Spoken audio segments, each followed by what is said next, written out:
Welcome to the stream, folks. This is the Lindsey Wilson Memorial 9-Ball Tournament. I still have a bit of setup to do, so I'm going to pass the mic over to Brenda, and she's going to do commentary for the first little bit. So thank you for your patience, and hope you enjoy the show.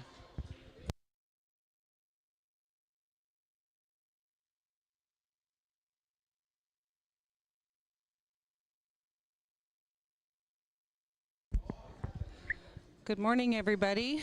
Thank you for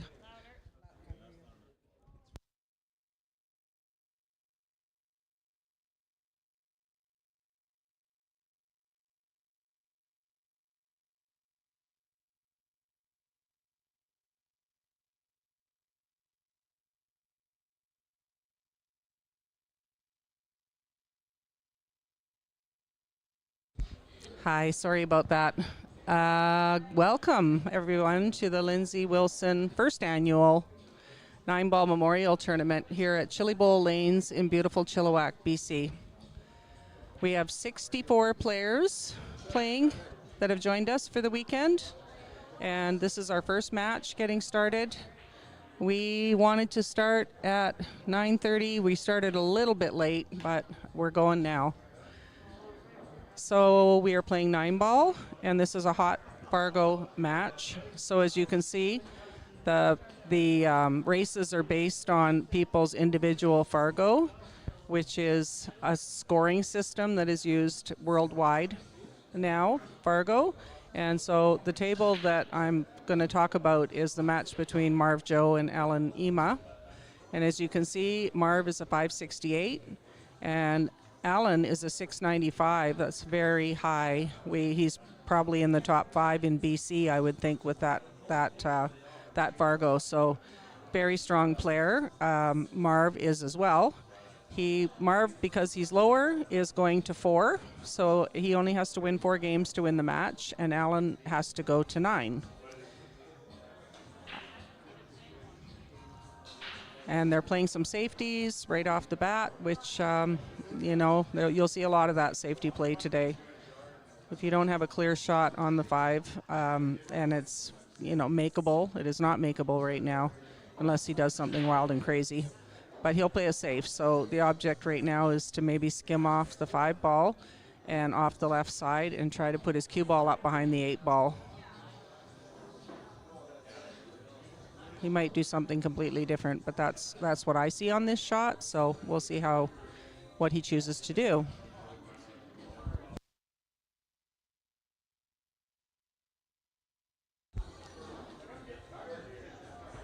It's so nice to see a room full of people here to honor Lindsey this morning. We have, see, that's exactly what I would have played as well. He nailed it. He got him good. He hit that ball perfect way to get his cue ball in behind the 8 ball, and Marv is now hooked. So he can either try and jump the 8 ball or kick off one of the rails. Unless he can see a little tiny piece of it, maybe he can. Doesn't look like it from where I'm sitting, but or he's going to come off the back rail and kick at it. That's what he opted to do. Nice hit, Marv. He's hoping it doesn't roll out too far, and he's leaving Alan, not an easy shot on the 5 ball.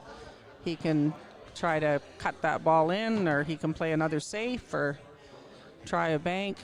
See how he chooses to play it. We have people here today from all over BC, and we have Taurine and Bob that are here from Whitehorse, playing a little bit later today. We have people from Quesnel. We have a fellow from Kelowna. We have Lindsey's family, his cousins from Galiano Island. We have people from Vancouver Island. So I am just so thrilled that all these people have come out to Chilliwack to play in this tournament. I think it's the biggest pool tournament Chilliwack has ever seen.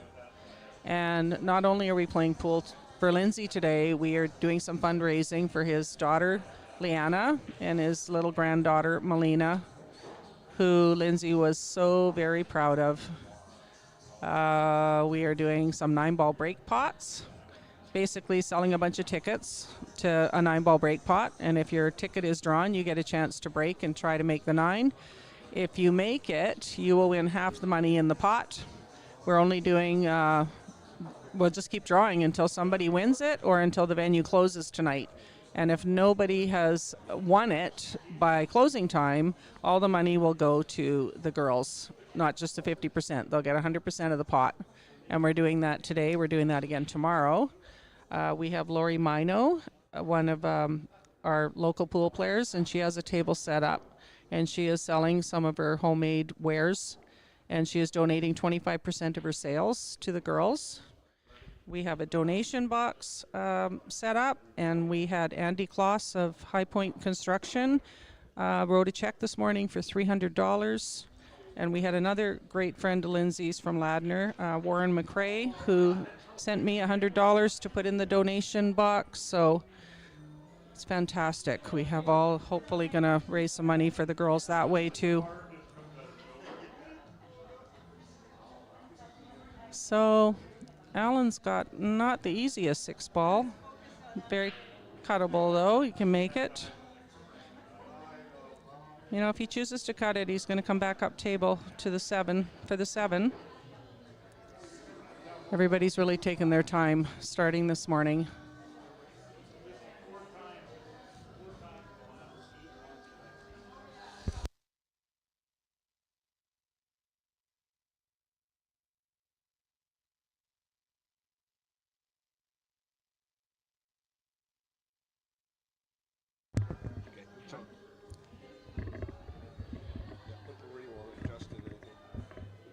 Thank you, Rob. I was just set up with a mic stand so I don't have to hold the mic.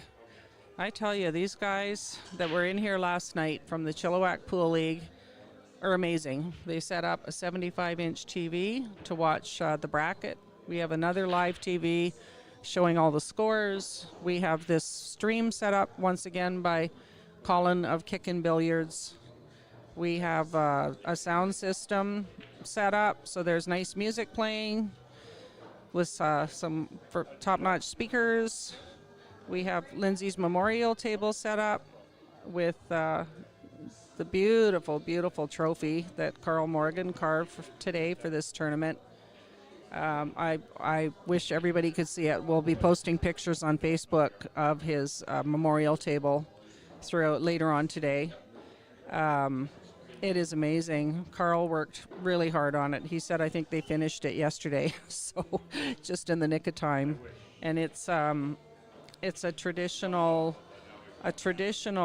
trophy of a native bear with an abalone eye, and it's a 9-ball rack with the pool balls in the rack, and it's on a little box. And on the front it says Lindsey Wilson Memorial Tournament, with a 9-ball and tougher than tough, which is one of his favorite sayings. I just love they put that on there.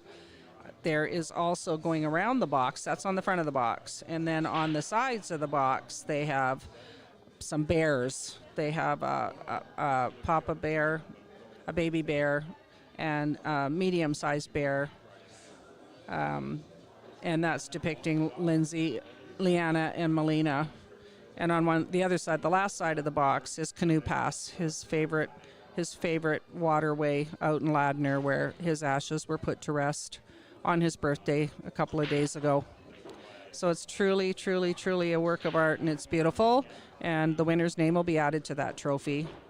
We also have a beautiful plaque donated by Gord Gervais that we are giving to the first place winner today, and a cash donation box as well for Lindsay's family. So we're doing lots to help out the family today and to honor everybody, honor Lindsay. So these two are still on the first game here. So Alan has left Marv a bank shot or play safety. I think he might go for this bank. I would go for this bank.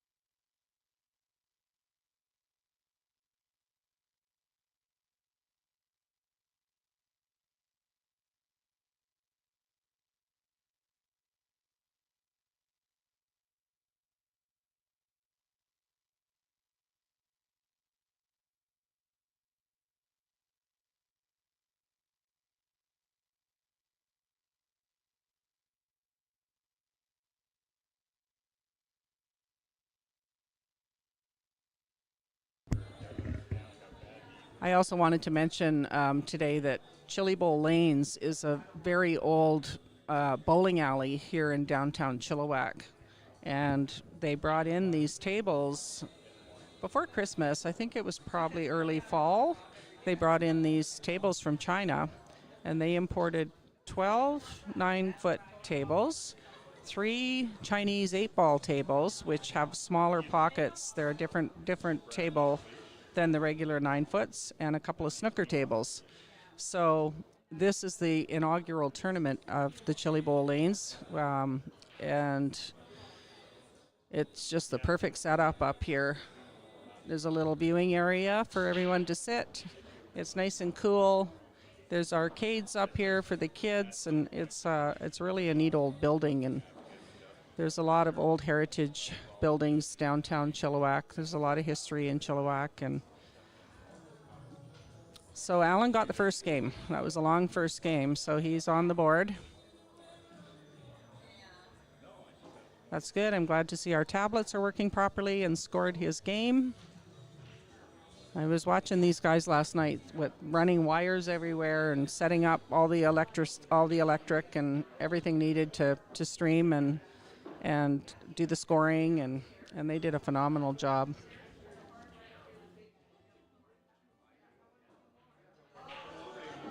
I see that Lindsay's daughter has just arrived. I'll be right back.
Hello, everybody. Sorry about that. Just took a little break for a few minutes. Lindsay's daughter has arrived and wanted to show her everything that we have going on here. Pretty emotional day for a lot of us. She just brought his pool cue, and he had a really unique case of buckskin with tassels, and I was holding it together pretty good until I saw his pool cue and had to have a minute, but I'm just so happy we're having this tournament today to remember our friend and to honor him. I see the second game is almost done here. Is he trying to bank that 8-ball? Oh, he made the 9 and the 8. Wow, what a show off! No, I'm just kidding. That was a great shot. So that puts Allen up 2-0.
walked in at 9:11. So Alan is up 3-0. Once again, Alan is racing to 9 and Marv is racing to 4. Seriously, will that my place? But you can see it. Like the stream is Yeah, good. this one here is up. That's the only one up. What about this one?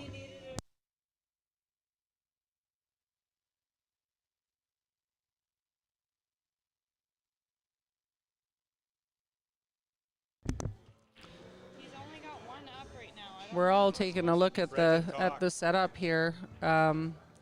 Colin had to step out for a few minutes, so we also have another camera going with another match going between Gloria Lawrenson and Dave McAvoy.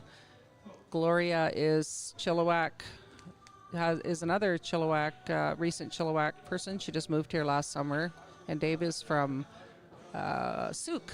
Dave McAvoy, better known as Guido, known all over in the pool world. What is it? For Guido? They are also, all of the matches today are Fargo matched. I'm not sure what the race is. I think Guido has to go to 10, is it 10? And Gloria has to go to 4. And Dave is up 4-0 for those that are interested in what's happening on that table. Thank you, Lynn.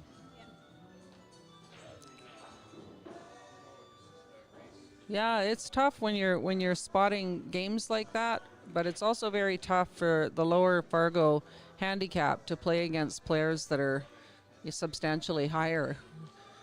Alan Ema, like I said, he's a 695. There's a handful of players in BC above 700, so he's definitely way up there by Fargo rank. I believe Alan now lives in Vancouver. I haven't seen him personally for many years, so it's very cool that he came out to support this tournament this morning. Everybody looks a little older and a little wiser that I see here this morning that I haven't seen in a long time. I love that we have so many of Lindsey's family members here. We have cousins of his. We have lifelong friends of his. We have his daughter. His sister and brother are coming out tomorrow. And his granddaughter, I don't know where she is. I think she's here somewhere running around. So he has the 4-ball, which is pretty easy, and then it looks like he's got the 6, 9, maybe combo, but the 7 is very close to the 9, so not the easiest shot.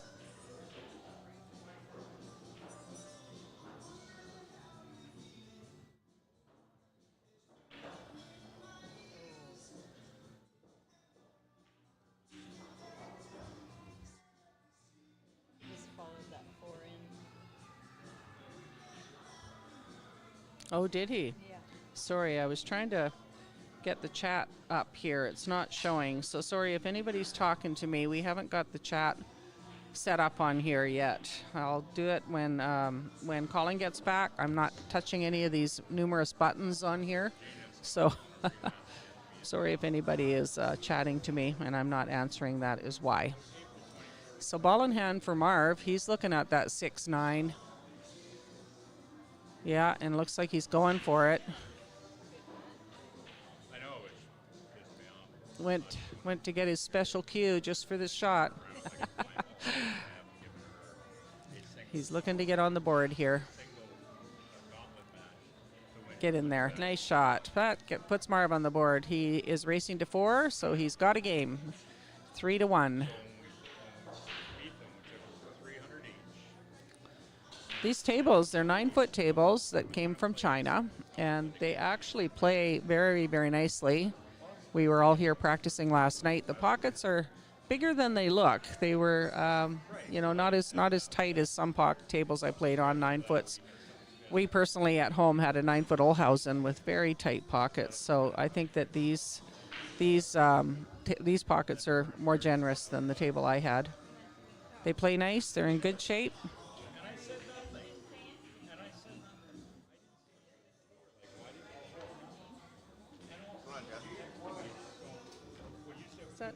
Isabel?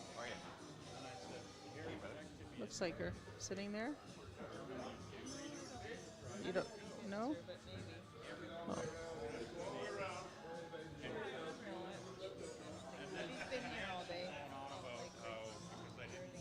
Oh. I wish I could update you on other scores, but I can't see anybody else's scores from here. Colin's back. I will ask him the question of how to get the chat going, so I'll be right back.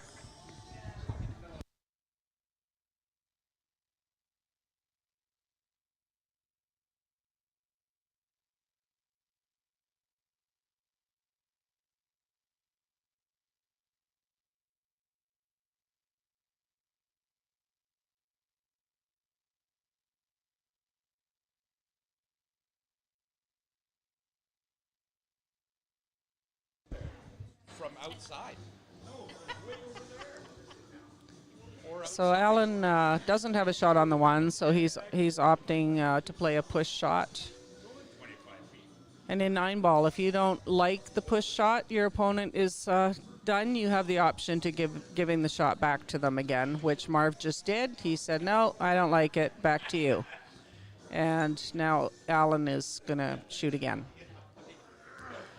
Other than the 9, this looks like a really nice table. Everything's at this end, halfway or back. He's got a very runnable table.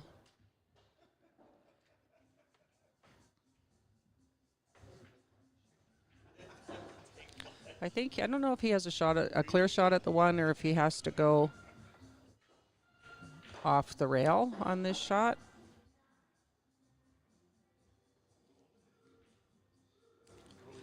If you notice in the background, the chairs around all these tables are nice, very comfortable, padded chairs. Oh, he did have a shot at the 1. Oh, wow. These tables are also quite fast. The cue ball seems to keep going. So now he's got a long shot at the 3. I don't believe it goes in the bottom left. It might go in the bottom right here off the 5-ball if he can see that, but it's not a easy shot. Or he can opt to play a safety here, which is what he might be going for. Do you want me to move? No, you're good. You're Okay. good. I got other things to do. He's got to set everything up. No, I just thought I was in his way for setup.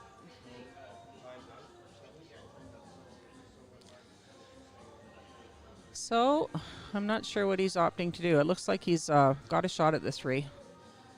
It's not call shot, so 9-ball is a game that accepts any pocket something goes in. It can go in 2 banks.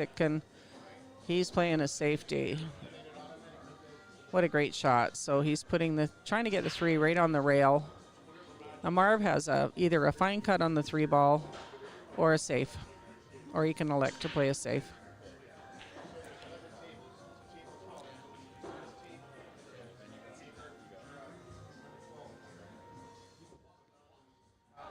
Colin is back. He's doing some work here, setting up some more things.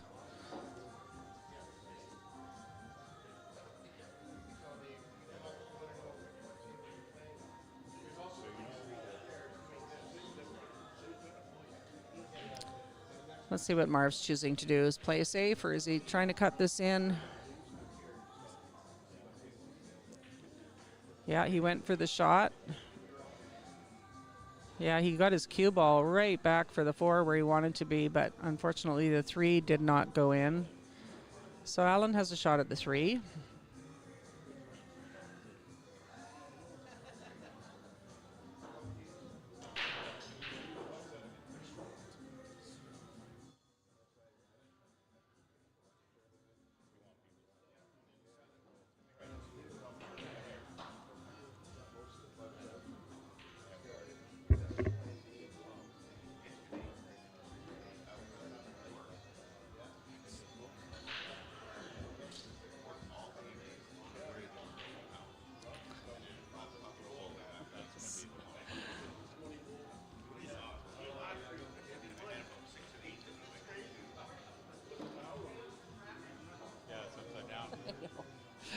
Not touching it.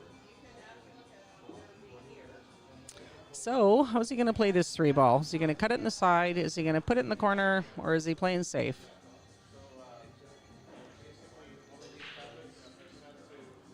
He went for the corner. Oh, what a great shot. Nice long straight shot on the 3, and he nailed it. He's got a pretty good shot at the 4. Pretty good shot at the 4. He's just got to come up for the 5 ball. He doesn't want to get stuck down at the rail or behind the 9 ball.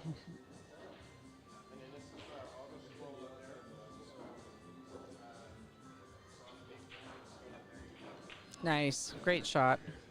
He got nicely on the 5.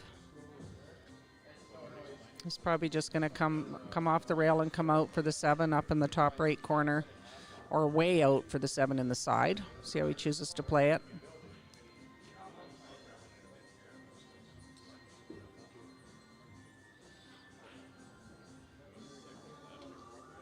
Wow, that ball's just a spinning. Well, he didn't quite get far enough for the side. He's going to have to go to the corner now. He'll be nice on the 8 ball if he makes it up in the corner. The cue ball's going to come off the rail and leave him a nice shot on the 8 with good angle to get on the 9. So he's just got to make this 7 ball.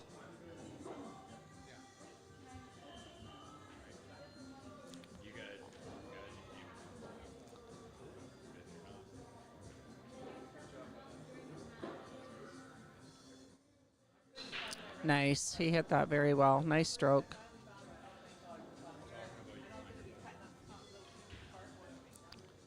So there's 2 things he can do here. He can either stun it down with bottom left, just drag the 8 down, but no, he's going to go off the rail and come across for the 9 in the left-hand, top left-hand pocket here, just like that.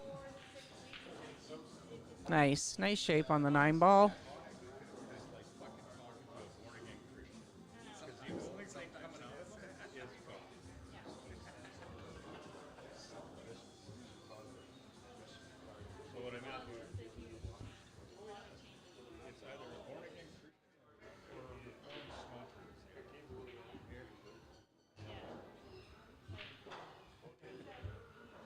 And he nails it. Nice shot, Alan. Gives Alan a 4-1 lead over Marv Joe in his race to 9.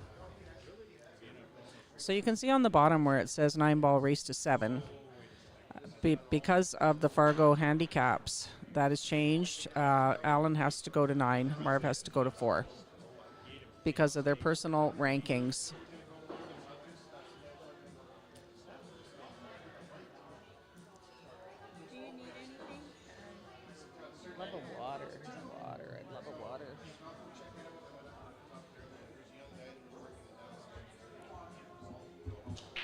This is alternating break, which is good because if you're playing someone who's on fire and they're running tables and just sitting in your chair, you don't get to play much. At least, you get a chance to break and get something happening.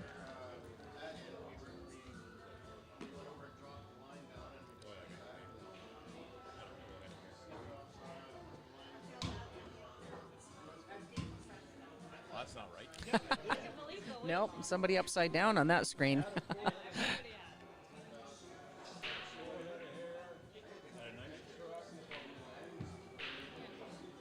trying to see who that is on that table. Let's see who that is.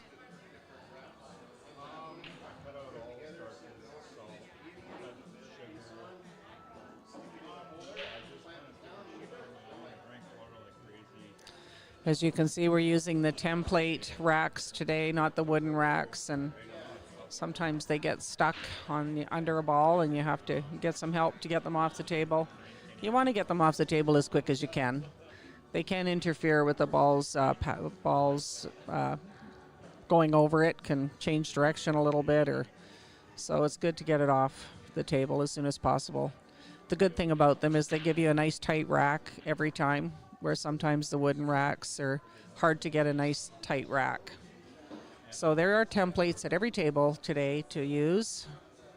There's tablets at every table for scoring.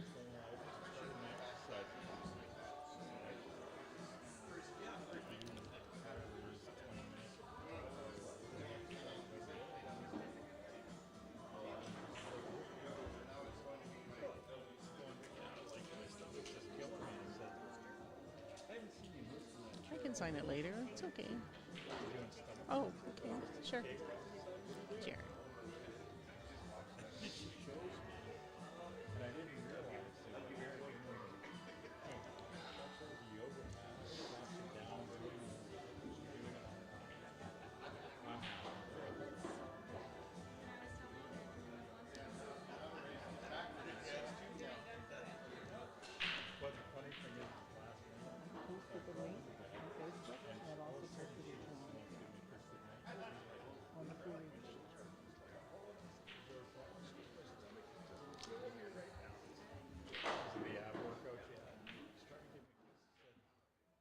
Here we are.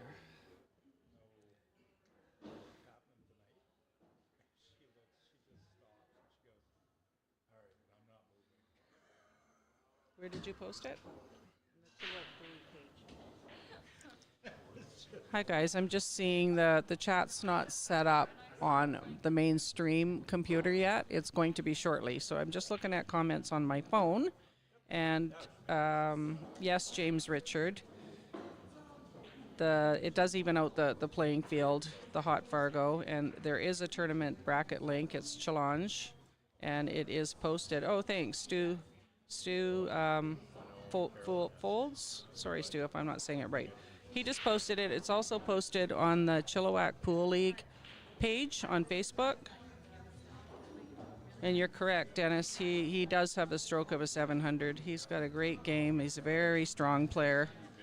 Marv's trying his best to hang in there against Alan and not leave him a shot, if possible. Because if you do, chances are he's out.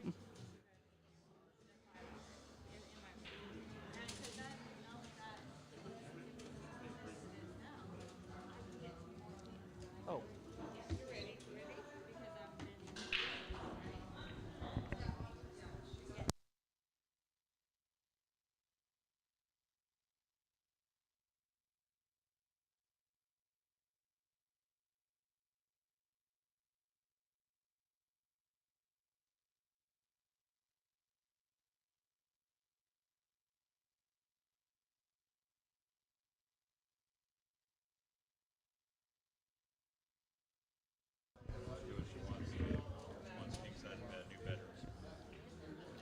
So that's a very good leave. I think Alan can maybe see a piece of it, or he's kicking back at it. I can't really tell from... Oh, yeah, he can. Gee, he almost made it. Nice try. Oh, there you go, Marv. Marv's got a chance here. Got a shot on the 3-ball.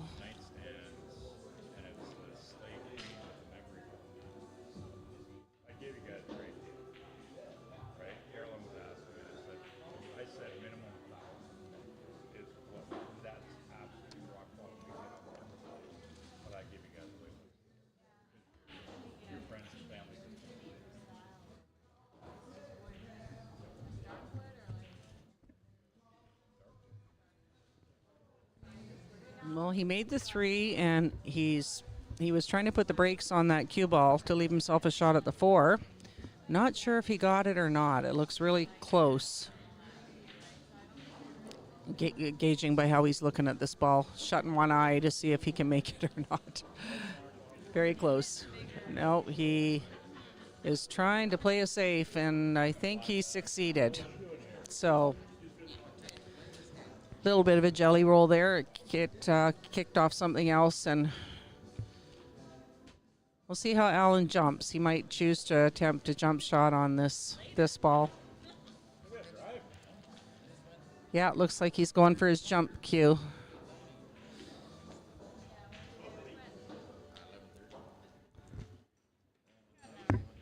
Oh, what happened? Oh, there, sorry.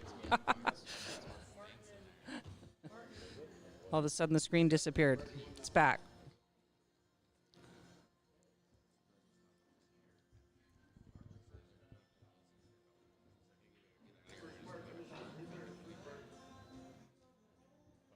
Yeah, he's going for his jump cue.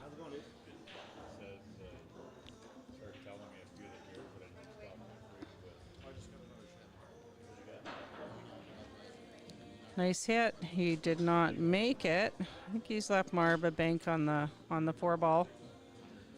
or a very fine cut to the side. Looks like it's a bank to me from here. The rest of the balls are all sitting in a pretty good spot. Just got to get this 5 down.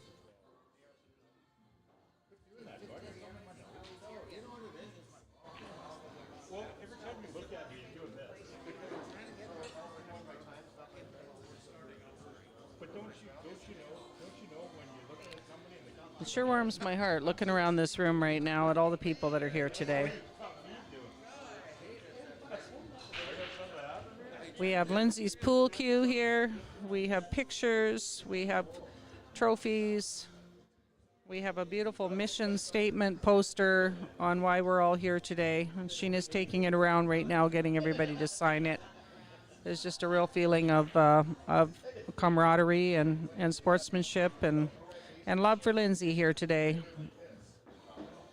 Pool community is awesome. Very tight-knit group.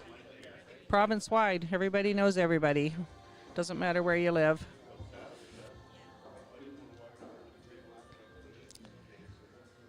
So Marv has missed the 4. Her mate, where'd the 4 go? He made the 4 and missed the 5. That's what just happened while I looked away for a moment. Alan is gauging going off the 9, the 5 off the 9 in the corner.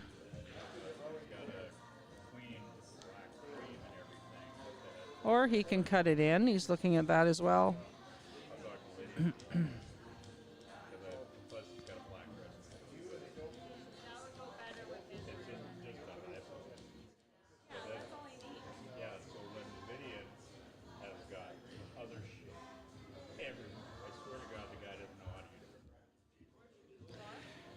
Linda LaRock, I don't know if you're on here right now. I did see your message this morning. I haven't had a moment to respond to it.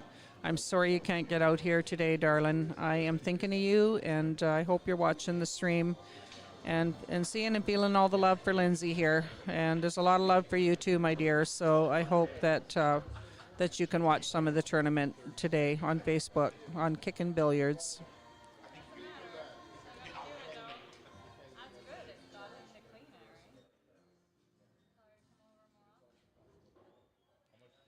So he's left himself kind of a long shot on the 6 here. 9-ball's a lot harder game than 8-ball is. You got 1 ball to shoot at, not 7. So you want to get on that 1 ball the best way you can. Leave yourself the easiest shot possible, and it's difficult on a 9-foot table to do this. I'm hearing from a lot of people that are here today that nobody's played on a 9-foot in a very long time. Most of the tournaments these days are on 7-foot tables, so I think a lot of us are in the same boat. Nobody's played on 9-foots, nobody's played 9-ball for a long time, so we are all in the same boat.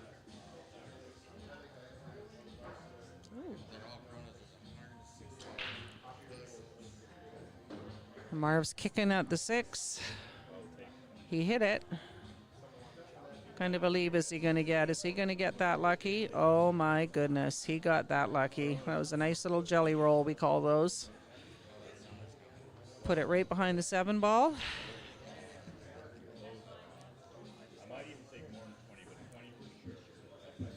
Alan's looking at the best way to kick at this 6-ball. Know which angle he's going to choose to which rail he's going to choose. He's looking at. Yeah, that's the one I think I would be going if he has room past the 7.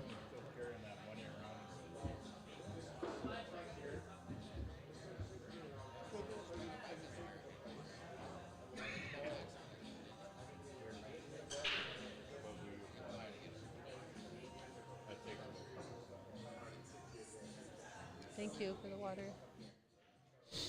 You finally starting to settle down. Fuck. Well, you seem a lot better today than you were yesterday. Yeah. Sinuses are just a little. Sorry, I woke up with a bad cold yesterday, so people are saying I'm sounding a little better today. Not a good time to get sick, that's for sure. I haven't been sick in a year.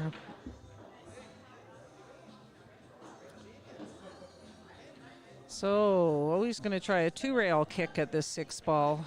That's what he's opted to do. Sometimes those are easier. I can't see. Did he hit it? Oh, nice hit. And he got a pretty good leave. It didn't sell the farm on that 6-ball. Good job, Alan.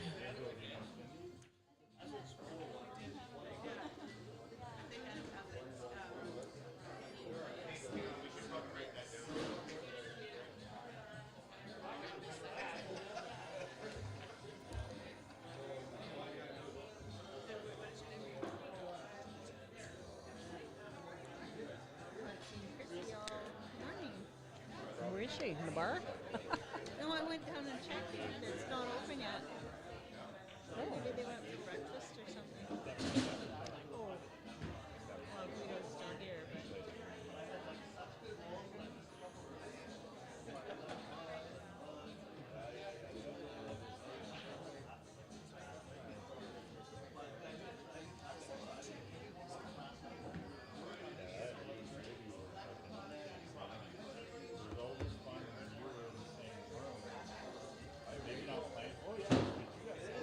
Yeah, that was my first thought too.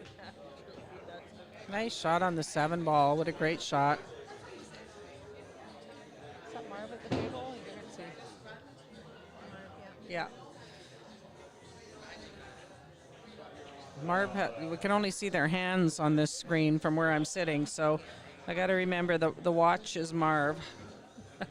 If I can just see an arm. So yeah, he's got a very makeable 8-ball. He's going to have to go around the table to get back on the 9-ball. Going to have to put lots of bottom left on this ball and spin around 1, 2, 3 rails. Oh, see? He got where he wanted to be. He just missed his shot, but he left him a bank as well. Oh, he got perfect on the 9-ball. It's hard sometimes when you got to put a lot of spin and siding on something to move it around the table, especially on these 9-foot tables. It's very hard to concentrate on making the shot and doing everything you need to do to get on the next ball.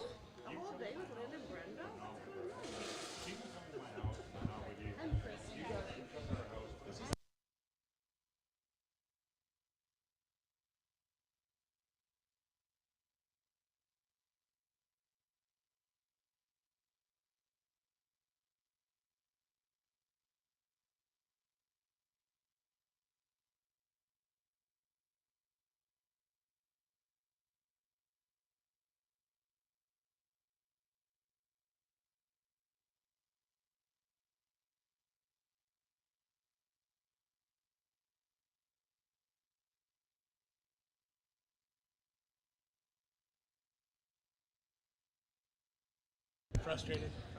We got a lot of people just walking in the building right now, so stopping to say some hellos.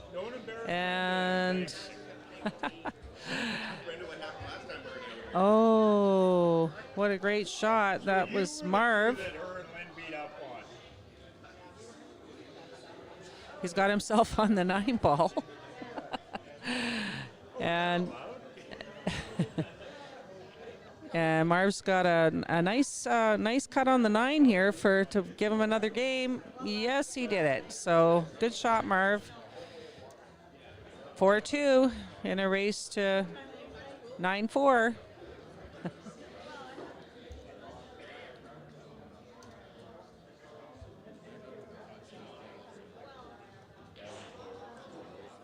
Can you guys hear me okay? I feel like I'm speaking really into this mic. I might be too loud.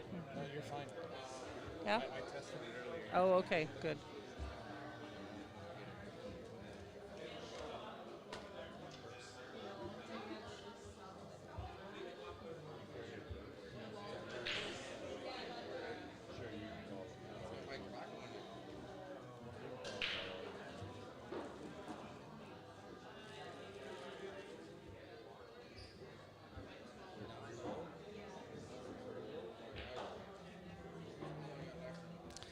Dennis Veer coming down from PG next week.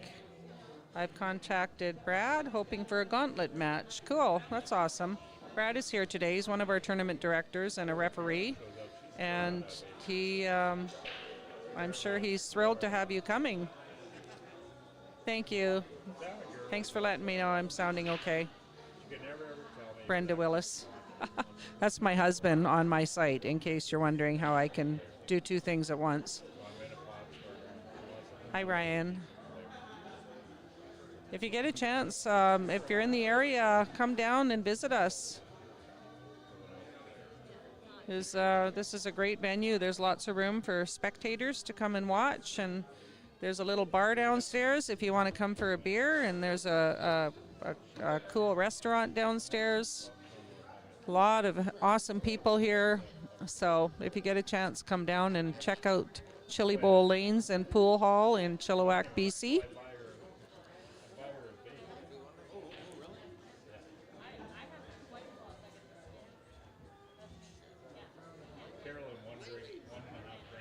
Nice shot, Alan. Wow, he's got such a great stroke. How did he end up on the 2? He got probably a little closer than he wants to be, but he has a shot to the corner.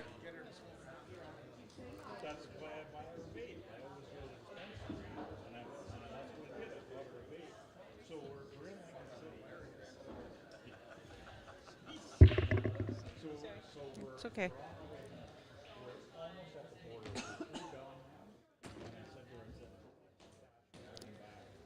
So he also has maybe a bit of a problem getting on this 4 ball with the angle he's got. I guess he's going to have to put bottom, spin off this rail and come around for come back across for the 5.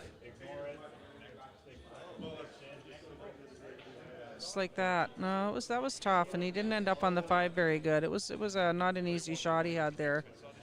Not easy for Marv either. Marv, if he chooses to run that down, it could be a scratch shot. Kind of looks like a side angle, side scratch pot. Yeah.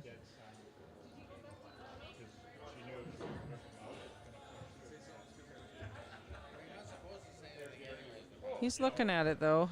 He's looking at doing that.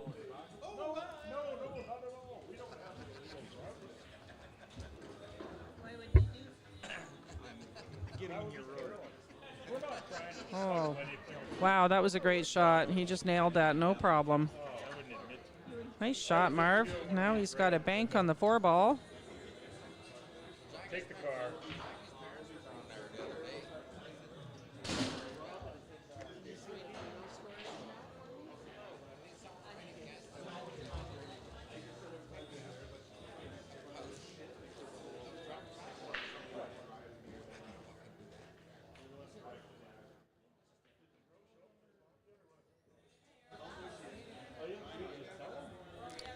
Very nice. Very, very nice, Marv. He made a good shot on the 4 and nice bank on the 5. Or, pardon me, the balls before that. This is the 5. It looks like it goes. It's looking good to get another game here. This is the key shot right here, getting from the 6 to the 7.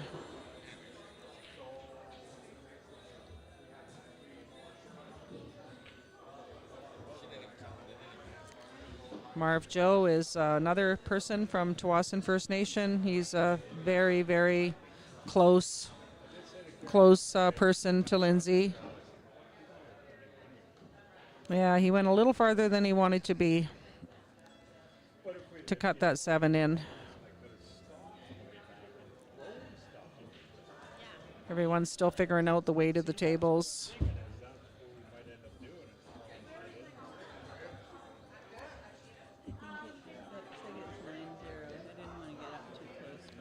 Thank you. Let's see if he's going to try and back cut this 7, or I'm not sure what he's going to try and do with the 7. Might be trying to bank it. No, I think he's trying to cut it in. Oh no, he did try to bank it. Not going to get there 3 times. No, Alan's got a long straight 7 ball. Just do a stop shot on this, and he's got a good shot on the 8 with angle for the 9.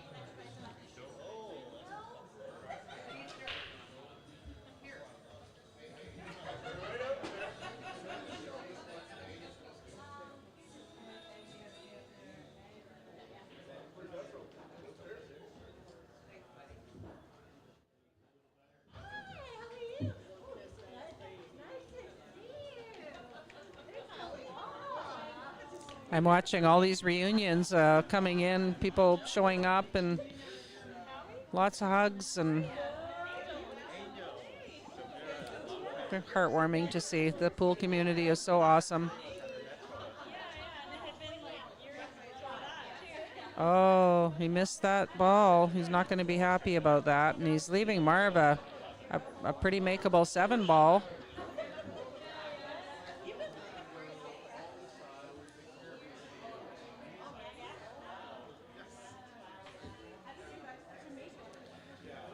So Marv just has to, he can either hit this with a little speed and come across again for the 8, or just tap it in. No, he's going for the speed shot. And we need that cue ball to roll over. Yeah, he got on that nice. He's got a nice angle for the 9 ball.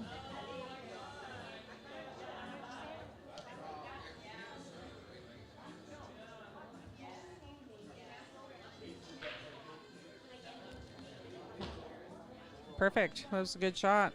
Stayed on that side.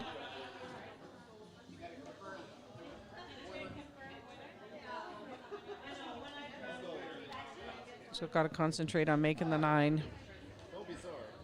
Nice. Oh, Marv Joe. He's on the hill. He just needs to go to 4 so that he picked up the 3rd game. So Allen's 4-3. And it's Marv's break. Once again, it's an alternating break in this tournament today.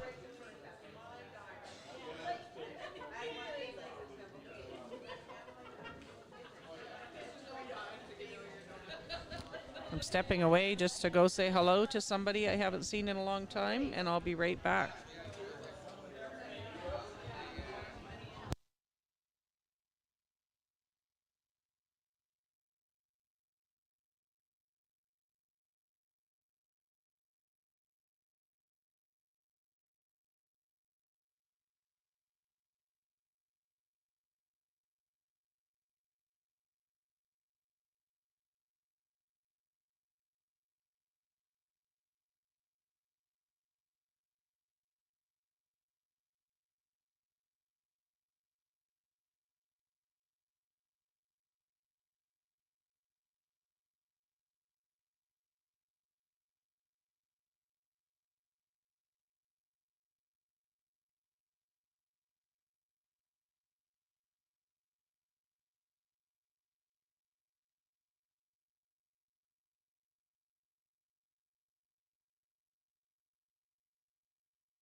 Scared me. Okay, sorry. I had a big group that came in I had to say hello to. I'm back. What's going on here? What's going on in this game?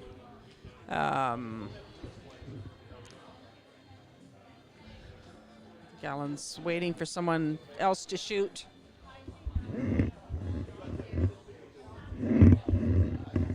He doesn't have...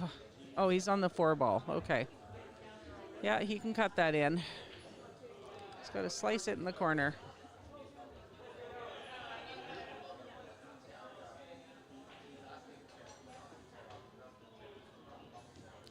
Nice shot. You get back for the 5 ball. Not as far back as he wanted to be, I don't think, but not an easy shot. I don't know if he can bank the 5 because the 6 might be in the way of the bank. It looks like a pretty hard cut to me. I don't know, maybe he's going to opt to try and play it safe.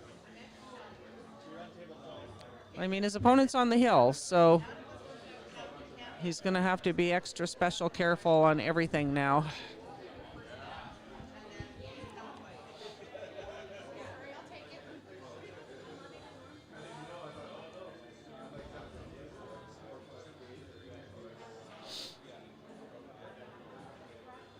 Oh, what a shot. That was nice. That was not an easy shot. There was a lot of angle on that ball, and he got perfect on the 6. Looking good for the out for Alan here. He's just got to bear down and concentrate.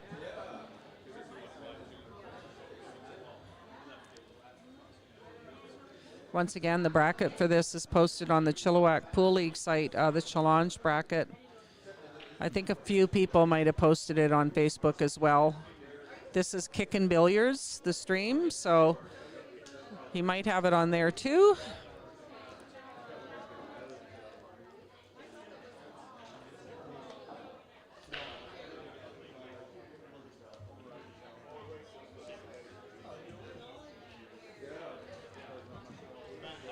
Thank you. I'm so happy. I'm over there getting all teary-eyed and shit. Oh, so was I. I was just shaking in that speech I did. Yeah, it's tough, right? I was actually good until I saw Lindsey's cue arrive, and that made me very emotional. He's had that as long as I can remember. Talking about Lindsey Wilson's pool case that he has here, it's probably, I don't know how many years old it is. He's had it as long as I can remember, this old buckskin case sitting here. I truly feel he's here today with us, watching the whole thing and blown away by it. I'm sure he would be. Yeah.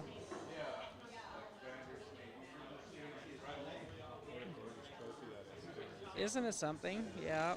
The trophy's beautiful.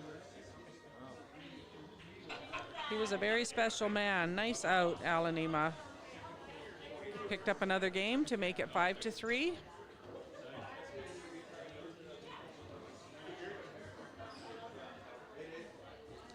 Colin's working on the cameras, trying to get some other matches set up. I see he's got Mike Silvius is up 8-1 over Curtis George, and it looks like Mike is going to 10 and Curtis is going to 4. Big Fargo difference there too. We have a 622 playing a 480, and Curtis just made a nice 9-ball to make it 8-2. So he's hanging in there. He's hanging in there.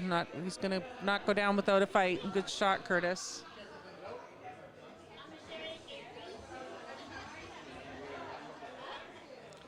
More people walking in.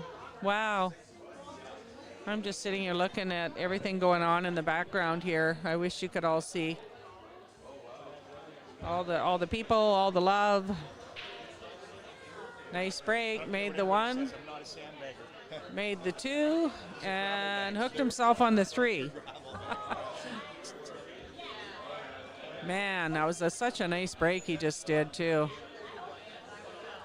So he can do a push out. Maybe he can see a piece of the 3, I'm not sure. He's taking a look at it now. Oh, I guess maybe he can cut it in the corner. Maybe you can see a bit more of it than it looks like from my angle.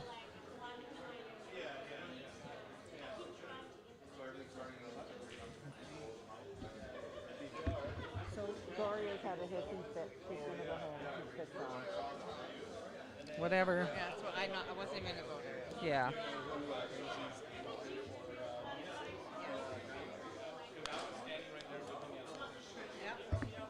Oops.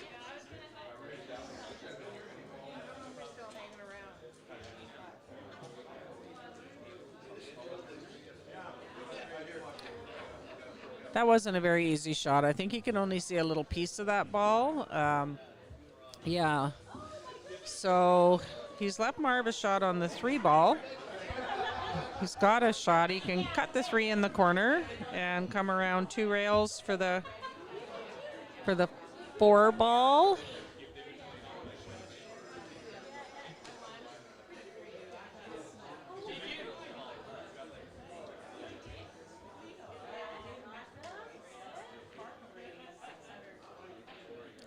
Oh, nice try. Nice try, Marv. He got on the 4 as well, so he left Alan a makeable 3 ball, and everything else looks pretty good.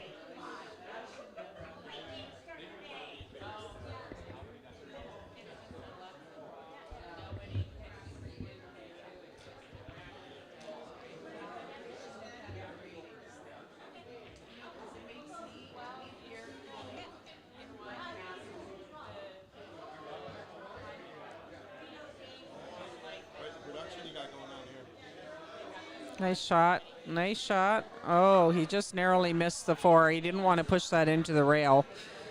So now he's just got to draw back for the 5 in the side. It's kind of a little tic-tac-toe. Just going to have to draw that cue ball back a bit for the...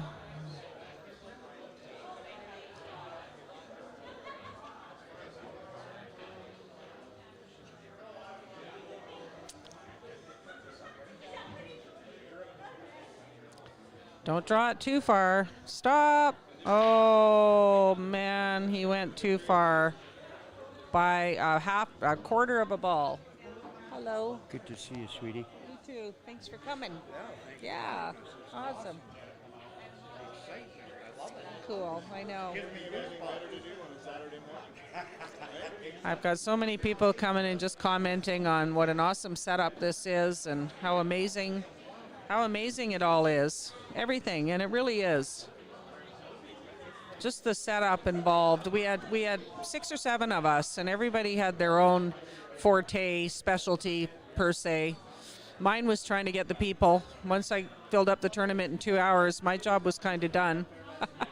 I put it on to everybody else to do the work, and they did. The Chilliwack Pool League, amazing. Just stepped right up. Everybody.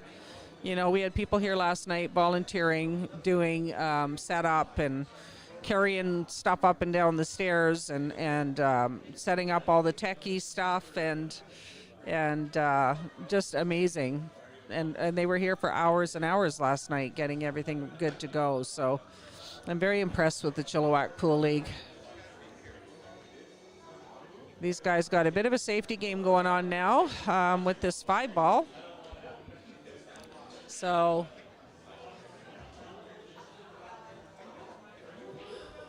this is tough for Alan because Marv's on the hill, so Alan doesn't want to give him an easy shot on anything. So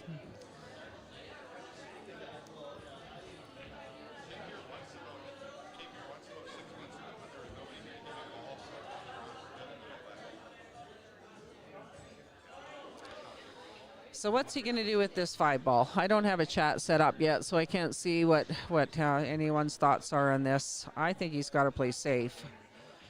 He doesn't have an easy shot.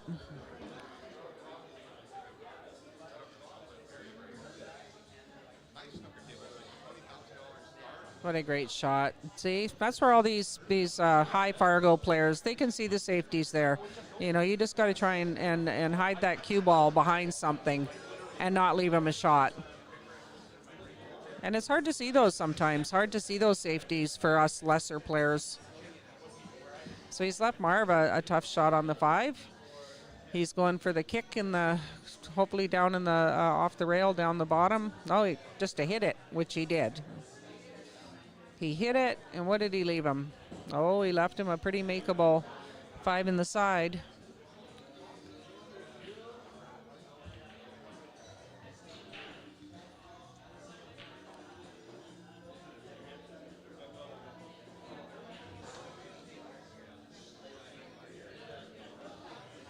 Got to leave himself a decent shot on the 6. He can roll forward on this shot, so he's got the 6 in the top left pocket or left hand bottom end rail, like just like that. And he pretty much just has to do a stop shot, and he's got some angle on the 8 to come out for the 9. You really got to concentrate here. He doesn't want to leave Marv any of this. And how's Curtis doing on his table? I see Mike Silvius is on the hill. He's going to 10, and he's at 9. If Curtis can get another game, it'll be a hill-hill match because he's going to 4. And he's managed to get 2 games. That's pretty lots of balls on the table on that match yet. So let's see how Alan's going to finish this game. Nice. Perfect on the 6 ball. Just wants to come out for the 9.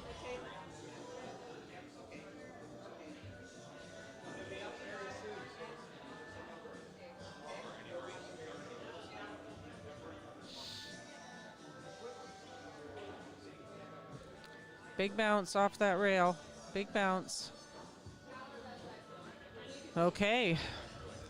Just wants to make this 9, make the score 6-3.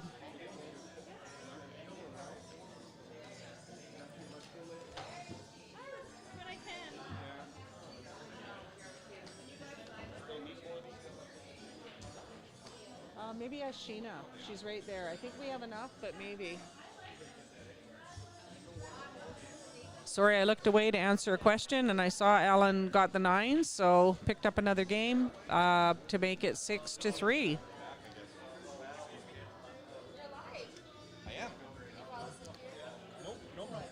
And it is Alan's.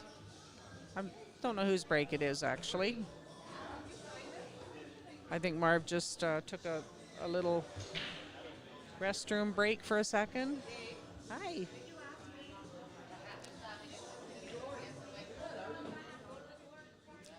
I think Mr. Colin Shield is almost ready to join me. No, he's got headphones on. I thought he looked close, but he's saying no.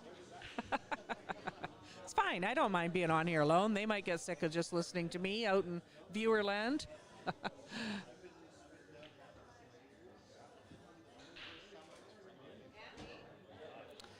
So I'm going back to the Curtis Mike Silvius game again. Oh.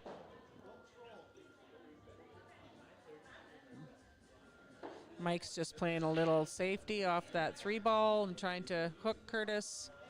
I don't think he did. I think Curtis can maybe see that 3 ball. Oh, yeah, you can for sure. Doesn't have an easy shot, though.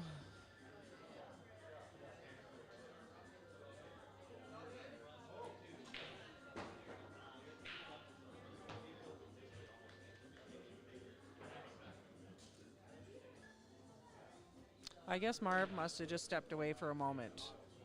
Must have been the bathroom, I don't know.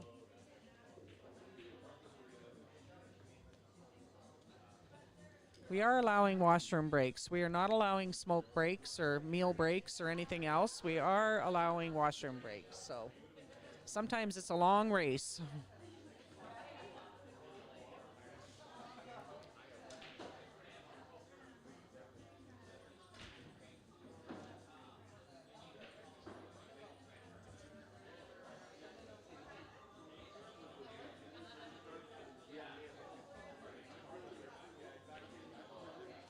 So Mike is back at the table. He's having a good look at what he's got there. Doesn't look like he has an easy shot. He also elected to play a safety. And he left Curtis a shot.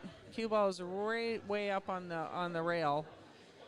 He's got a long straight shot on the 3. I think it's the 3. Sorry, it's really far away, the camera view I'm looking at, so I can't even see what he's shooting. Oh, we have another match that's up now. We have this one. The Curtis Mike Silvius, because Mike's on the hill, so. Oh, it's over there now too. Okay. Okay, Marv's not back yet because he's on the hill over here too, so. We got screens being moved around a little here, so did Mike just miss that 6 and give Curtis ball in hand? Oh no, what happened there? I looked away for a sec. Never mind. Mike's got 3 balls left. I'm gonna mute you for a second. I gotta test this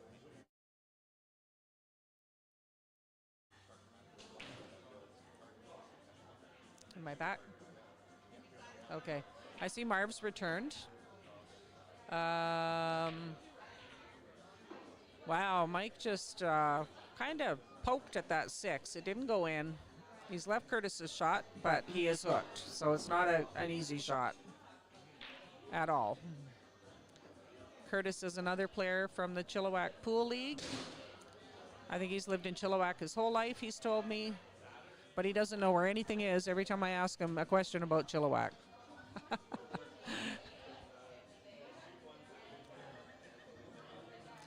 He's one of the guys that always helps out at the league. If a table needs reclothing, he's there helping, and just an awesome guy.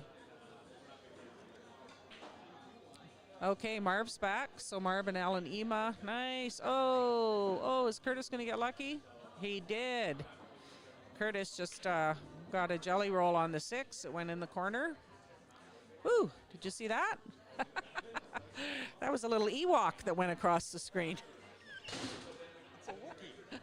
It's a Wookiee. That's what it is.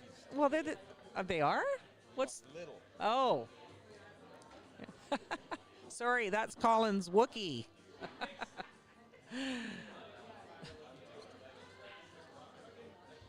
Come on, Curtis. Make this 7 ball. We want to see a hill-hill match. Oh, he just missed it.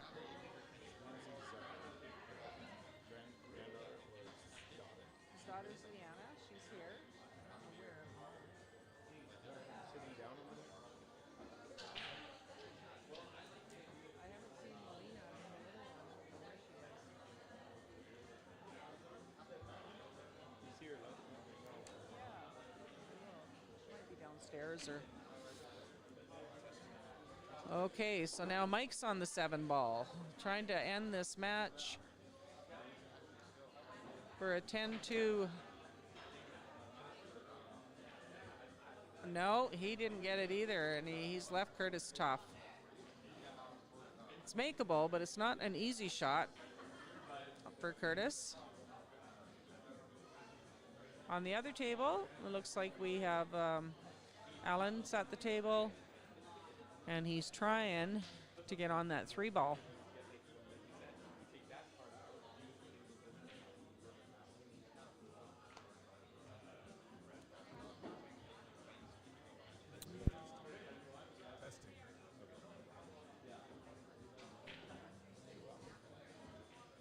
Check 1, 2. Oh, don't scratch, Curtis. Curtis missed. He left Mike another shot at this 7 ball.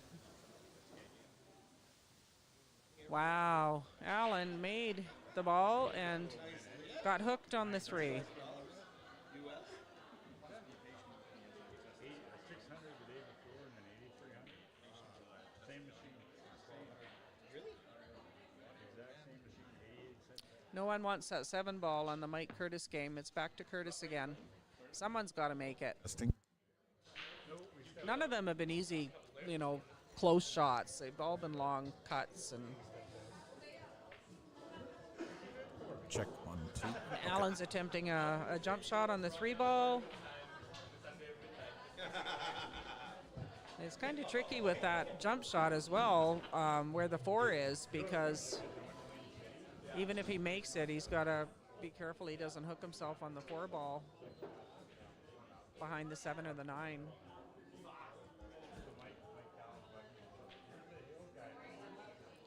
Curtis is on the 7. Sorry, I'm jumping back and forth, folks, between matches, and he did not make the 7. What was the expletive that I heard? Did I say something? Somebody over that direction let out an F-bomb. And Alan's on the jump. No, he's given Marv ball in hand, and Marv is on the hill. So see if Marv can finish it off. And Mike Sylvius just made a nice 7-ball. He got himself nicely on the 9 for the win. You put filters on your street. I already have a noise cancellation feature taking the music out of the background. And that's it. Mike Sylvius wins the match 10-2 over Curtis George. Where it only will pick up your voice, like basically. Well, it only works so well if somebody yells out in the background. If you're not Can you put Lynn on that one? That's over. It will come up when it's ready. Oh. But which table comes up? Like that'll just the next match on that table? Will Whatever come up on match that comes screen? up on the next table. Where's Lynn's though? Oh, it's down here. Okay, that's the one I was trying to see. That's my girlfriend. That's not just muted right now. Was this over? No, they're on the hill. Marv's on the hill right now. He's going to 4. Okay. Yeah. He's going to 4, and Alan's going to 9. Alan Ema is a 695. Another very high Fargo player here today. Oh, there's a few of those that no, came out don't today. hook yourself. Oh, no. Marv had some bad luck there. I think he might be able to see the 6, but he doesn't have an easy shot on it now, that's for sure. I'm also watching the match between my house guest, Lynn Casey, who's traveled down from Quesnel, another long-time good friend of Lindsey Wilson's. She had to be here, and I love she came down for it. And she is up against Cole Hunick. He is from the Chilliwack Pool League, and probably the biggest tournament he's ever been in, I think. So I'm really, really glad that a lot of the Chilliwack Pool League players have come out to play today and support this tournament.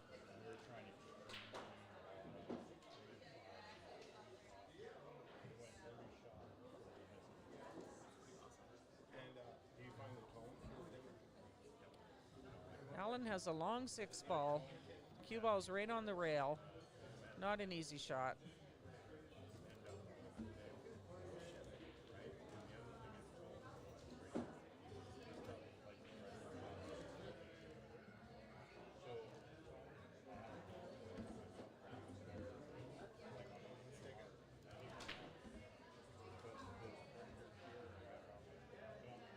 There's a couple of people I want to give a shout out to.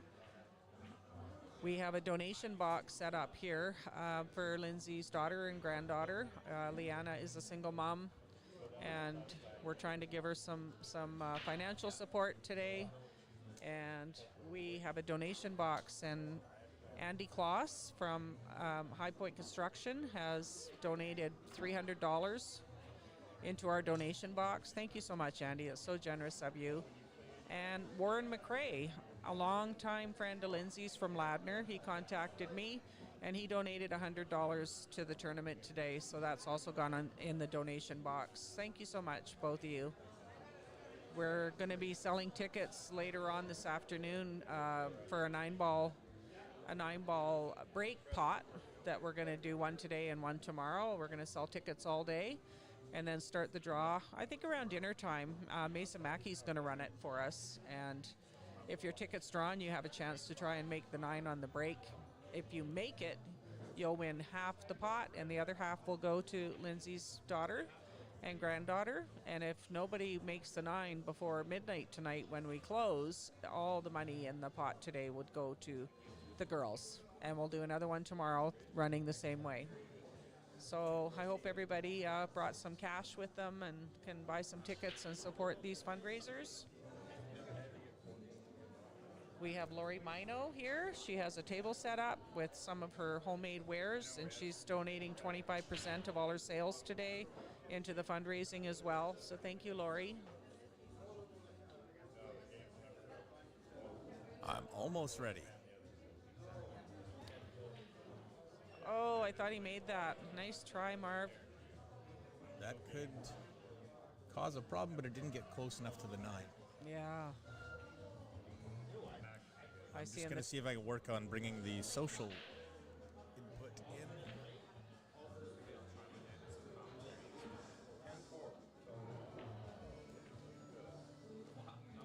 I see on the table beside Marv and Alan here, we have 2 Chilliwack natives. We have Gary Sankey, he's lived here for many, many, many years. And Rob Rowan, who's the one of the presidents of the Chilliwack Pool League. They're really good friends. They drew each other first, unfortunately. But they're here to have a good time regardless who wins.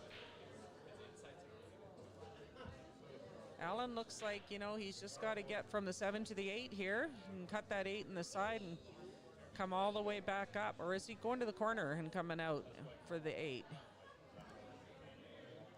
Let's see how he's playing. Looks like he's going to the corner. Oh, no, he went side. Come out. Is he going to get there?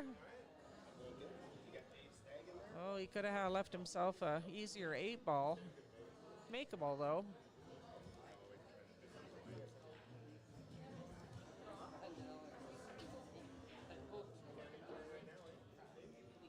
So he needs to slice this 8 in and leave himself a nice shot on the 9 ball. He has a built-in extension on his cue, which is a very nice feature to have on a 9-foot table.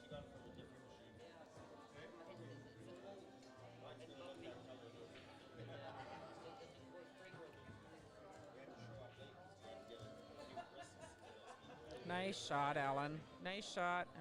Has got looks good. He's got a good speed for the 9 ball. Not quite straight in, but very makeable for a player of his caliber.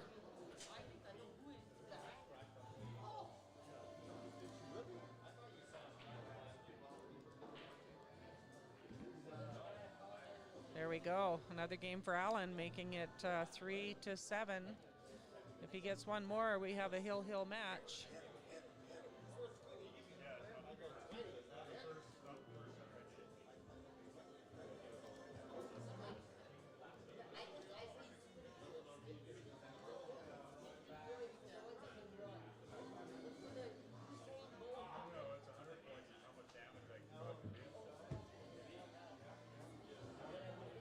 Okay, just working on the social media stuff. We'll get it.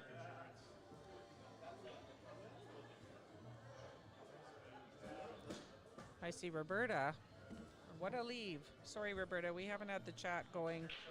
I looked at it on my phone earlier. I was answering a few questions people were posing.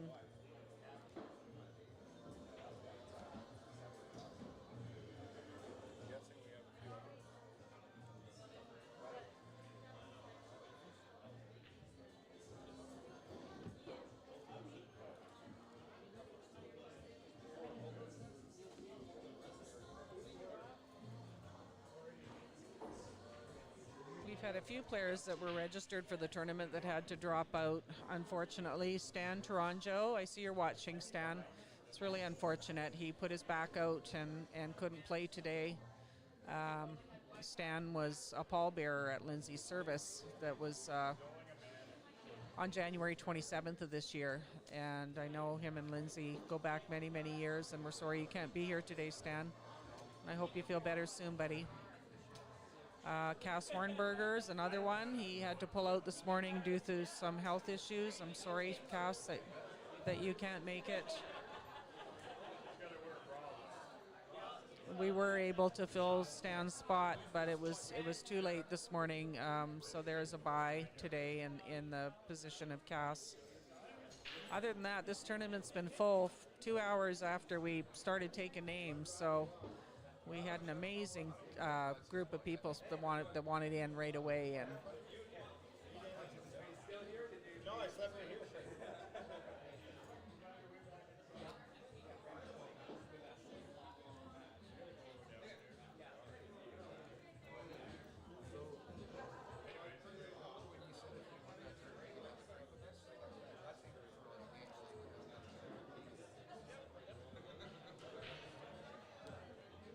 so that cue ball's frozen right up on the 1 ball.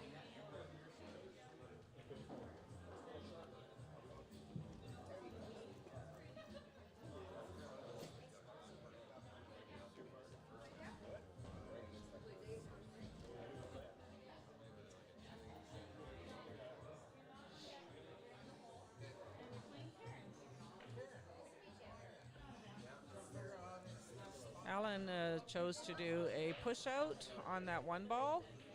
And I don't know if Marv's going to give it back to him or not. Depends if he can see the one or not.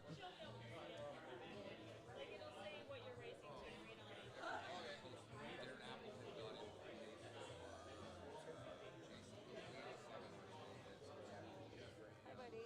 Hi, Donovan. Doing okay? How are you doing? How's the family? Yeah, good. Everybody's doing better.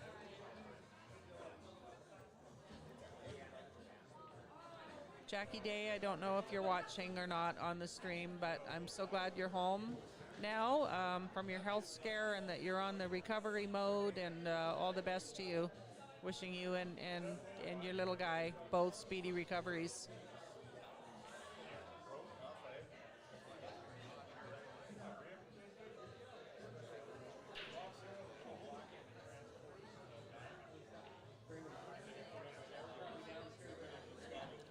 So Marv opted to give it back to Alan. I think I would have too. And he's attempting the one ball.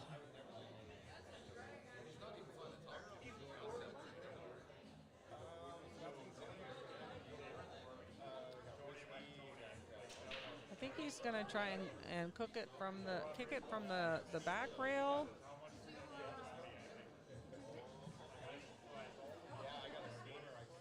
Oh, he could make it. I didn't know he could see that ball. Good shot.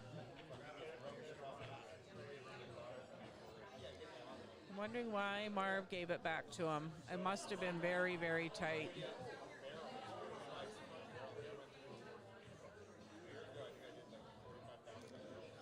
Now he's trying to play this two ball with very just pocket weight to leave himself right where he was just with his stick there. He needs some angle from the 4 to get back up for the 5, so he just wants to roll this in and leave himself a bit of angle.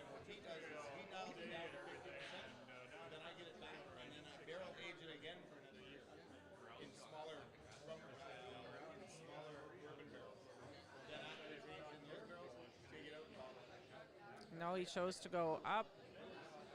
I guess he couldn't hold it, so that'll work too. I think he's got enough angle there to make that work. Yeah, I think so too. Maybe he's just coming. Oop. I can adjust that.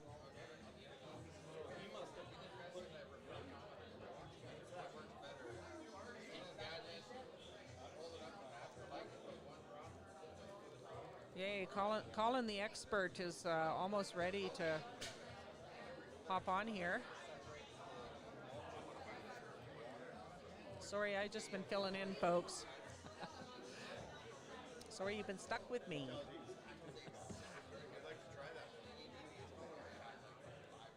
He's got a bit of work though, because even if he gets the angle for the 5, he's got to get back down at the other end here for the 6, for the 6-7. So this is a little tricky.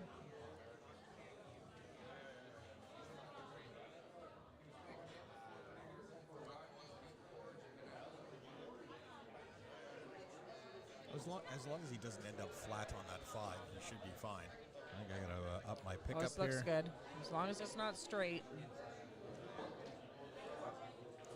Would have preferred to be off the rail a little farther, but that'll have to do. Yeah. So this is go forward 2 rails and back down. He'll probably Here. stun You think that's, yeah? if he's got enough angle. It makes it a little harder with cue ball on the rail, so it looks like he's putting top on it, so he may be going 2 rails. Yeah. Oh, no, Nope. he did it with, Just stunned it down. yeah. Didn't quite get where he wanted to be, but the shot's still there.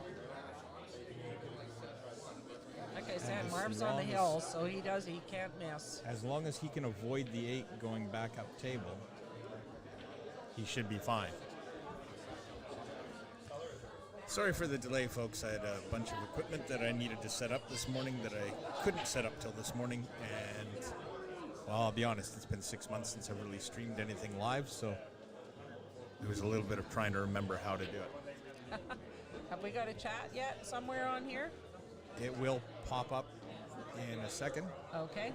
When someone makes a comment, it should pop up on the screen. Okay. So Somebody talk to us. I want to see if the chat's working. Nice shot, Alan. Yeah, you're right. He avoided the 8 and made a nice 6 ball. He's got good shot on the 7.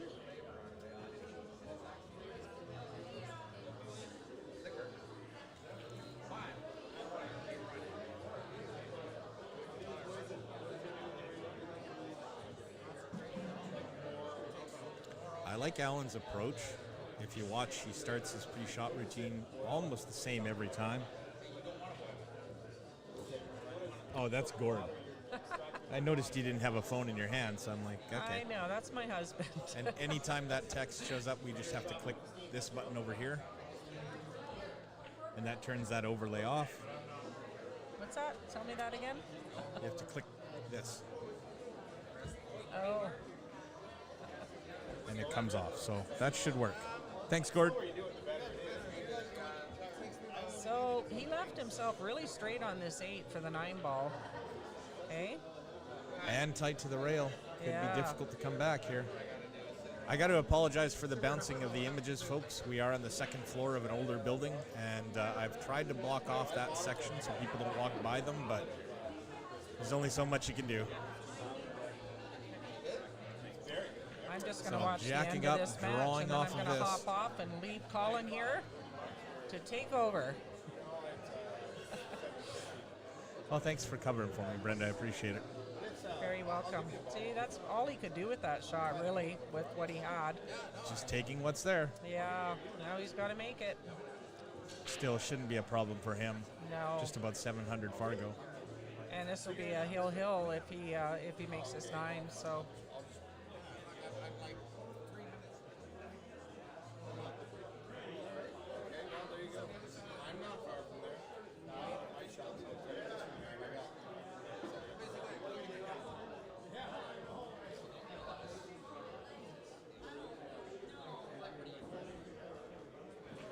and he makes it. Okay, we have hill action. Hill, hill. folks.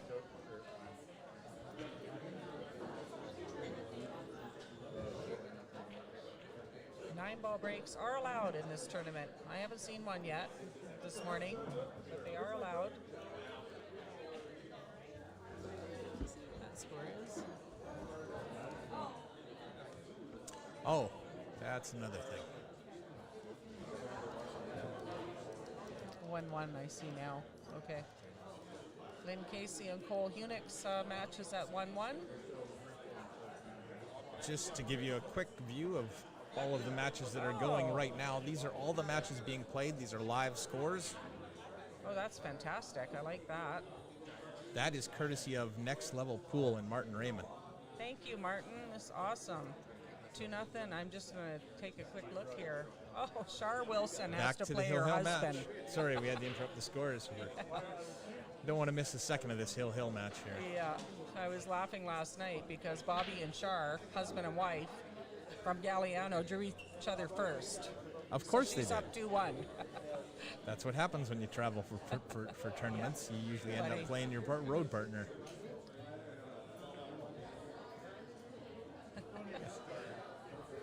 Doesn't have a easy 1 ball.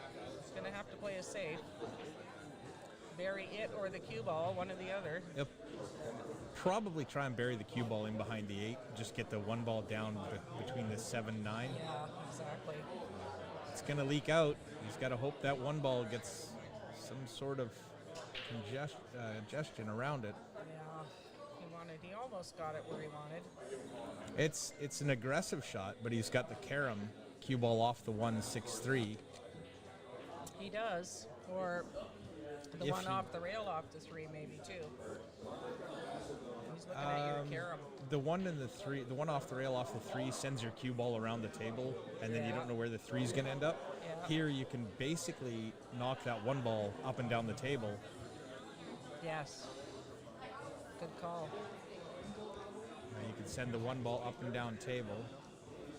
And then the cue ball should still end up in somewhere around here.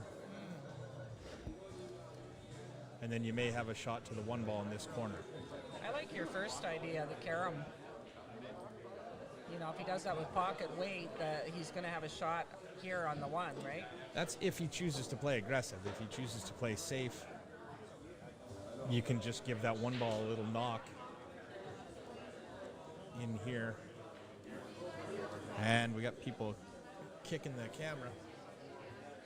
Stop kicking the camera. I don't want to go and adjust it right now. That would be poor etiquette on a hill match. Yeah. Go start messing with the camera right in front of them. Yeah, you don't want to do that. He's gonna go play safe. Well, He didn't get it safe, but he didn't really Marv leave is it, gonna have though. to come up with something. Yeah. You have to try and roll the one up behind the three. See, he'll scratch on that. I think his play here is to just knock the one to the rail and leave the cue ball Right there. right tight to it, and Yeah. hope it doesn't end up in a situation where Alan can play an easy safety behind it.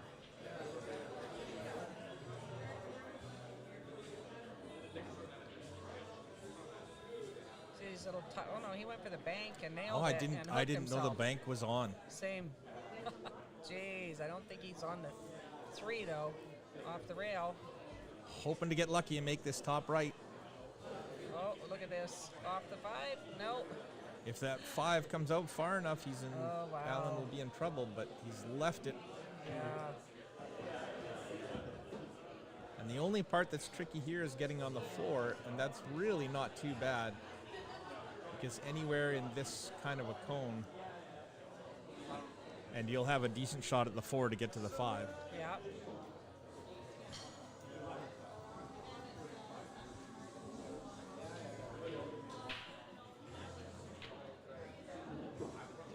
If the 5 was over here, this would be a lot tougher sequence. You'd have to make sure you were a lot straighter. Like if the cue ball comes over here, you'd have a tough time holding it for the 5 again. Yeah. But with the 5 being out in front of the 6 near the corner pocket, you've got 75% of the table to play with. Yep, you just got to get by that 7. Right? It's a little tricky to balance the weight and the spin. He's taking his time on it. That's good. He needs to. It's hill. No mistakes.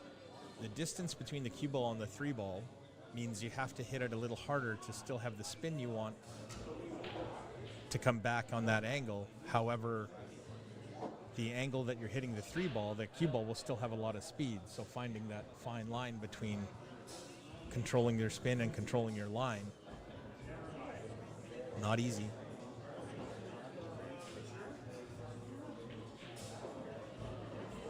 Oh, and he elected to go through the 7-9. I'm not sure he was trying to go through the 7-9, maybe hit the 7. I think he turned out, Use it as a turned stop. out pretty good for him. It's worked. Yes. But how many times do we try things and maybe what we try doesn't work, but it ends up, you end up being able to make do. Yeah. Just going to go one rail, back out past the 7 towards the center of the table. 2 rails.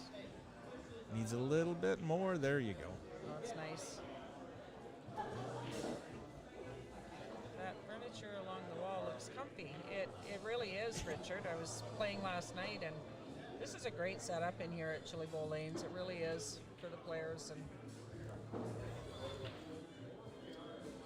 I think our only disappointment in setting this up this weekend was we couldn't get a liquor license to allow anybody to bring a beer upstairs. You have to go down to the little bar downstairs if you wanted to have a drink. You can't bring it up. Other than that, everything is perfect.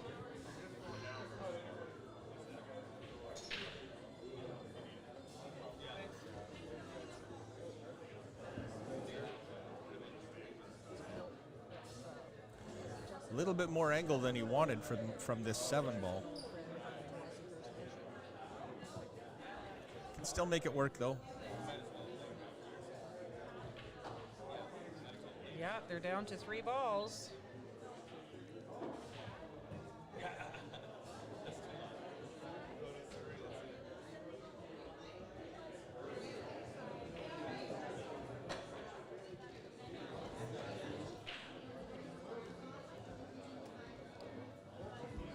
he got a little more than he wanted on this, eh? Didn't want to have that much cut. Yep, needed a couple more rotations of the cue ball, and he would have been in a great position. Nice. Where is it Could gonna be end funny up? on the 8-ball. Oh well. Well, it's got a shot, but it's not the easiest. Oh, you got all the live scores up there. Good. I didn't see that.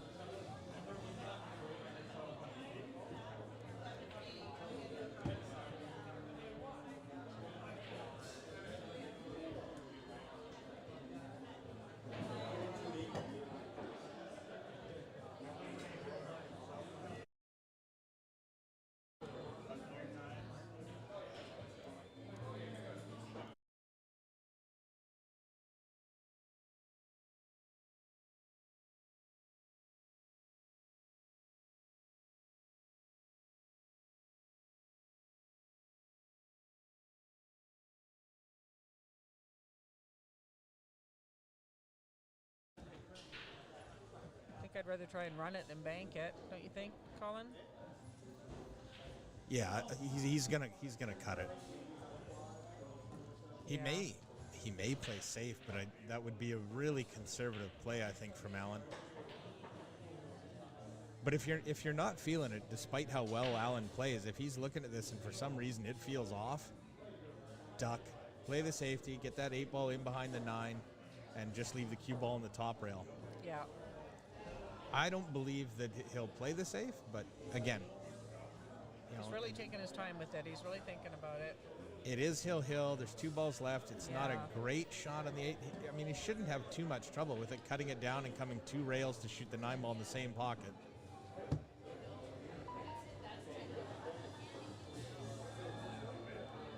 But then again, if you get down on the ball and it just doesn't feel like it's going to go in, yeah, you step back, reassess, and if you can't make it work in your head, it's probably not going to work on the table. He's shaking his head that he doesn't like it, so maybe he will opt to play a safe. It looks like he's checking that line, like where do I need to put that 8-ball to tuck the cue ball in and leave it stuck as well. It's definitely, for me, not a super easy safe to play. It all depends on, so many things there. Your weight is crucial, and getting your cue ball to the back rail. Well, I don't think he's got the angle to bring it back to the top rail. The more I look at it, the more I think he's just going to try and get the cue ball tight to the side rail and tuck the 8-ball in behind the 9. Yeah. If he's playing the safe, he could be just looking at the angle to come off one rail to come back down to this bottom right corner of our screen. That's right, Dennis. Like, you do what you're feeling. Or is he drawing bottom right? For it. Drawing bottom right, drawing around 3-4 rails? What? I can't see where he's hitting the cue ball. Going for it, nailed it. Nice shot. Wow. Oh, 3 he left rails. himself. I wouldn't want that 9-ball on a hill match. I'd rather have me shooting it than my opponent. Very good point, yes. I can't win if I'm not at the table. I know. I'm just saying I would wish it was easier if it was me. Oh, yes, definitely. Like if the cue ball was... But Marv would love to be shooting this right now. Yes, that's very true. No pressure, eh? For the match.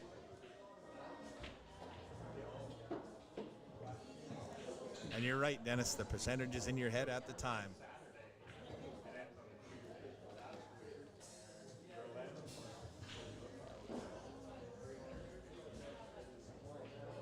Nailed it. How There nice. it is. What a nice Hill. stroke on that Alan 9-ball. Yeah, knocks good Marv match. Joe to the B side. Okay, folks, I'm stepping out, and I'm going to leave you with Colin. Thank you very much, Brenda. Thanks again for covering for me. I appreciate it. Yeah, you're welcome. I'm around today. My opponent's no show, so if you need any help, just let me know. Okay, thank you very much.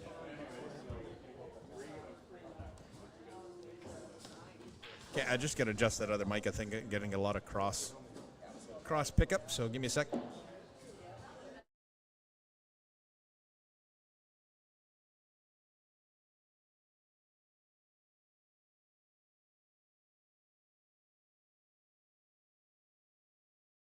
It's just the way it works. Mic's too close together, you're going to get echoes and double or cross pickup. I'm not sure what the audio term is for it. I'm not an audio engineer.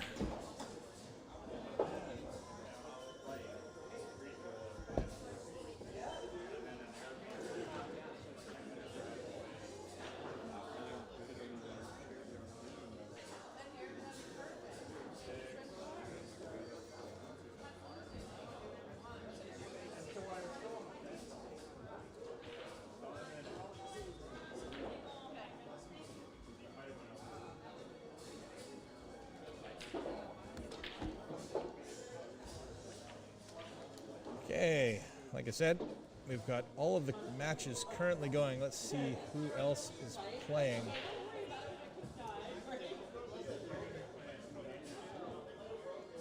Mike Isaac and Lloyd Wilson. Mike leading 6-2. Mason Mackey and Catherine Robinson. What table is that on? Let me see if I can find that one.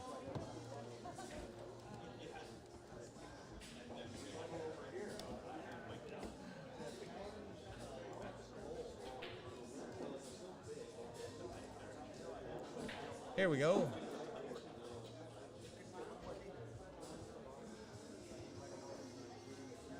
Fairly close in Fargo, only 14 points separating them. Mason with a 601, Catherine with a 587. I know. Fargo's just a general guide. Oh no, Catherine let the cue ball go, got in the corner. She might be okay with that 5. 5 ball looks like it still goes in the side. She'll give this little punch, go up and down table. Oh, straight in. I thought there was more angle on that. So this camera here is a PTZ camera. It's going to be swinging back and forth. We can get 4 or 5 different tables on this one with this view. But it is going to be some funny angles.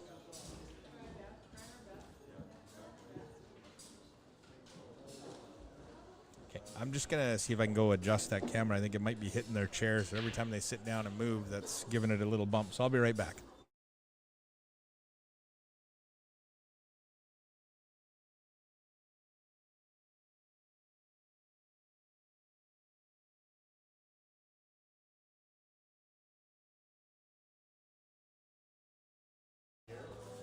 All right, so Kush is going to sit in with us here.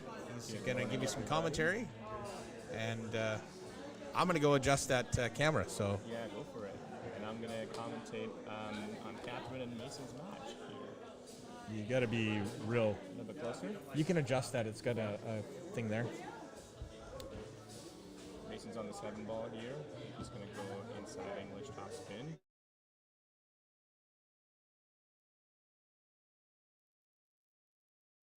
And here. Sorry, I didn't realize Brendan turned off the mic. Oh, is it on now? It's on now. All Yep. right. My bad. Mason's on the 9 ball to go up 4-3.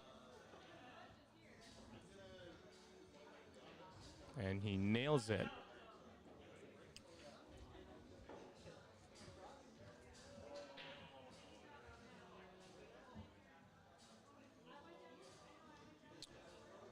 Colin's not at the table right now, guys, so I have no idea what I'm doing, but I will keep commentating on the match. Mason's racking up 4-3.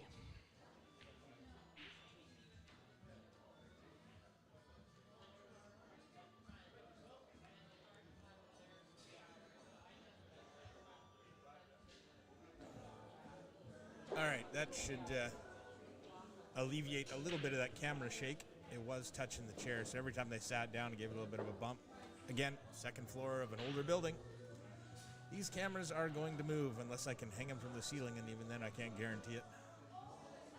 Well, even the balls were moving off the table. It happened to me in my match when I just walked up to the table. Give it a little shake. The object ball got a little shake. I had a little Mario He moment there for a second. Oh, I saw that online. Yeah, that was crazy. As he's shooting the 9 ball, just before the cue ball gets there, it moves and he misses the shot. I think the floors are older bowling alley floors. They didn't change them, so. No, you can't. The costs associated with that would be immense. All right, Mason made a ball off the break and starts off with a nice 1 ball. should have a little path there through the 2. It's got to come all the way back up table. There's a lot of movement on this rack. It's not until you get to the 5 that you've actually settled down and don't only have to move half a table. Look at that orange 5-ball. Isn't that a nice color for a 5-ball? Sunset orange. Sorry, Matcher. Not like they're listening. All right. Depending on how flat he's on the ball, he might have to put some juice on it to just get down. Perhaps he can get the gap between the 5 and 6 to play the 3 later.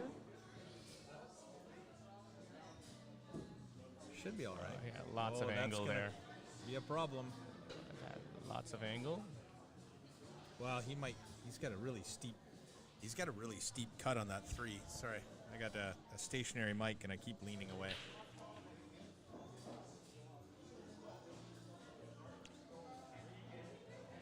It's makeable.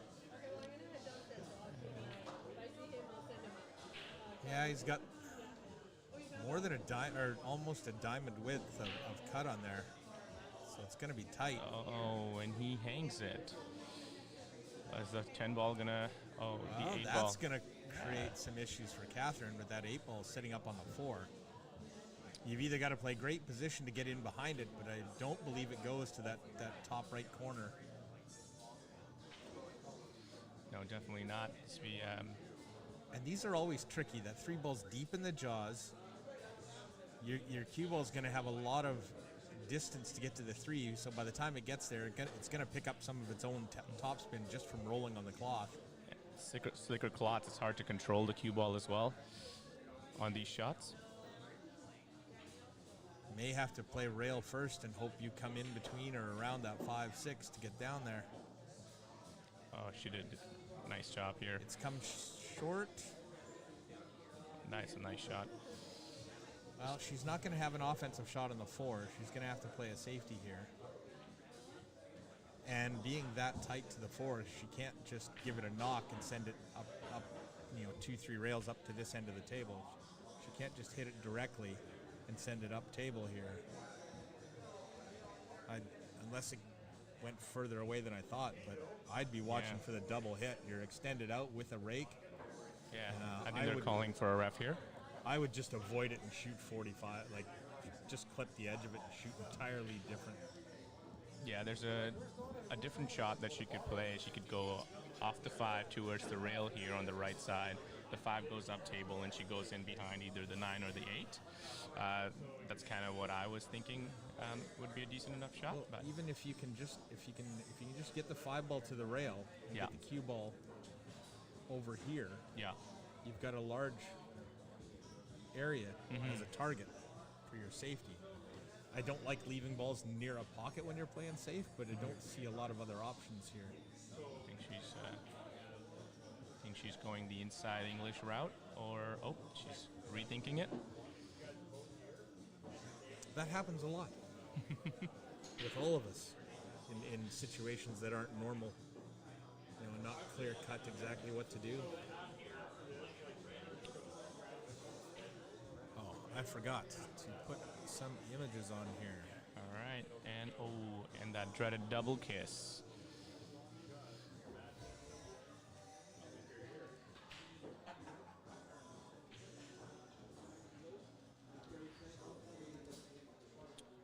It leaves a pretty open table for Mason here.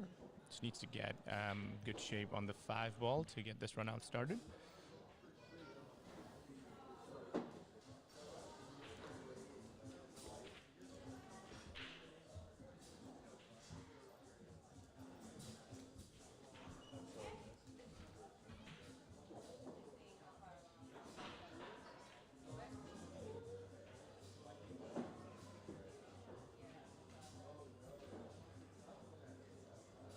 Nicely done there. Put a nice little draw stroke, came out 2 rails for the 5 ball. You can kind of do anything he wants really here. Probably draw a little bit and then play the 6 in the left side pocket.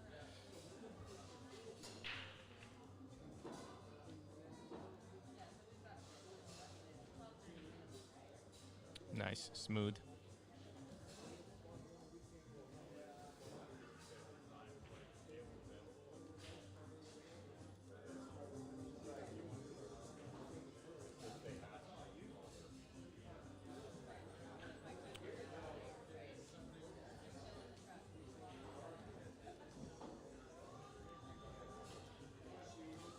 drills that 6 ball in. He's looking pretty good to get up 5-3 here.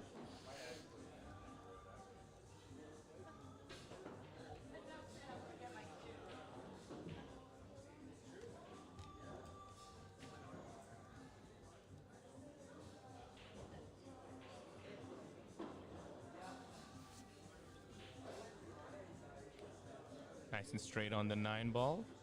A little bit closer to the rail, but I don't think that should be an issue for him. He's just waiting for the next table to play a shot before he hits the 9.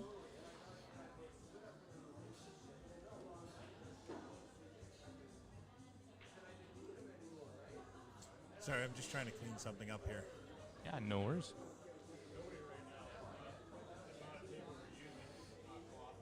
And he makes it. That puts Mason up 5-3.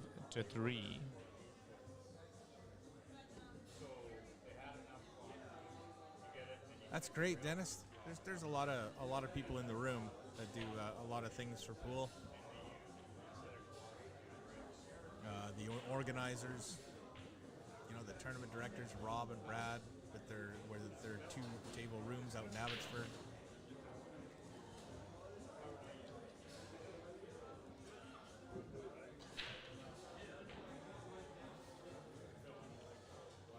All right, Catherine is ready to break.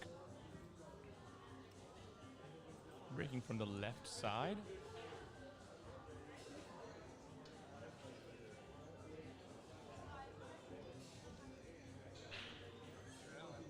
And she made the 1 ball in the right side pocket. The cue ball almost scratched, but is now hanging on that left corner pocket. She has a shot of the 2, but it's a long, tough shot.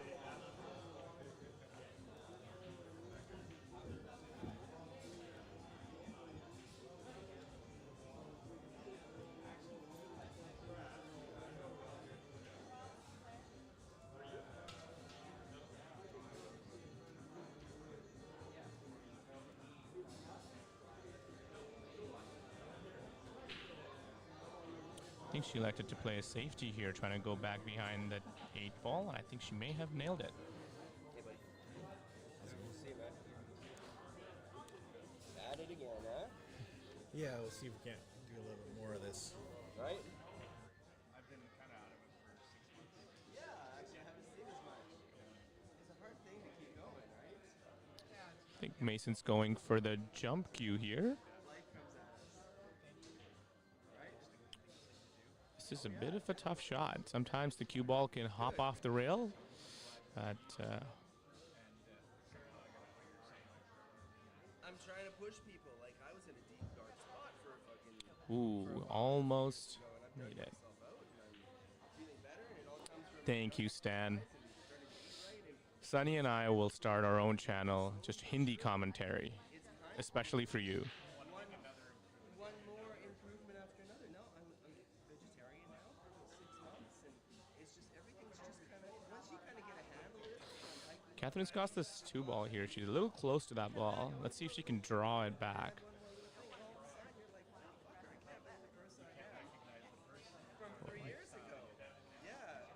That can be the issue sometimes when you're so close to the ball. It's hard to kind of get a good stroke in. Give people a little boost. I really appreciate it. Cool. Thanks,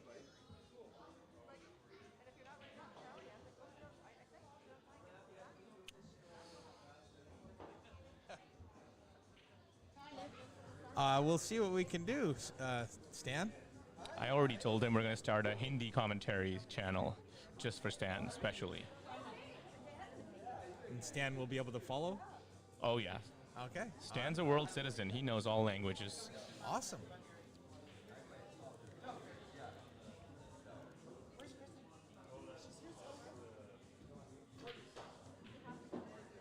All right. From one corner pocket to the other for Catherine here. She's still looking at the 2 ball. She might be looking at a safe.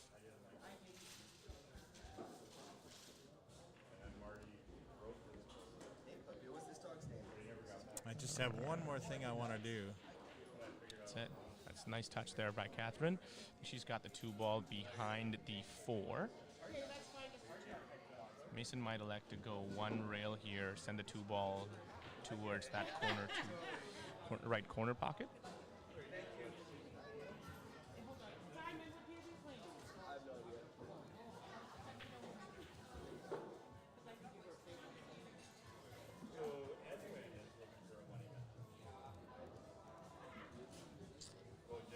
All right, here he goes, going for a 1 rail kick. Ooh, and he missed the 2 ball. Instead, sent the 4 ball all the way around.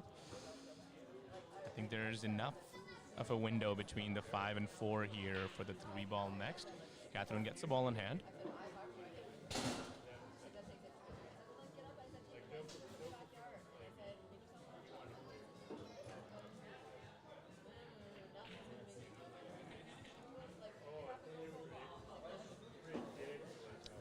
She's just looking to go into the rail, bounce off a little bit to have enough angle.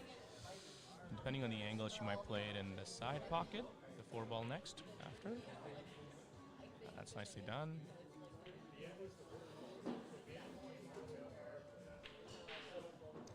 If she can hold the 3 ball, if she can hold the cue ball here after making the 3, she could probably play the 4 in the side. Oh, she went the other way, so she might be going for the 4 ball down to the left, bottom left corner. She'll have to get the cue ball over from the right long rail here. Let's see.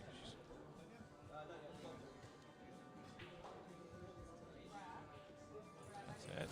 Nicely done. Those 2 rails. Left herself a little long for the 5 ball here, but the cue ball dresses up naturally for the 6 in the bottom left corner pocket.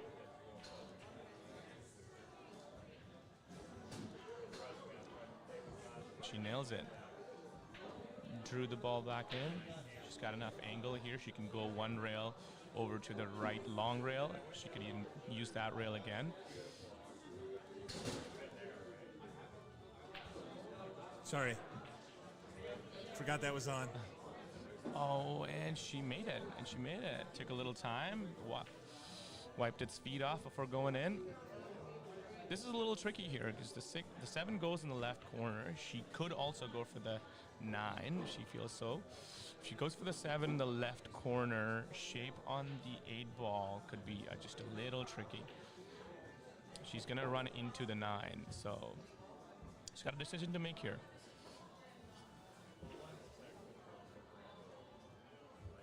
If she tries to avoid the 9, it's going to be so close to a scratch unless she has enough angle that she can draw into that side rail and somehow spin around the table. So yeah, kind of a tough shot. showy shot, bottom left, draw into that side rail and then use the spin to drag that cue ball around. That's probably the smarter shot. There we go. She Take got the some easy nice save. safety, make your opponent make the mistake. You don't have to be the hero.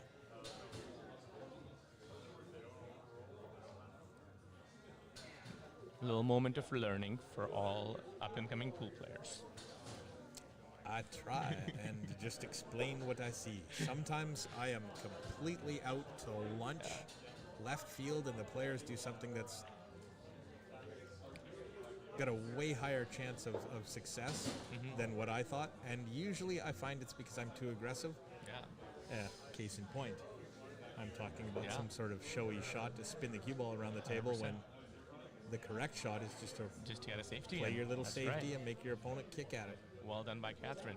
I know Stan's watching, and he likes to say one thing, which is, you can be as flashy as you want, but you'll never bring home the bacon.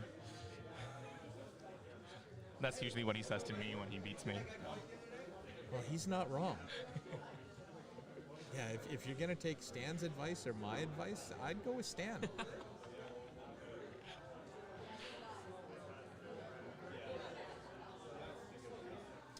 All right, this is a makeable cut for Catherine here. She's leaning over just a bit. I think there's natural shape here for the 8 ball. Just a little bit of inside spin, I think. You got to watch your speed. That's going to be fine. Here, well, go. As long as she's not completely straight. Even she if can it's draw it straight, back. she can just draw. I mean, Yeah. I'll take a shot at that 9 ball from anywhere inside that cone all day long. Of course, you'd rather be closer near Yep. the side pocket, but Yeah, that's a nice stroke. Draws it back.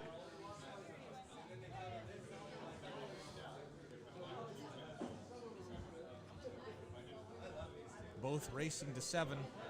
Catherine needs this to draw back within 1.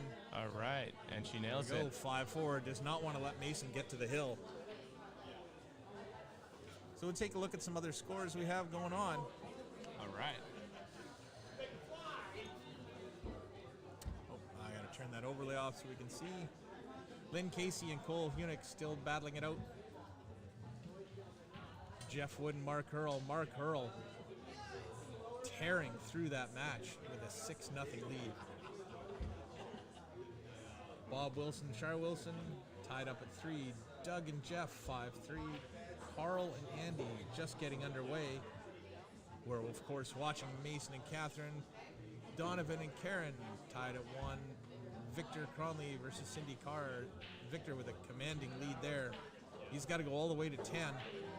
Rob Rowan and Gary Sankey 3-3. That's actually not going to be as much of a mismatch as that Fargo might suggest. Robert's getting a lot better. Don Parrish and Howie Chow, that's going to be a tough match. Vitor and Rob just getting underway. All right. Couple of good matches over there. Looks like Mason broke. I think he can see the 2 ball here. He's going 1 rail kick. And I think he was going for that combo. Yeah. Tried for the wire kick on the 2-3, but it wasn't quite there. Oh, I think the 3 ball might have just tucked in there behind the 4 enough that she can't really cut it. I think she's got enough room. She's just looking at where she needs to be to cut it. It is really tight.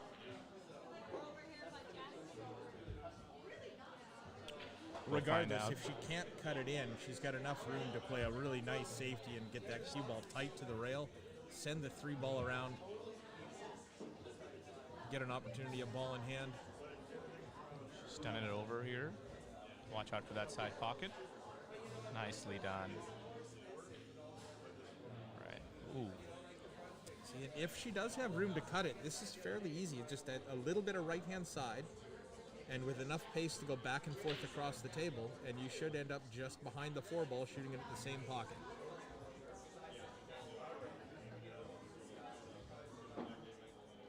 Ooh. She went for the inside spin, and sometimes you can tend to hit it a little thick when you're trying to put that inside spin on. I think that one she overcut, or did it hit the side rail Hit first? the side rail first. It went in, and then it went to the left jaw there. So it went 2 rays.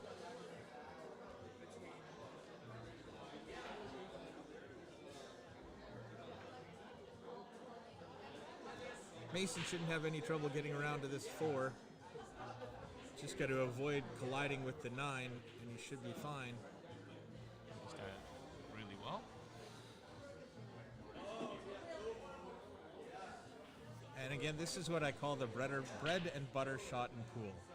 You're cutting a ball to the corner, and you're going into the rail at about a 45-degree angle, right? So Yeah. from this, you should be able to get anywhere you need to, either by just pulling at 1 rail or coming across 2 rails and back out here to land in this zone for the 6. Yeah. I'm not sure if the 6, I don't think the 6 goes past the 8 in that right corner pocket. It looks So like might the be 8's in the road. Yeah. So you might be looking to go 2 rails here, back and forth.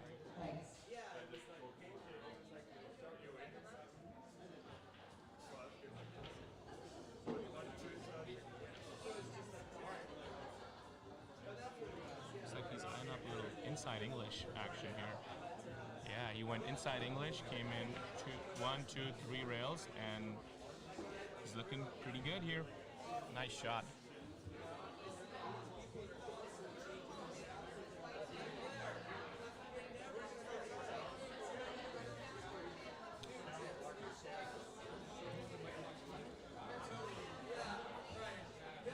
Should be able to go into the 8 and draw off it a little bit. take a bit of angle on the 7, but should be fine. Ooh, but he made He's the swooped 8. the 8. That 6 works. ball might actually wobble in. And it's going, and it hung. No, it hangs up. It hangs right in the center of the pocket, though, so that's a little tricky. And he'd rather have that 6 ball drop and shoot the 7 to the 9 shape rather than have to go from this 6 to the 7. Even though the 7's wide open, that 6 ball being deep in the jaws can make funny things happen to the cue ball. Oh, he did that really well. Mason just avoiding playing it, having that cue ball come out weird, just draws straight off it. He knows the 7 ball's a fairly easy make from here. And then he can come 1 rail or 2 rails for that 9, shoot it in either corner pocket. It all depends on what he thinks or what he feels when he's down looking at the shot. All right, he put a little Czech English on it, which was interesting. He's got a cut here, but he's close to the 9 ball. It's easier to gauge. These are missable, but I think he should be able to manage it. Yeah, this is actually another good shot to practice. That 45 degree cut on the 9 ball into a corner pocket. You're going to leave yourself here a lot, especially if you play shape anywhere like I do. Pushed in, nicely done. And he brought the cue ball back to the rail for good measure. That puts Mason on the hill, 6-4. It's a race to 7. One of the things you've got when you've got this 9 ball sitting in the middle of the table like that, you definitely, if you drew lines from the corners, right, you want to be here, not underneath that line. Nope. Because your cue ball just, for some reason, seems to be a lot easier to control going to the end rail than it does going to a side rail and running over here. I don't know how many times I scratch in the corner pocket because I've just let too much speed go on the cue ball. So Mason on the hill. All right, Catherine gets to break to keep herself in the match here. She's been breaking good so far. Made the side 1 ball in the side pocket last break, and that's another 1. 2 in a row. She's One on the hitting them side. pretty She's pure, got a shot at the 2. and everything That 5 is ball's open. clear. So if she can get nice on the 3 here, this is a pretty nice rack. Maybe a little bit of work to do getting from the 5, 7, 8. That those last 4 balls are going to be a little bit Up and down. up and down, and of course, the more you make your cue ball travel, the more you have opportunities for errors. Oh, nicely done. Nice stroke she put on there here. Just went past the 9. She's got a bit of an angle, actually quite a bit of angle on this 3 ball.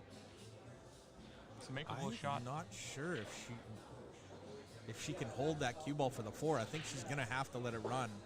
Yeah, she might have to play under the 4 ball, go it this way if she can, but that might be too much work. I don't think she has the angle to get, like the angle she has going 2 rails. I think she's going to have to worry about the 8-5.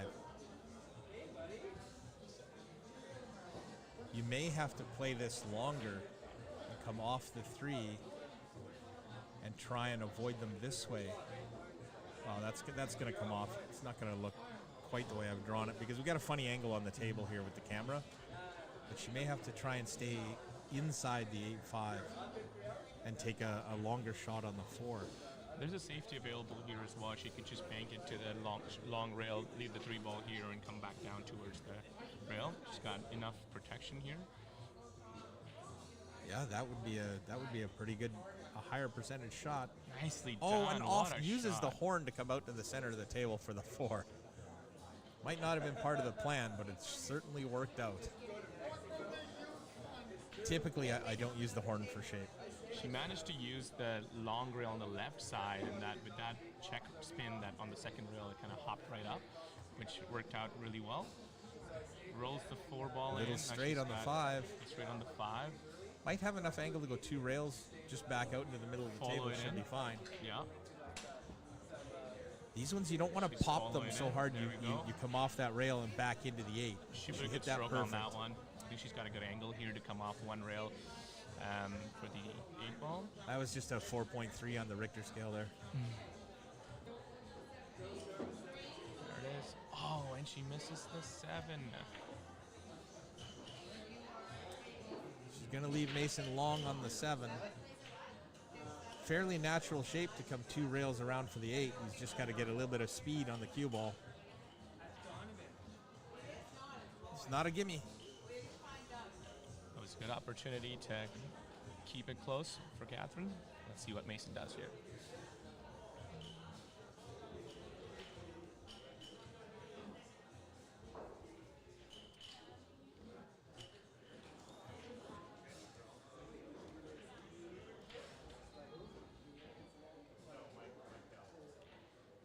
All right.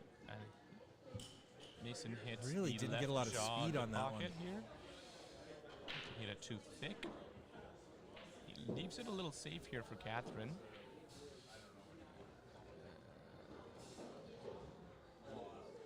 Not sure how she's going to play this safe-wise.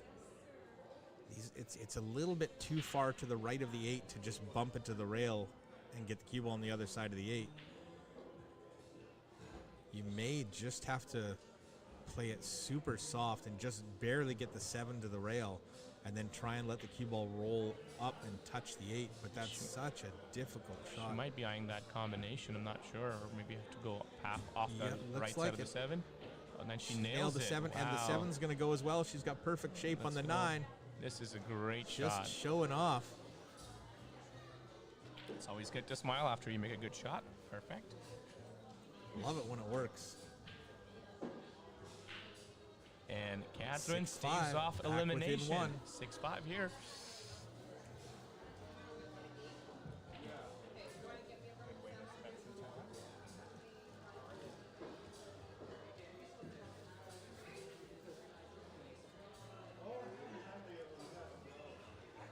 All right, we're on to a different match Lynn here. and Cole working their way through their match.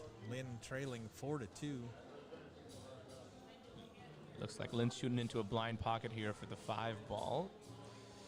She could come off 2 rails here.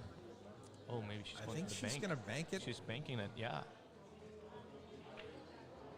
And she nails it. Nice shot. Hits the bank. It's going to have to bank the 7 as well. Not a bad idea to play safe and just put this 7 on the rail by the 9. Still, I think I'd go for the bank. If you miss it, it's still going to end up there, right? It's Yep. 50-50 as to whether you rattle it or land it in the pocket. We're You going to head guarantee back to shape the on other the match ball. now that they broke. All right, Mason broke. He's got a good shot on the 2 ball here.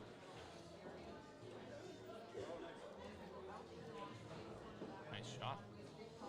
He's a little thin on this 3 ball here. Might have to go back and forth because the 4 ball is on the same rail as the 3 is. So he's going to need to put a little bit of right-hand siding on the cue ball here. Yep. Coming in. With these slick cloths, sometimes the spin doesn't catch as well. So let's see. All right. I got the right spin, and he got the right weight. It was just a little bit off on the deflection for that 3 ball to the corner. You can let me know how the audio's going, folks, if it's good enough or whether you can hear Kush or I. I think mine might be a little low. I'll try and bump it up a bit. All right. Catherine's looking to make this 3 ball. She's played a nice little safe here. 3 balls going right behind the 6. I think she's got a good snooker here. Mason's good looking at that right long rail, hoping to come 1 rail. Maybe make the 3 ball into the side pocket and the opposite rail.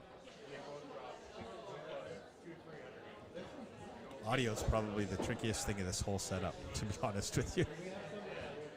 Yeah, we're in a pretty loud room right now, and there's a lot of people talking around us. Mason goes for it. He got pretty close to that side pocket. Gets rewarded with good shape on the cue ball here. The cue ball stuck on the bottom rail here. Catherine has a tough shot, and I think she's already committed to cutting it into the left, top left. Thank you, Johnny. She makes this, helps a lot, and she nails it. Needs to get out from Nails behind it. the There we 5. go. Nicely done. Just about got trapped in there. On the rail here, she could play it with inside spin, but that makes the shot a lot tougher. I think you just play this with straight top and try and avoid the scratch and the 6. Just get some sort of look at the 5 so that you can keep going. And now she's got a bit of an angle on this, trying to get past the 7-9 and back out for the 6 might be a trick. She's going to have to go right between them, in and out. Nope, she's aiming looking low. like she's hitting low. She's going to try and just draw this into the center of the table. A little bit of a stun into the middle. Nicely done. That'll work. All right. And she does so well in the early parts of the rack. It's just as she gets into the later parts here, she's been missing the odd key ball. If she can pot this 6, the cue ball will land pretty close to where it is now for the 7, if you get the weight right.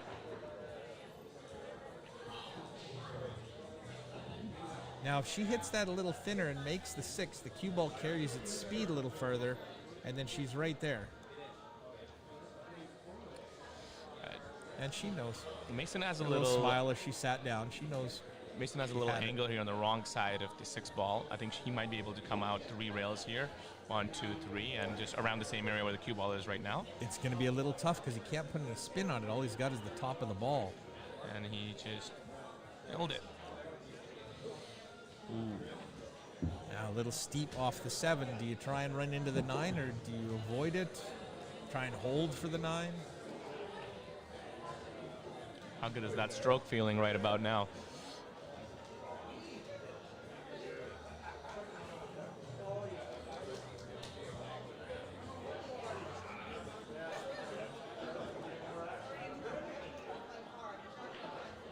He elects to go into the 9 ball. I think he was trying to drag the cue ball around Right behind it, and, yeah. and he just a tough ask from there. But this pocket will play a little bigger this way. If you take it to the corner, you know, as long as you don't have that steep angle into the corner pockets, you can kind of rub that left side rail as it goes in, and it should still be okay. The pockets are fairly large. They're playing pretty generous right now as well. All right. He's aiming low. I think he's trying to play a little 2A here. And just draw the cue ball back into the side rail, or the end And he rail. makes it. Nicely done. There you go. All right. Mason Mackey defeats Catherine Robinson. 7-5. This is the Lindsey Wilson 9-ball memorial tournament. It's going to be today and tomorrow, coming to you from the Chillibowl Lanes and Pool Hall here in Chilliwack, British Columbia. A lot of the sponsors there, the Chilliwack Pool League, with Rob and Sheena doing so much work to put this on. Rob and Brad helping out. Mason's going to be running the 9-ball break pot, and then Moi Photography and Amy Wilson, who did all of the graphics for this event. Thank you very much, guys. Much appreciated.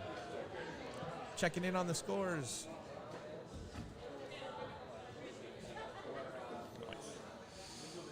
All right. Cole and Lynn still at loggerheads here. Jeff Wood turning it around a little bit. He was down 6-0. It's now 8-2. It's a close match between Doug Quit and... your damn swearing, I was listening to you. Not me. He waits till you're away from you. Carl and Andy Kloss, that'll be a good match. Andy shoots a lot stronger than the 530 that he sits as a Fargo right now. That will catch up. And there you see it just changed. This is the beauty of Martin's system with Next Level Pool. As that match was confirmed ending between Mason and Catherine, the next match auto-populates in there, and now on that same table will be Tammy Piccolo and Dave Stagg, starting right now. Donovan and Karen battling it out there. Karen with a 2-1 lead. Only needs 2 more. Donovan's going to have some work to do. Victor sitting at 8-3. Tom Comninos and Doug Power just getting underway. Don Parrish starting to build a lead over Howie Chow, 5-2.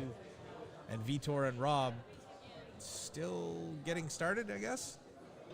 We'll see how that works, and we'll just check in. Bob and Shar. see, Quick where little is it shout out here? to our tournament directors here. They've done a really good job organizing this event. There's a couple of big screens here to keep tabs of scores. Take a look at your matches. There's a challenge bracket on a big screen as well. Angel and Brad are always available to help you out with figuring out when you're playing. And you've got Kick-In Billiards doing great commentary. So Yeah, it's been a while since I've done any streaming, so I appreciate everybody who's well, we joined us missed you. again. We missed you. Thank you very much. It's been, I think I'm going to try and do the May 13th or 15th one down at Metro. I'll probably do that one remotely. Oh, nice. Amazing. Yeah, we haven't had a commentated stream event in Metro in a while, so this will be good. We do have the streams going, but it's so silent. There's only about 6 people watching usually. Well, I'll do some commentary, and there'll be 7. I monitor my streams, so there's always one. So.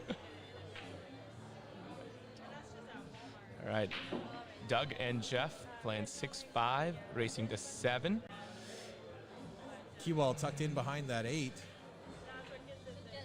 That's a bit of a clustered end of the table there.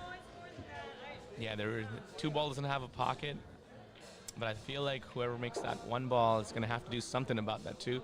There is a safety available depending on where you land on the 2 ball. Oh, if he can jump this and cut the 1 on the side, the cue ball might go down there and disturb that 2. Well, and Doug's going to have an opportunity to move the cue ball around, maybe get it in there and disturb the 2. Might have a carom on the 2-6 if you get into that side rail. I see. Into here. All right.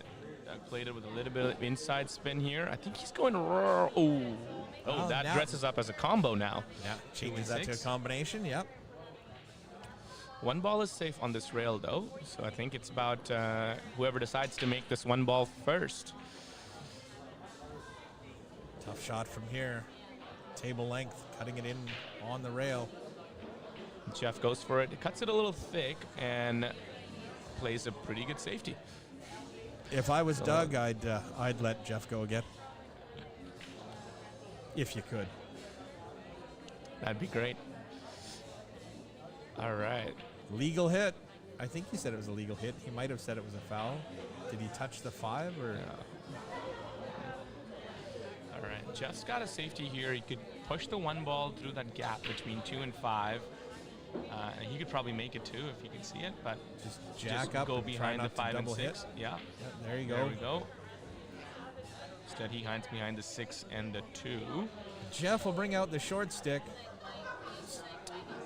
Try and pop that, or sorry, Doug will bring out the short stick. Try and get that cue ball up over the 6 and the 2. That's a pretty tight jumping zone. I do not remember how good of a jump game Doug has. We're about to find out. Sorry, yeah.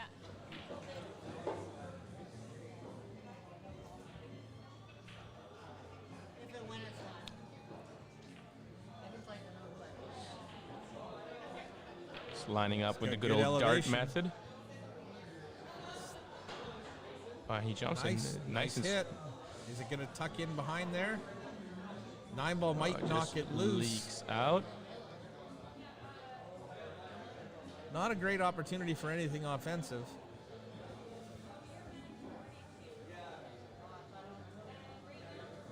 Might be able to knock the 1 ball up and down the table and just roll that cue ball in behind the 7, 8, 9. Threading the needle there. Nope. I'm not clear on what he was attempting there. Maybe just get the 9 moving, try and pop it in the corner.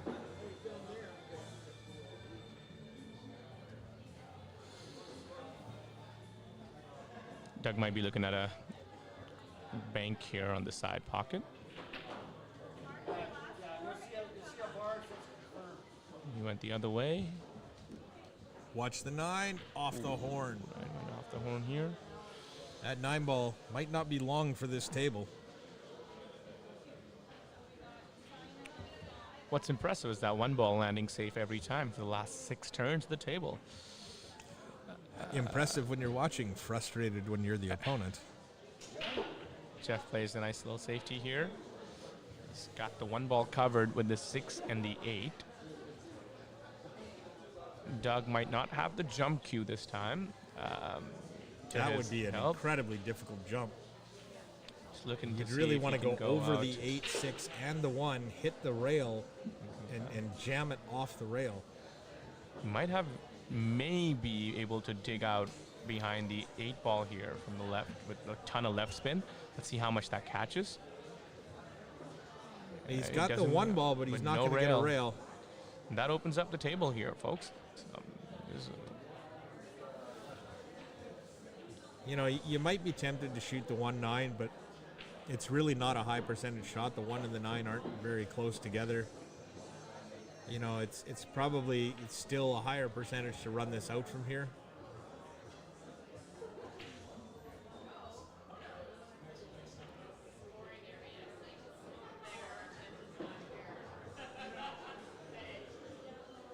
Stun the 2 off that end rail, back out into the middle of the table. Whoop, that's going to be a problem. A little bit of left-hand side on the cue ball there. Tucks it right in behind the 9.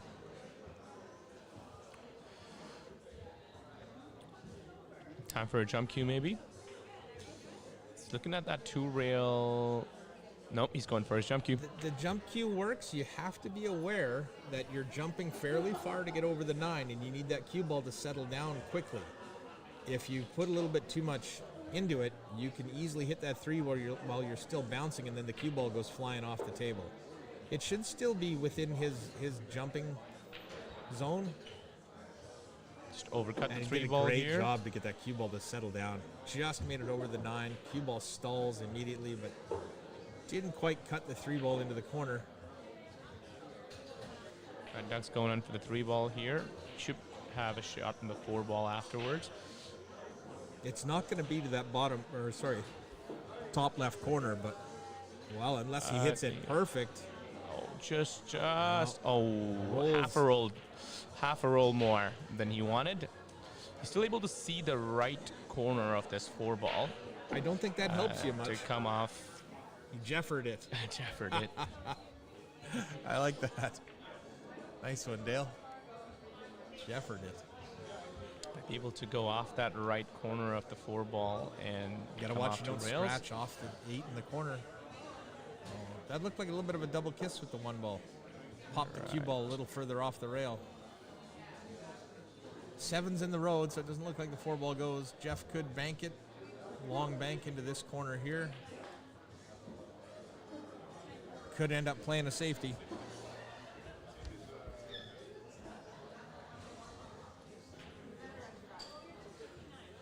It's one of the reasons why I like doing commentary for rotation games. The tables are usually a little bit more easy to figure out what they're going to do. Whereas with 8 ball, because you have so many options, it's, you know, unless you're playing or commentating on a very slow player, you don't really get to walk through all the different options. 100%. And there's so many more patterns to look at as well. Jeff hung the bank here, but Doug's got a straight-in shot on the 4 ball, and he... Ooh. I'm not sure he can see the 5. I think he's corner hooked. Maybe a little bit of a masse shot here. Just to get Just out and around the overcooked corner. that 4 ball shot just a little bit. A little bit of a curve. And he's, he went he's for a nice over masse. curled it. All right. Got that right in tight to the end rail there. And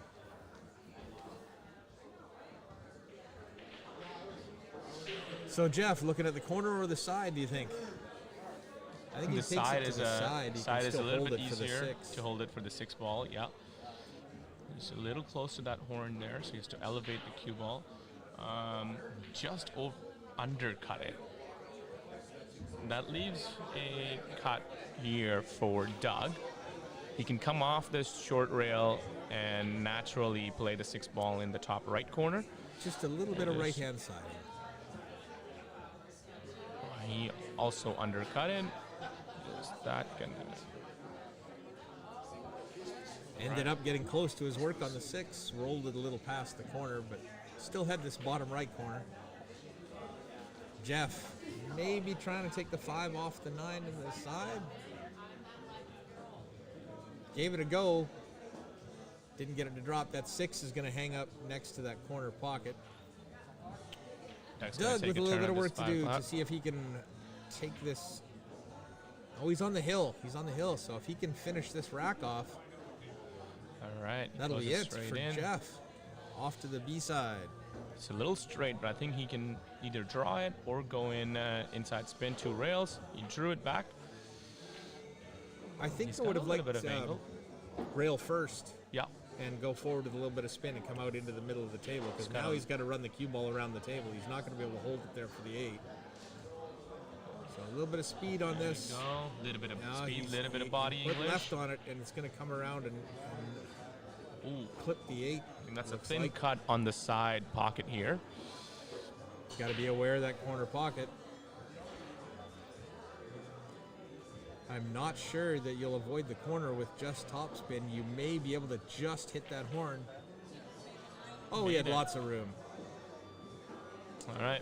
Camera angle can be a Lines up really a tricky- misleading thing. Lines up a tricky 9 ball here. Left, bottom left or bottom right? My first instinct is bottom left. It seems to be that he doesn't have to cut it as much, and he'll Yeah, I be able to agree. get that cue ball to the end rail. I can't really tell the angle from the other way, and I'd be worried that it's more cue ball into that corner. Yeah, I agree. Although it looks like he's drawing off of it. Nope, just rolling it in. Ooh, Wow, the he 9 ball just- overcut that and still just about scratched. So maybe my perception of what was going on there is not wasn't as accurate as it could have been. Jeff, to stay alive and get on the hill, Nails it. watch the cue ball. He's all right. We're heading to hill, hill. Hill, hill, and it looks like Doug's to break. In the meantime, we'll do a quick check of the scores. I don't believe they are. I think those are Chinese 8-ball tables.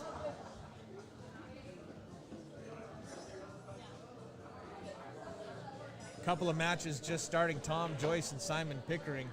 If we've got that one on the go, I will definitely be streaming that one. That should be a good match. It's always fun watching Simon shoot.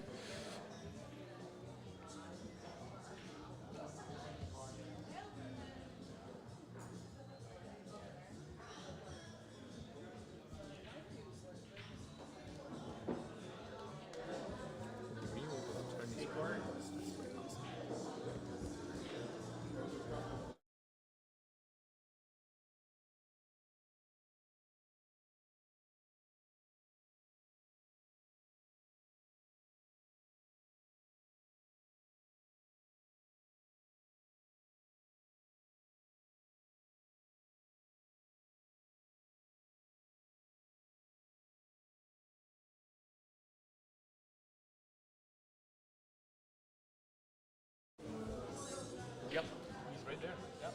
Yeah, and that means I'll have to change that after this match. I'll have to throw up one of the other tables for a minute, and then I'll change the focus of this one. 'Kay. Because Tom and Simon are not actually on a table I have a camera at, so we'll just use this PTZ and rezone it in.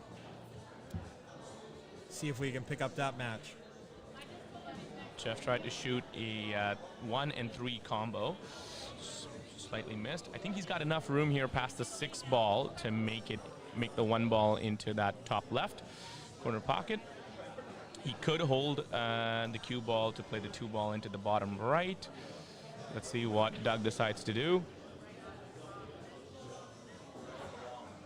Watch the side. In the drink.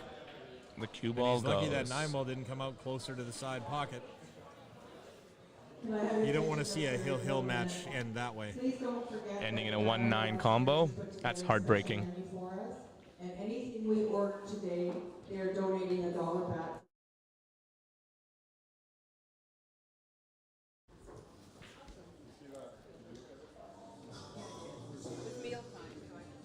Well, that will affect my decision as to what to eat. They've just announced that the venue we're at has put on a special meal, and they're donating part of the proceeds to this fundraiser. So,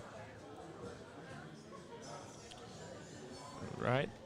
Jeff's aiming at this 2 ball here. He makes it in.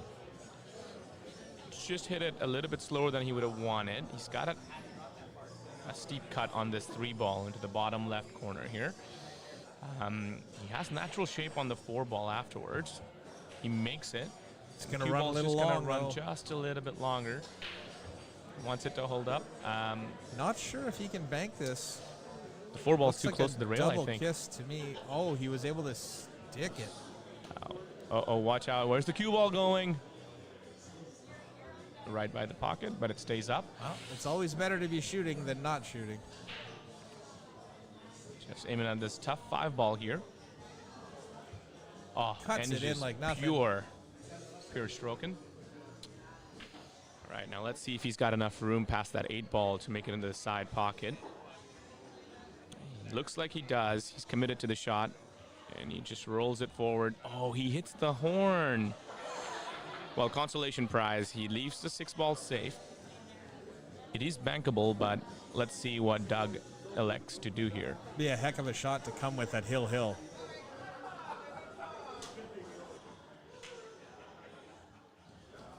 Yeah, I was just going to say, you might want to move that magic rack, and he does. So, he went the other way. That's going to set up near the side pocket. Watch Does out he for make that it? side Oh, pocket. wow. All right, it's 4 balls for the match. To advance to round 2. I think Jeff has enough angle here where he can either use the right rail here. He's looking to draw it right back, so perhaps not. Smooth stroked it in. Doesn't a want to little be too stuck close on to the rail. And he's straight. He's off the rail now. Might have some little angle flat. there. It's tough to tell from here. But he's a little flat. He might have to draw it again.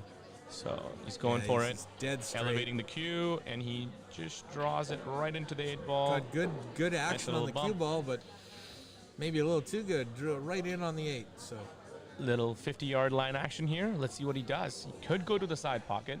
I or he don't could go mind to the side either. A little bit of right-hand siding. You'll come right back up this table. Little bottom right, I think. Yeah, he's going top spin. Looks like he's going to try and cut it He's in. going to threaten. Oh, he's no. not going to get a rail. No. No rail. That must be frustrating. That'll be a little tough to take, but if see it what pays Doug decides off, to it do. looks great, right? Like, it works and gets you the match back.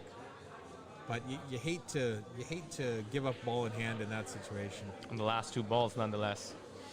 Doug has to watch the angle he's put on this. It looked like he might have a little bit more angle than he thought, and he could have scratched in the side going past. All right. It's just Making one of those that 1 ball unintended here. things. Makes That's it. 6-ball in. Mr. Doug That's Carr all she has wrote. defeated Jeff Radford 7-6 Hill. We're just going to see if I can adjust this a little bit.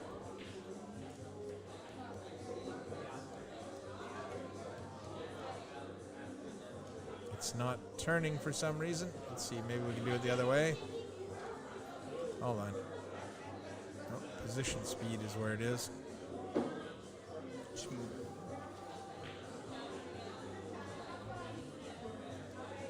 Okay, give me a second, folks. We'll just throw on another table here.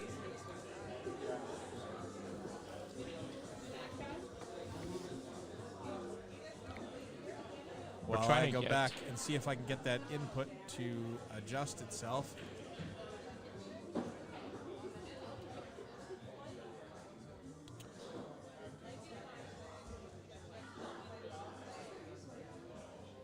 It's already as fast as it goes. That's right, Lee. There are some Chinese 8-ball tables in the background there. Ian Burns is shooting the 2-ball here on this table. I'm not sure who his opponent is. He's landed pretty good on the 3-ball. He needs to be, well, in and around where he is already right now for that 4-ball next. He does have a little bit of angle to go under the 9 and then maybe play a 2-rail towards the 4.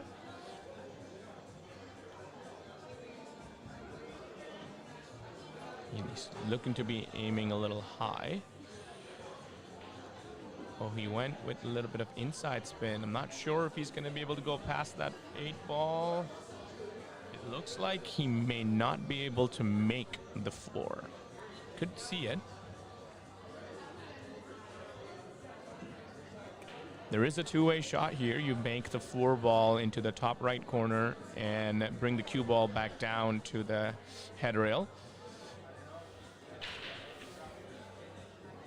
Yeah, unfortunately, they've put Tom and, well, Challenge has put Tom and Simon on a table. I don't actually have a camera because one of the cameras I was intending to use today kind of failed. Just move that one. Is that possible?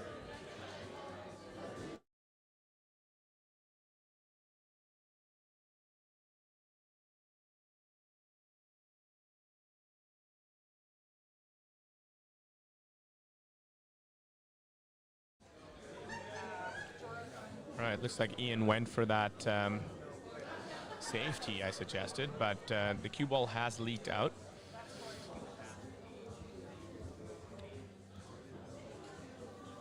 His opponent is now at the table. Make the 4 ball in the top right corner and draw the cue ball out 2 rails to get shape for the 6 ball in the bottom left here. He could also play with inside English with a little bit of follow. Personal preference.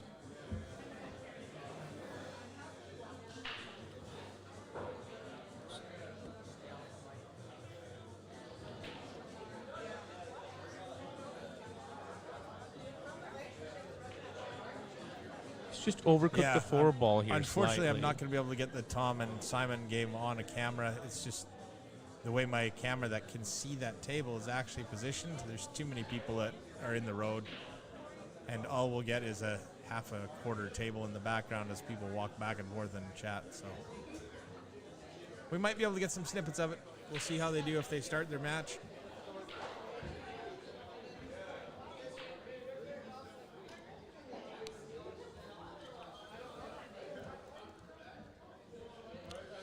All right. Meanwhile,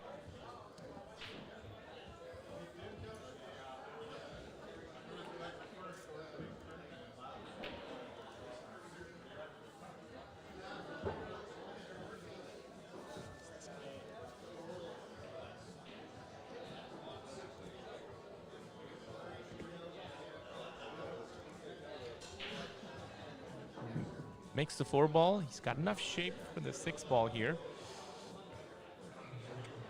This is again one of those shots where it's personal preference on what you like to do better.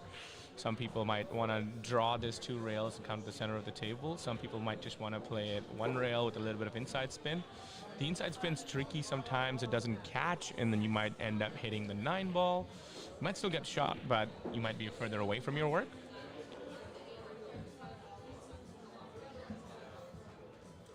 Most of the players in this area know each other, and we've all played in tournaments together. So when you see somebody just pick up the ball like that and move the template, Roy asked Ian if it was all right, and everybody's pretty relaxed. So, you know, it was clear he had a shot at the 6. He's not going to improve his lie. So, yeah, go ahead. Take the template out. Roy likes to draw the cue ball, 2 rails. He's landed pretty good here on the 7. That'll work. A similar shot on the 7 again, same as he did on the 6 ball. Bring the cue ball out where he is right now. That would be pretty good.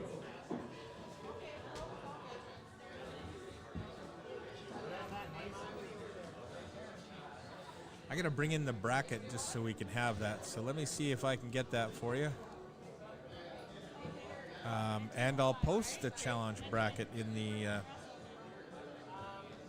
chat. So let me work on that. I'll let Kush keep talking.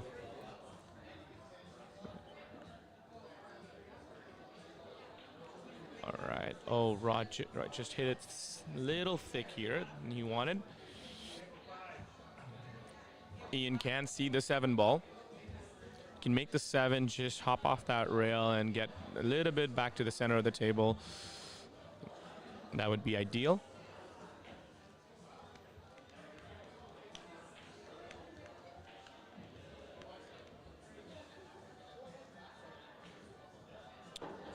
Ian makes the 7 ball. He ended up drawing the cue ball, which leaves him with a little steeper angle than on the 8 ball than he would have wanted. Nonetheless, he can still make this and come off that rail back towards the rail he's shooting from right now. Wants to be below the side pocket for the 9 ball. Let's see. Oh, and he just undercuts it, just hits it a little thick. That leaves a long shot here for Roy.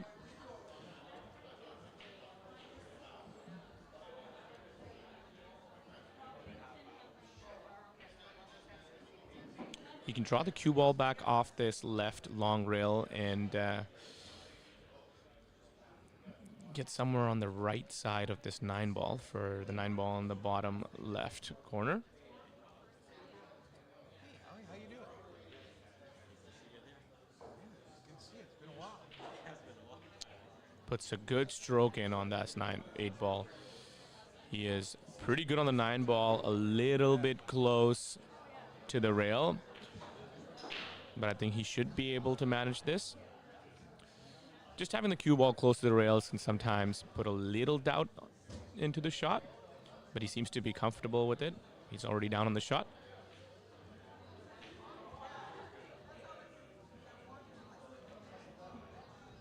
Right in the heart of the pocket. That puts him up 1-0. It's always good for your confidence when you get the first rack of the match. They're both racing to 7, so this is an even match. And it's Roy's break.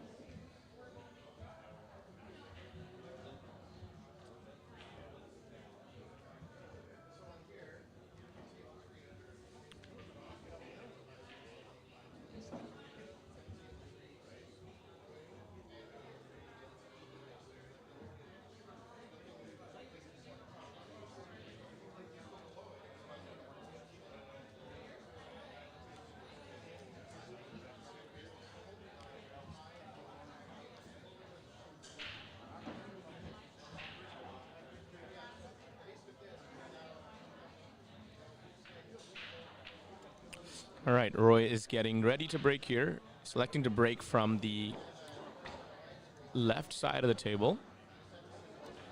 With the 1 ball on the spot, I think he's trying to make the 1 ball in the right side pocket.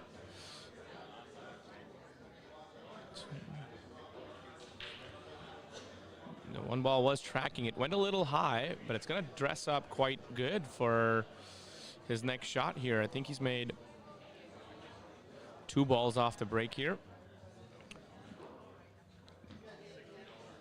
It's a decent enough cut for the 1 ball. The 2 balls right there, so he doesn't need to do much with the cue ball after. Might be a reach issue. May need to use the rest here.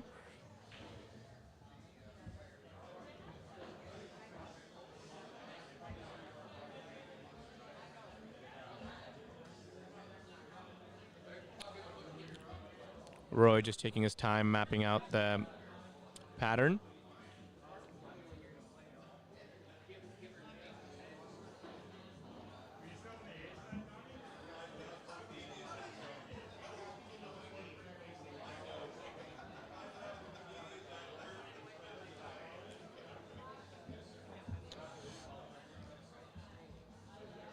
All right. He's just going to slowly roll that in.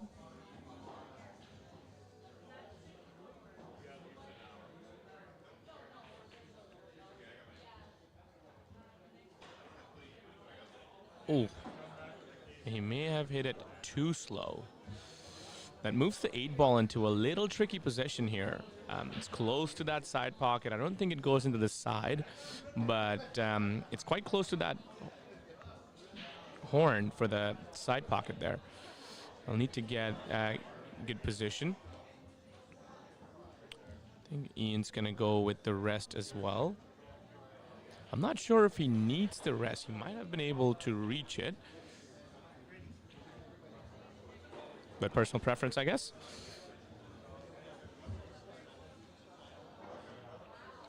He wants to either get under the through ball or leave a little bit of an angle, and he goes with the latter. He's got enough angle now where he can bounce off that top rail, maybe even use the left long rail here to have a bit of an angle on the 3, so he can just slide over for the 4 ball. Nicely done. He does have enough angle here. You can just put a good stroke on it and just slide over for the 4 ball.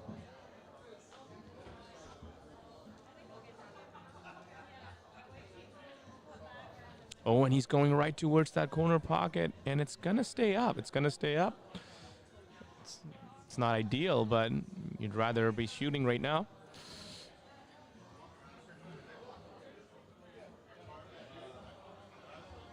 Now, this is going to be hard to hold for the 5 here.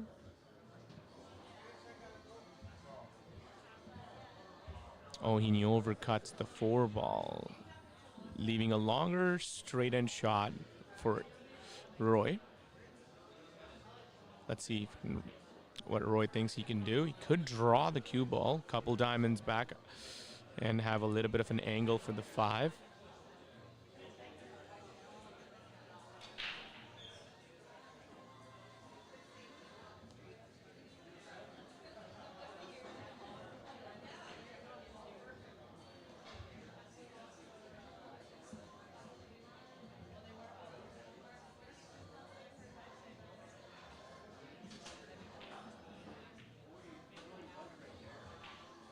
He made it use the 9 ball to get shape on the 5 here. The position on the 8 ball is key for this one. Not sure if he can go under the 8 ball. I mean, 2 rails come to the top rail, the long left rail. Maybe even use that top rail and go under the 8 ball to make it into this bottom right corner. It's a tricky shot to execute.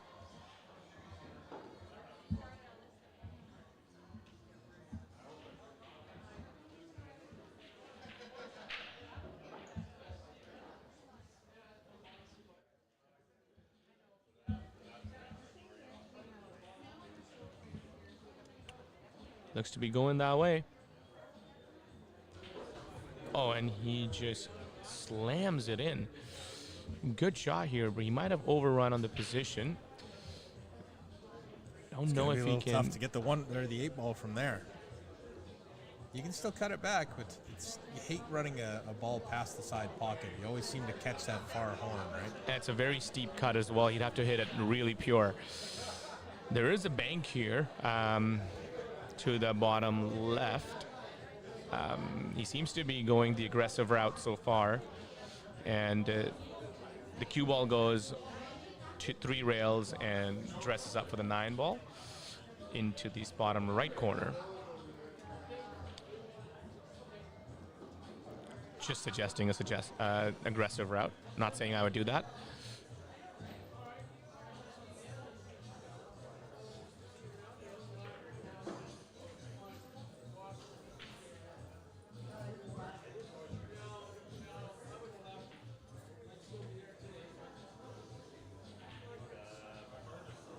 See what he does. He looks like he's looking at this bottom right corner pocket, trying to cut it all the way down the rail. Oh no. It's hard to tell what he was trying to do there.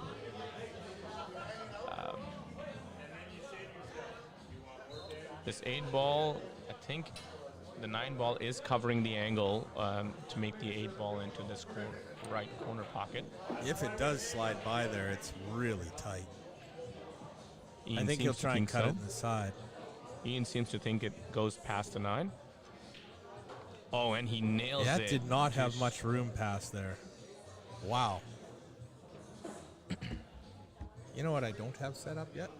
I don't have instant replay set up yet.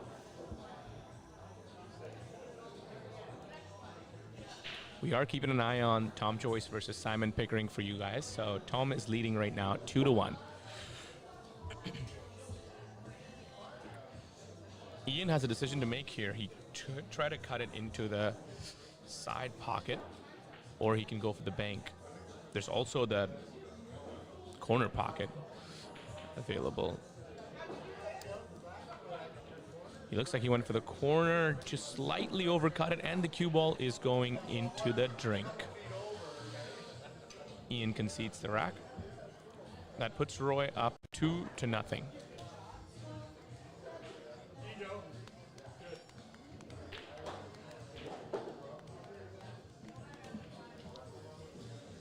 All this commentating is making me thirsty, so I'm going to go get myself a drink, you guys, and I'm going to leave Colin It does have here. a tendency to do that. No, I appreciate it. Thank you very much, Kush. See you guys shortly. Perfect timing. Look at that. And Kush actually won't be back right away. He's got a match that's just been called, so he's probably going to grab himself a beverage and head out to his match. I will see if I can get instant replay to work.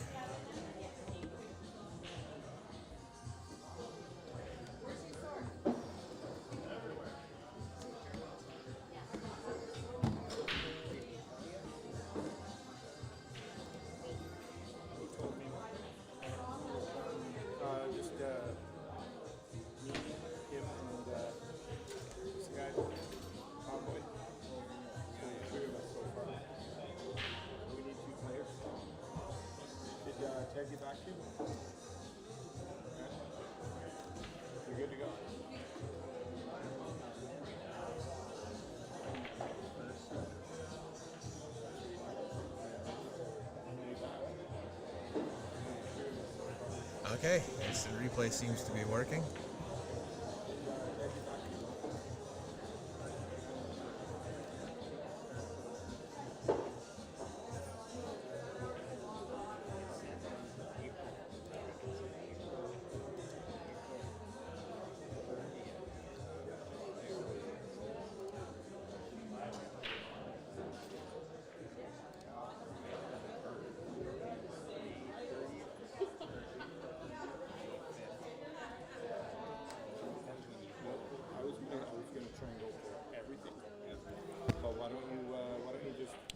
Bit of a thin cut on the 3.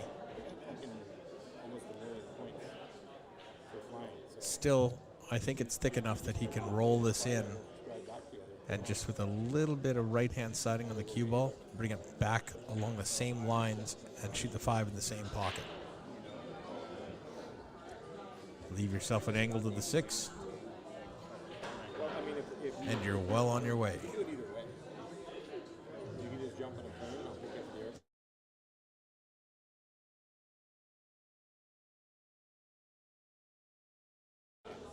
Needs that to hit the 6 or slow up. The further it goes, the less likely it is that he can see that 5. He might just have a piece of it.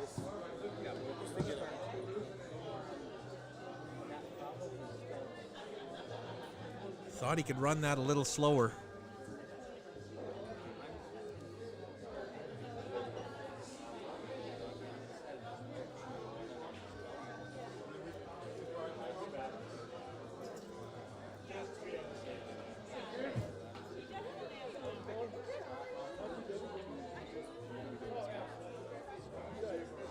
Just checking. You see him kind of squinting, taking a better look at it, trying to make sure he can squeeze past that 6. 9 ball's going to go near the pocket, but it's going to be a little wide.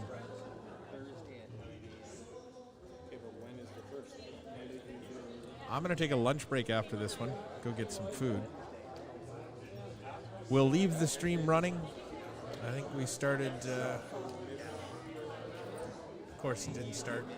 It doesn't say how long it's been running on my streaming software for some reason. Should have started when I did that.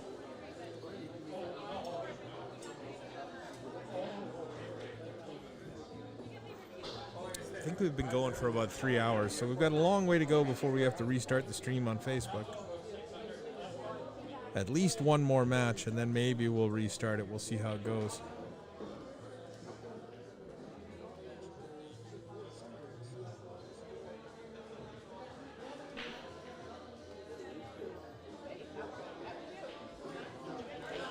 Yeah, 3 hours and 15 minutes roughly so far.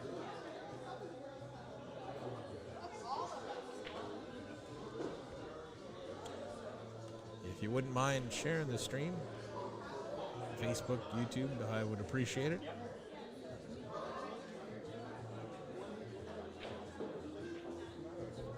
Again, for those of you who are just joining us,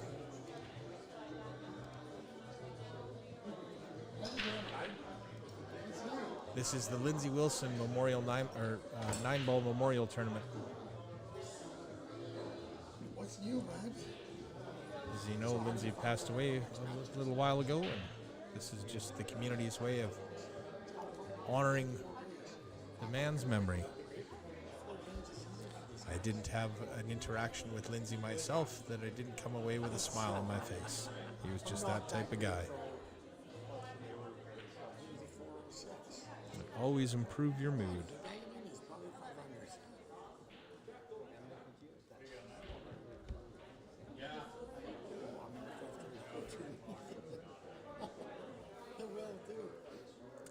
I want to give a big shout out to Martin Raymond of Next Level Pool.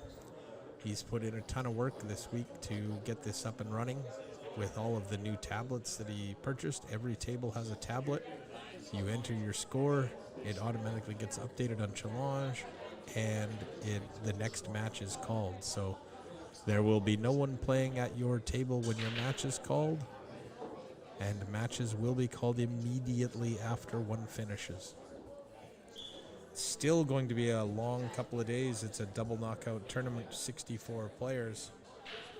And some of the Fargo Hot matches are going to take a while.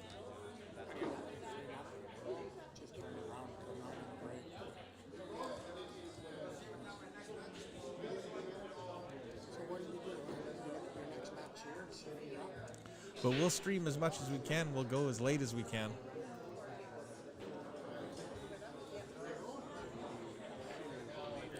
I do have to pick up Mom tomorrow evening, so, you know, maybe somebody else running the show while I'm gone.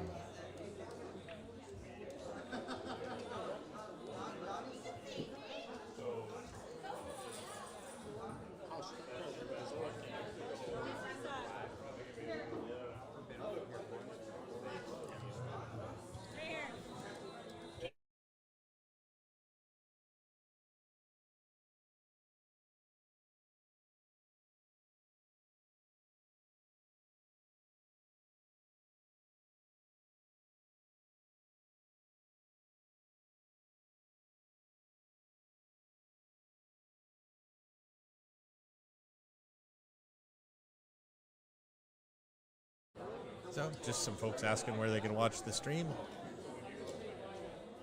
For those of you that don't know, we are also on YouTube. So the stream is up on YouTube if you wanted to watch it on the big screen at home. Sometimes that's a little easier than casting your Facebook page to it.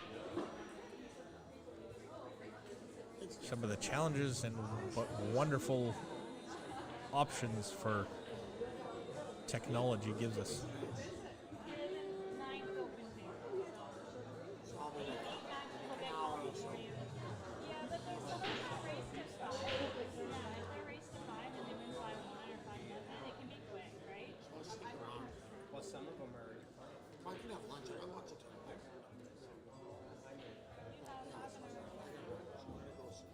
Ian's pretty straight on this three. Well, he's not got an offensive shot on the four. He's going to be able to do something with it, though. May end up having to play a safety and try and draw the cue ball into the end rail. Knock the four ball up table and draw the cue ball into the side.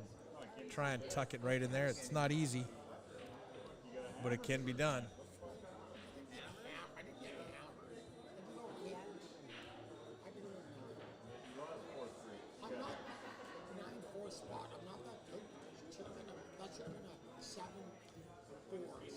Looks like that's what he's going to try.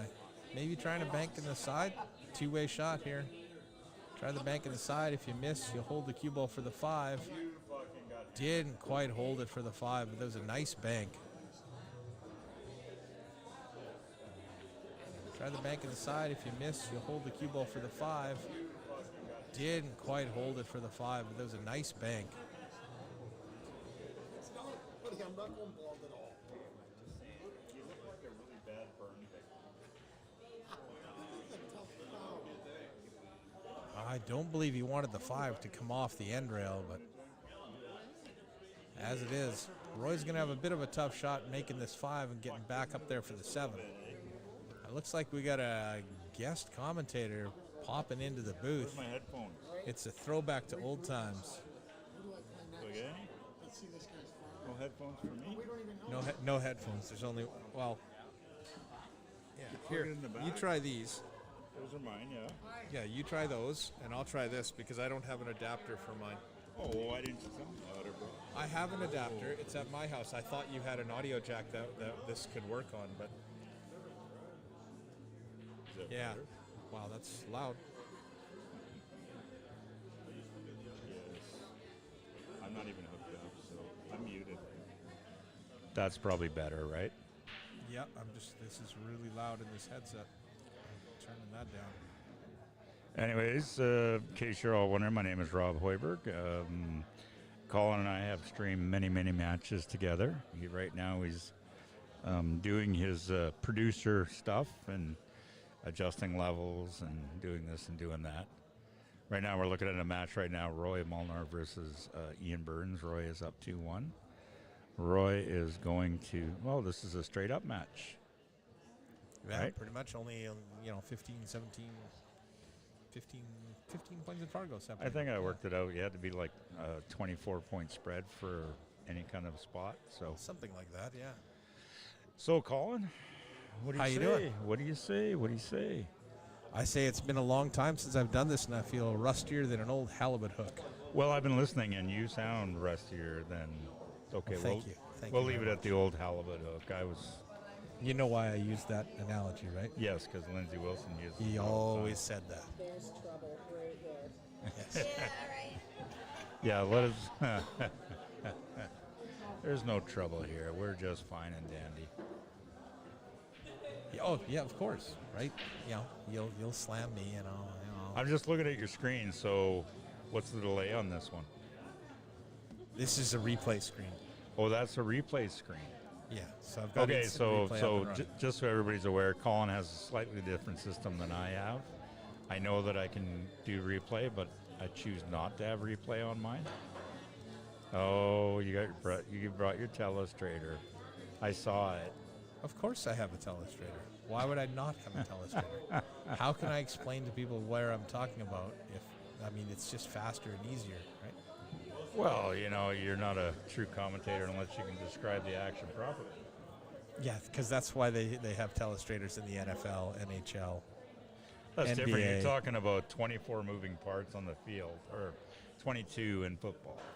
Yeah, well, there's a fair amount here.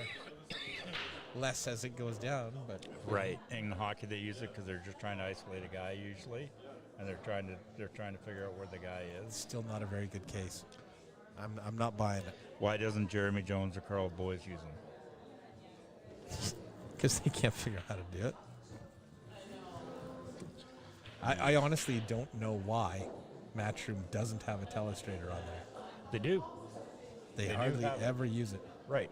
Because it's up to the people in the booth. Yeah. And for the most part, they just say, if you can't describe the action, then you shouldn't be there. Oh, okay. And I'm not putting anything down on you. I just You are. Okay, that's fine. I did not come over here to start an argument. No. I'm just saying that's what. So to each to his own. If you're comfortable with the telestrator, then by all means use it. Personally, it's just too much for me. I'm not that smart. So Okay, no worries. that make you feel better? No, nope, we're all good, man. I'm gonna call Colin like on Monday, and he's gonna ignore me. He's gonna ghost me for the next month. You're not going to make it to the end of the day before I unfriend you on Facebook, huh? Wow, things just got heated here real quick. Let's go back to this match here. Ian's on the 8-ball. So have you figured out are these pockets, like, are they liberal? Have you tried them at all? Like I have not played on these tables. Not They're even. playing fairly generous. In comparison to the 4 1/4s that the pros play on, yeah, they're a little generous. I thought they're playing on 4-inch now. Is that just Matchroom events? No, I thought Matchroom events were 4 1/4. No, Moscone and stuff. The European World Championships are all 4-inch, I do believe. Wow, I left my phone over there. I hope nobody's texting.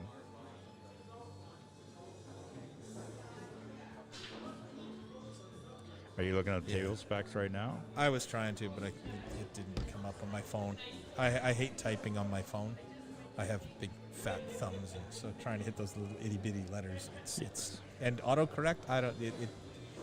Autocorrect doesn't like me.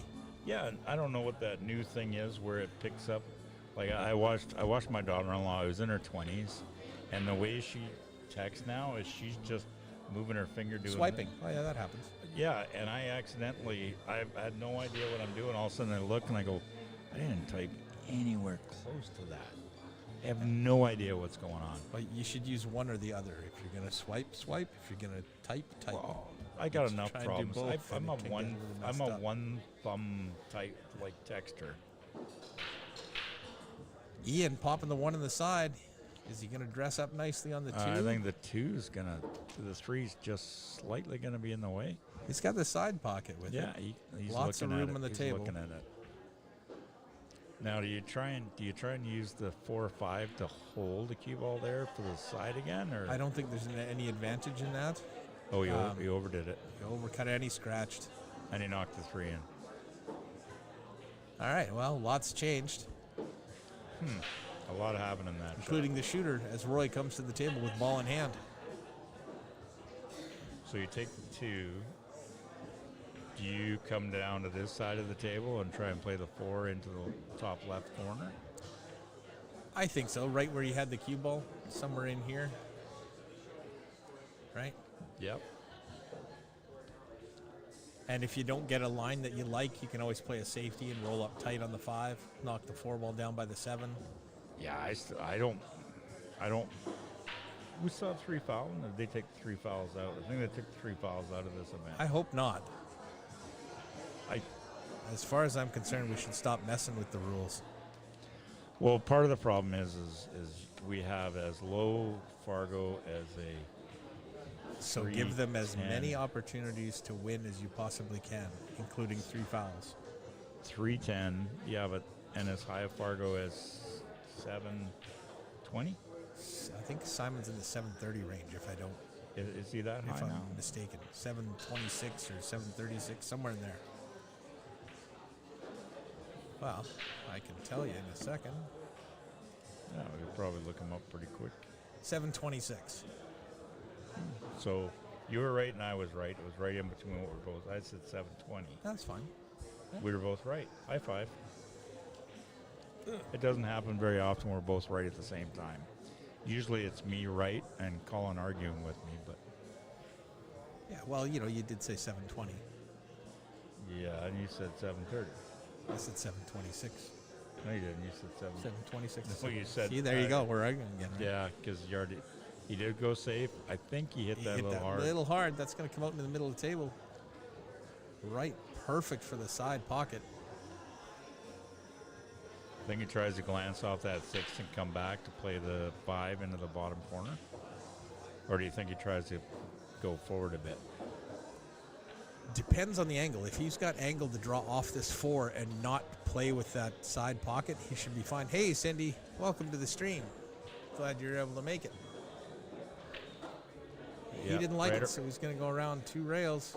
Might end up a little flat on the 5. I don't mind it because he can pop out a little bit and almost get a straight in 6.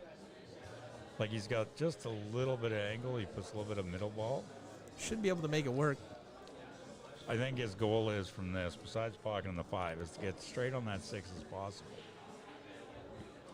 Because then you can kind of maneuver where you want to be on the 7. Would you not agree? Or Yeah, I don't have a problem with that sequence of events. Needs it a little further. He may end up going 2 rails to get to the 7 here. Back and forth. yeah, I think you're right.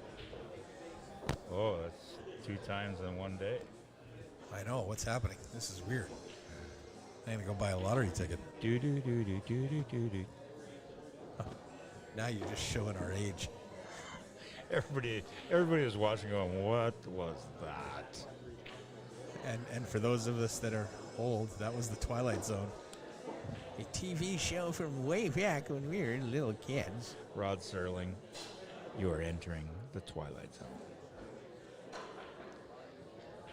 I think he just wants to play up a little bit of tops here. He just wants to come up, try and get it straight on the 8 as he can. And then he can just slow roll this one in.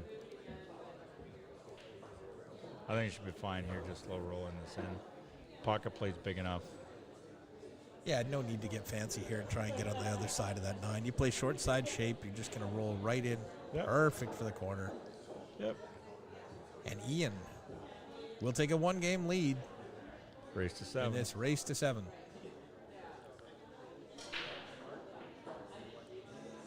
Yes, Cindy, it was me.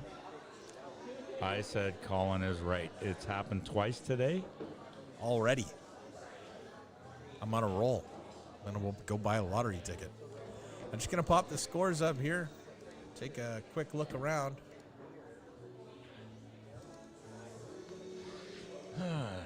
Gloria and Aaron. Aaron up 4-0. Tom and Simon. Tom did lead 2-1 at one point, but Simon's turned the corner. Now up 5-2. I did actually look over at 2-1, and Simon was looking very concerned. And I think the turning point was he laid an incredible safety out on Tom, and Tom was in so much jail it was ridiculous. And then Simon just ran out, and I think he's taken over. I think that took the wind out of Tom's sails, so to speak. Sorry, continue. No, you're good. No, that was great. Oh, thank you. Well done. Well, he appears to be coherent and calm and healthy. So they told me no alcohol allowed on this floor. That'll do it. I now understand. Yeah, just wait till I end up downstairs at the bar. I'll be back up here around 8:30. We'll see what I feel like then. I'm going to unplug that mic. You might have to give me a ride home, Colin. Yeah, sure. Nice break. Nice break by Roy. 2's dressed up nice. 3's in a good spot. I think he wants to come out somewhere middle of the table so you can take the 3 and then pop up for the 4, right? The 3 to the 4 is going to be the key because there's not a lot of access to it, and your approach angles aren't 100% natural off the 3. It's not like you can just play a stop shot and then you're there. Yeah, you're going to have to move the cue ball a little bit. Yeah. I do think he wants to be somewhere around the middle, like dead center of the table would be ideal. To shoot the 3. Yeah, because then that leads into a nice spot for the 4. Even if he overplays it, if he plays with like a little bit of bottom, left, he can actually take the 4 into the same pocket, right? And that may be what he's looking at now. It's just rolling this in with a little bit of left-hand siding and trying to spin in there, but it might be touchy. You might have to play it with a little bit of pace and draw just to kill the speed before it gets there and spin on more of a flatter angle off that 3 to go the 2 rails. I think he came out a little further than he wanted, probably about 6 inches further. I agree. He's going to play it with bottom left. So this cue ball is going to start rolling forward before it hits the 3, unless he over hits it. Oh, well, he hit the window, but it's a long window. That'll work, right? You're not hooked. You can go one rail back out for the 5.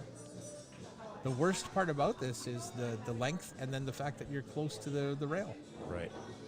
Yeah, but the thing is, we're sub 550. We're used to playing off the rail. Because that's all that we do is put ourselves on the rail. Fair enough. That's quite the observation, isn't it? I don't know if that makes it better or that's an excuse or what, but watch the cue ball. Yeah, no, he's good.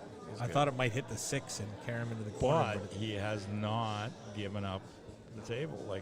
Yeah, if you're going to miss, you want to leave your opponent this. So anyways, that whole sub 550 thing, I was playing Scotch doubles with Don Davidson, who's like a 646. And he turned to me and he says, "I'm so sorry I put you on the rail." And I looked at him and said, "Dude, don't worry about it. I'm under 550. I play off the rail all day long." He laughed and he totally relaxed after that. He didn't worry about where he was putting me. Oh man, this game is all mental. Sure. Not all mental.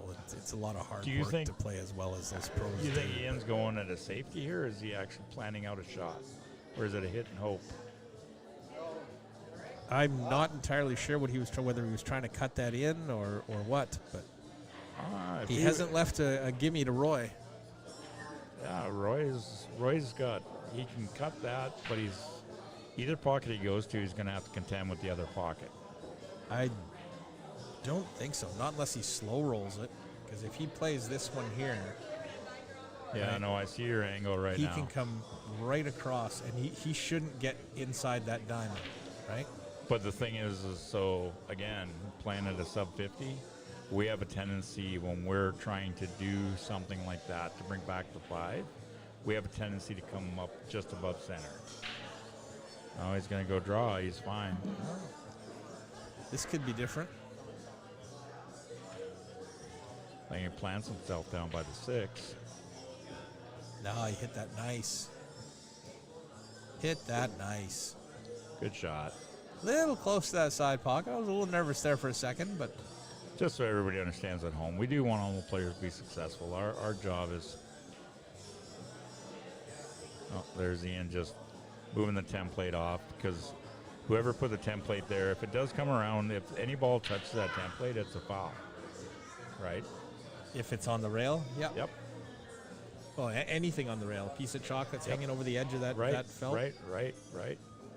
So that's Ian just being a bit of a sportsman. Anyways, our job is we do want all the players to be successful. We talk about things that go right in the shot and things that can go wrong in a shot.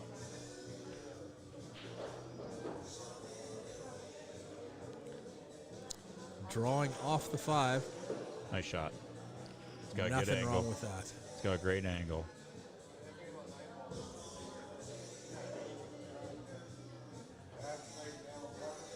Straight tops, or you throw a little left on it, use a rail?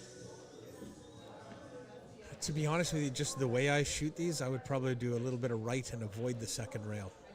Just try and come straight up table.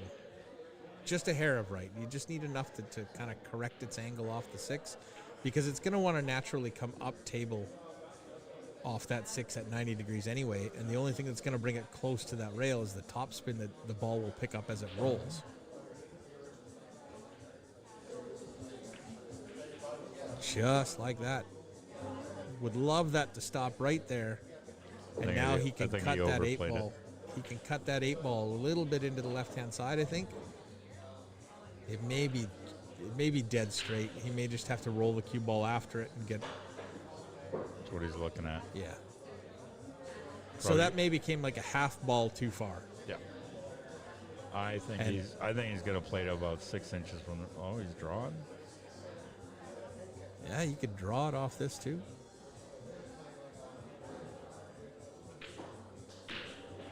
Tried to muscle it over. Dead straight. Well, a little bit of pop, right? Yep. So, But again, this is a shot that we should be practicing, and we should be reasonably confident that we can make this. the only thing is that, well, Roy does have a 9-foot at home. For myself, it's a longer stretch than I prefer. Physically, yes. Are you saying something about me?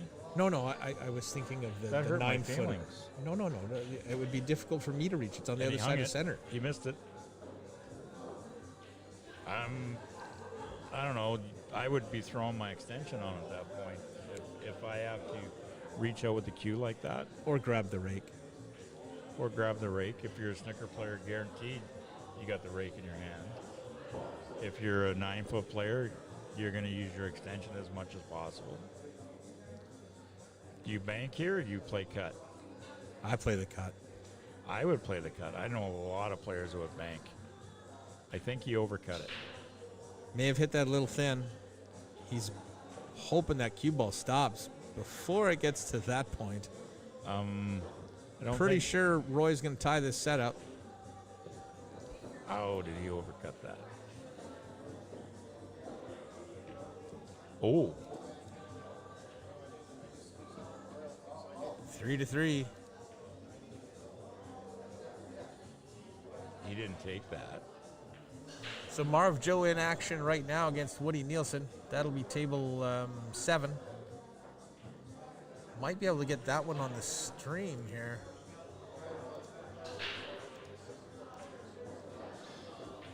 Are you kidding me?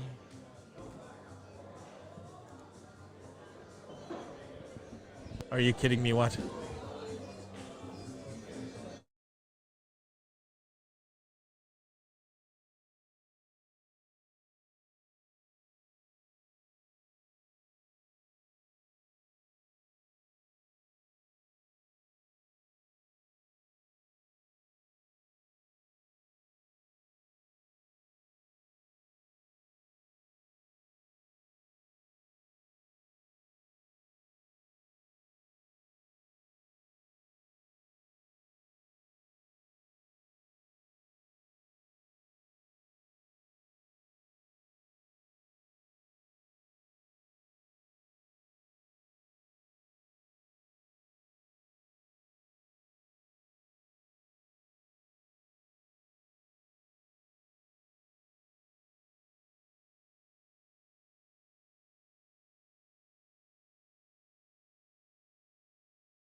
Sorry about that.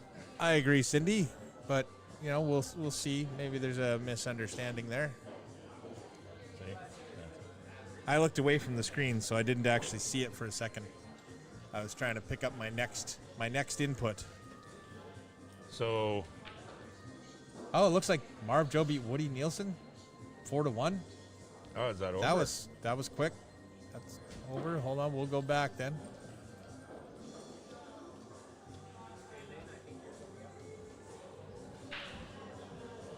Wow, Woody's out. He's not happy. So, anyways, we got Roy at the table right now, shooting the 2 ball. He's looking for just a stiff cut.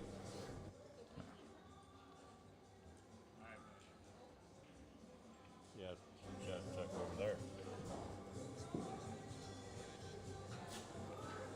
I'm just watching the replay on that one. It's going to take me a minute. Yeah. So, Cindy, just so you, Colin and I were talking off the air. I thought watch out for that side. Oh, lucky there. I kind of felt that 9 ball was a little bit suspicious, but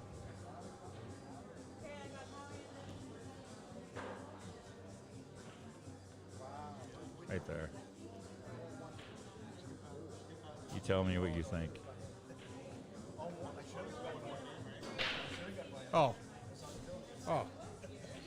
all day long. I'm not sure why that didn't get called, but Yeah. So Colin and I just did check the replay on that, and it looked. it was a miscue. It was. Well, it's still a foul because it was a miscue because he hit low on the ball. Cue ball jumped up, come down, hit his cue. Yeah. So But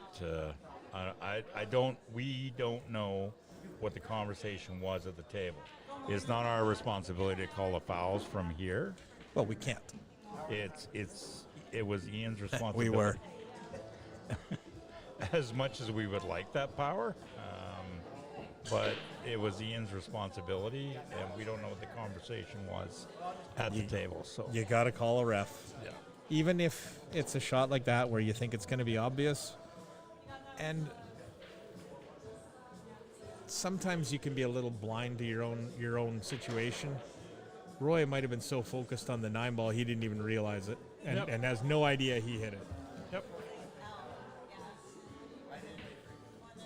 So, Woody Nielsen out. Kind of surprised. That's what happens when you get Fargo Fairmatch Hot.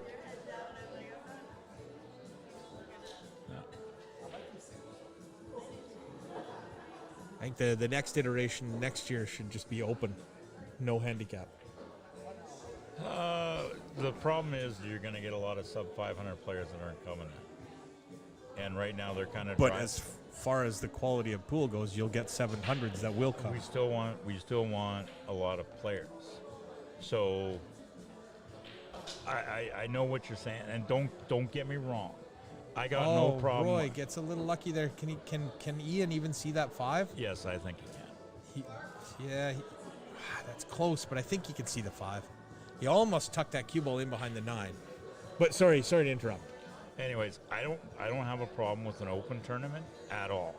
I don't. In fact, I've played in open tournaments and gone up against the 700 plus Fargos and whatever. I mean, I lost, and I know it. But the one thing that a lot of the people were saying that on the committee is they wanted to be Fargo Fairmatch because they wanted the people sub 500, the 400s, the 350s to come in and play and have a chance. So that's all that I'm saying. This is what I was up against, and and I can't say that I jumped all over it or did this. I just decided that it was not an argument that was worth it to me at the time. Okay, fair enough. I was just throwing my 2 cents in that. Well, we had the one argument that Diamond Brothers, that's Brad and myself were adamant about. There was talk about making a 96 player tournament, and we were adamant at 64. Yeah, Cindy, you might lose a lot of lower rated players, but you're also going to lose a lot of the higher rated players when you make it fair match hot. Yeah. So the reason why the only, I think, nice shot by Ian. I think the highest here is Simon, and they're trust me, a lot of other highly rated players knew Lindsey quite well, but they're not coming. What was that? Do you want me to go? No. They don't play handicap tournaments in Europe, and look at the quality of the players Europe turns out. True. Handicap tournaments are good for the commerce of pool. Right. And they're fun for the majority of pool players. Yes. But as far as the quality of pool that North America will produce in the next 20 years, it will not be the same. Personally, if you asked me, I would take out handicap tournaments, but then I like cap tournaments at the same time. You gotta provide a venue for your lower ranked players. Okay, so there's a case for that. I'll give you an example. Roman Pinsker. Yep. Is 6'2". What are you guys racing to? Like what? 6'2".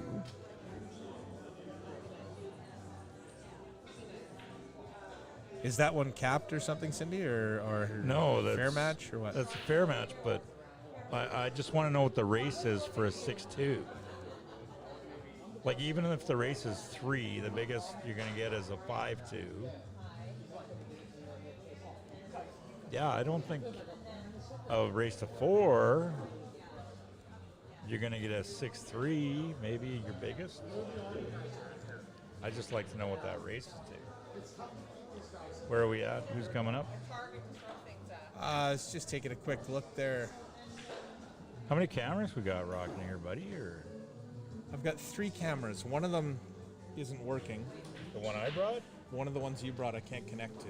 So what did I do to it? I don't think you did anything to it. I was able to connect to it at home. Oh, thank God.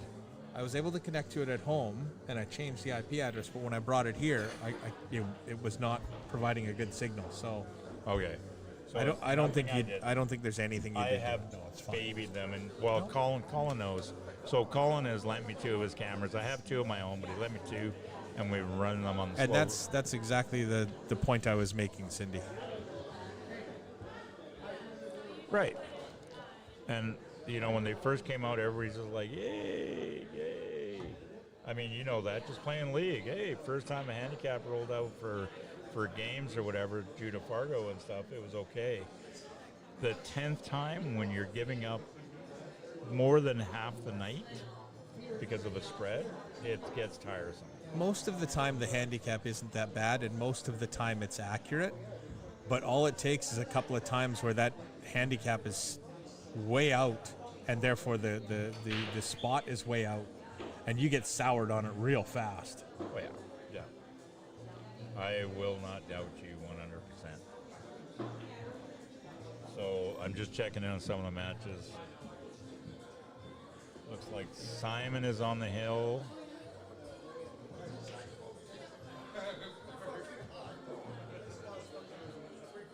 Can we make that bigger so I can see it? We'll put it up as an overlay here. Ooh. As Simon you can is see, on the hill. That's a race to Curtis 7. and Corey are going at it. Russell and Archie. Sarah, Tammy trailing Dave, but she only needs 2 more to advance. He needs 3. Clark and Catherine just starting. Gord and Taurine. Taurine's on the hill. Gord needs 4 more. That's tough action there. Yeah. I mean, I know he's a 609. He's only a 609. Yeah, he hasn't played much lately. And then Cush and Peter. Peter's on the hill. I probably shouldn't say this, but I hope Peter wins. It's good. It'd be a good win for Peter and good on him, right? That's because I lost on the hill to Cush. Cush plays good. I was down 8-2 and I came back and made it 8-8 and lost 9-8. You guys had to play straight up? Here? Oh, at a different tournament. Yeah, the U650. Oh, okay. At the U650. It was up to 8-2. I came back and made it 8-8. Ian's on. We're looking at a bank on the 2 or a possible safety. Might go by the 6 to the side. Can't quite tell from this angle. I think a safety is... it's tough to tell on the angle how much he can... The safety's not a gimme either, unless he can just bunt that 2 past the side pocket and roll the cue ball up to the 6. He's made the 6. And he might be stuck on the 2 if that 9 is impeding him in any way. I think he can see the whole thing. He might be able to. Yeah. That's tough to tell because we don't have the angle where we can see if he's scratching his head. I couldn't see it at all to the left to cut it.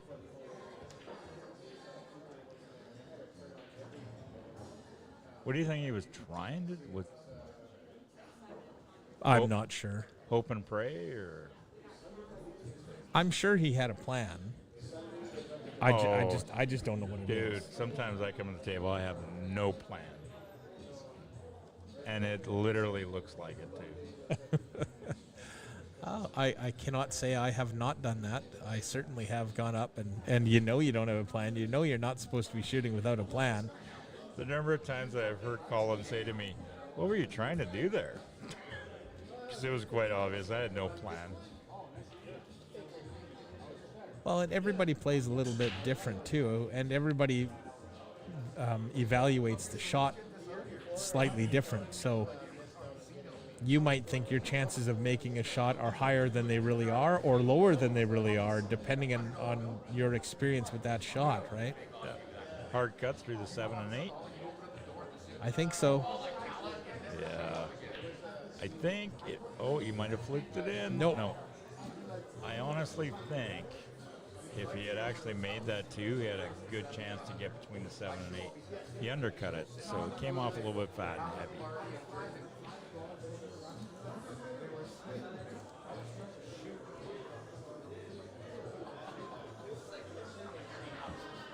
Simon is through, I think. That match is over.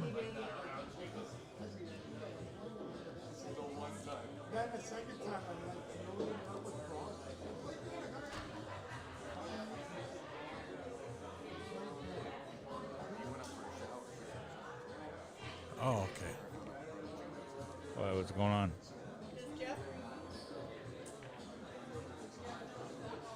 And he's fluked the five and has a shot of the 3. Isn't 9-ball awesome? I'll be honest, it is my favorite game. I grew up playing it.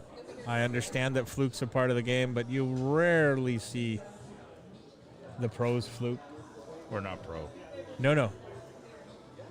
It is a little bit disappointing, to be fair, when you're watching the pros and one of them flukes a ball and they get to keep continuing their run and you're like, yeah. It's such a... Simon, what's up?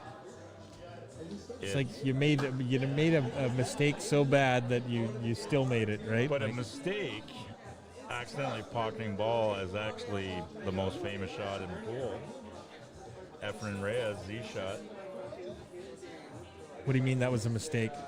He went for his safety. The ball came around, knocked the 8 in, and hooked himself. He was playing a hook on Earl Strickland. Oh. Yeah, so I see what you're saying. A fluke caused the opportunity for the most famous shot in pool, yes. I thought you were making a reference to Cliff Thorburn fluke in the red in his first first ever perfect game. No.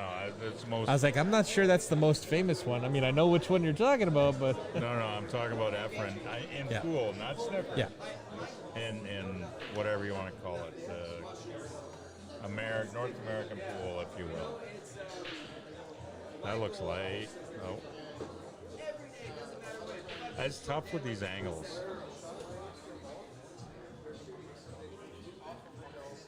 Yeah, I think Simon's through it. He's looking pretty happy. He's right here. I know, I was looking at the score to see who was up next. How come when I sit over in the tournament director's chair, it's nice and comfortable, and here we're not? What's going on? Kicking They brought billiards? they brought their own chairs. Kicking billiards. I'm just What's- using venue chairs. Dude, I could have brought you a whole desk and everything, popcorn machine. Popcorn.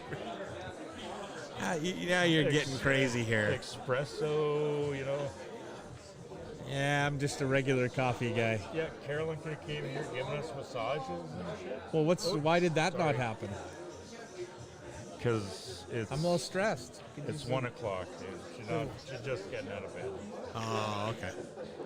No, she said she was coming down later. She's not happy because so the way all the parking has gone at my place, the only available vehicle I could take was the Kia for a car. So if she comes here, she's driving the truck, and she doesn't really like driving my truck. It's just big. It scares her. Nice break from Ian. He's made a couple. One ball still sitting there. Might be a little bit tricky to get back for the 2. May end up just playing a safe on this one and roll the 1 ball down table, get the cue ball in on the 7. But I think he's going to go for it. He's looking at. Yeah, would have had no shot on the 2, unless that's further off the end rail than I think, and he can cut it in from anywhere. Yeah. Might be out far enough.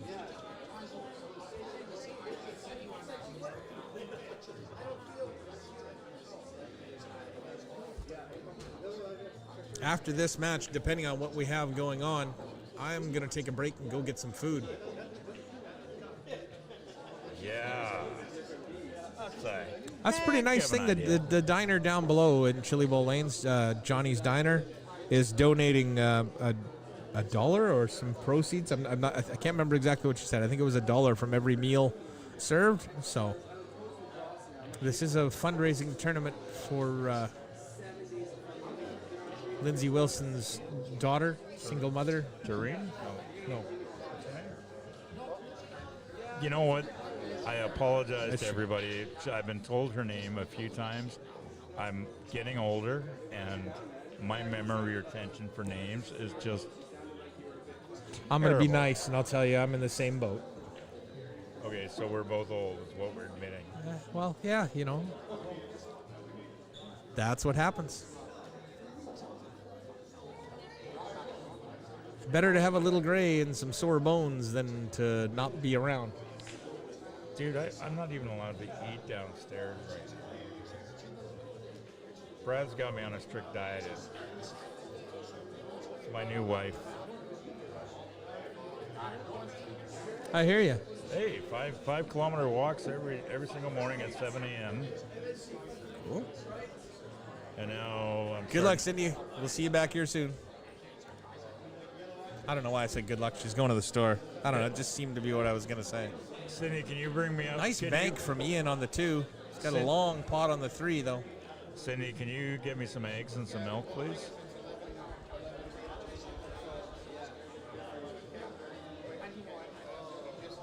Why not, right? Might as well ask. Oh, a little unlucky. Is he going to bank before? It's Might not as well. Costco. Oh, that's awesome. Yeah, don't forget to get me the milk and the eggs, though.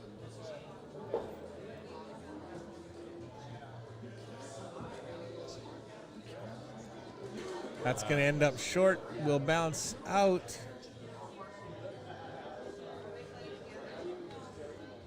And maybe a battery-powered cooler that will last long enough to get it here. Okay. Not a problem.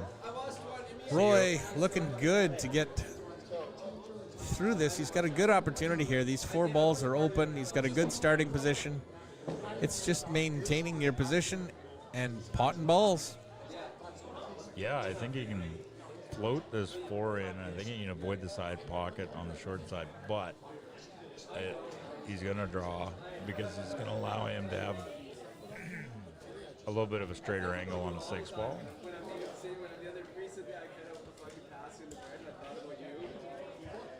And he's given up.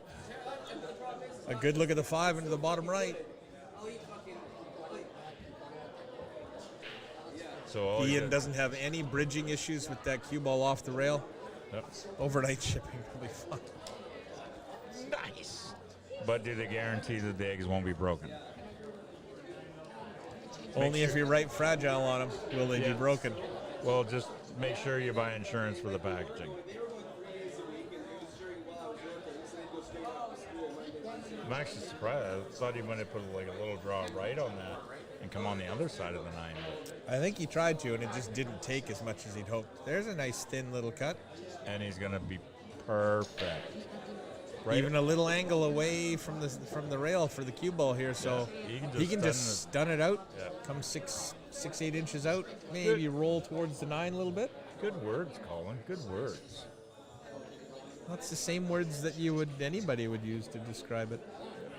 That's how I was describing it. I know. I heard you. That's why I said good words. I was just copying you. I was complimenting you. I was just copying you. Well, sometimes intelligence rubs off. And it's in the heart. There it is. Ian on the hill.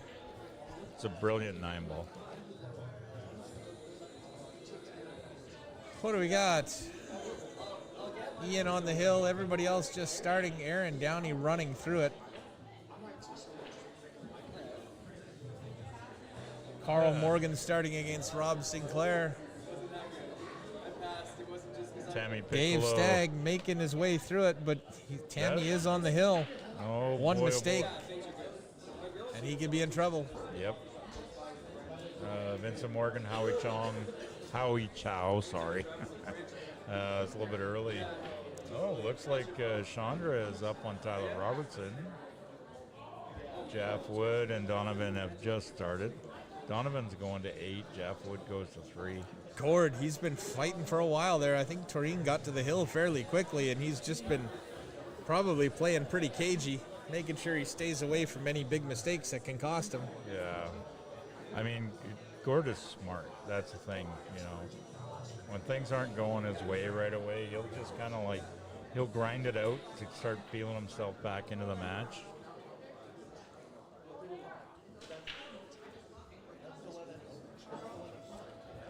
See a little funny little break there. The rack didn't really come apart the way I thought it would. Yeah. Must have been a gap in there somewhere. You can still rack those template racks with gaps in them, unintentionally or otherwise. I don't think he hit it clean. I honestly think that he just didn't deliver. He didn't deliver as much power as you might expect. Nope. Oh, So Roy's got a little thing. I don't know if you've noticed. When he's shooting, you can't see it on this angle. You'll see him absolutely close one eye when he's down and he's looking. He'll close one eye almost like he's looking through the sight, and then he'll open it and he'll shoot. Yep.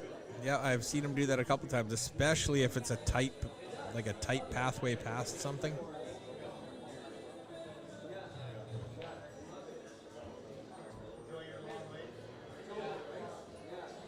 Well, he got lucky. Oh, and a little bit of help from the template as well to make sure it didn't come out. Now he wants to take it off. Why didn't he reach over and grab it when the one ball was rolling by it?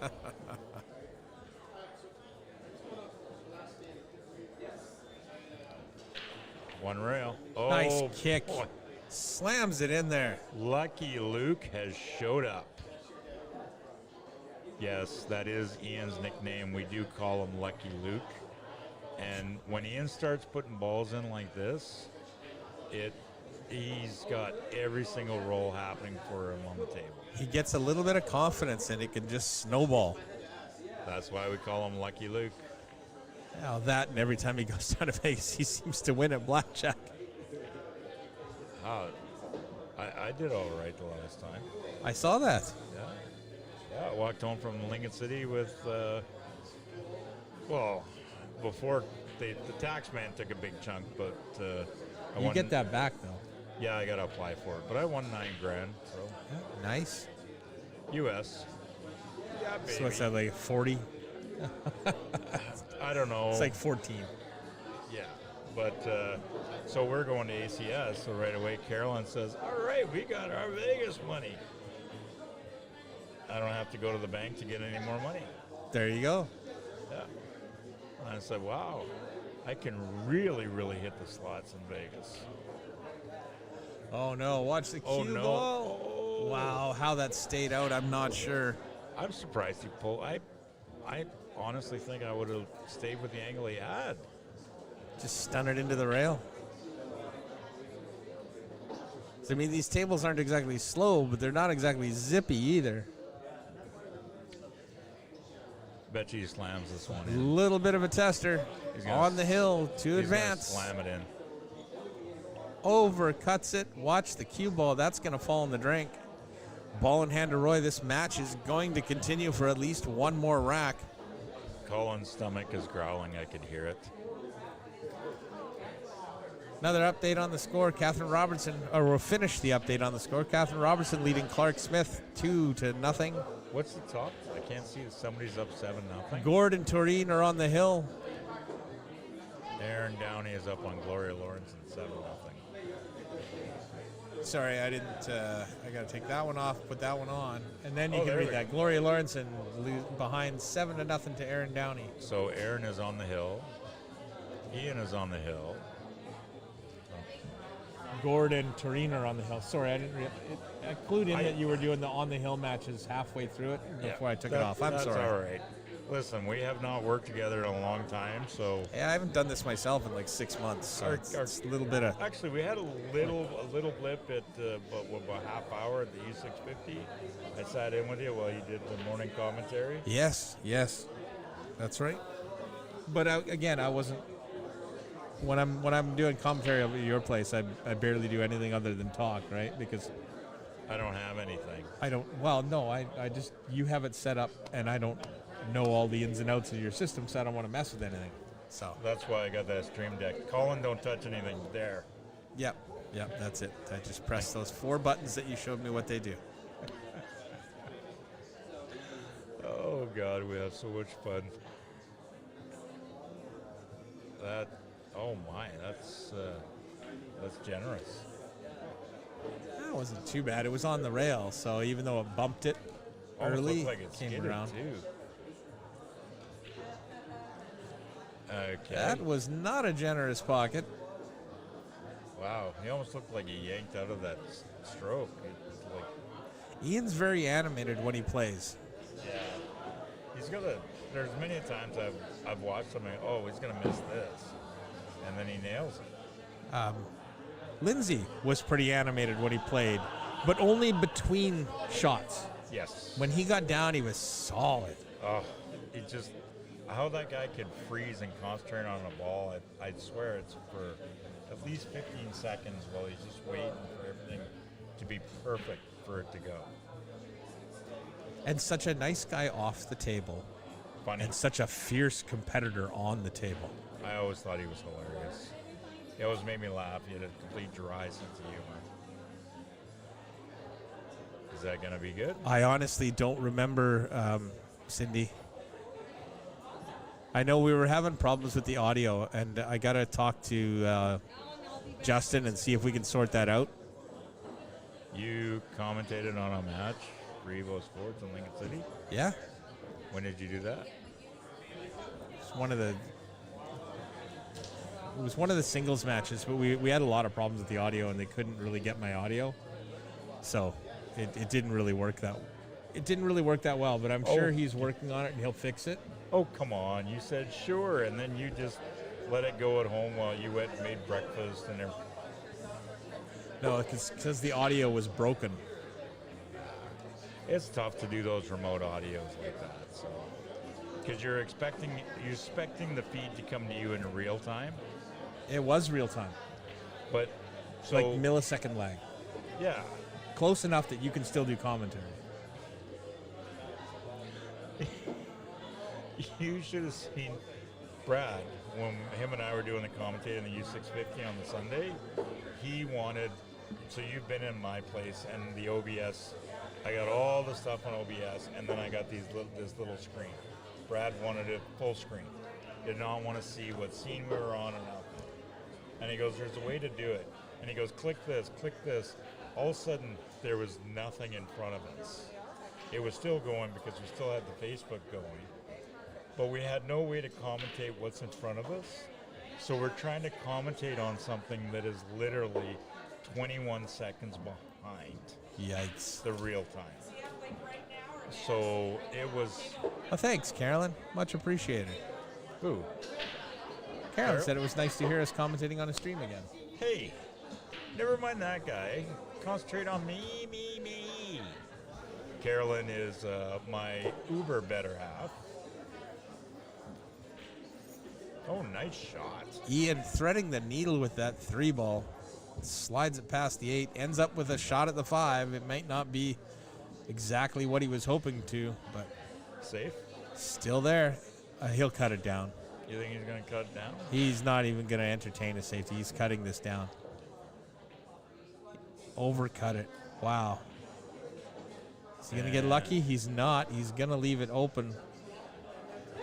But I'm not sure that Roy can get to the 6th ball from there. Like, he's not that far off the rail. An inch, maybe? You've just got to roll the cue ball as firmly as you can without punching it. The moment that stroke turns it into a punch, that cue ball is going to probably go into the 7. But if you can roll it, it should slide right by the 7, and then you'll have some sort of shot at the 6. Yeah. But does he know it?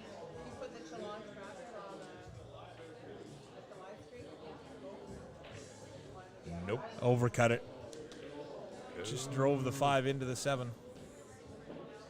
Yeah, because he was trying to punch it, and you could see his shoulder just move, and it'll move the cue. Happens to the best of us. Of course, like any natural pool player, he's checking the cue to see what's wrong with it. You didn't see him? He was just there. Like No, I'm laughing because I saw it, and yeah, you're right. How many of us make a mistake, and then I don't know whether it's conscious or subconscious, but the cue always seems to get the brunt of our focus afterward. Like, yeah, it was the cue. Well, yeah, that I was holding. Yeah. I didn't calibrate it properly this morning. I actually am a little puzzled by guys that you know, well, even guys my speed and higher. That I think until you get over 700, you know, maybe focus more on what you're doing than your equipment. Right. I would agree with you. I mean, if you're, you know, under 700 and you're buying a new cue and you think it's going to add 20, 30 points to your game. That's not what adds 20, 30 points to your game. Practice. Practice. Practice. And like Alex Peggy Lyon says, practice with a purpose. Yep. Don't just go and bang balls because you're just reinforcing bad habits. Yep. Go there with a purpose. Go there to learn something and add to your game. Did Gordy come back? Did he come back and win that match? Do we know? I don't know. I don't know if he won that I see him match. standing beside me, so obviously the match is over. Nice shot by Roy. He's lent himself. He can go. Personally, I think he should go like a little bit of top right here, just to spin out somewhere. He wants to be on the left side of the eight. You don't want to go pro side.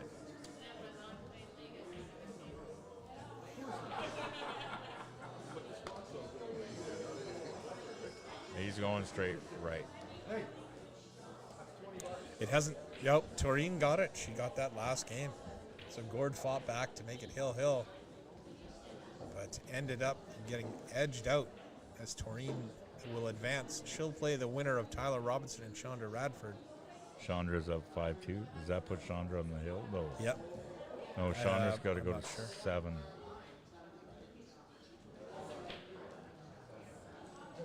So Roy's got some good angle here. He's trying to stretch out.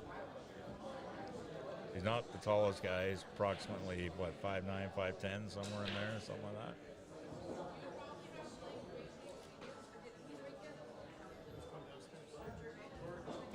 Cuts it in, avoids the scratch. Sorry. I Changing feet positions here. My legs are getting sore. I know. I didn't know our relationship had evolved that far. I accidentally stepped on your foot. Sure. Okay.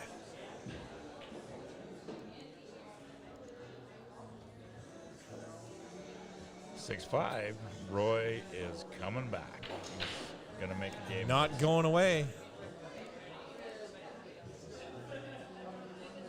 Going to switch over to Dave McAvoy and Roman Pinsker. Pinsker, you are correct. Roman, local for here from Chilliwack, young man, 17, I think. Right here. Yeah, something like that. He's been doing a lot of traveling lately. And of course, Dave McAvoy, affectionately known as Guido. Yes. How an Irish guy got a name like Guido, I don't know, but he wears it well. It does seem to fit. So Dave has played here.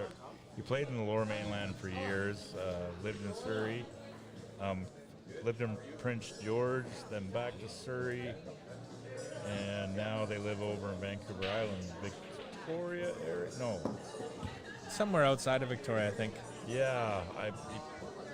Darn it, they told me too, and I can't We're going to remember. head back to Roy and Ian. Did you get scared there? That big Wookiee coming at you. It'll be a cold day in hell when I get scared by a Wookiee.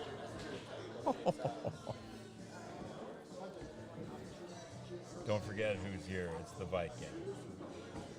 Right. How could I forget? I will show you where Valhalla is. How many viewers do we got? Do we got any? Can't tell. I see nothing. Do I have to go on my phone? Sorry, what was that? How many viewers do we got? I've got nothing. Oh, you got to do it by the phone. It doesn't tell you? No.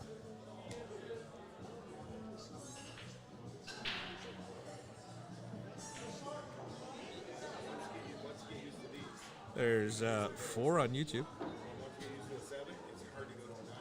I don't stream on YouTube a lot, so that's going to be a Dude, I don't stream on YouTube at all. And I know that I can, and I actually have. and 17 on Facebook, so a little over come on. 20. Hey guys, everybody that's watching, don't be afraid to hit the share button, hit the like button, everything like that.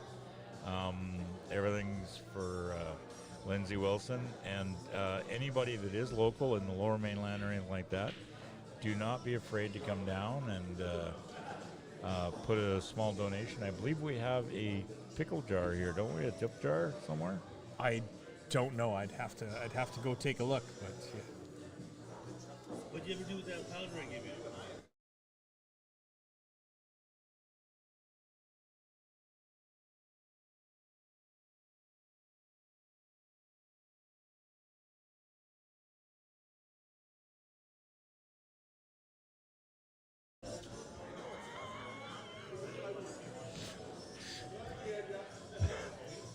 Yeah, to all the government agents listening, he was talking about protein powder. Yeah, please. It was nothing. Nothing else. Nefarious.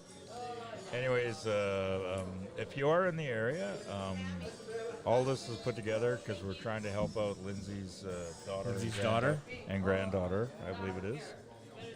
Because Lindsay was their sole Lindsay source. helped him out a lot. Yeah, he was super helpful. So don't be afraid. I'm pretty sure we got a pickle jar somewhere. I'll talk to Gina just to make sure. Tip jar, pickle jar, whatever it is you want to call it, donation jar. I brought cash myself. I'm kind of wondering where it is because I want to throw some in there, just to help out the family.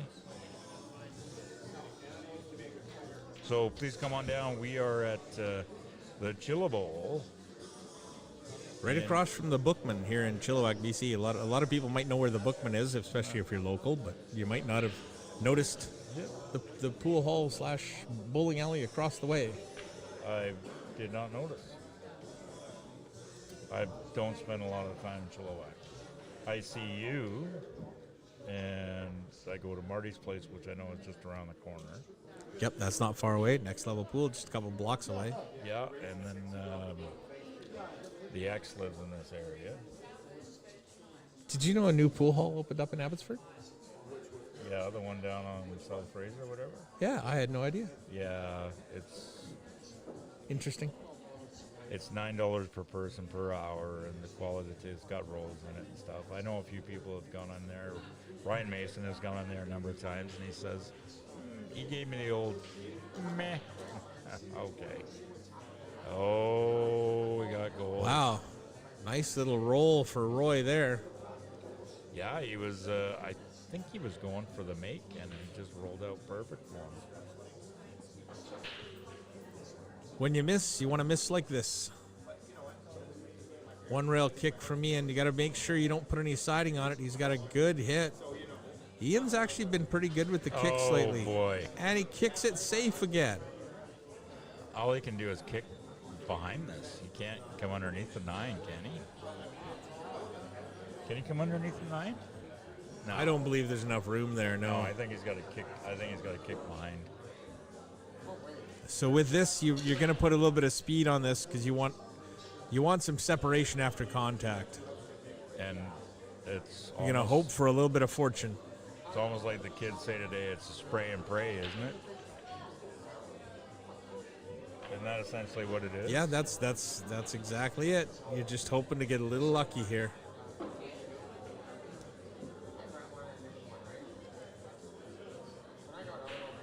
Do you think? I don't know where he went to. Like Who? Where Roy went. Bathroom? Is he taking a 5-minute break or something? Switch over to the other one.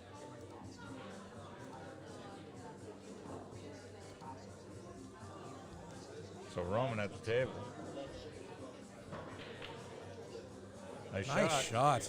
And is it going to stay inside the 9? It looks like he has. He's still got the 8.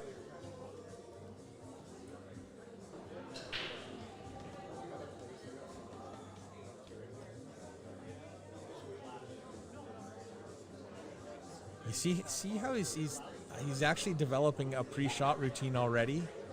Yep. Stepping away, backs up, walks into the shot. Let's see if he does it again. These are good habits to get. Yep, backs up, walks into the shot. And he's not even giving it any thought. So he's put some work in, Roman has. Sure he has. Nicely done. We talked to the U500. He had a great first day. And then the second day, as soon as he got down a few games, he couldn't find a way back from that. And so I had to talk with him afterwards. He lost the first match. And I said, you know what, it's all part of the natural process. And you have to find a way, even if you're down 2 games, 3 games, 4 games, 5 games, you have to find something to bring you back from that. You know, and then It's tough to turn it around, but that's that mental part of the game. yeah. So and then I proved it to him, and he actually texted me after when I played Cush and I was down 8-2, and I came all the way back, made it 8-8 on the hill, had a chance to win it, Yep. hung the 10, and so I said, and so he asked me, he said, what were you thinking about? And I said, I kept on thinking, you know, one more chance, one more ball, one more game. That's all I kept thinking. Even when he was at the table, I kept saying that to myself, like quietly. And I kept saying, oh, he made that 2-ball. Wow. Great Nice shot by break Roy. from Roman there. Cue ball on the 1 ball, not quite dressing up in the right order, but he's made the wing ball, Yeah. which is pretty standard for 9 ball. Roy's back at the table, and he kicked that 2 and Oh, we'll head past back the there. 4, I missed past it. the 4. He kicked it past the 4. Nicely done. But now he's got a tester of a 3-ball, and to try and get back to the 4. That's probably the match we'll go back to right after this one finishes, as we'll watch the end of the Dave McAvoy Roman Pinsker match.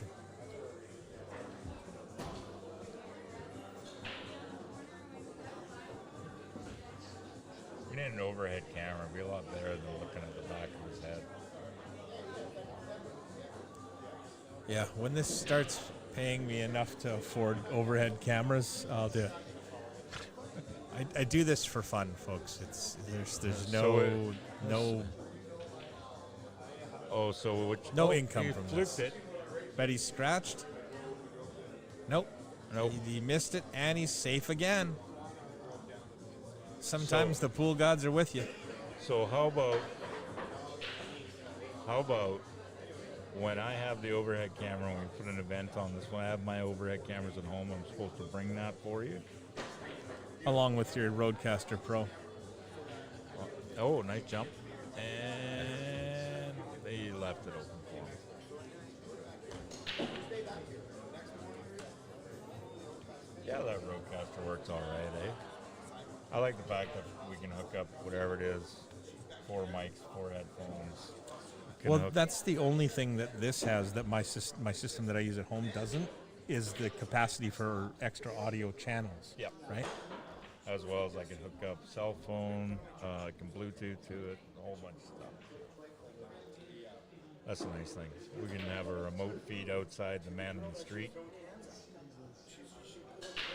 We should try that one day. You could with the cell phone, actually, yeah. Although I think the cell phone has to connect Bluetooth. Oh, that's a nice shot by Roy.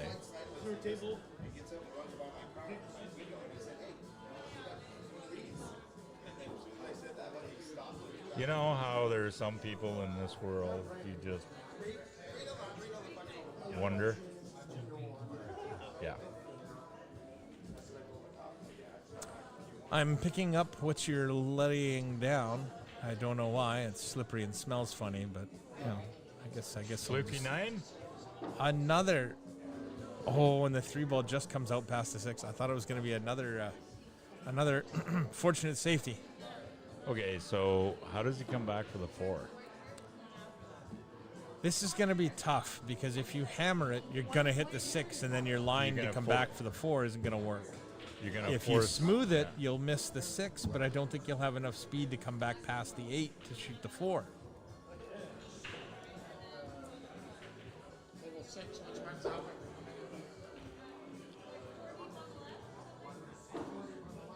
You may just try and hit this as smooth as you can with as much top as you can. Yep. And hope it comes back. But if you're going to play offensive, if you're going to play a defensive shot here, you can probably hold. Well, you're not even going to be able to hold the cue ball there because it's up against the rail. You can't put any bottom on it. No.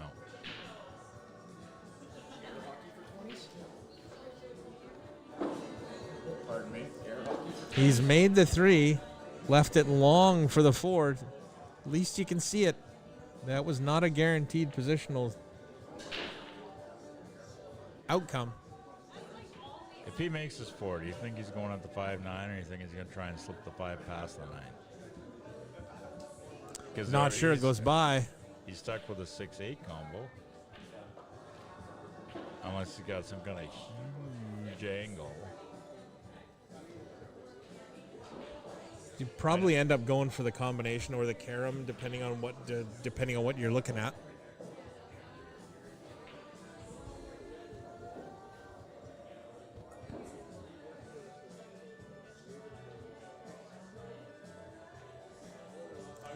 One of the coolest inventions that I've stumbled across is this NVIDIA broadcast. It's part of the NVIDIA card that's in the graphics card that's in my computer there. There's a Well, that's you. little bit of static from my mic, I guess. It's like like we're landing in an airport or something. Yeah.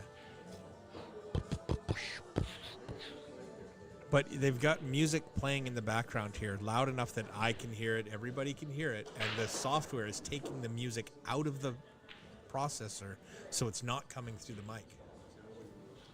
So nobody can hear us talking. And then we don't get copyright strikes because there's music. Yeah, we're all good. I was just talking about how good it was working. At least it doesn't seem to be showing up on my end.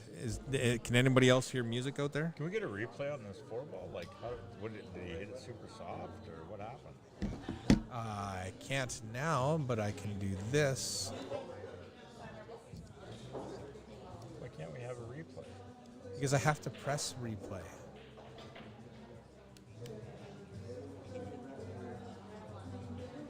Oh, and Roman saved some.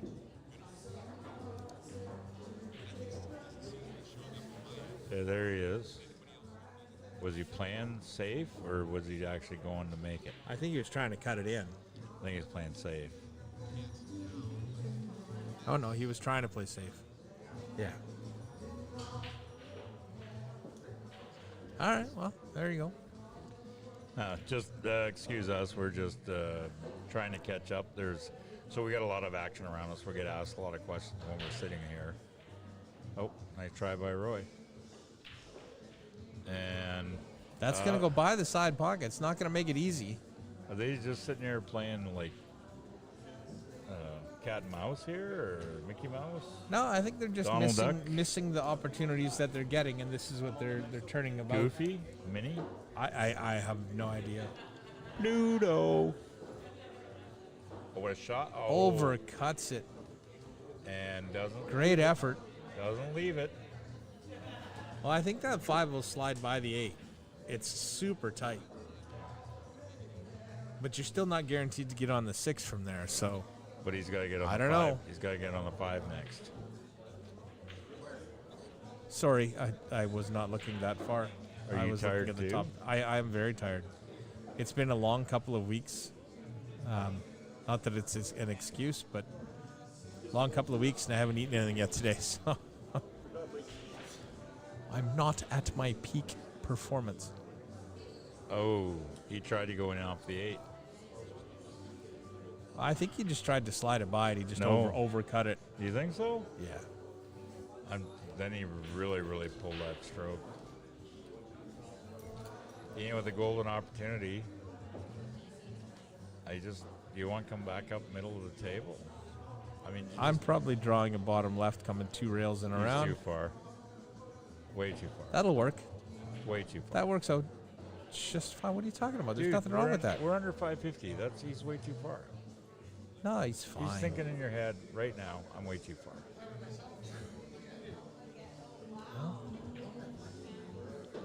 That might be too far.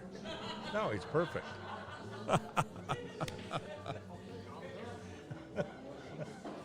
You missed me. Come on. Save me. You missed me so bad.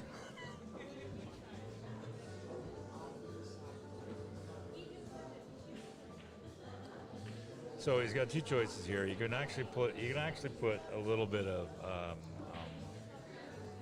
check right, like a little bit check. Try and hold it. Go up and down. He's elected to go up and down, which he's going to look good. He is going to look good on this shot. Yeah, that'll work. You can't hit him much better than that. No, that's a beautiful up and down shot. I'm ready to go.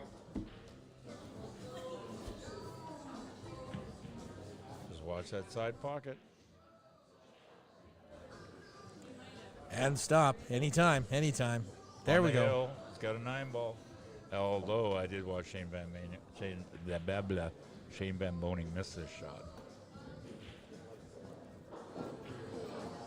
Just about overcut that. I was a little worried for a half tried. second there. He tried. So there we All go. right, but that's it. Ian will advance. I'm going to put Roman and Dave up. I'm going to take a break. You're going to take a break. I'm going to turn the mics off. We'll let it go. And I'll be back in a little bit once I've had something to eat. All right.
I'm back. Colin's busy stuffing his face. Dave McAvoy is up 6-1. He goes to 10. Roman goes to 4.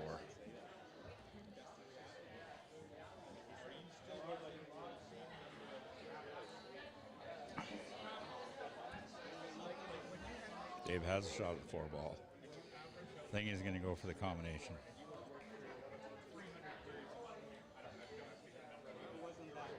I think he has to come across the face, so that's what he's trying to gauge about where the 4-ball is going to end up. No, he's gone for the bank.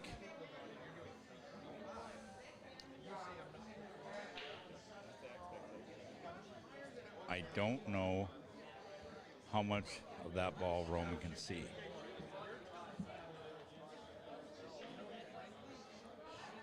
Enough. Oh, well, nah, that worked out. Both of them.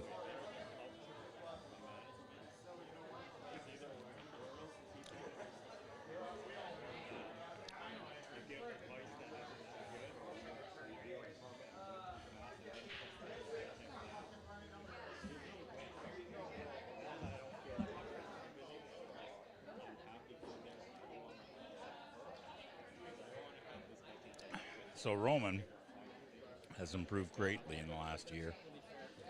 No doubt about that. Tried to do a little draw. Personally, I mean, this is just my own personal opinion. His eye has really, really improved. He's got a good routine going and stuff.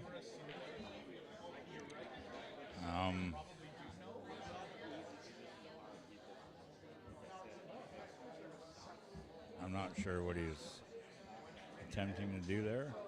He's got to learn to get out of his own way sometimes. Colin is done eating, but he's busy having a conversation. I think he's having a conversation with Howie.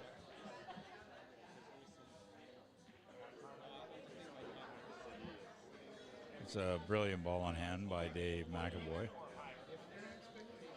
Guido. And down goes the 9. Dave's break, as he gets ready to rack. He's up 7-1.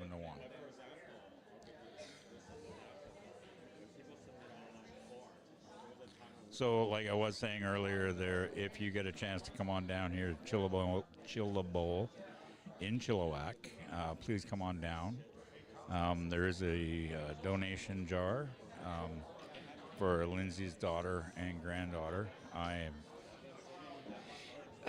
struggling to remember her name. I feel terrible. I am just so bad with names sometimes. It's like I have short-term memory loss. I remember all the old faces and the old names, but the new ones, couldn't tell you. A lot of people that I've just met in the last year are saying, hey, how are you? Hi, Rob. And I'm looking at them going, not exactly sure who you are. Thanks for coming out. So Dave's got one down. The 2's in behind a bit of cover, but he's got a nice angle on the 1. He wants to finish somewhere around that 3-ball. In front of the 3-ball, of course. Just to get it into an ideal spot. He's going to be using the rest on this. Again, like I said, he wants to finish somewhere around the 3, but I think he wouldn't mind somewhere between the 8 and the 7. Again, he just got it there. That's what I said. He wanted to finish somewhere, I don't think he wants to be on the rail as much as he is. Although he's a pretty straight shooter, so I don't see him having a lot, if he's got a little bit of angle, for him to get out for the 3-ball. Yeah, he's just playing it what he needs to do. I honestly think he wanted it to stop about 6 inches shorter than that. Because then that gives you angle. It gives you the idea that you can get down a cue. Right now he's kind of hampered by the 4-ball a little bit.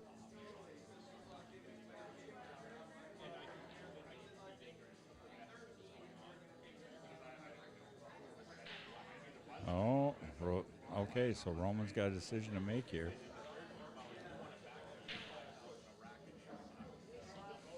Dave elected to try and draw back and kind of threw him off on the shot a little bit.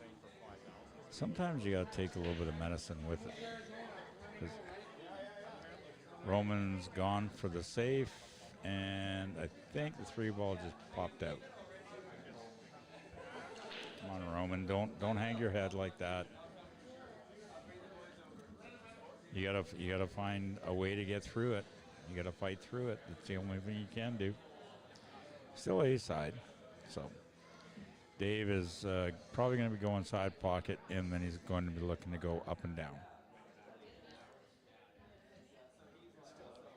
And he went up and down and got a beautiful save right off of it. But if he had made the 3, he had a shot at the 4. Nice hit by Roman.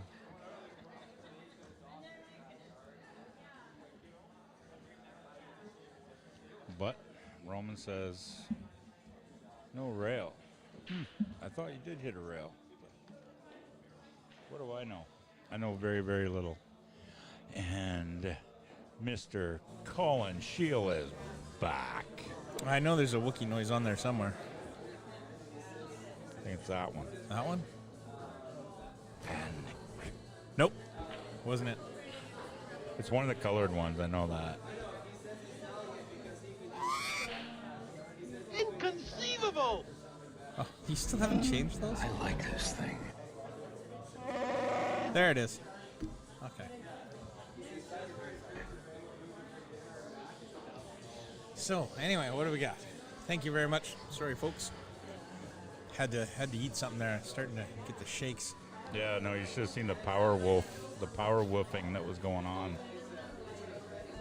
Power woofing? Yeah, you're like just gobbling back that rap. The mic was off, dude.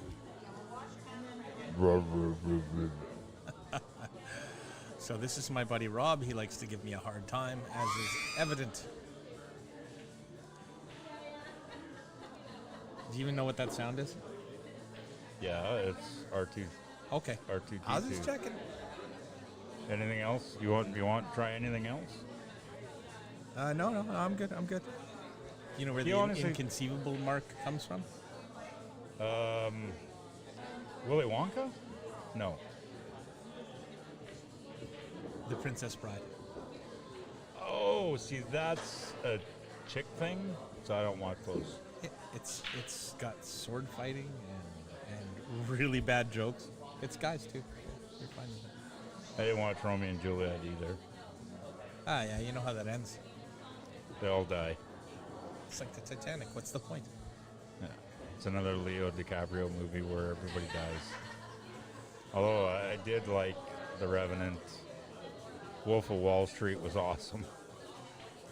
So I think Dave's got to go 3 rails here. He's got to just try and miss that side pocket. There's no way that he's going to get this thing to hold. He came up a little short for what he really wanted, right? Because he hit that he hit the short rail, and then it just kind of like just petered out on him a bit.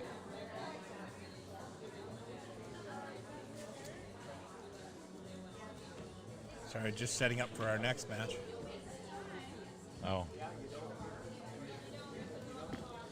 I got something to drink. Don't let Brad see me drink this. Oh, I'm not getting in the road of that. You deal with him on your own. So, Dave, a bit of a steep cut on the 8 here. Trying to cut that to the side and hold the cue ball, or is he trying to bank it? Bank? Goes a little long. It's going to set up, well, not too bad. So Roman, since starting strong, he's been overhitting quite a few things. Nerves. Yeah, and I again, this comes back to that whole thing about understanding how to claw your way back. And he's not done. He's not out. Right? Not until that last ball drops. But you see how his whole routine has changed. It's a little shorter. He's not taking that stepping back. Right. A lot of body movement there. That's all right. Yeah, I mean, he'll get there. Right, but Ooh, it's left Dave tough here. That's going to be a tricky one.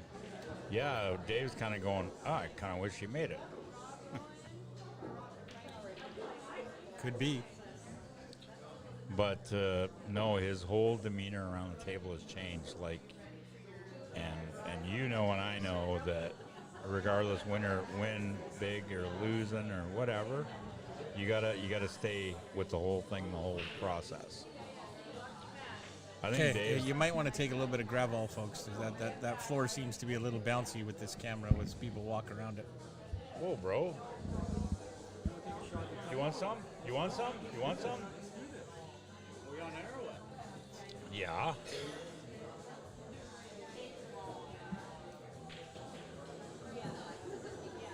Do I gotta hang a flag on?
Okay, just sorting out a microphone issue, so folks, sorry about that.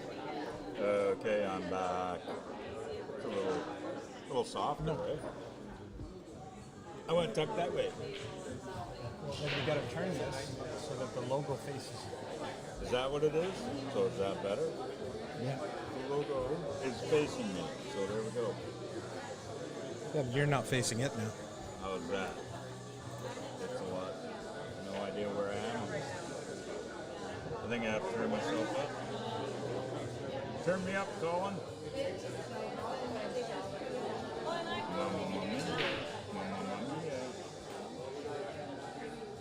I don't know. That should work. It's a condenser mic, that's why. Or is it condenser? No, it's Oh, that'll be it. yeah, you gotta change the setting. I have it set up for dynamics, right?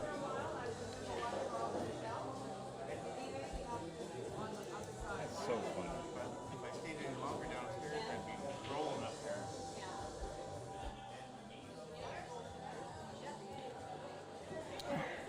Am I on? Oh my lord, there I am. Yeah, that works. Now I can hear my voice and it is sweet. It's something. Yeah, Colin just turned me off. So just so That's my job. we switched to a different mic. We were rocking dynamics, and the board is set up for dynamics, and we switched to a condenser mic because the one dynamic was on this huge boom, and people were walking into it and causing some issues. So we removed the boom and like a stand, a mic stand, and now we're on a complete boom. And switched out the mic.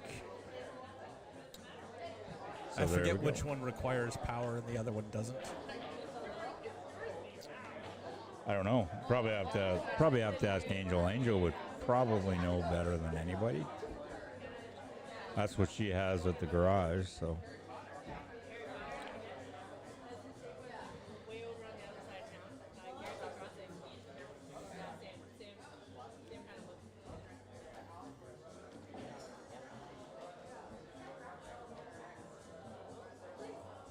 Yeah, that's why, because the condenser requires power Oh, and the okay. dynamic doesn't. So we just had to turn it on to condenser so that the software, the processor here, knows to send power to the microphone.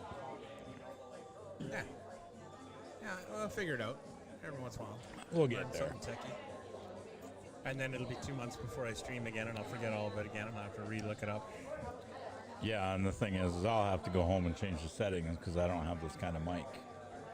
That's true. I'll be at home going, why is mic 1 not working? Well, when you remember why, you can curse me. It's okay. I expect it. Dude, I just explained that my short-term memory is fading, considering the fact that I don't remember anybody's name. I don't remember this. I don't remember that. Now You might you're wanna get that expecting... looked at. Dave tried to play a little safety there. 2-ball came out a little farther than he expected. Kind of looks like both of them are having... I hesitate to say struggles, but they're trying to figure out the lay of how things are... The overall thing of a 9-foot. Like, they both look like they don't play on 9-foots regularly. Because they're trying to maneuver an awful lot of traffic. They're overplaying their safeties. They're overplaying shots, overplaying shape, it's not the easiest thing in the So world. they're overcompensating for the 9-foot table. Right.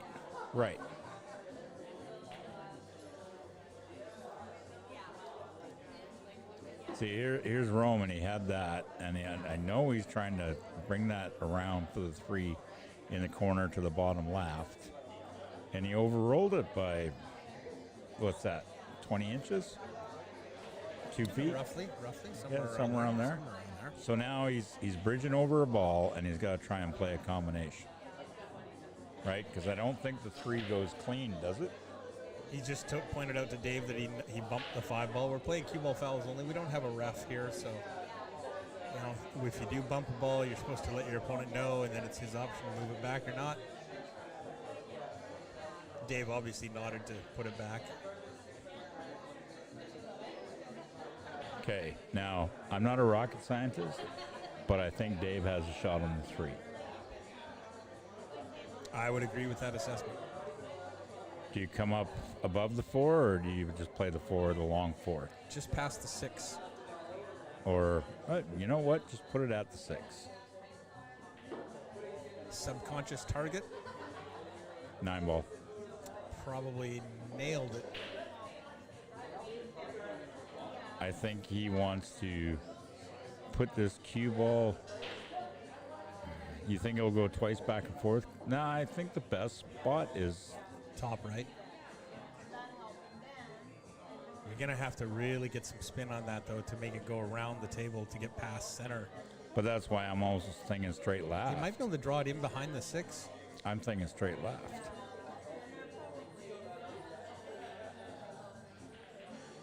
Oh, you know what? Played it short, took the guaranteed shape, and that's why Dave plays better than I do. Yeah, that's why he's a 620. Is that right? 622? I thought that was low, but maybe he's not playing these days. He says that he hasn't played much. So that would reflect the direction his Fargo has gone. Oh, that's not looking good. That's a little heavy. That is just heavy enough to fall in the pocket. Roman has a huge chance here to get on the hill. No pressure, Dave. Yeah, if that's the case, then Dave's run out of mistakes he can afford. Need to bounce off the rail a little bit there. That'll work. Yep, and I think he's got a little bit of angle. He can literally just stun this if it comes over just a little bit. Make sure it doesn't run forward, though. There he goes. I was a little worried he wasn't going to jack up the cue to put the stun on Yep. there. There we go. Now he has a decision to make. Either spin around the 9 or go back and forth. Just from what I can see from this angle, I Back think and I'd forth. just draw it underneath the 9. But it might be a steeper angle than, no. Couldn't slide it by. He's gotten a little fortunate that it's just rolled over the side pocket. He may take it to the corner anyway if he doesn't like sides. I don't know what he was waving at. A moth. It could be. Is that what it is? There it we go. is. Roman's It's on the hill. He is trailing Dave 7-3, but Dave goes to 10 and Roman goes to 4. Yep.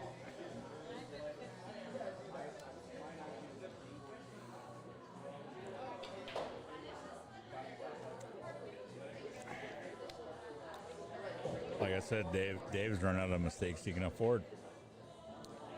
Now he essentially has to almost play mistake-free.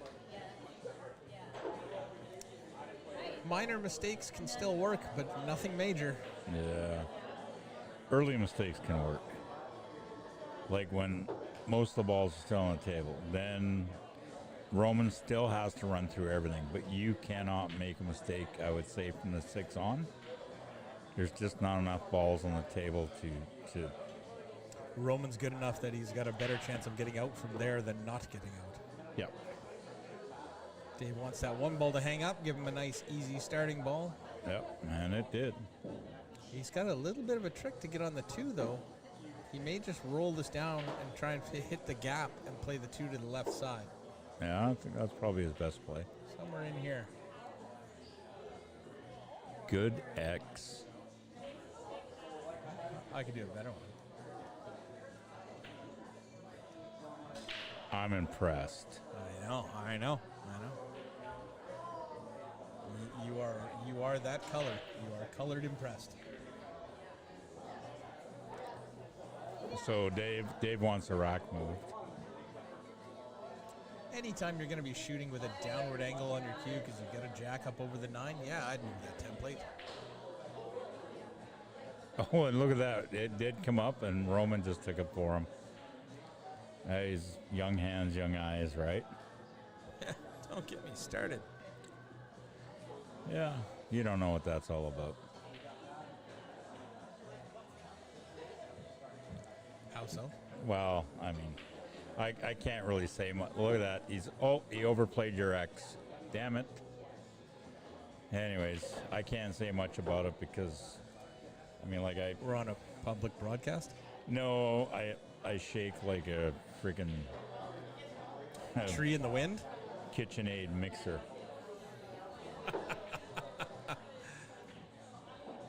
Oh, off the near horn, down table. It's going to set up for a shot for Roman. Yeah. Doesn't tuck in behind the 5. He's pretty straight, so he's going to have to really hammer it to get that cue ball back out in the middle for the 3. Or he can run forward. I think he can smooth stroke a 1-4. Oh, I'm not sure I'd do it like that. It's going to work out for him, I think. We can't tell because that Europe shirt is in the road. Perfect.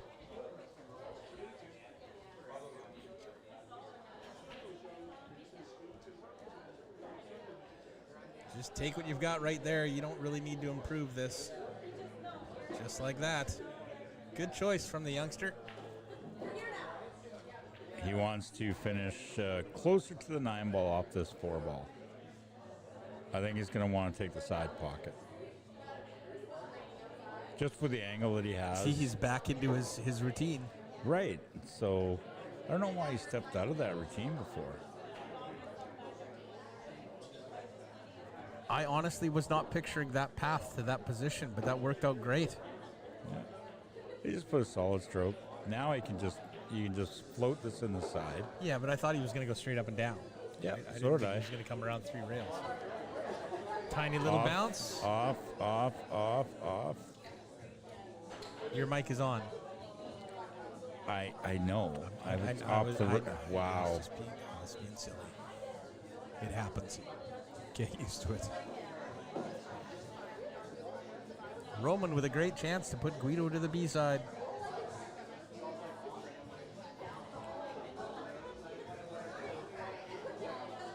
Yes. He must be a little straight. It must look a little straighter than we thought. Oh.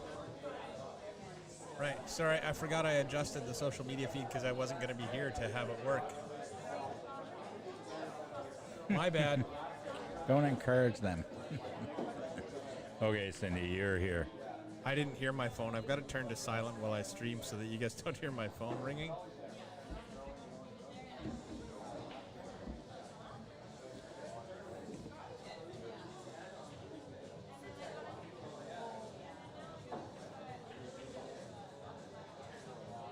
We're going to switch to the Alan Ima-Jora Sandu match right away if Roman can finish these off and end the match.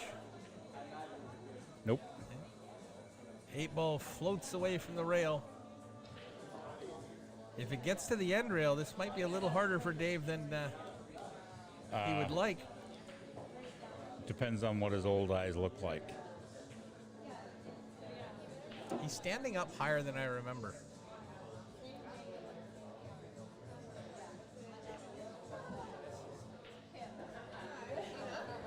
I know what that feels like.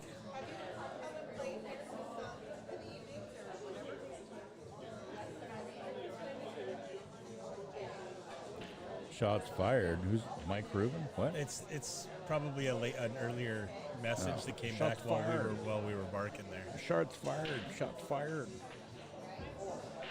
Whoa, Nelly. Whoa, Nelly. He's going to clip it and end up perfect. Maybe not perfect, but still doable. To keep going on the A side.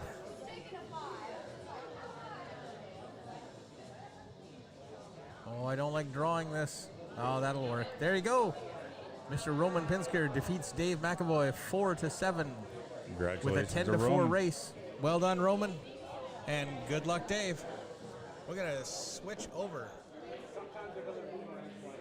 to Alan Ima and Jora Sandu. Alan Ima 695, Jora Sandu a 588. 9-5 race. 3-0 for Allen.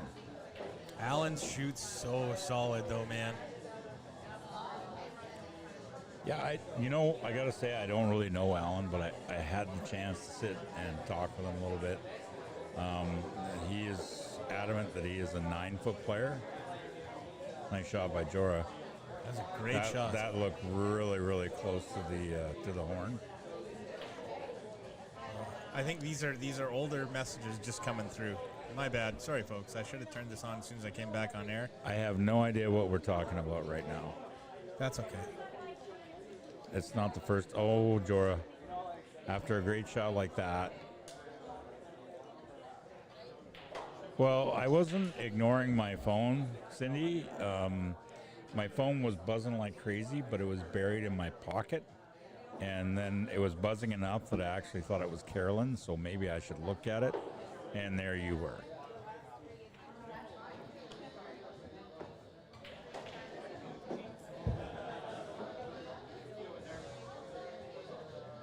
She's making a reference to that. For some reason, I don't check my phone very often. She's not wrong. Sometimes I just miss them.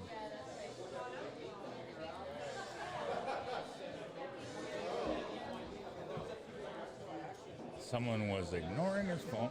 Are we going to get rid of this message? Or is that going to stay there forever? I haven't figured out how to. That's supposed to go off by itself, and I don't know why it doesn't. Oh, so there's supposed to be like a time issue on it or something like that? It should, yeah, it should go up for 30 seconds and then fall away, but it's not working. And Mr. Duck, why are you watching with Sean Carroll? Who? I don't know. That must be an inside joke. I'm glad they're having fun. Dale, can you explain the Mr. Duck thing? Jorah breaking, trying to crush the 8-ball into that right-hand corner pocket just like that. And he did. Let the cue ball get down to the end rail, though. That usually spells disaster for any sort of shot on the 1-ball. He played in TGIF last night. He was crushing the break. I mean, like 4 or 5 balls on the break just about every time. Just crushing it. He plays good. Yeah, I got 6 balls on break pot last night. How's that sound? That's a lot. Yeah, I got $240, I think, or something like that. Greg. I had to. It was required. It's funny, they were all saying it there too, but break pots. It doesn't matter what happens. In a break pot and the guy that runs it happens to get his name drawn and win some, they're just going to yell out You break should just probably for talk fun into of the it. mic. I don't know who you're talking to. Oh, okay. Well, yeah. I can't anyway. hear you. Hey, that happens to Yes, all of Cindy, us. I did. It was not Carolyn. Carolyn is awesome.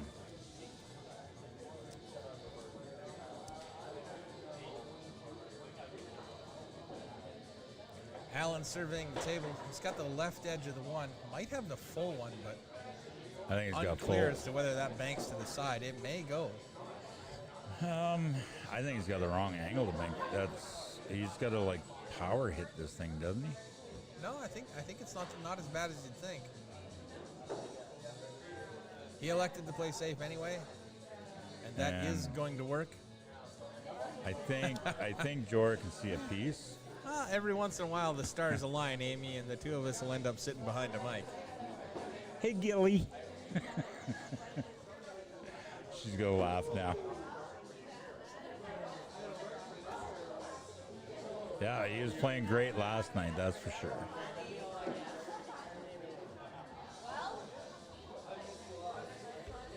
Just thins it. Unlucky roll off the 9. Didn't get where he wanted to be, but it was a nice thin slice. Her nickname is Gilly, just so you know. Gilly? Yes. As in Gilly Soup? As in... Gilligan Island? No, Galapagos, or... Galapagos Islands? No, that dinosaur on Jurassic Park that flares its thing or whatever. It's called a Gillosaurus or something like that. Because when she gets... Dumb and Dumber. No, when she gets embarrassed, she goes beet red, the ears and everything. And somebody made a comment that it reminded them of that dinosaur. Oh, okay. All right. So Fair we've enough. kind of been calling her that since. And she's fine with it? Oh yeah, she thinks it's hilarious. And in a moment, we'll see her message come up and what she really thinks. I'll just hide behind Terry. They're Dilophosaurus. Dilophosaurus. But, yeah. Dilly. That's what it is. It's not Gilly, it's Dilly. I gotta remember the nicknames we give people. I got Gordy. Gordy just clamped one of his monstrous mints on my shoulder and broke it.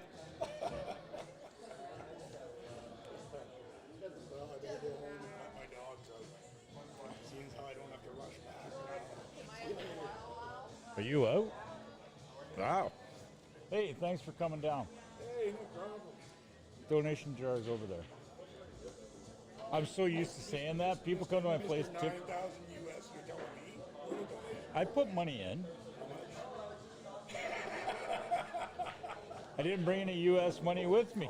Alan power drawing that cue ball perfectly in for the 3. You don't need angle to get to the 4. All he needs to do is run forward. As you can see, he's checking his position.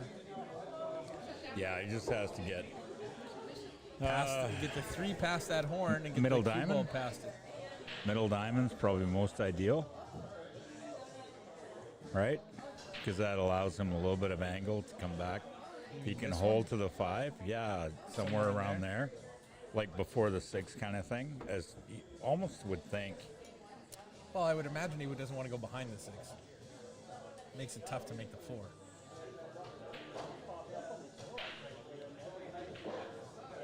That's going to fall a little short of where I think he was aiming, but should still work. He may just have to run the cue ball a couple of rails to get on this 6.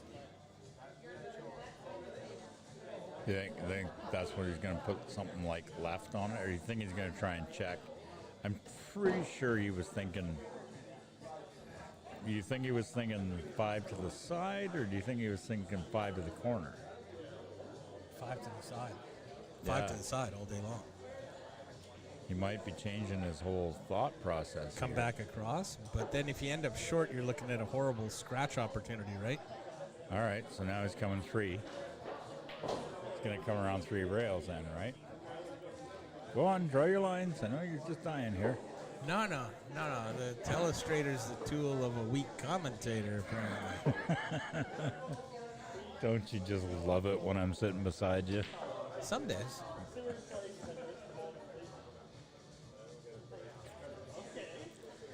Three rails, just like I said, straight in 6.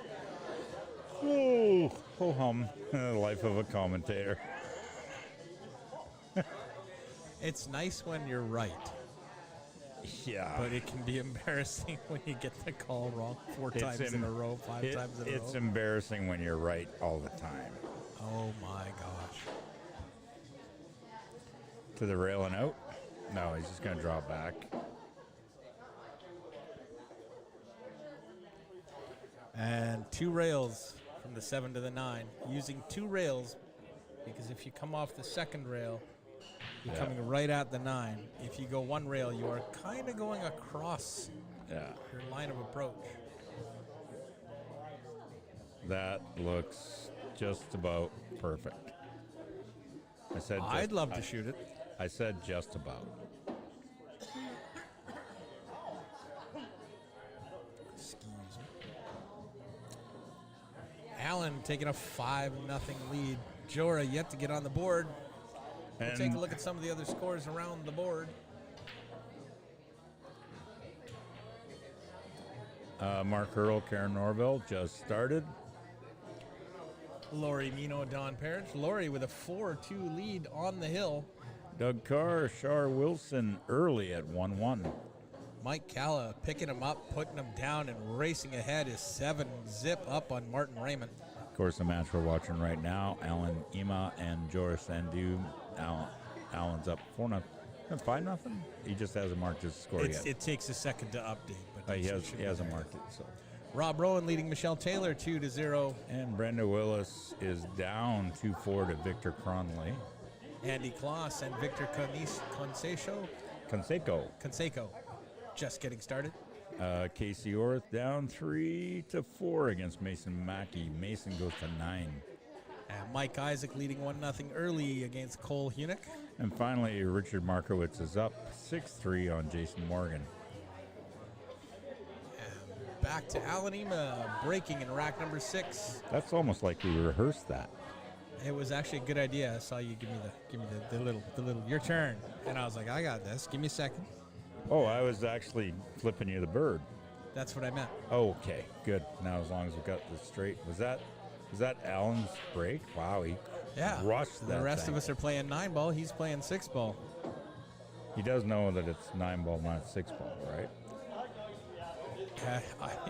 He's winning either way. Yeah. He's clearly stating right off the bat that he's one of the early faves, wouldn't you say? Well, Alan is always going to play hard. Yeah. He'll never let you win an easy game. At least not from what I've seen. Every time I see Alan play, he's very serious. I mean, he's a pretty happy dude to start with. Super nice guy. I just met him for the first time today. So. But if you're his opponent on the other end of the pool table, he oh, and then he chunks it. Yeah, but he doesn't do that often. No. And look, so he's gone back to his chair, and I'll guarantee you he's one of those players. He's just like, that was dumb. I'm erasing that shot from my memory bank. He's already forgot about it. Yep. Probably before his butt even hit the chair. Me, that darn thing's tattooed in my brain for hours. I'm thinking about it 6 months from now. Oh, Jorah. That checked off. Having some issues early. Kind of early checked off. Funky.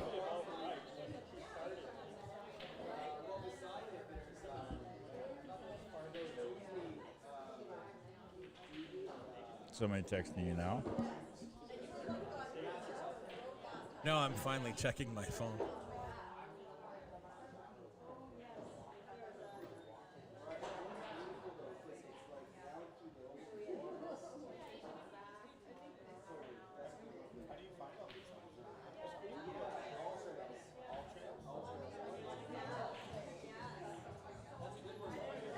Looks like Allen's drawing off this with a little bit of left, just going down to the end rail and back out for the... Oh, he spun it at the 4. Perfect line.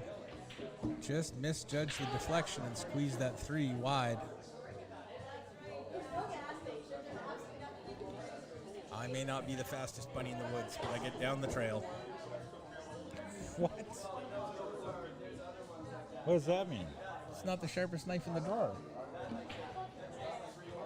But, I don't know. I couldn't come up with an analogy for that one. Hey, hung it. Not something that couldn't be misconstrued very easily.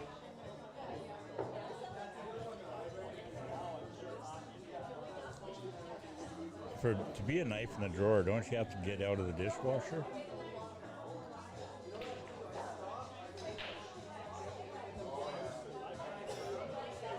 No. I'm fine. You can't be a knife in the drawer unless you get out of the dishwasher or get unpackaged. Hey, the cellophane's off this wrapper, buddy. Something like that. Sure. It sounded good in my head. And then I said it, and it didn't work. Doesn't sound good anymore. No. Kind of embarrassed for the both of us. That happens. Yeah. And It won't be the first time I've embarrassed myself. I'm probably the most... It won't be the last. I'm probably the most embarrassing person around. One of them. Every time we go out somewhere, Carolyn is wondering, what is coming out of my mouth today? Am I going to be able to recover from this?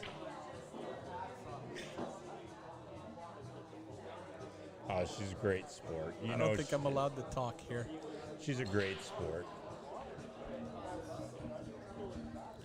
What was that? Somebody wrote something? Oh, sorry, I thought you saw that. No, what did it say? It was Cindy. It was saying it was weak and needed work. You're right, it did. Talking about me? No, me. My comment. Cindy, don't be hard on him. Hurry up, Alan Ema. What, do you got like 6 beer on ice somewhere for him or something? Like, I don't... I think Kevin and Alan know each other. I think so. You're from out in Alberta way, aren't you, Kevin? Or am I wrong? Am I thinking of a different Kevin? I could be wrong.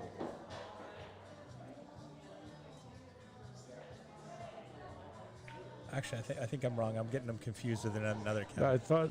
I thought Kevin Vescal, he lives in Vancouver. Yeah, no, I've got it mixed up with another Kevin from Alberta. Sorry, Kevin. Yeah, there's a Kevin that finishes deep in a lot of their tournaments there. I can't remember his name right off the top of my head, but yeah. For some reason, I keep thinking Bieksa, but that's wrong. Kevin Bieksa. Yeah. Hey, there's a lot of names. Same, moved there a couple of years ago from Vancouver. Oh, okay. That may be why. So I'm that's confused. why we think you're that guy. And which do you prefer, Vancouver or Alberta, Kevin? Alberta. Sorry, was that out loud? Is it because of the country music? That's one reason. But if you're talking about the stuff they play in the radio, that's not country. Oh, that's right. You like the country music about you found dog dead in the middle of the road and had to scoop it up. No, not really. Your whole family's upset and crying. Don't know of a song with that in it.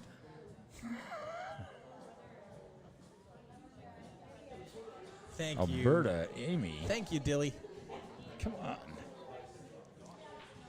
There's nothing good in Alberta because I'm not there. The pool's pretty good there. Yeah, okay. I'll give you that. Yeah, there you go. Ew. Now we're talking music. You know, I actually remember how years ago you had me put some country tunes on my playlist that we play over at my place and stuff like that. We're playing pool. For the tournament that Rob Heimers puts on. Yeah, but I also, for when we go on road trips that you guys want to listen to, I actually have deleted all those country tunes. I'm surprised it took you this long, buddy. No, I didn't delete any of it. It's Alan, okay. with another one. 6 to nothing. Yeah. So I'll let you in on a little secret. Uh-oh. So, Are you sure this is not going to be a secret anymore? You are on air. Yeah, well, that's just it, because the two incumbents don't know, and they are not listening to me right now. I know because they're sitting 20 you're some talking odd. about Ribfest. Nope, sitting about 20 feet away. By the way, Ribfest will be coming up in July, and just so a whole bunch of people don't show up at my house, it is by invitation only. I'm sorry, we cannot accommodate everybody, or we would have 150 people there. So we do have a limited guest list, and it is by invitation. Poor Rob being tortured.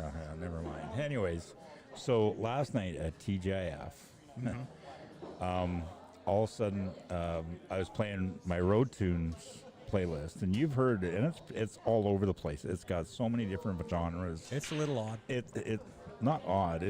It's got something Varied. for everybody. It's eclectic. Yeah, but it's got something for everybody. Would you not agree? Oh, So, anyways, Sarah McLachlan comes on. I love Sarah McLachlan. I mean, she's got a beautiful voice. And right away, Angel and Brad are going, oh my God, what's this? Sarah McLachlan. And Brad had given me access on my iTunes account to his B-Rad, his playlist. So we switched it over to that. So Brad's list, to be quite honest, I figure it to be more of elevator music. It's very soft, easy listening. Okay. Yep. And it's not exactly my style. Like, I like a variety. So when they left, I just said, and it's not You the first. copied your playlist to his? No, I I have access to his list. I downloaded onto his list. Yeah, Sarah McLachlan. Yeah, she's awesome. Anyways, I downloaded Chipmunk Tunes. Oh my God. A dog barking opera.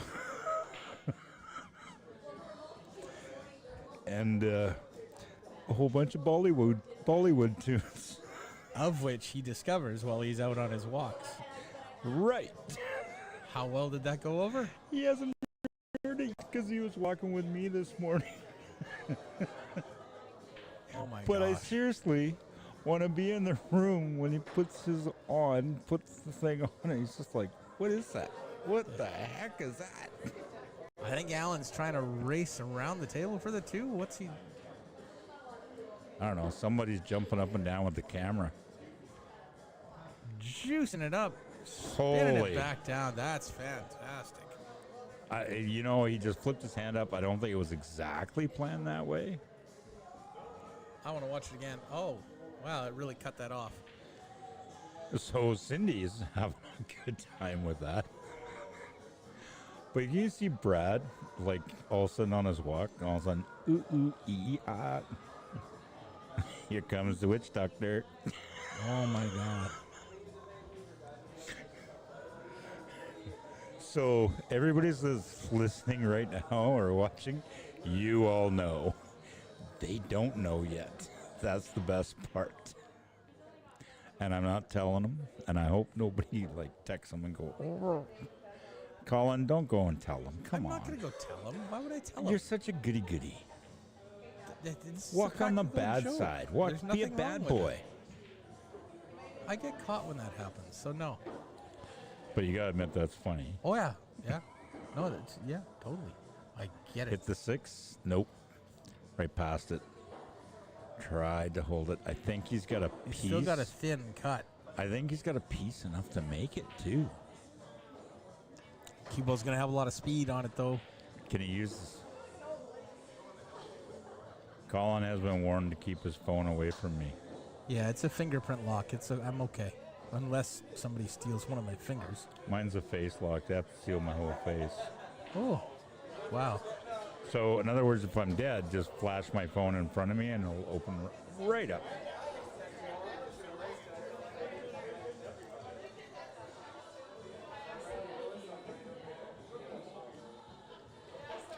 But Bit of a thin cut on this 3.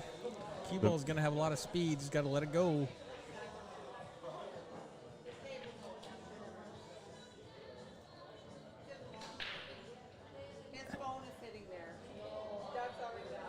Overcut it. and hung it and hooked him. Yeah, but Jorah's fairly. Jorah's not a newcomer to the jump cue. I swear, people are just rolling by that camera like it's not even there, and it's just. Oh yeah, yeah. There's nothing you can do. It's the second floor of an old building. It's a bowling alley below. There's like huge spans on the joist. But didn't they at one point have a bowling alley up here, considering there's big signs saying no street shoes? Couldn't you? So I assume that it's a reinforced floor. Oh yeah, it still moves, dude. And then when you walk right into it.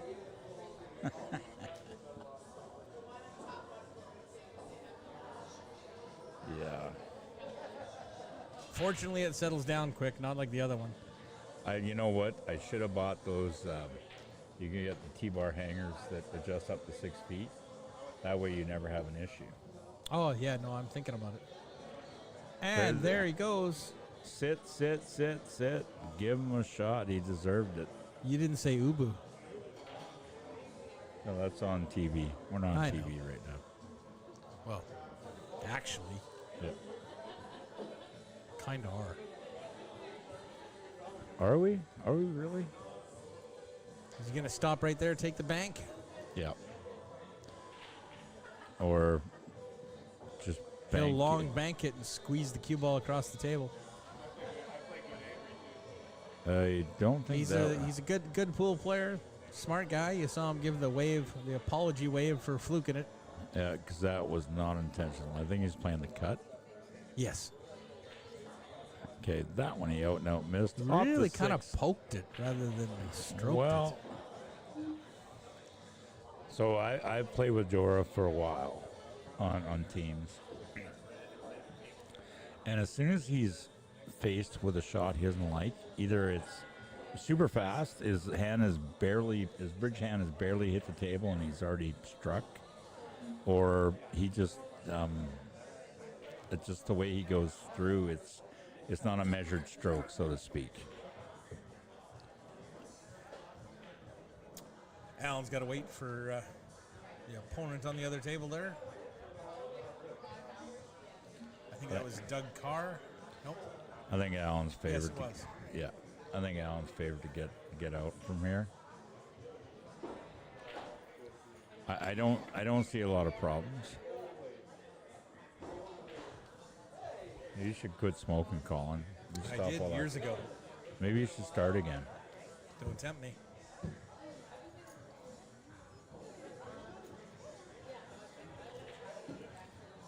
Solid. Wants it to stay off that 7. A little bit of a roll into the 7 there. Wow. It looked like it looked like it was going to miss the 7, and then it just rolled right up to it. But I do think that he can just almost like float. He doesn't have to do too much. He's going to get a good shot at the 7. Yeah, just roll it in, pocket weight. Right like that. Right? And he's almost straight on. So.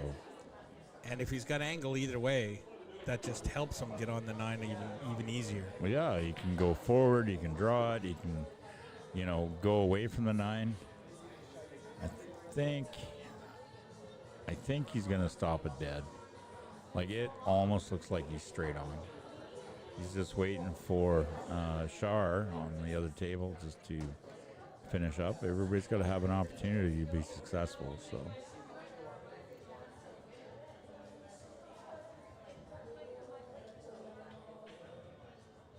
Oh, my Lord. Pigs are flying. These tables get you every once in a while. Pigs are flying.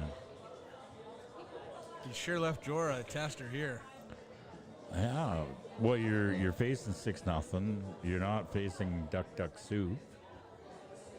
So everything's a tester, isn't it? No. Oh, okay. No. Okay. This is not an easy shot. I said everything is a tester, isn't it? No. Okay. If it was hanging over the pocket, it wouldn't be much of a test. When I talk, do you listen at all?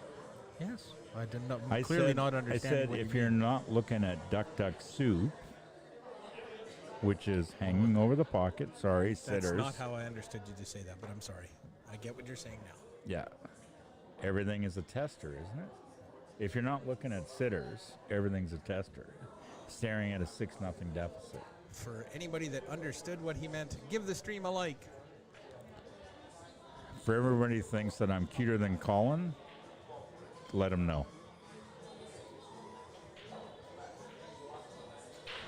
Wow, the crickets that are going on.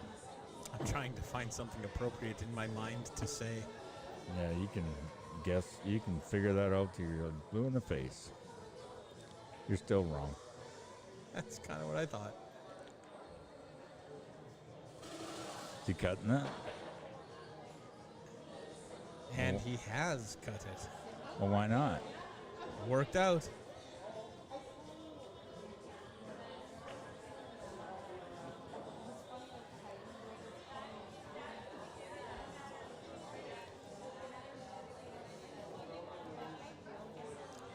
Should be in his wheelhouse.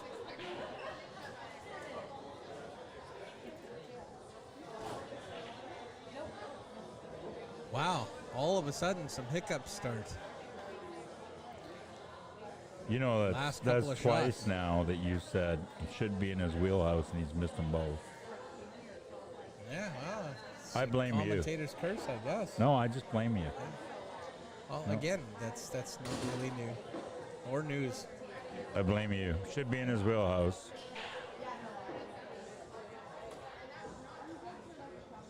See, it's got nothing to do with me.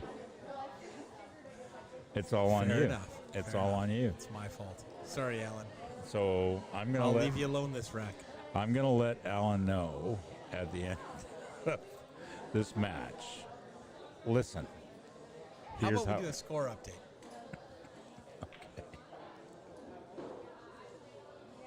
Okay, Mark Hurl's up 3-1 on Karen Norvell. Simon Pickering just starting against Ian Burns. Doug Carr down against Char Wilson, 3-1. Shonda Radford and Torian Johnson also just getting going. Again, the match you're watching right now, Alan Ema is up 6-1 on Jorah Sandu. And Michelle Taylor trails Rob Rowan 3-1. Victor Cromley is going to 7 versus Brenda Willis. He's up 6-3. Andy Kloss, a 1-0 lead over Vitor. And Mason Mackey is up on Casey Orth 5-4, but Casey is on the hill. And Mike Isaac leading Cole Hunick 4-0, racing to 10. And the last match, Doug Power versus Dave Stagg, has just gotten underway. Was this Jorah's break? I think Jorah's playing 6-ball all of a sudden, too. Guys are killing it. Can you call that up again for me? That last match looked weird.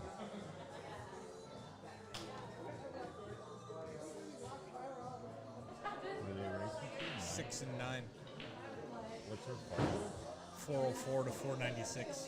So it's almost 100 points. Oh, okay. I just saw the 2 4s and I just went, what is going on? Jorah unable to capitalize on a great break. He's going to turn the table over to Alan Ema, 695 Fargo. Missed a couple of shots in the last rack that you wouldn't have expected. We'll see if he can right the ship and turn it around now. What's wrong? Pressing a lot of buttons there. What's going on? I was just getting it back to the home screen. I pressed one button. You're pressing a lot of buttons. Okay. So we have Peter Archambault looking over our shoulder. I don't know. Chillibowl didn't come out of that corner very well. He's going to give Allen a bank on the 3. Are we starting to see, do you think we're starting to see a couple of cracks in his armor? Because he's looked pretty flawless so far. He beat up Marv pretty good this morning. He did. And then now he's going up against Jorah, and he was on cruise control and Well, sitting at 6-0, and at the end of that rack started to have some troubles. yeah. So, are we seeing cracks on the armor, or is it just he's got to find a way to get his mojo going again? Well, that's gonna help. Never mind the cracks in I'd the say armor. it's going.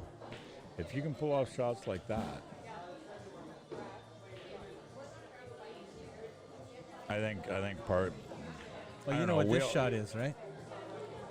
Brilliance. This shot is in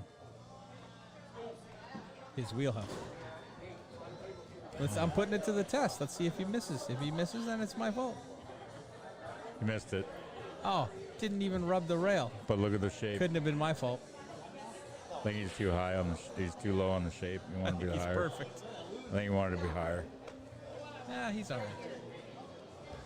Oh, you're on the rail and stuff. I think that you want to be a little bit. I think you wanted to be a little bit up above that diamond, because then you can make it and still hang around for the 7 quite easily. I think he's almost a little bit straight. No, he's got lots of angle. No. Okay, well, we'll see in a second. See, not enough. What are you talking about? Oh, this is right in his wheelhouse, right? Hey, you said it, not me. Yeah, but it's not a problem when I say it. How about you say it now? All right. As a second test, this is in his wheelhouse. He's not going to miss this. I'm even going to throw that out there. There you go. See, it's not my fault. Okay, the commentator's curse is temporarily taking a slight little vacation. I'm sure it's coming back. And Allen within 2, leading 7-1. Yes, I will be stepping away from the mic after this match. I do have other things I need to attend to. I'm hoping that my partner Carolyn decides to bring me something that I can eat in front of Brad. If Brad doesn't allow me to eat anything greasy, I'm not allowed to eat anything. And a chicken Caesar wrap. Not even Get allowed it to eat grilled. that.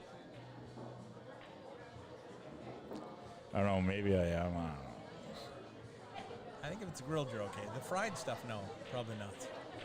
But I mean, you know what? I got a Caesar salad the other night, and he was sitting there going, "You probably shouldn't have got chicken on it, and you shouldn't have got the cheese." What's wrong with the chicken? Well, the chicken, because Unless it was fried. everything has to be plant-based. Rack according number to him. 9. What? Yeah. Ball down.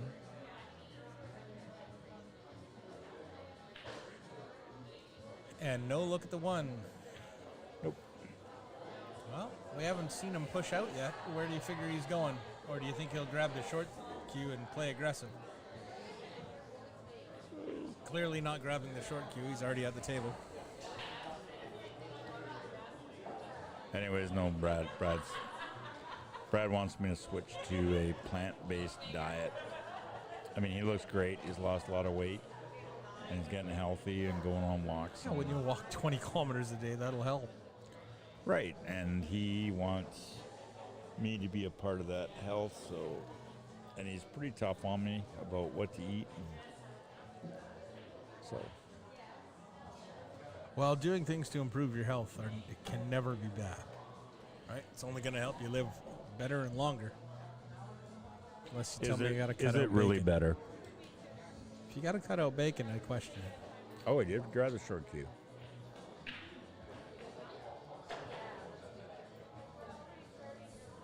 Good hit. Is that going to roll in behind the 2 and hook him, or I think he left him an edge? Can't tell how much. I want to say a quarter of the ball. Jor got down pretty quick. I swear we got an earthquake going.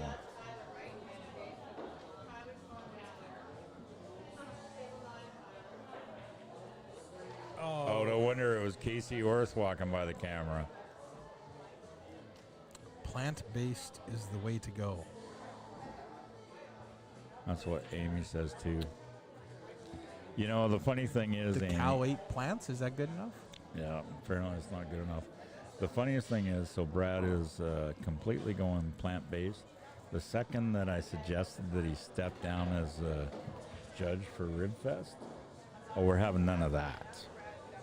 I said, but you got to be able to taste the stuff to have an opinion. Oh, I'll be fine. He refused to step down. That's all I got. Yeah, well, you know, there are priorities in life. Oh, what a hit. Oh.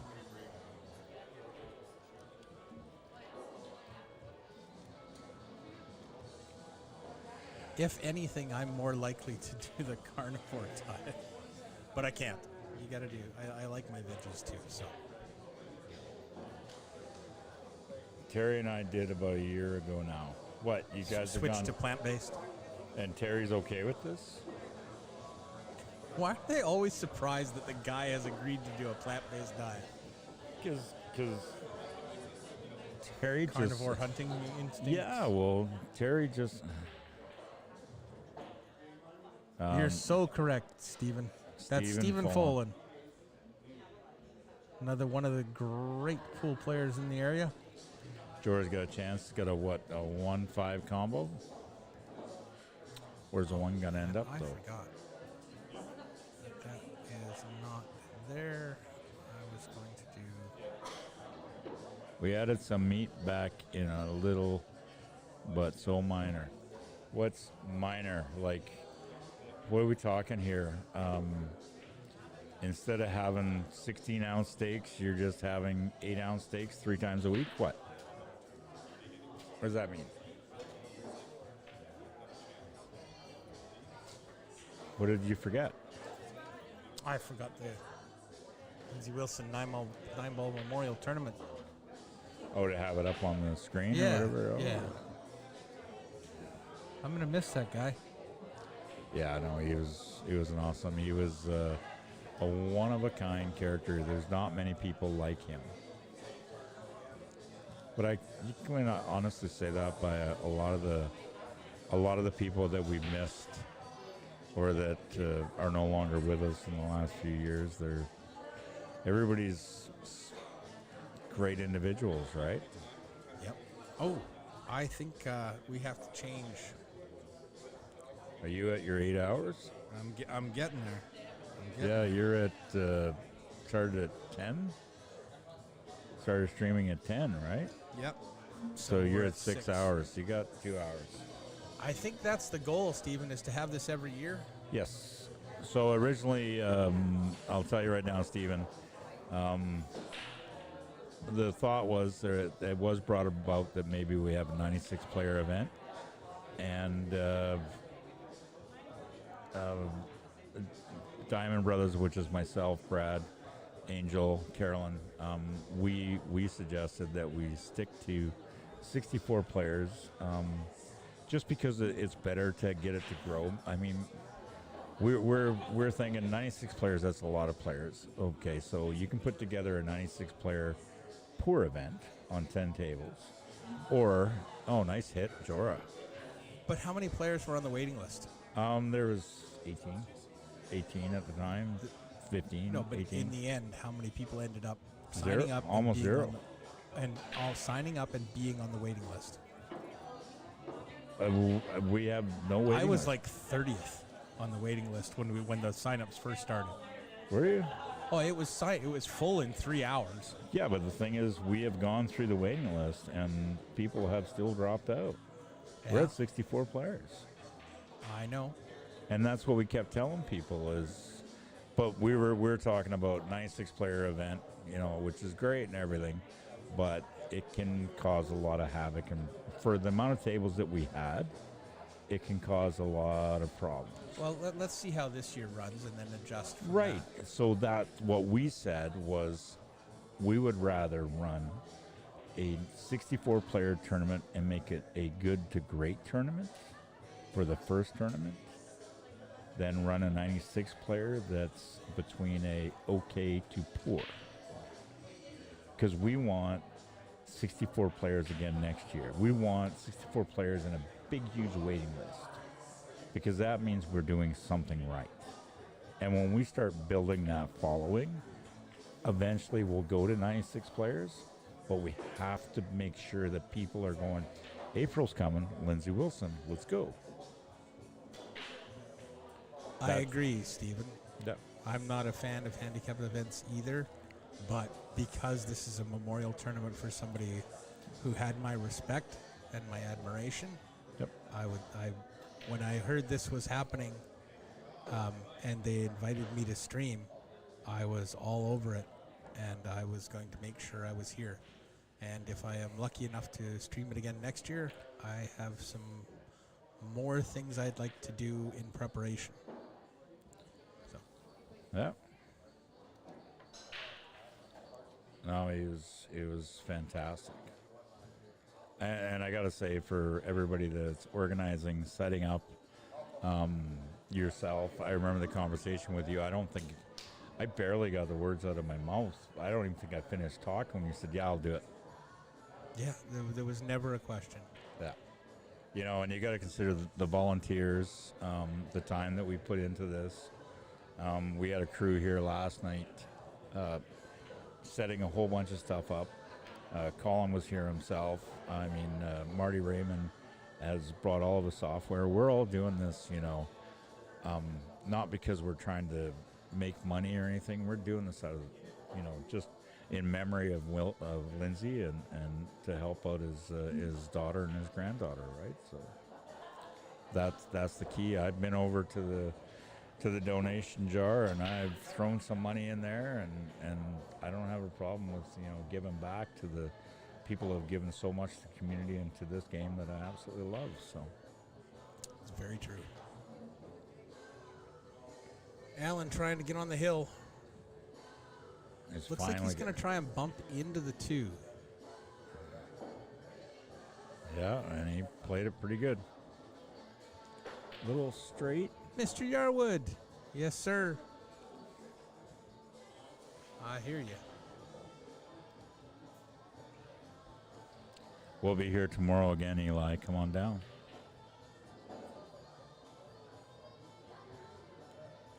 Again, there is a donation jar, so if anybody is in the area and you feel the need and you'd like to contribute, come on down. I mean, you can just hang out and just chit-chat with people and throw something in the donation jar just to help out. It's not for any of us. It's all to go towards help Lindsey's daughter and her granddaughter. I love the fact that this tournament, even though we had to go through the waiting list for a bit to finalize it, I love the fact that 3 hours after the first post was done and I tried to sign up, I was already like 20th or 30th on the waiting list. Yeah, that was awesome. It was awesome to see the turnout.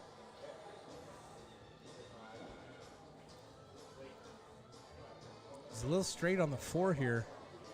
Should have enough angle to draw over a little bit for the 5. Maybe more stun than draw.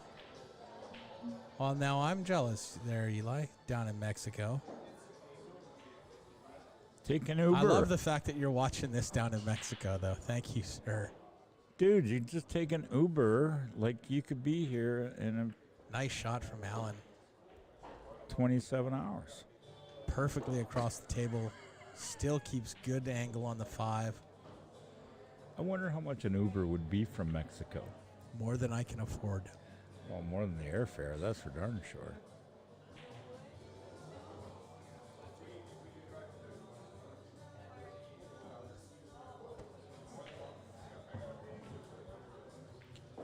Is he going to spin at this? I can't tell what he's putting yeah. on the cue ball. Oh. We put like a little just straight check siding. There's no draw. No, there's draw on that. It won't come back without draw. Oh, sure it will. It'll come back with check siding. Well.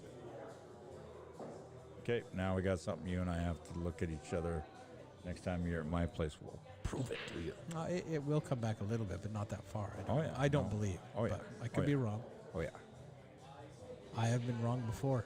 Yes, I will be wrong again. Have. I can literally start listing off the mistakes you've made. Thank you. Yeah. If you could do that live on air, that would be fantastic. I would not embarrass you in that way because I've made just as many stupid mistakes. So. Oh, and mine now are they're stupid mistakes. That's awesome. But mine are bigger. Alan to get on the hill. Yeah, right in his wheelhouse. 8-1. That was a brilliant 9-ball. It's a brilliant 9.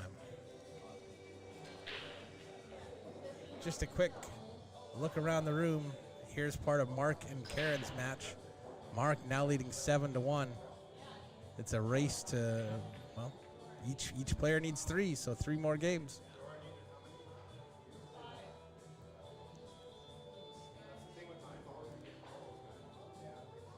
Is Karen hunting the 9? Shar and Doug. Shar on the hill. Doug is in big trouble. Shoot, which one was it?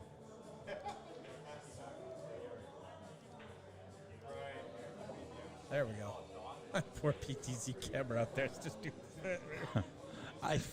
I got dizzy. Whoa, I haven't. Oh, okay. Yeah. I'm sorry. I just imagine somebody sitting beside this thing and all you hear is spinning around trying to find the right table. But you got a toggle there or something? With What? the mouse, or what is it you do? I have it preset, so I just click on the one that I think you should have like a joystick. I just. You can control it via that. I think it would be really cool if we got a drone. We just flew the drone around the God, room. that would be noisy and annoying. Oh, sorry. I didn't actually change it. Nope.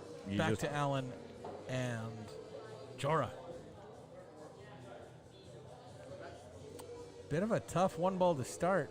Frozen on the rail, steep cut. Fortunately, 2 balls in the middle of the table, so you don't have to run your cue ball around in some crazy fashion to get onto it. Oh boy, Doug just hung that 9. It's on the wrong side of the pocket, though. Shar may have to kick at that.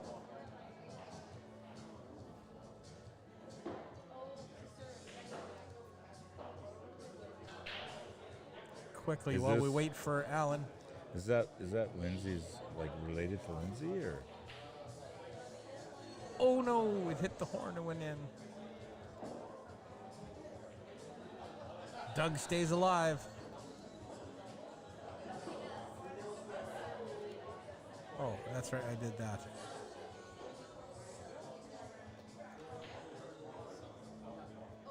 Oh, Doug made that 9. Wow. He did make the 9. So wow. that was an incredible Great 9. shot. Oh, double kiss scratch from Allen. He was trying to just bump the 1 and get the cue ball in behind the 6, but it double kissed on him and slid down the rail and scratched in the corner. Hit a little fat, did he? Just a touch. Doesn't take much. Yeah, I'm the only one in this booth that's allowed to say that. You can say stuff like, he hit it thick.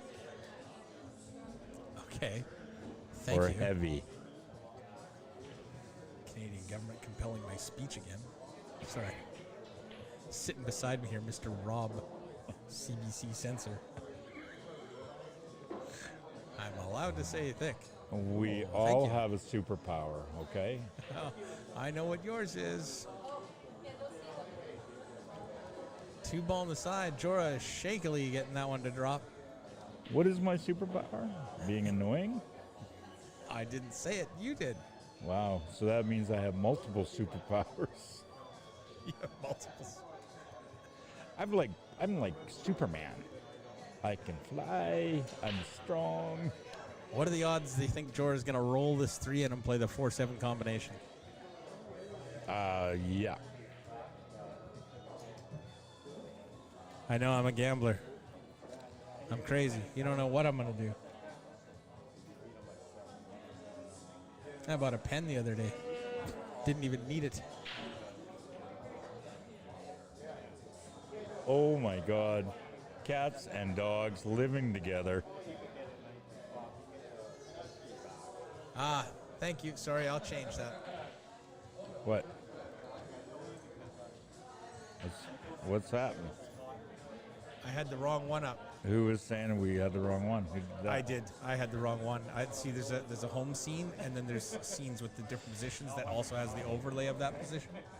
And I didn't realize I clicked on the wrong one. Thanks for the help there, Cindy. Much appreciated.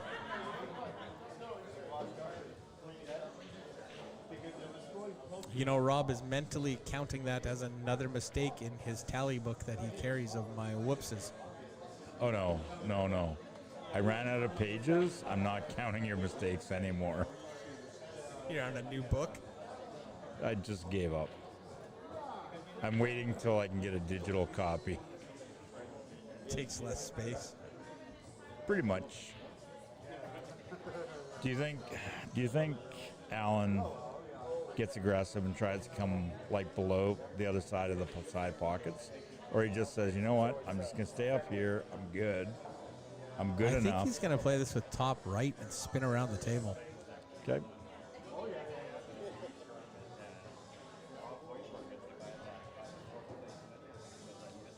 I decided to come below. I have noticed that he's one of those players that stick with the conventional wood shaft.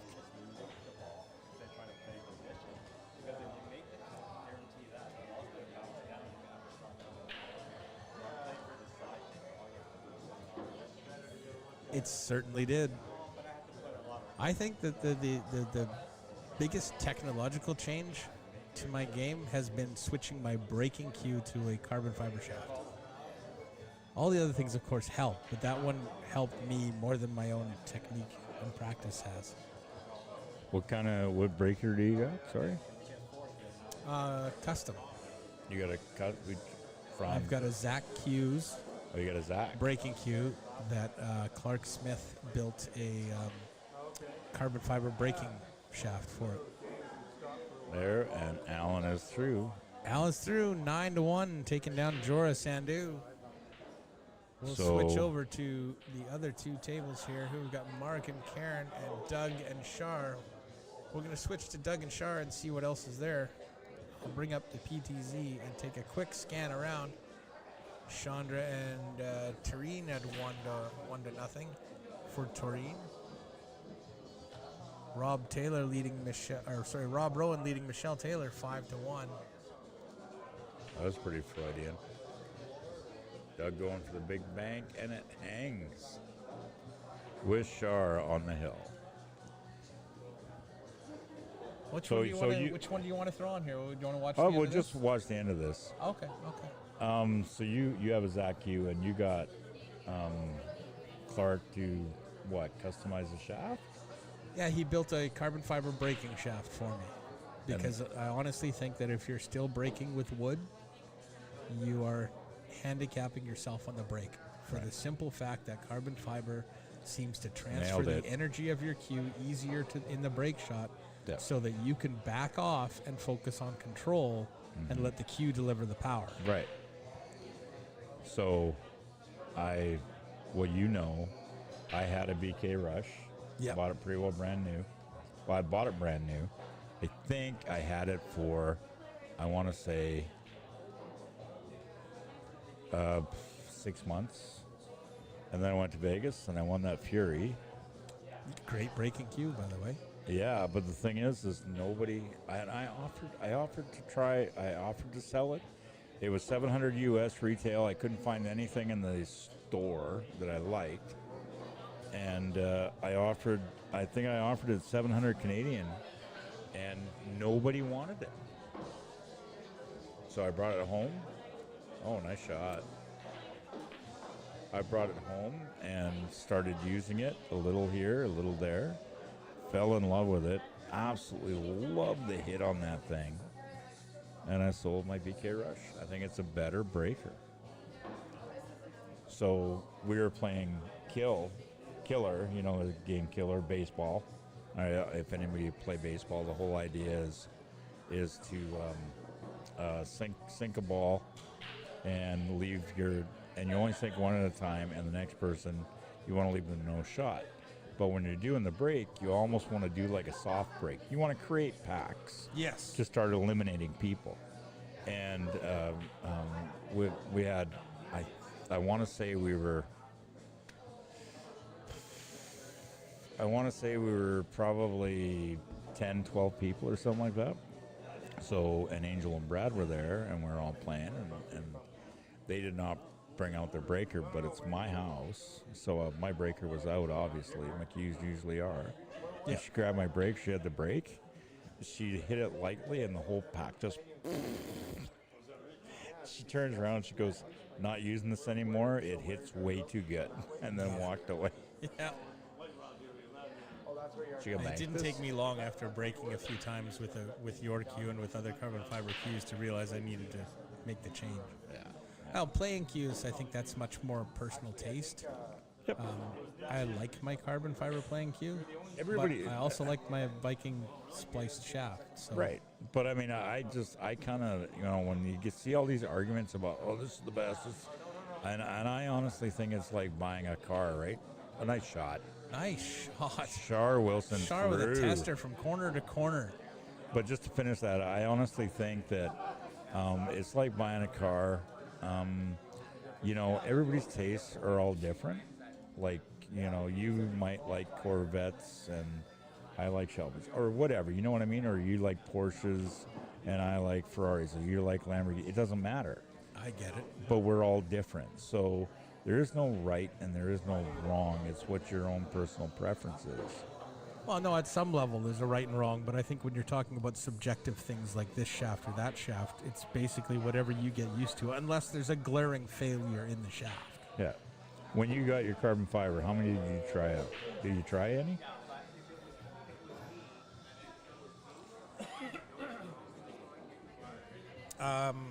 Yep, I tried a couple.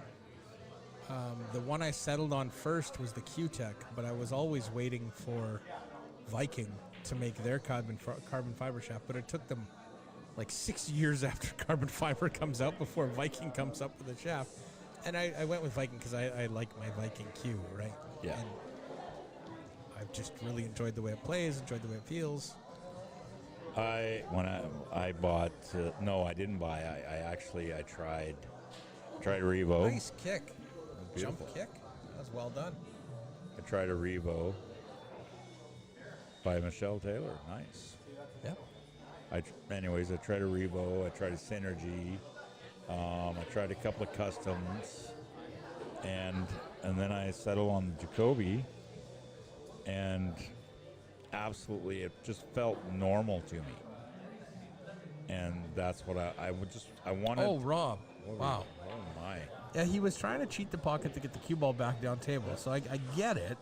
Not selling it out. Cheating the pocket when you're that far away is never easy. But not selling it out.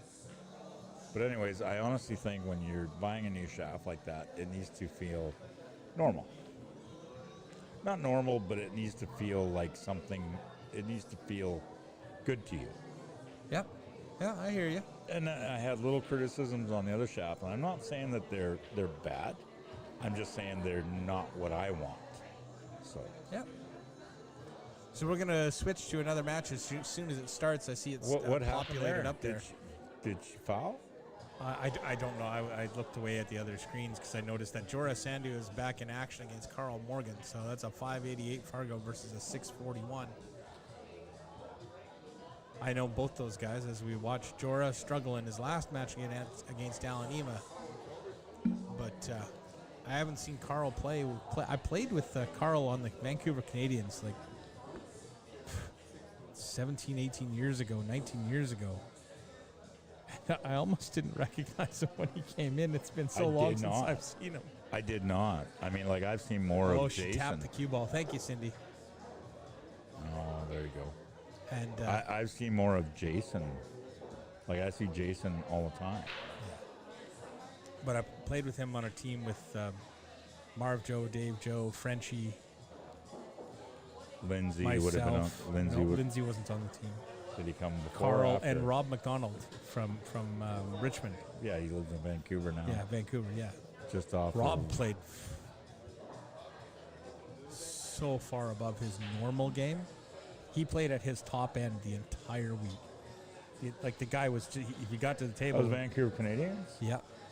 You know, the funny thing is, that team that you're talking about, my very first time in Vegas was a team that you guys were playing on the table. You guys were warming up the table next.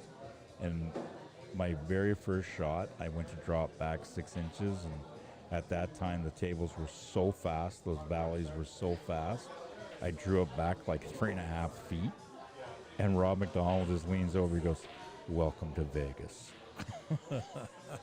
I remember that. You guys were playing. You and I were not friends at that point. I didn't play much on that team. I played every couple of rounds, but I mean, I was the lowest ranked shooter on the team. I remember Frenchie was there, Marv and Dave were there, Rob McDonald was there. Those are the three that I remember talking to, and they were on the table next to us. I was playing like with Ian Rumford, Bruce Hall, Rod Seitz. Who else? Danny Chan was on our team. Remember Danny? It's just a headband, Cindy. Yeah. What's going on? Yeah. No, I remember. She was wondering what was on her head. She couldn't quite see it. Yeah. So. Remember Danny Chan, don't you? Vaguely. Yeah, he used to work the counter at. He had a day job. Oh yeah, I remember Danny. Yeah. So he played on our team. Yeah, it was a good team. Like it wasn't a great team. We weren't in the Vancouver Canadian territory, but we were solid. Jorah's just warming up, so we'll switch back to a live match.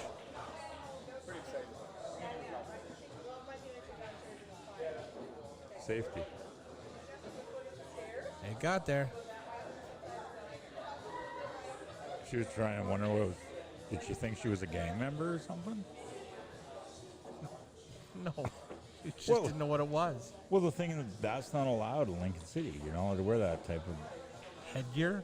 No, bandanas like that. Is that even a bandana? I don't know what it is, but they're pretty strict about some of their rules. Just like, so these pants I'm wearing right now, apparently I'm not allowed to wear in Lincoln City. Because they're sweats. Oh, yeah, Even though they don't look like sweats. You wouldn't know they're sweats unless it said so. Them's the rules.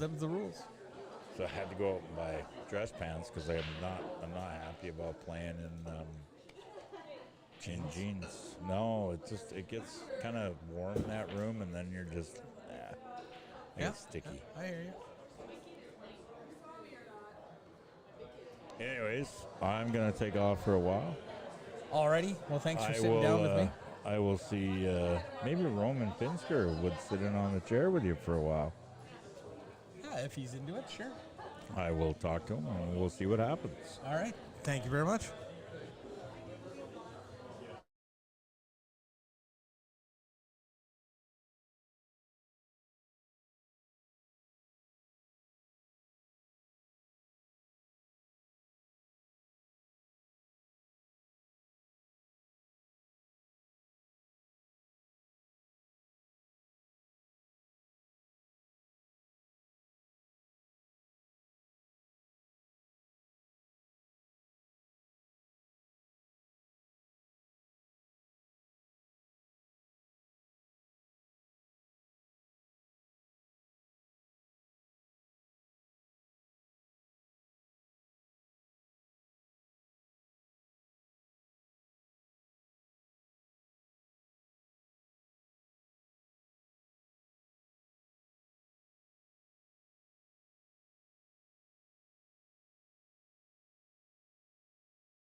All right. Go away, let him be.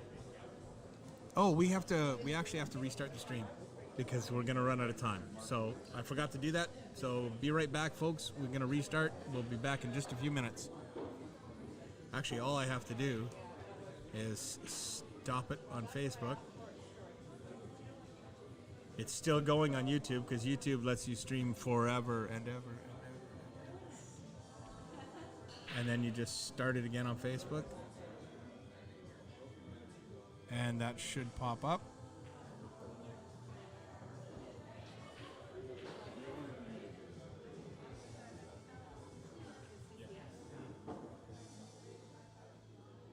Might take a second, but we're probably back on Facebook now.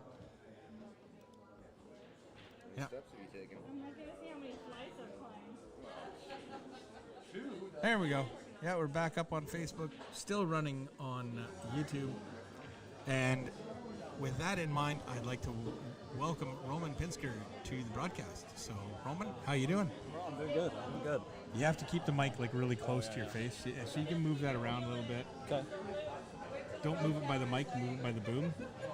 Because otherwise you move stuff, break stuff. Yeah, no, I'm doing good. I've been playing pretty well, and I've just been having a really good time. So, yeah. I noticed when you're playing Dave. Yeah. That, Dave's a tough match, and you got by it. It was, yeah. But when you were playing better, when you were making balls and getting shape, you were using your routine.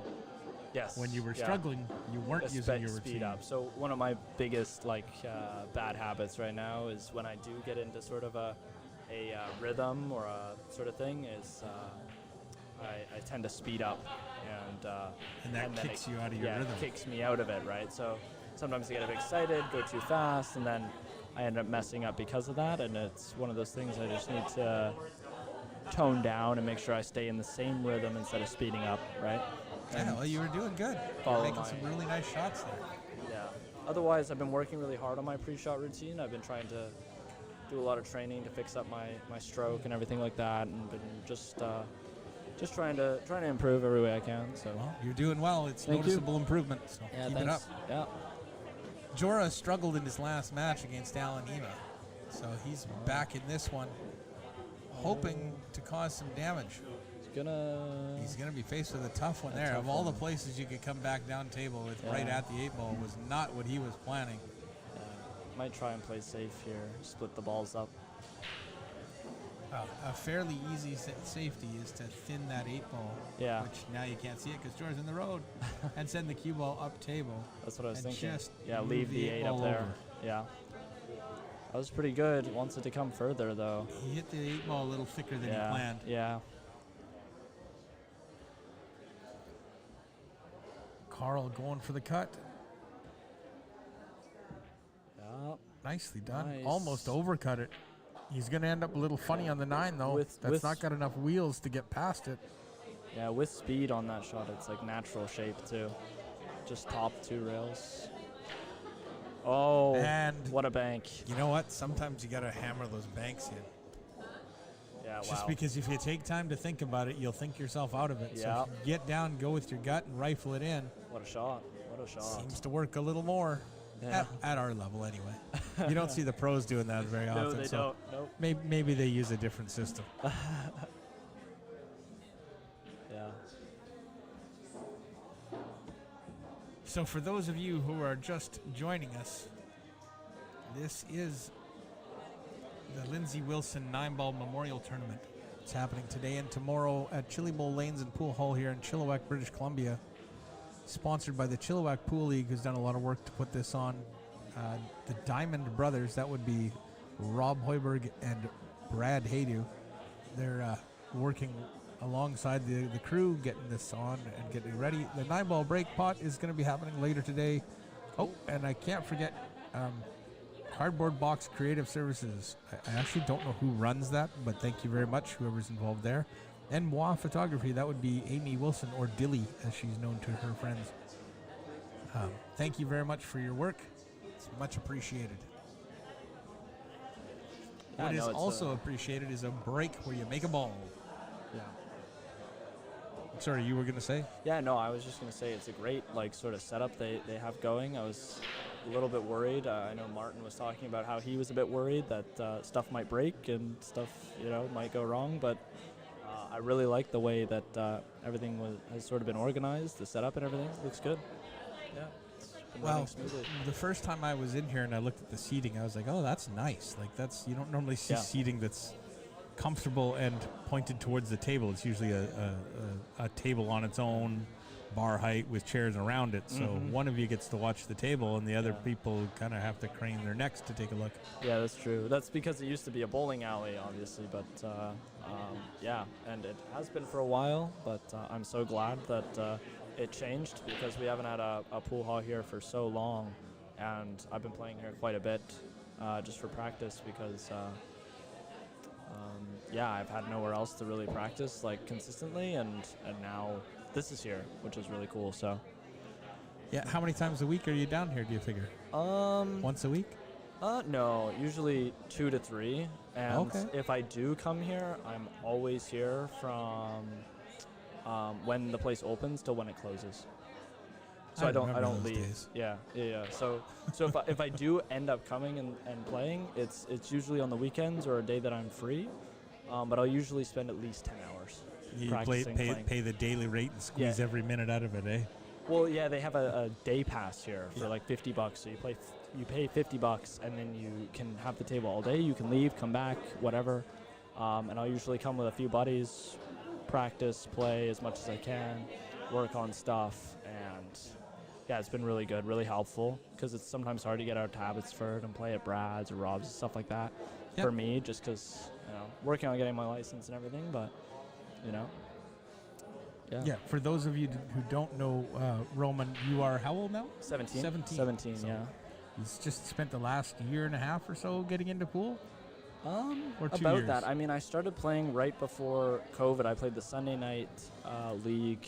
Also, it's in been a few Langley. years then. Yeah, it's been a few years, but I hadn't really played at the competitive level just since about a year ago, right after COVID. So after COVID and everything, I started taking the game very seriously, and now it's all I want to do. So. And you got to go over to the Moscone Cup last year? I did get to do that because it was one of my dreams to see some of my favorite players and hopefully create some opportunities for myself in the future in the sport. So which player on the North American team is your favorite player? I'm teasing because I know your favorite player is Josh Filler. Yeah, it is. On 100%. Yeah. So my favorite player is Joshua. Love his game, everything about it. They get such a bad rap online, Josh Filler, about being arrogant and all this stuff. Not true and at if you all. actually meet the guy, he's so nice. Oh my God, he's one of the nicest people ever. And actually, he's a terror on the table. Oh my God, yeah. But he only gives the crowd back what the crowd's given him. Exactly, and I think a part of every sport is to be a little bit of a showman as well. And you notice the best events he plays in, the ones he does the best in, are the ones with pressure, right? And the ones with a crowd, and the ones with hype. The most meaning and the most hype and the most prestige, right? Because that's that's the kind of important to those. Even though the pros want to win every tournament, it's important to win those particular events, right? And to be fair, I think it is a very gentleman sport. I think having good sportsmanship is one of the most important things to have in this game. But being able to play an event where you are able to express a little bit of emotion like that in a good way is one of the coolest things. And I think more events should be held like that, for sure. I agree. Yeah. But to your point of his arrogance, even I can admit when he was younger, often he could get a little bit rowdy at the younger age, but even now, if you watch him play his tournaments now and even the recent years, he's definitely toned it down a bit in regards to I don't being think he's respectful. arrogant at all. No, I don't either, but some people do. Some people think he is. And to be fair, to be a high-level competitive athlete, you have to. I'm going to have to assume, since I'm not a high-level competitive athlete, I'll just make an assumption that you have to have a certain amount of belief in yourself to perform at that level, and that's going to require an attitude that others may perceive as being arrogant, but it's just simply you reinforcing the belief you have in yourself to perform. Yeah. A quote I actually live by is attitude is everything. It's a quote I live by just a bunch of people that have always told me that throughout my life and everything, and it's a quote I live by, and it's one I follow, especially with pool. And I can see that in a lot of the players that I really like play. So. Jorah looking really smooth here. Yeah, really nice. These balls aren't rattling right now. They're going right in the heart. See if he can continue for one more. There it is. He'll take a 2-1 lead. He leads Carl Morgan 2-1. He's going to 4. Carl's going to 5. It's going to be a quick match, folks. I'm just going to run through some scores.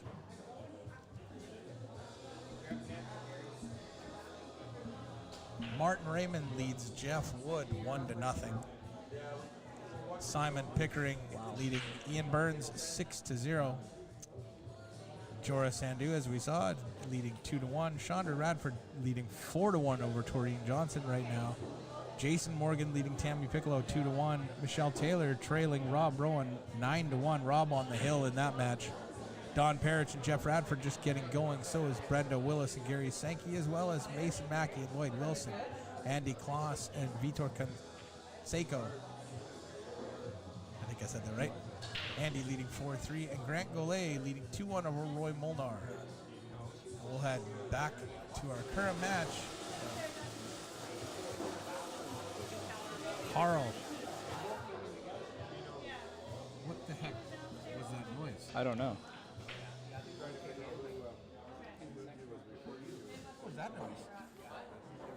What was that noise? I know. It sounded like a blender or something. He's using that machine. Oh. Okay. It's just an arcade machine in the background. I was like, who's mixing blended drinks here? I'm like,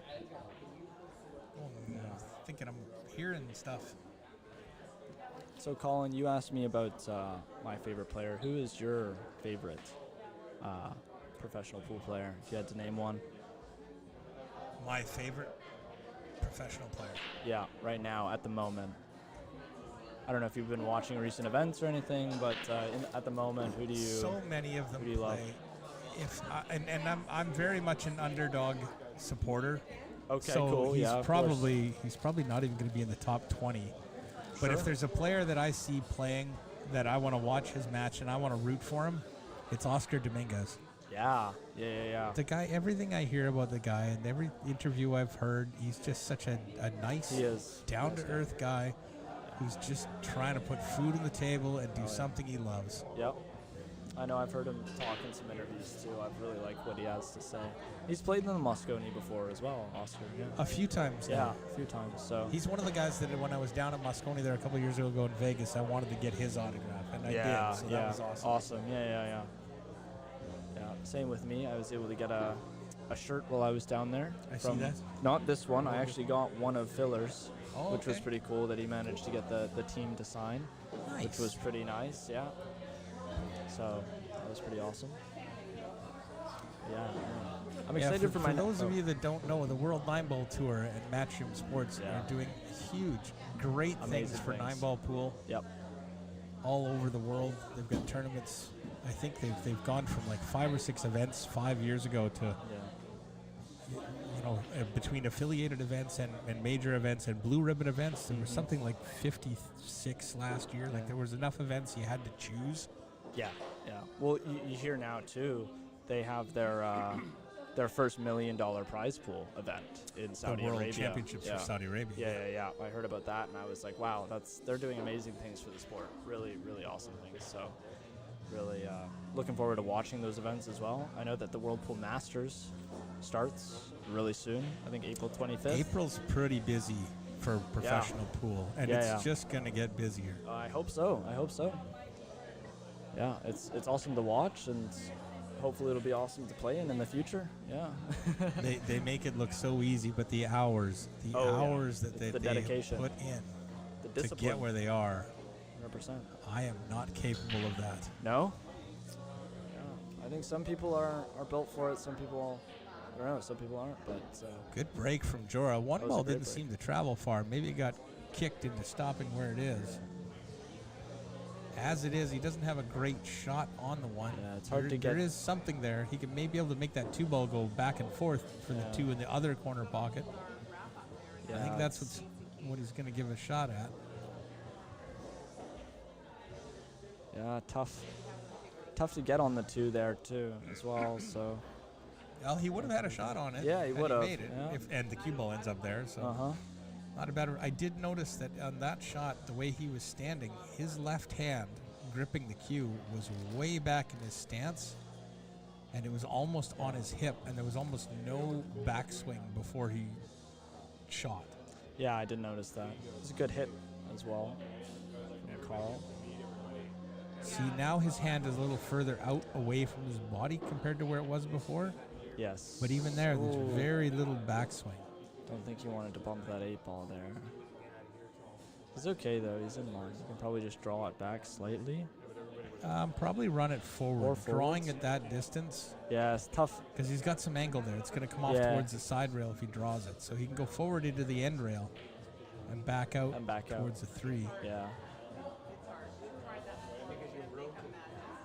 A little too thin there. I think that's a tough shot either way, forcing it through. Ooh. I wasn't sure if that 2-ball went Close on past the the 9 bench, on the bank, but clearly it did, or Carl wouldn't have tried it. Yeah. Hitting that with pace, too, is a little bit of a two-way shot as well, because it could have come up closer to where the 9 is as well, or behind the 4. Yep. Just good. Oh, what Chora a cut. spinning the 2 in. Yeah. Is that going to go far enough to take it to the side? The 6-ball's getting in the road a little bit. Yeah. I think that's still to the corner. Yep. 8-ball may play havoc with getting the cue ball over there for the 4. Oh. There it is. That 8-ball. 8-ball's in the road. Nasty. Whatever can go wrong will go wrong at the worst possible moment. That's and 9-ball that 8-ball sometimes. just decided to make a play for frustrating Jorah. Yeah. The breaks even out, though. Unfortunately, the breaks don't always even out in each match. Yeah, that is true, especially with the handicap, right? Well, these guys are just about playing even. Jorah gets they are. one game spot. Yeah. This isn't as tough, but if you look at like Simon and Ian's game, I think Simon has to go to 10 and Ian has to go to 4, which is definitely a big gap for sure. But And I don't agree with. Yeah, no, or I don't know. I mean, if you actually do the math, then the matches are supposed to be about the same length of time. Yeah. But there's so many inconsistencies in there. A little bit, I feel that. It's difficult.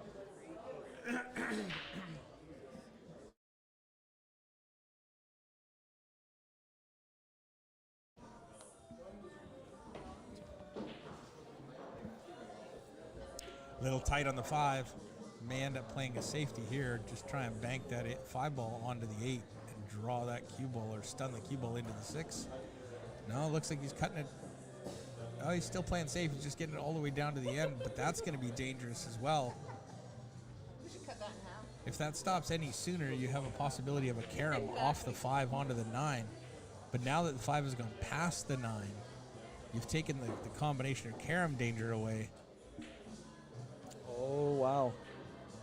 Good shot. Nails there. the bank. I hate it when they stand in front of the ball. I mean, he has to. He has to shoot the ball from there. It's not his problem. It's not his fault. You want to see it go in, But I want to see right? the ball in. So, tell the player, shoot, and then get out of the way. Oh, he got down really fast on that shot, actually. Carl is normally a very quick player. Yeah. It looked like he took one stroke at that and then just shot. It was pretty quick. Sometimes that happens. Yeah. Oh. Does he go for the 9? You're right, here? Cindy. Sorry. He does. I will fix that. Combination on the 9. Nice shot.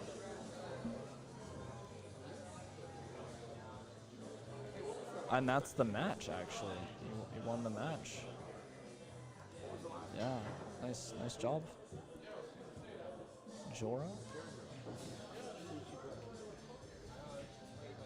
Cole, my friend Cole versus Catherine Robertson. Cath, We'll take nice. a look and see. I don't think I fixed the social media thing right. Should be an entertaining match for sure.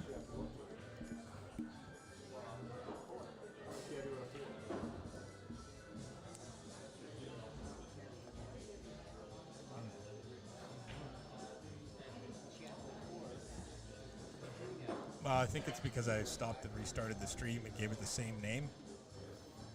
it's not gonna Okay. pick up the Facebook social media. So Okay. probably after this match, I'll stop it and restart it again, but I'll change the name so that the computer knows to pick up the posts from the other post. Yeah. And then we'll get the social media back up and running again. Sorry about that. Awesome. All good. I see you there, Cindy. I see it on my phone. It's just not popping up here because I just stopped and restarted the post and used the same name, and now the computer's confused as to which one I want to take it from. It's my fault. I confused the computer.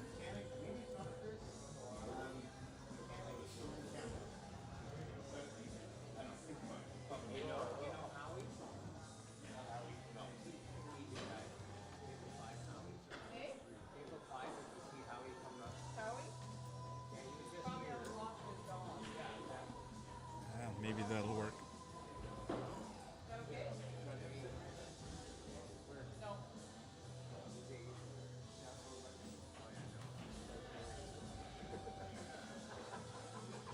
Yeah, not gonna work.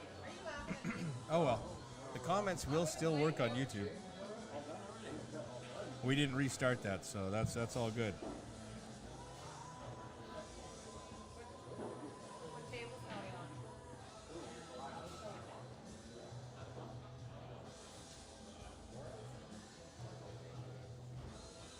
Might take a minute. YouTube is always a little slower than Facebook on getting the items up. There it is. Is it all good? Okay, so as far as the matches we have going on right now, let's see, Martin Simon's on table 2. I don't have a camera on table 2. Unfortunate. 3. Ian's gotten 2 though, which is good. Helping him get up there a little bit. Yeah, we'll take a swing through that.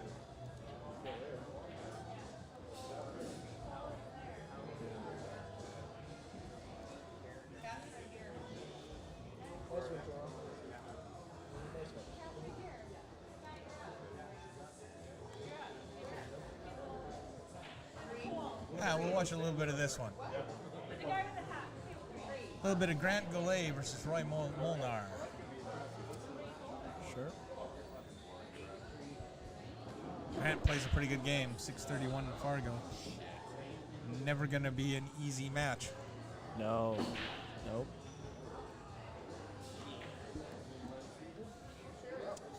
Did get himself funny on this 9 here after shooting that 8, went into it by accident. Didn't think he wanted to go into it there. I think he's either going to try and play safe or go for the bank. I don't know. What do you think's the better play here? I didn't really see the table before he changed, okay. So I'm not really sure what he's looking at there. But Maybe a bit of a two-way shot. I think he might have went for the bank there. It looked very close. He's got to come with a nice, smooth shot here.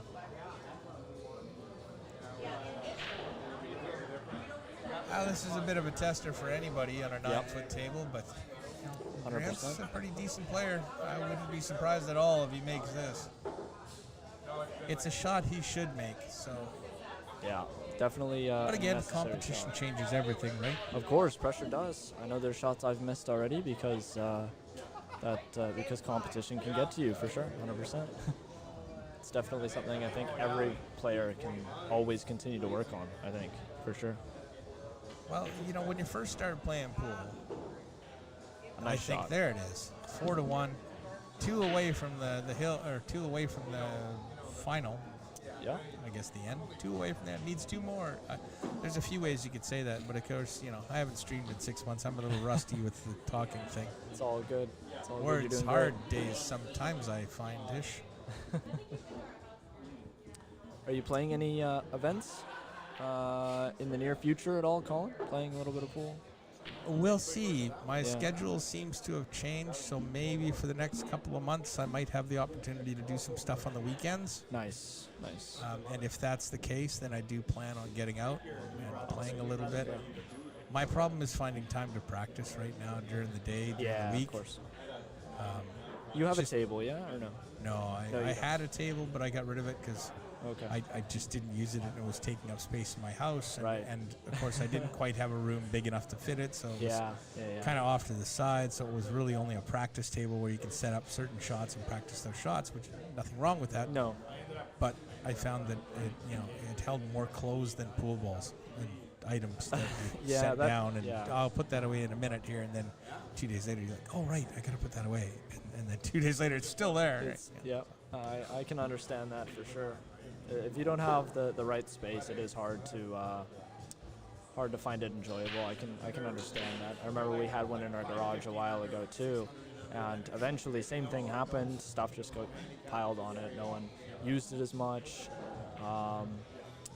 and eventually it went to our storage just because, like, on both sides of the table you couldn't really shoot properly because it was too small, right? So Roy just went to get a drink there. He's back. Grant will break now, but no, I hear what you're saying. It's tough. So, and to be honest with you, I think it would be better for me if the table wasn't at my house, because then I can put the house away in my head. Yeah. And go out, focus on the pool, then come back. Yeah, that I do like that. And again, talking about this place here that we're this is the first event that's ever been hosted here, and I hope there's more.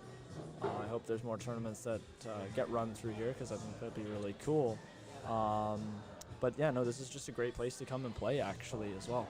Like during your off time as well. I've heard some people also say, even that live farther away, that they'd come back here. So yeah, and you know what? I get it. It's expensive to come and play pool, but it can be, yeah.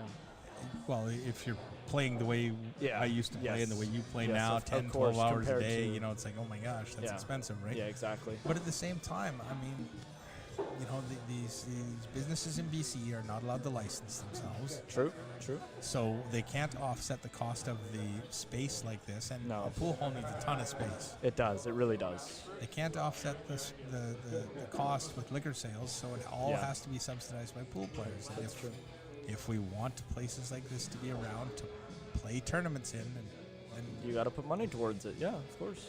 Otherwise, it's going to collapse. It and if will, it collapses, then there just proves there's not enough demand. I mean, you look at how many pool halls shut down because of COVID and everything. It was it sucks, right? Well, there were a lot of businesses flat just out in general that closed down. Yes, but that's one of the ones that immediately you would not allowed to do that, right? Yeah, right. It's a social sort of thing, so it's yeah.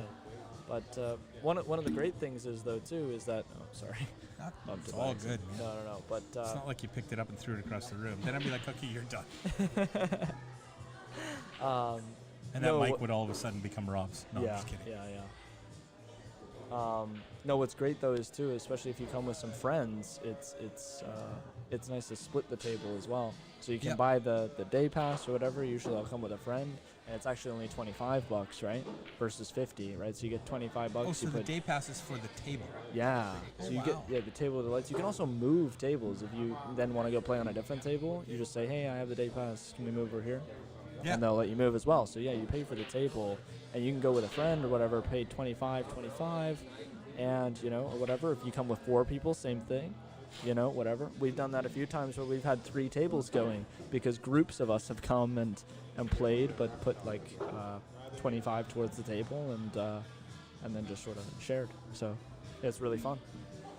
But yeah, it lowers the cost a little bit rather than paying $50 every time you want to play. All no, that's actually a really good deal. I didn't know that. Yeah. And if anybody's wondering what the venue was, it's Chillibowl Lanes down here in Chilliwack, British Columbia. Right across from the Bookman, another very popular store in the area. Yep. It's always Rob's fault. Right, Cindy? Right? Of course it is. Yeah.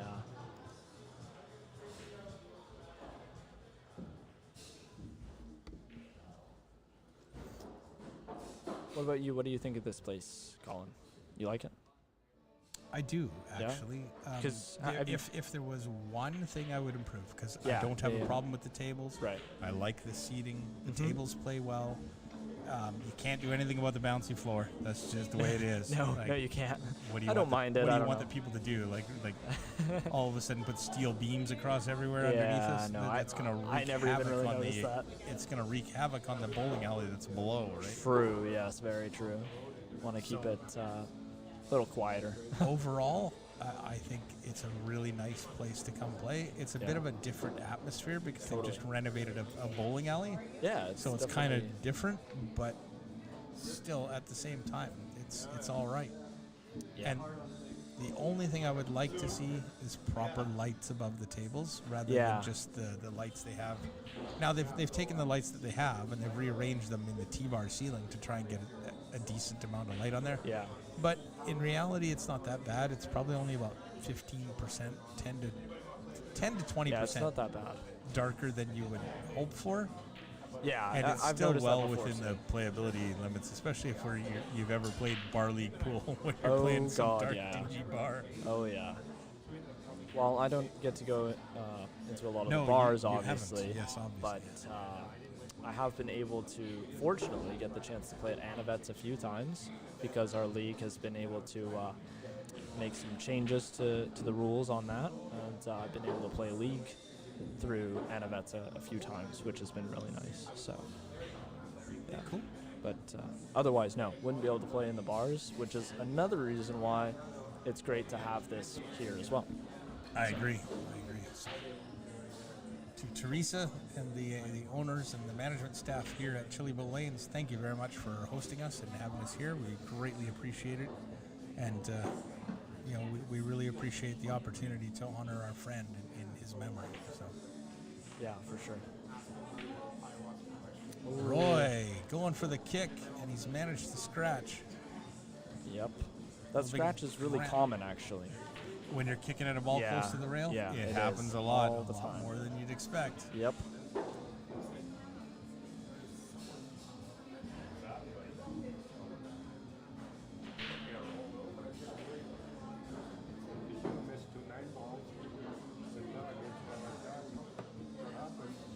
You know, when they first announced this tournament, they said it was going to be a one-day event, and it was an open event, and I was like, yeah, I'm all for that, right? And they've changed it to the Fargo Fairmatch Hot. It's a two-day event, and I'm still going to be here. I like the 2-day kind of event. It gives you something to work towards. I think trying to get to that next day. That's my goal. Is I want to get to that next day. I hope that I can. Also, it's just lots of pool. You know, I love being able to play for long amounts of time. I feel like that's the most fun I have. In my opinion, that's the most enjoyable. The longer races, the more matches you have, it's more fun, right? I don't know. Some people say that it's tiring on them, but I'm also younger, so I can understand that. It can be, and I'll be honest with you, man. Age and activity level, of course, can definitely play a part. Affect you, yeah. I've noticed that just in like friends, and obviously all you guys throughout the years playing. That does come up sometimes, where sometimes I can go all night long and other people can't. You know, that's how it is, right? Well, yep. I mean, when I was in my early to mid 20s and I was working up in Prince George, I was working at a pool hall. Yeah. And I'd get there at noon, play till 4 or 5 when my shift started, and then you'd work till 1 in the morning, and then I don't know how many times after everything's done and closed up and shut up, and I start practicing, and the next thing I know is I hear the door open, I look up, and it's the morning staff coming in. It's like, oh, I need to go home and get some sleep. Yeah, no. I mean, if I had the opportunity to do that, I also would definitely do that. So, yeah, no. Have many hours of sleep-deprived pool? Yes. Yes. I hear you. Although good sleep does help you play, so especially for tournaments and stuff, I do try, obviously, to get a good amount of sleep. I think practicing too hard before a tournament, like right before, can cause you some problems, especially when you get sleep. Who was the golfer that... John Daly. There aren't many John Dalys in the world. No. Where you can just completely do whatever the heck you want, still show up and be world class. Yeah. I mean, how much better would John Daly have been if he had have taken it serious? Yeah. And for some people, you could even argue that he'd be worse, right? Just because sometimes it gets in your head, right? You think, oh, practice, and then you go to play the tournament, and you're like, okay, I should do amazing here. Unfortunately, you make some mistakes, and you're like, okay, what was all that practice for? You know, it gets in your head, right? But in general, people improve with practice. No, 100%. Just sometimes going way too hard right before an event can be detrimental to your overall performance. Exactly. Certainly. Yeah, exactly. So I think everything in moderation. Practice as much as you can, but obviously don't overdo it, because then you can burn yourself out for sure. And that is something I have learned over the course of practicing. Very true, Cindy. Very true. Yeah. Okay, Grant with a long shot on the one. Yeah. Yeah, exactly. You wanna have that that hype going into it. You don't want to be too like overtired or anything like that, or be too like drowsy. For sure, you want to have a good wake mind. It's a weird balance too, because some people will think, hey, I'll drink a bunch of coffee, wake myself up. That can also be detrimental to your performance as well. I've noticed that It depends on how much you drink of that, right? And the kind of person you are too, whether or not you're very anxious. I drink or not. coffee first thing in the morning before everybody else around me. Yeah, but for me personally, I almost now never drink coffee if I'm going to be playing a tournament, like the day of, just because it makes my arm a little shaky. It makes you a little. Your nerves are already up. Exactly. You don't want to. Right? Oh, there's a nice little safety from nice Grant. safety. Knocked the 2-ball up on the beach. Held off with the 8 there. Very nice. Roy's gonna have a difficult one rail kick if he goes off the bottom rail here, because then he's gonna have to get the rake, extend up over the 8. Not easy to do. Anytime you're elevated like that, you can very easily, unintentionally put some spin on the cue ball, miss your target ball, it's ball in hand. Or he's got a 2-rail kick shot, side to side, more like a Z shot. Yeah. And no offense to Roy, but there's been nothing I've seen here that makes me think he's Efren Reyes. Yeah. I feel like you could say that about a lot of people. Everybody we in the know. room. Yeah, everybody. Everybody in the room.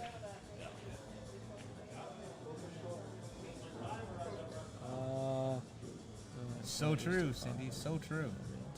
Yeah, exactly. Yeah, 100%.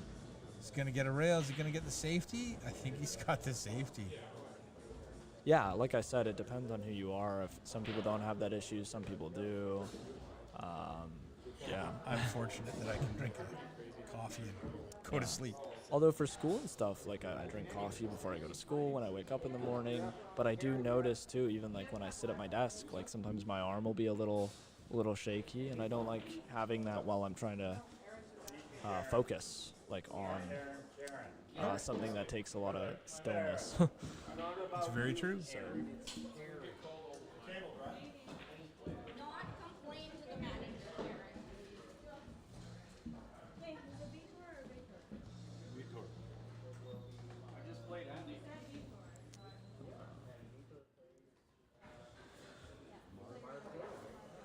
We got a couple more matches coming up. Let's see. Michelle Taylor and Cindy Carr just starting. Simon on the hill. Who else? Isn't there another? Oh, Karen Norville and Pete Archambault are just going to start. Nice. Mason Mackey 2 away from advancing. Simon's score? I yeah, think he's it leading was 9-2. Yeah, 9-2. Yeah, he's on the hill.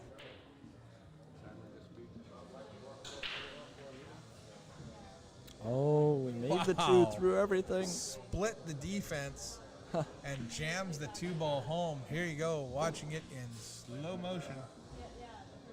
Interesting. Actually goes off the 4 first. Interesting shot.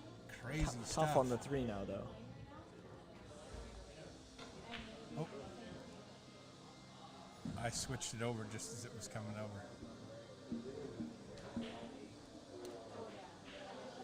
Do you think he played that intentionally, Colin? I don't steal coffee. I just am not allowed to be around people before I've had mine. Sarah was downstairs. Yeah. They're on deck or in the hole? Okay, I should say I don't intentionally steal coffee. Right. I'm actually It's obviously an accident. really bad at putting my coffee cup down at work and then forgetting where I put it. Yeah. If that makes it to the end rail and stays there, this will be good, but it's going to bounce out. Yeah. I think you wanted the cue ball to tuck a little bit more that's behind the 8 on that rail there. Just enough.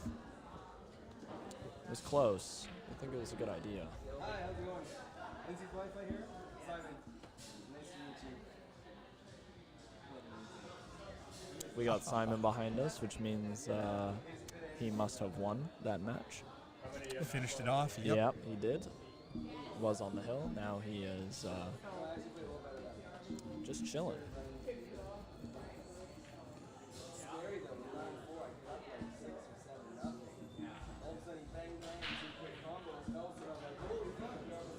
Roy kicking at the 5, hoping to get a safety in there. No, the 5 ball's going to stay up table of the 6. Still not going to be easy here. There's he can split the balls probably again. Maybe play a kick and stick if he can, unless he has to kick at it. A ball? Hold on. Did I don't miss know. Something? Maybe.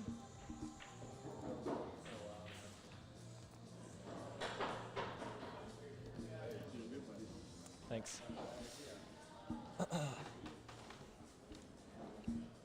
Oh, he must have made the 3. My bad. For some reason I missed that. Not sure why. Trying to cut the 4 in. Stretched out. Nope, just playing safe. The safe, yeah.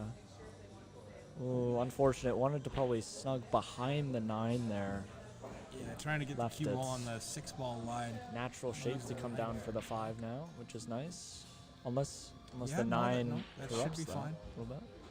I think he's off the 9. Yeah, I think so. It's not too.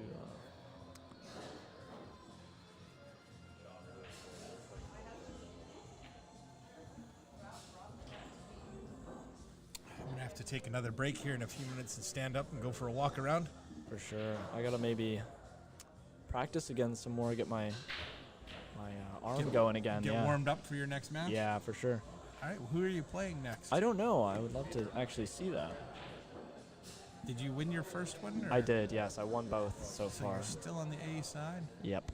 You're playing Mr. Mike Silvius. Very, very cool. Nice.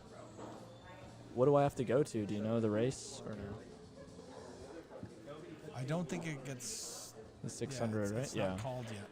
Okay. Well, either way, it's... So until they call the match, the actual race won't be there, I think. Nice, yeah. Hope I can keep my game up and play good. All right. But yeah. When is that? They don't have it called. Oh, yet. they don't have it called. Okay, they don't so know yet. You're a few matches away. A few matches. Okay. Yeah. All right. Yeah, because they got 4. You're 5 matches away. Oh, okay. Well, not too long then, probably. Yeah, that could end at any time, right? Yeah. Okay. Well, whenever you go for your break, I'll go find a table myself. All right, sounds like a plan. Yeah. In the meantime, Roy trying to make his own plans to get on this 6. Ooh. Little forceful on that 5 there. It's tough to punch those in and get around. Very tough. You're not wrong, sir. You're not wrong. Yeah. Sir. I'm sorry, Cindy. What's that? Oh, I think because I was asking what the race was. Oh. Yeah. Not sure. A 456 versus a 622, Cindy. Yeah. Been trying to get my Fargo up as much as possible in the recent month or so. Been getting there. I was like 400 just about a month ago, so been getting it up there as much as I can. Yeah, Yeah. and it won't take long. It No, won't I take don't long. think so. Just practice, practice, practice. So I'm not sure what Roy's trying to do here. Go 2 rails and kick that 5 in the side. yeah, maybe the jump shot actually kind of looks like a nice thing to do from here. So I like the 2 railer. I honestly don't know exactly what the race is to. That's what I was kind of figuring out. I don't know what the base race is to. I think it's a race to 7. 7, yeah, 7. So check out the race to 7 stats there. Yeah. All the rest of them have been 7. I think it's lower on the B side though, right? Is it? Could be. Oh, okay. I think it was 5. I can't remember. I remember hearing it was 7 and 5, I think.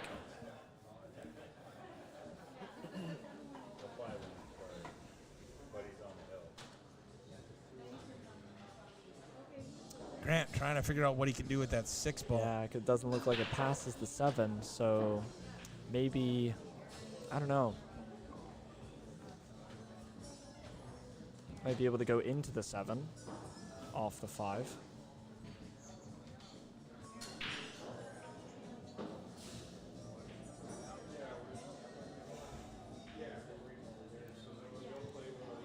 Just playing a bit of a safety here, or is he going for the 9? I think he's going for the 9. Might be, yeah. A little bit of a risky shot, that.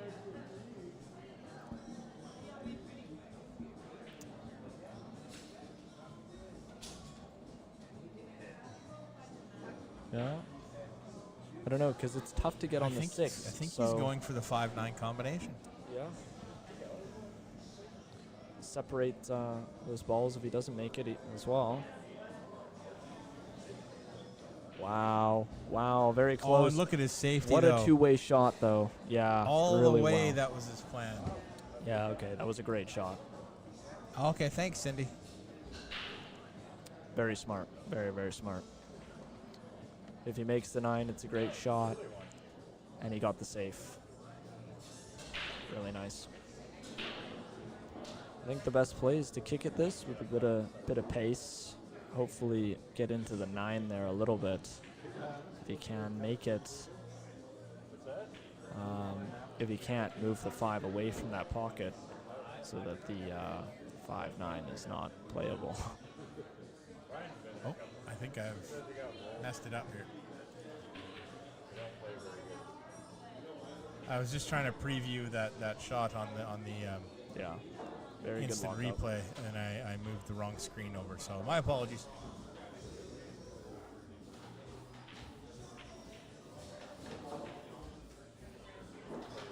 Maybe able to make the 9 here. Yeah, that's what I was saying. Oh, but he's Or going to just cut the 5 in. That's crazy. Yeah. Great shot there, too. Tough on the 6 now, though. That's so nuts. Yeah. Oops. That was a great shot. Yeah. Just cuts it in. Nice and thin. Doesn't even touch the 9. Really nice. Although trouble with the 6 now. Might play safe. Tough. Maybe split the balls. Top rail and top rail. Unless he feels like going for the cut down the rail. I don't know. I can't really see. Yeah.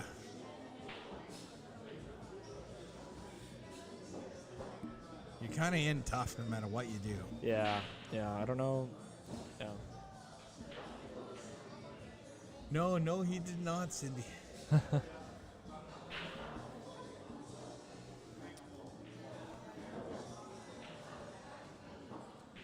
I don't know. I think that's probably the best shot you could have played there is that two-way, I think, just because of how hard it was to get on that 6 ball. I don't know.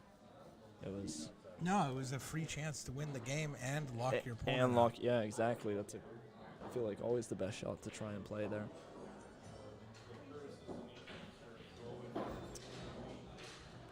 And here goes the ball. Oh, wow. He's made Fluked the it in a 6. little bit, but sometimes that's what happens when you hit Grant stuff just with pace. smiling. He's on the hill. Yeah. I mean, he doesn't want Roy to win this one and also be on the hill. But there's not much you can do when Buddy tries to one bank the ball and it goes 3. Yeah, 3 rails. Off the 9 as well. The 9 wasn't there. I don't know if it would have went. Yeah. He's got to probably just stun off. Bit of draw off the 7 for the 8. I don't think he has enough angle to go off the short rail there because the 9's in the way. You mean to come 2 rails forward? Yeah, 2 rails forward, yeah. No, he can do this at a little bottom right. Yeah, Just bit of needs draw. to maintain the fact that he doesn't want an angle away from exactly. the rail. I like that shot. And as a matter of fact, he picked it right at the 1, so he had lots of room. Yeah, so same thing. Probably can just spin it back off that rail, spin it backwards again. Possibly. I think so. Looks like that's what he's doing.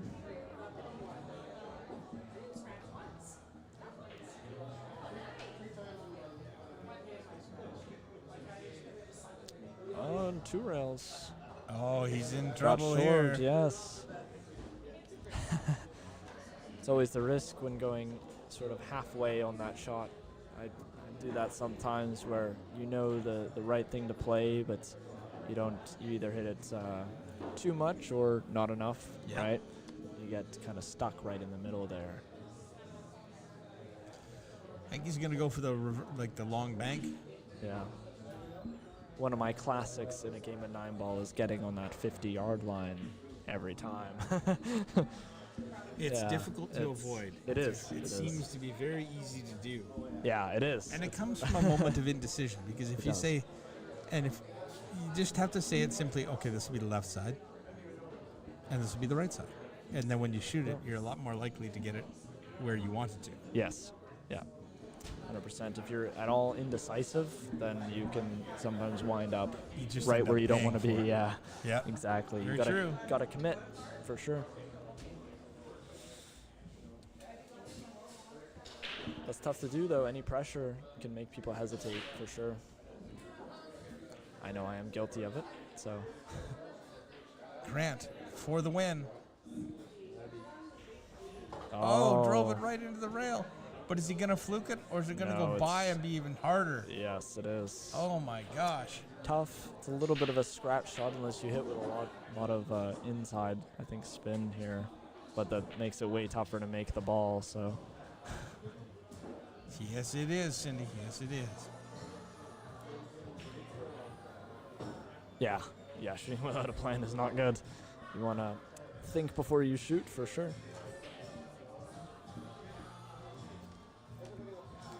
Yeah, walk around the table, make sure you look at everything. I'm guilty of not doing that when I get in too much of a rhythm speed or anything like that. Well, and if you take the time to walk around the table, look at everything, you might actually see something that you assumed was whole, but that's not the case, and now you're going to have an issue there, Exactly, right? yeah. And that's with any game too, 9-ball, 8-ball, anything, right? That's take your time, focus, all that stuff. Don't rush. I don't know, Cindy. I can look. You mean as far as the tournament goes?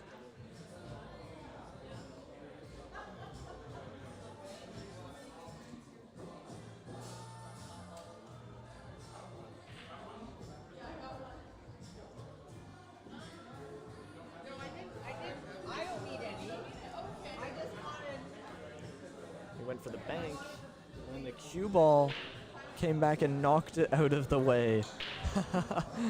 That's unfortunate. Shooting off the rail. It's got to just pot this 9-ball. Did you see that, Colin? I didn't see that. No, I was trying to find out where Brenda was here. Oh, good. He tried to bank the 9, and it came back, and the cue ball actually came back and hit it as it was going towards the pocket. Oh, no. So, unfortunate. So, who ended up winning that one? Was it Grant? No one yet. No, it's over. Oh, I guess they just didn't shoot it. But, yeah. Do we know what happened with Cole and Kat's game, Catherine? Because they were on the other stream table, I think. Did that one finish? No, they're Actually, still going. I'll switch it over to that and I'll let it play. I'm going to take a quick break. Yeah, I got to sure. stand up, go for a little walk, get a drink of water. Awesome. Sounds You're good. going to go warm up for your match? I think I'm going to go warm up for my match. Yeah. All right. But I'm happy to come back if you need sure. somebody to if come this, and. if the seat is open, just give me a tap and let Sure. me know you want in. And, Sounds and good. If somebody's just gone away and is coming back, I'll let you know. Like, sorry, no. Yeah. Or it'll be like, thumbs up. Yeah, of course. pop in. Thank you so much. I appreciate you having me on here. It's been You're awesome. welcome. Thank you so much, Colin. Take it easy. Good luck. Yeah, you too. Thanks.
Hey folks, I'm back. Sorry, I forgot to put the ticker up saying I was going to take a little break.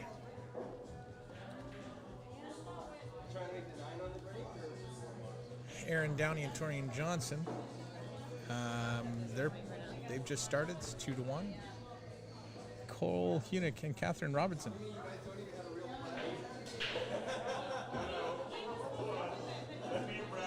It's been a good match so far.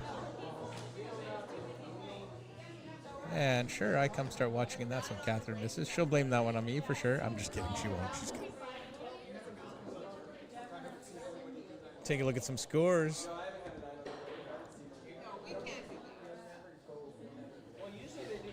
Jora and Tammy just getting underway. Vitor and Marv Joe are well underway. Vito getting close to being on the hill.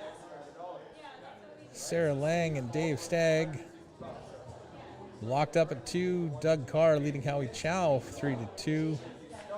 Michelle Taylor trailing Cindy Carr 4-2. Torian Johnson, Aaron Downey 2-1 for Aaron. Karen Norvell trails Pete Archambault 4-1. Grant Goulet leading 2-0 over Tyler Robertson.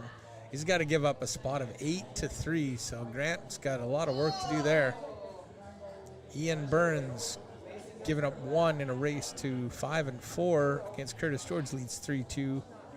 And Don Parrish on the hill versus Jeff Radford 4-2.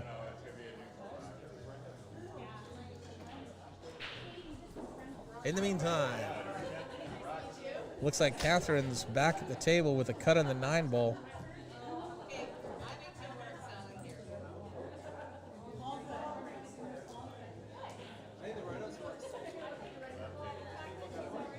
Looking at the cut to the bottom right corner.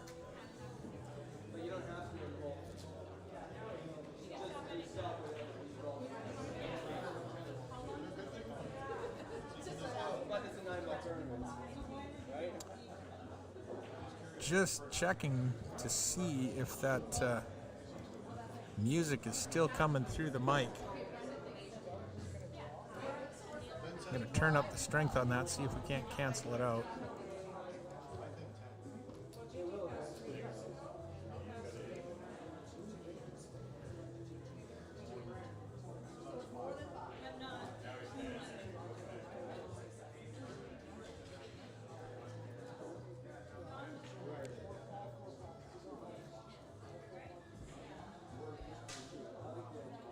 And congratulations to my brother, who has just won free coffee for a week from Tim Hortons with the hockey challenge.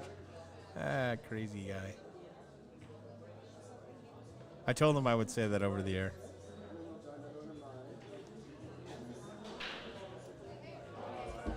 Too funny.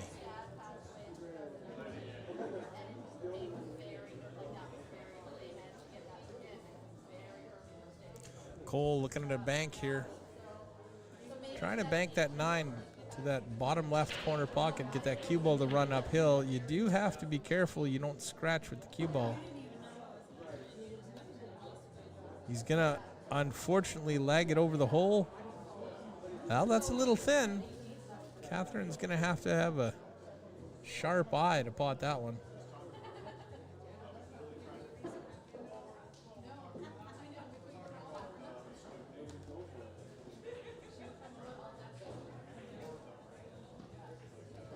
And even then, her cue ball is going to be hitting that really thin. That means the speed will keep carrying through.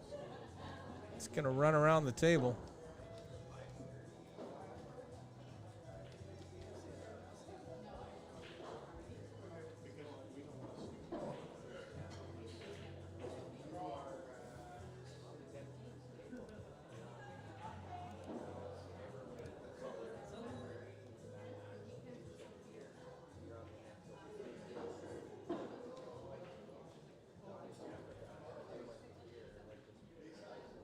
Not feeling confident on it.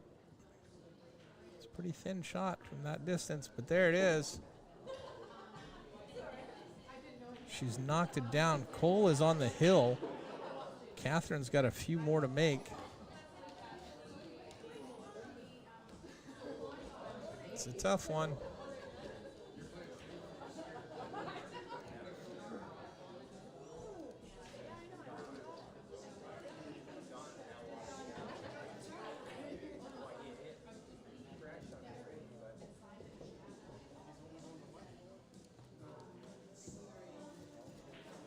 So the beauty of this event, or one of them, is Next Level Pool, Martin Raymond's system, his code that he's written for the app that he uses.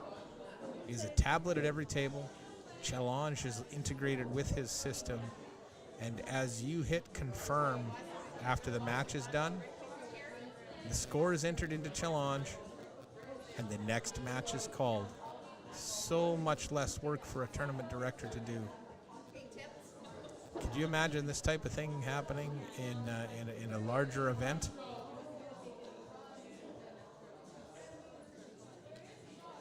I think they're taking a break, so we're going to switch over to see Michelle Taylor and Cindy Carr play for a little bit.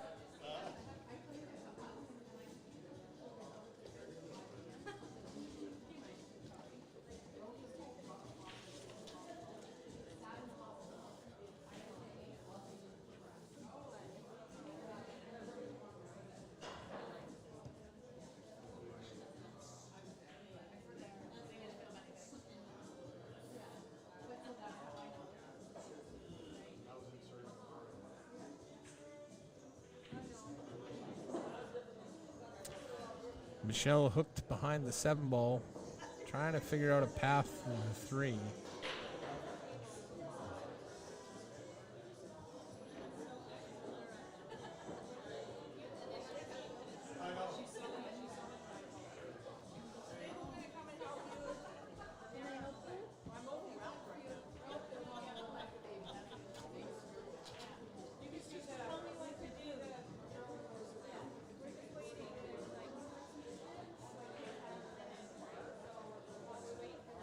Good hit. That's looking close. Just about makes it in the corner.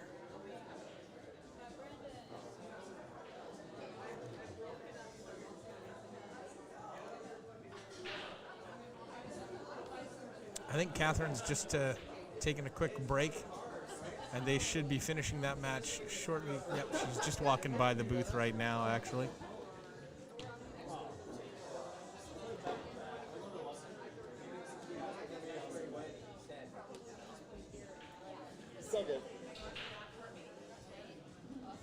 Cindy missing the 3. He's left it fairly close to the side pocket for Michelle. I'll switch back to Cole and Catherine as soon as they're ready to go. Cole's just getting ready to rack the balls and break in rack number 8.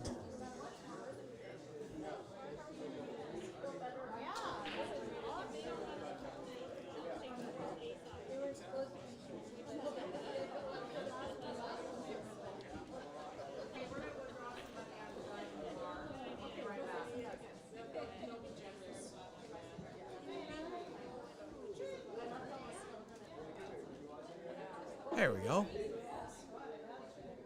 Looks like Facebook's working again. The social media is now being picked up.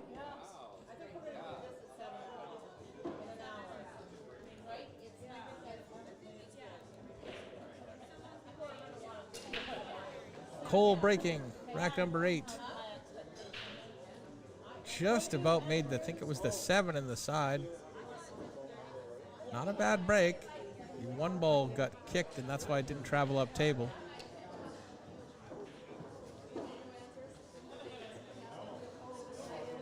Like I said, Cole, 412 Fargo only needs one more. Catherine needs the next 3. A lot of pressure for the better player in these Fargo Hot Match tournaments. Normally wouldn't have. Normally you'd have a little bit of room to make some mistakes, but not now. Puts a lot of pressure on them to perform at their best.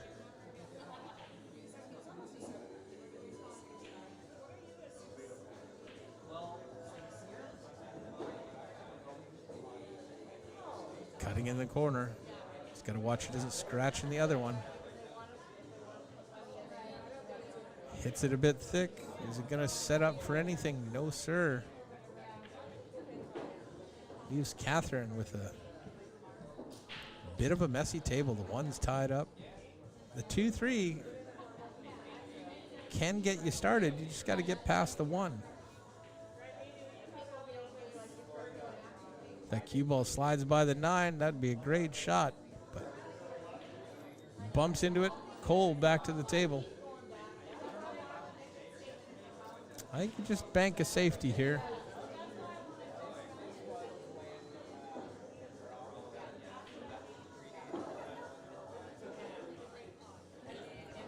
That's what he's tried to do, but the cue ball is going to come out, and he'll leave the 1. The fortunate part for him is the 4 ball's in the road, so that 1 ball's not going bottom right. Don't think that Catherine will fancy the bottom left cut. Yeah, the problem, Cindy, is that Cole is on the hill. So, in reality, she's trying to catch up since Cole only needs 1 and he needs 3 more, but she's starting to put a few down. Plays a nice safety there. She can get ball in hand here. That'd be a great way to really gain some traction in this rack.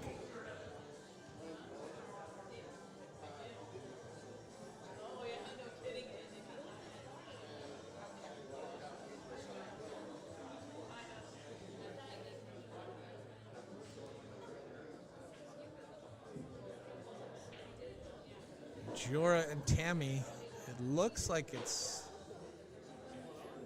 2-1 for Tammy. She's on the hill going to 3, and Jorah has to go to 8. There is 200 points difference in Fargo, so that shouldn't be a surprise. Oh, he's got 2 now. He's going to mark it up. There it is. So Catherine with ball in hand wants to be as straight on that 2 as she can get.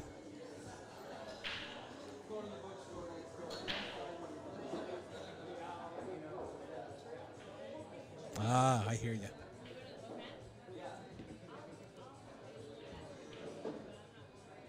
That's going to work. Take the 2 ball up in the corner, just a little bit of a stop shot. Cue ball should fade left a little bit.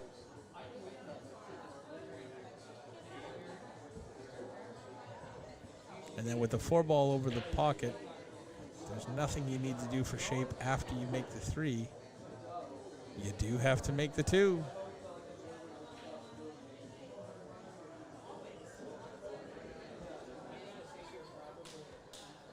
But being a 4-12 Fargo, it would be a pretty good game for Cole to run this rack out. Although he's been shooting fairly well, watch that scratch. That's going to go long. That's pretty good position play. That's not bad at all.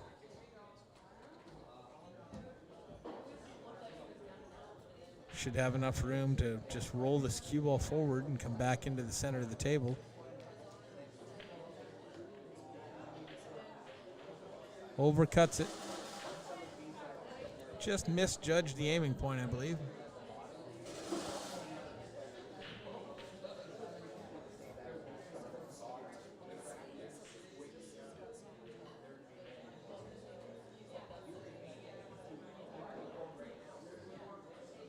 Understood.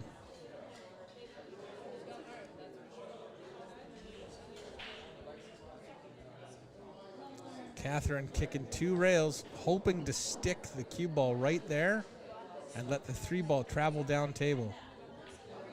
It's not going to end up the way she planned, but did get fairly good distance between the cue ball and the 3. Cole's got a heck of a shot here to make the 3 and get the round somehow for the 4.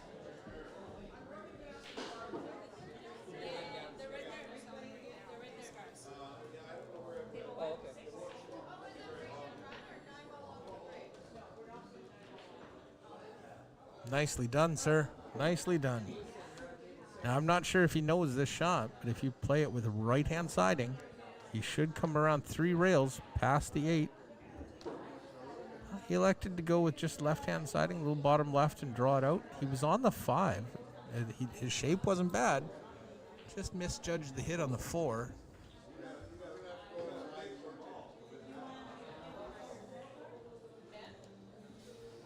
That'll bring Catherine to the table. Elevated cue drawing off the 4 ball into the corner. She's going to have to go to the end rail and back, I believe. A little tough to hold the cue ball there.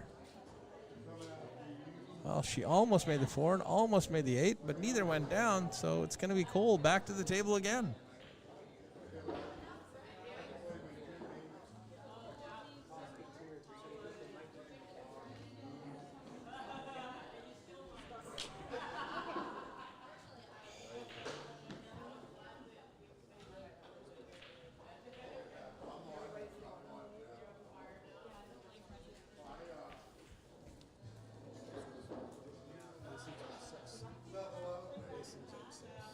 Okay.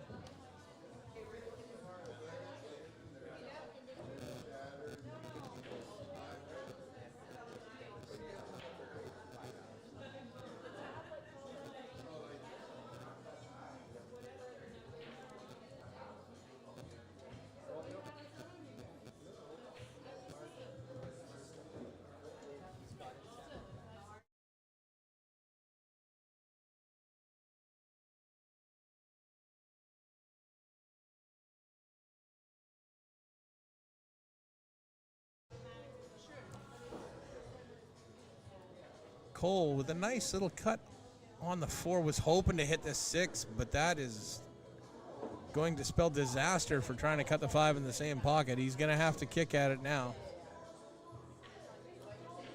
A bit of a two-way kick shot here. I mean, I know he's young and new, but if you can kick up past the 6 and then add it this way. Oh. He knows a little bit. Used a little bit of right-hand siding to spin that cue ball off the end rail and bring it back.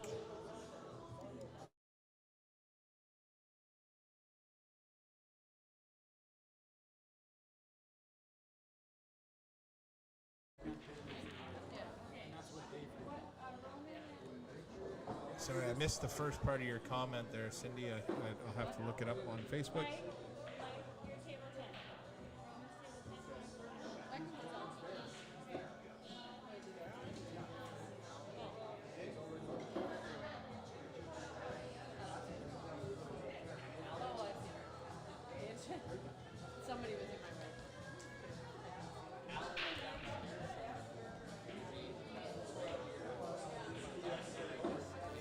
It looks like Catherine's going to be trying to get down to shoot that 7, maybe off that 8, to try and get it off the rail, maybe. Sorry, Dennis. A lot going on.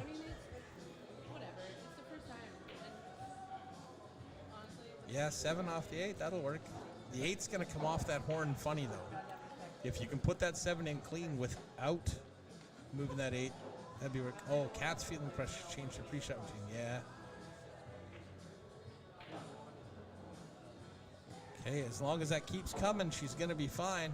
Wow. Every inch is important here. That ought to work. That ought to work just fine. Joining me in the booth, Mr. Victor Cronley. Yeah. Hi. Yeah. Sorry. No worries. Nice weight. Make sure you're off the rail. Perfect. Bounce perfectly straight on the 9. She should be fine here.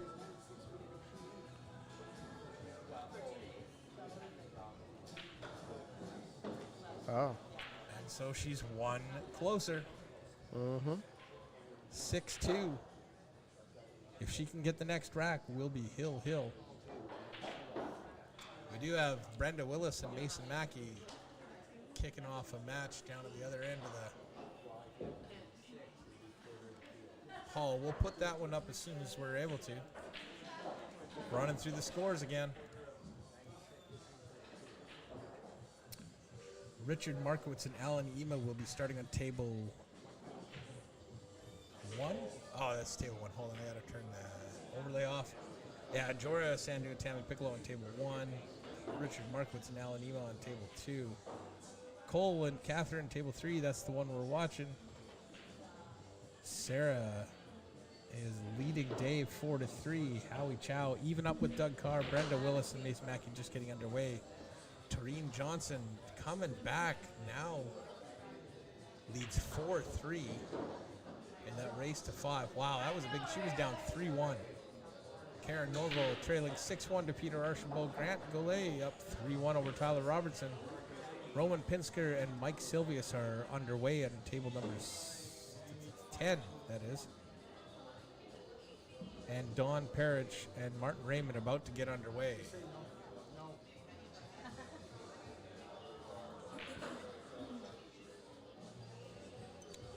Cat with a 1 ball up in the top right corner needs to bring that cue ball all the way home back to this end of the table.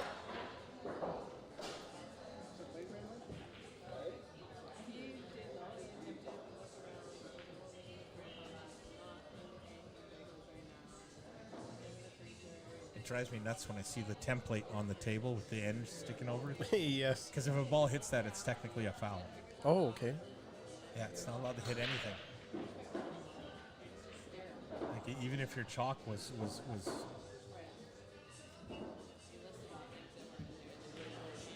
Now how does that work?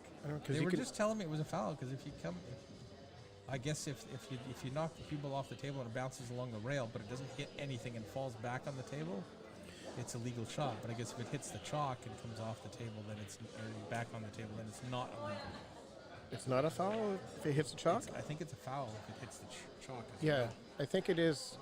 It's been influenced in a different way. 'Cause if it's uninfluenced and comes back onto the table, I believe it's okay. Yeah. I'm not a referee, so Yeah. I'm not up on all the rules. Should probably take that refereeing course one of these days. Yeah, Sheena Fraser and Martin Raymond, they both took that course this year. So they're pretty fresh on that. We could have caught her on the way by. She just went by. She's even wearing a referee shirt. Yeah. So, for the average Joe, you'd be like, you can roll a ball over the magic rack, but you can't touch it if it's on the rail. Yeah. Here we go. See, now this is something you should move it. Yeah.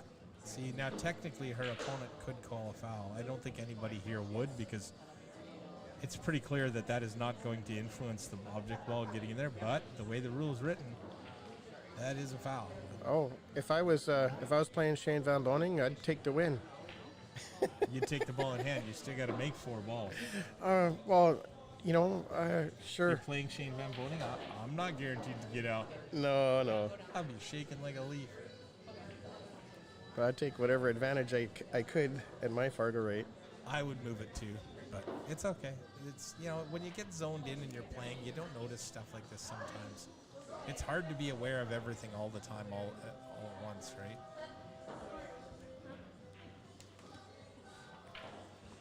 Yeah, I was gonna mention that probably to even just let the ball touch the rail and kind of keep on that side of it, but it must be far enough past the horn that it's not a threat.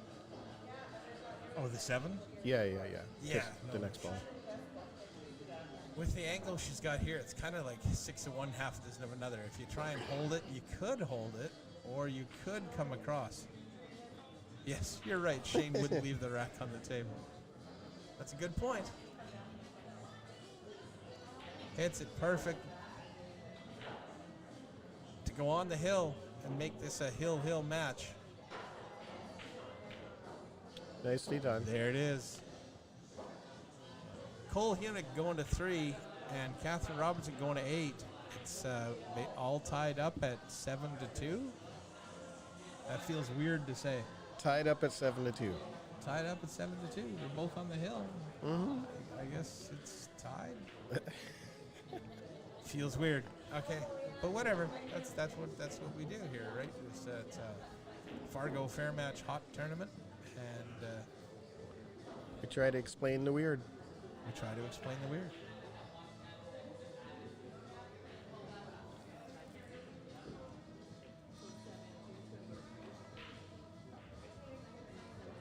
I know, Linda. I know.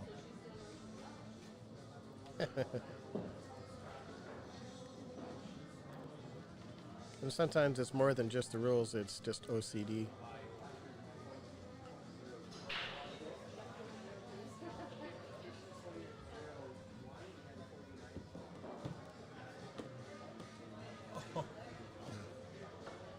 Sorry, I just am watching Brenda on the other table, but I don't want to switch now because Cole's about to break, but she just made a nice shot on the 7, but hit the cue ball just a touch too hard. It comes off the rail, and instead of having a shot at the 8, Shane would put the chalk dirty side down. Blasphemy. Who would do such an evil thing?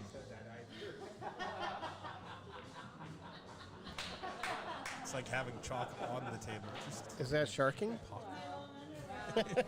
Put the chalk down. It certainly seems like it would be a sharking thing in today's day and age. Half the players in the pool hall have an apoplectic fit. Don't get me wrong, I'd be one of them. I'm with you. It drives me nuts to see chalk upside down on the table. It's just strange, the things that we consider nuts. Brenda's doing okay, although she's now trailing Mason Mackey by 1. He's going to 6, she's going to 4. Mason's up 1-0. That's how that works. Trail by 1. I'm great at overstating and the obvious. Pointing out I sometimes I get called obvious things. Captain Obvious. Yes, Yeah. my daughter called me that yesterday. The day before yesterday. Way to go, Captain. Thanks, Captain Obvious. Smart Alec.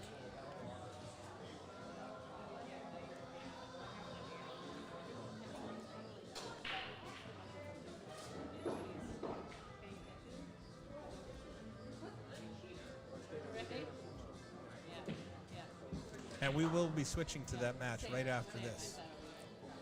We have 7 balls left on the table. Cat going for the bank. Somebody wins after this rack. I am super Captain Obvious. Is that because I use a telestrator? Is that what you're bringing up? You're bringing up Rob's point? Or is it because you wear a cape? Shh, don't tell him I wear a cape. Okay, I won't. Sorry. That was supposed to be a secret. Can't trust you with anything. Well,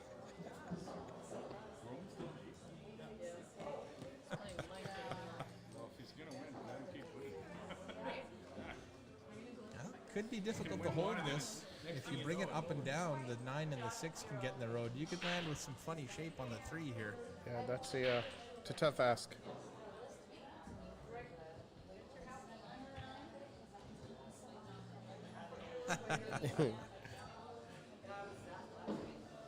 Well, he's got a shot at it.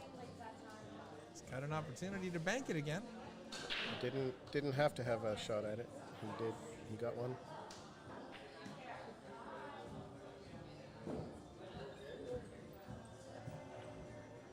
Oh, safety. That'll work. Well, maybe not. It's leaked out. I think Catherine can see the 3 ball. Whether she can cut it in from there is another matter, but I'm pretty sure she's got that edge of the ball. She's just checking. When she walks over here and looks at this, she's checking to see what this line is. She wants to make sure that she can get by the 6 without too much effort.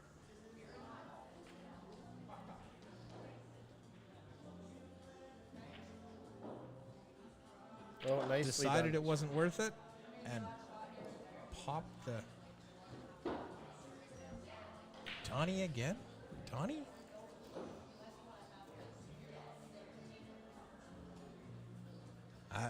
Sorry, Sheena, I'm not getting the reference. Oh, he did hit it. I only state the obvious. I can't actually observe the obvious. Or predict the obvious. I don't know. Because sometimes they even do stuff we didn't predict. Yes, but then that's generally not obvious.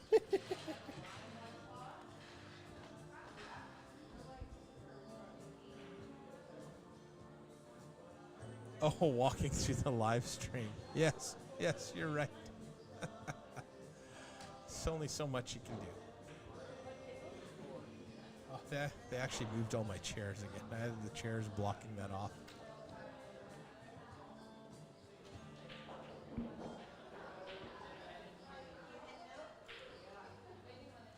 Catherine with a long 3 ball.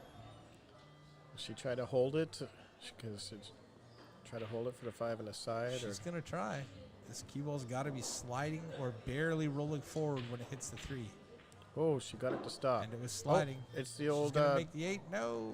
She's just going to push the 8 to the rail. I thought it was a timing trick. Yeah.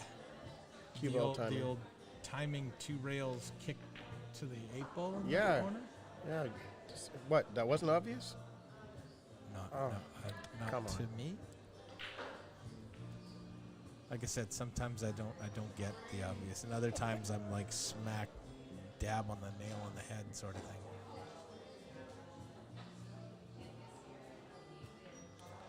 Bankside.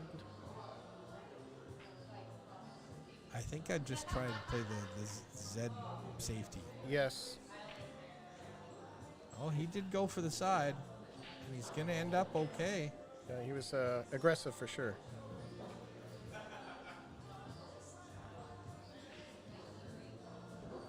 Not sure there's room to put that 3 past the 7, but Cat's going to take a couple of looks at it.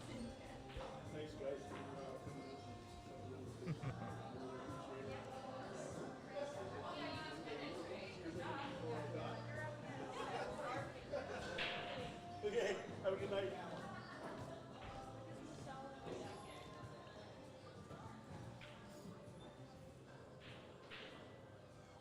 Oh, Brenda almost potting that 6. I think somebody's phone's going off. Yeah, just as Brenda was about to shoot, somebody's phone went off. So she's a little annoyed. I understand.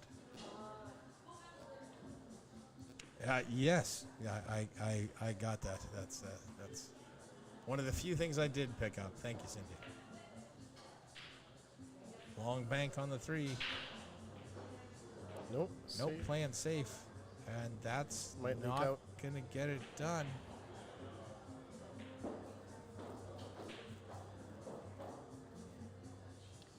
Ham and cheese is that's what we serve today.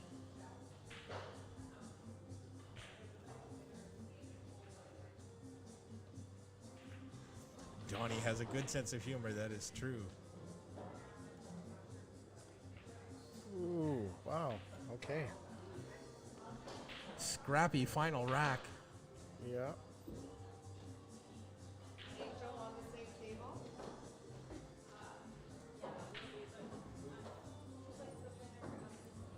If you're playing one rail kicks like this, you have to realize that because of the rotational momentum on that cue ball, if this comes in at 40 degrees, it's not necessarily going to come out at 40 degrees. It'll probably be more like 38 or 37 because it's going to hit this rail and want to spin forward. Straighten out. Kind of straighten out or curve a little bit, actually. Okay. Straighten the angle out is what I was meaning, but yeah. Lengthen the angle. Yeah. Something like that. Yeah. And I'll I get guess gooder. that could be straightened. I'll get gooder at English soon. I might get better at understanding.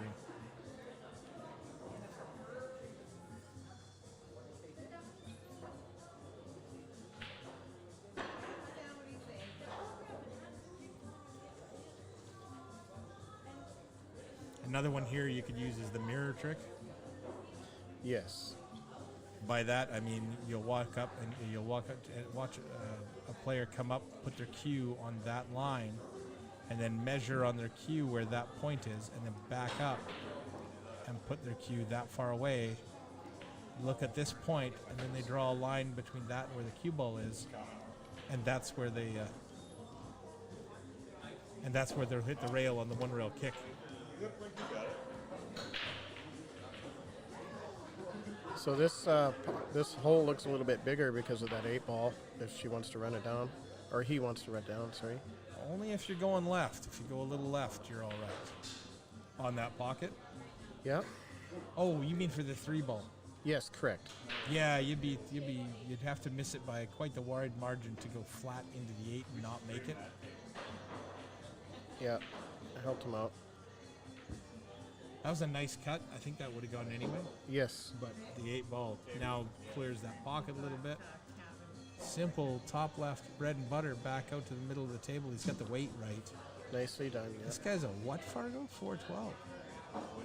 Yeah, sometimes he makes some really good shots, right? And then other times he does what I do. Yeah,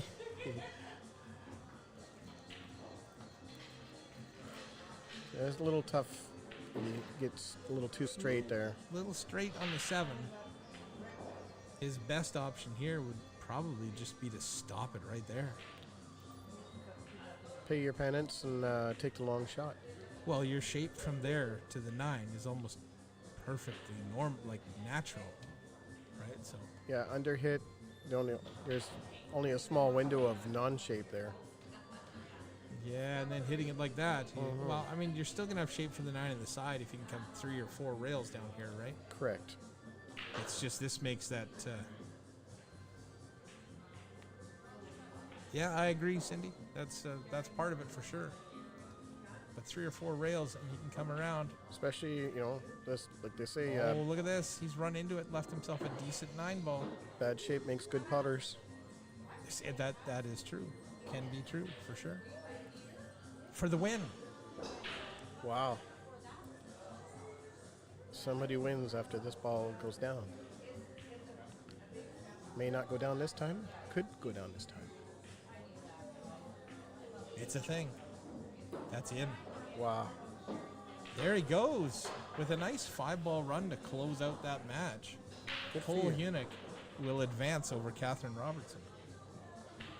And then we are going to skip straight over to Mason and Brenda. Mason leading 2-0, going to 6, and Brenda going to 4. That was a nice little finish. From him, wasn't it, Sheena?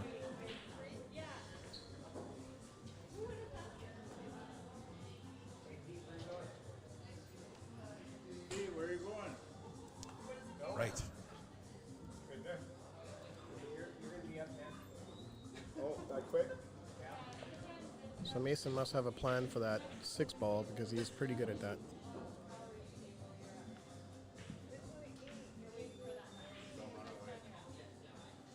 Maybe he's planning a leave. I think he's just going to stun it across the center of the table.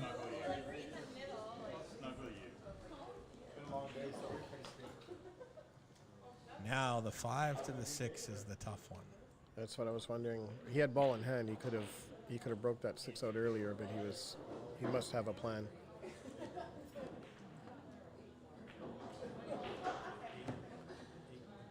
That 6-8 could be wired to the side. That could be. And he could just kick at this, or he's just going to play safe. He'll just stick the cue ball there. Look at that. How about that? How about that? Would you look at that? Would you? Would you look at that? Sorry, that's all. I can't believe it, but I have to because I'm looking right at it. Yes. Yes. I concur with what I perceive to be an accurate assessment of the situation. Way too bigger words for me. It's just a complicated way of saying yes. Why use 3 letters when 127 will do? I don't ask to get to do public speaking events, by the way. No one wants to sit still for that long. Oh, this wait, time? It's not over. Is it going to have the energy to get to the rail? It's not going to get to the rail. Oh. So close. Oh, Mason's playing hockey. Good old Canadian boy right there. Yep. Got a stick handle the cue ball. Come down for an angle on that 7 for an easy back to the 8. I would almost want to just shoot that 7 or shoot the 6 straight and just draw back a 1.5 feet. And then you can take the 7-ball with an angle to go 2 rails right at the 8. As it is, he's straight enough now that he's got to draw. If he's too straight, he might have to draw it out. But if he's got any angle to the right, he can go forward and just come 1 rail back into the middle of the table. Some right spin. No, okay. But then again, that was pretty okay. That was good. Good. I would go so far to upgrade that from okay to good. That was good. That was a pretty good. Okay, well, pretty okay. Yeah. There's and more many draw different shape. ways we could, finagle a description in there. Yeah, more draw shape. For a 3-game lead, to be 2 away from the hill, to be halfway through the map. All correct statements. Kits are done. Kits are done. Mason leading Brenda 3-0.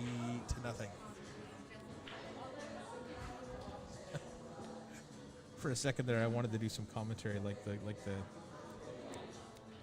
the villain from the Iron Man movies. The villain. Who's the name of the villain from the Iron Man movies? We're gonna have to wait for comments here. Someone's gonna help us out with that. Yeah. The Mandarin. Because it wasn't so You'll obvious. never see it go down. So I think I'm on deck here, so I might have to duck out. All right. Well, thanks for sitting down. Well, if the chair's open, just let me know you want in. All right.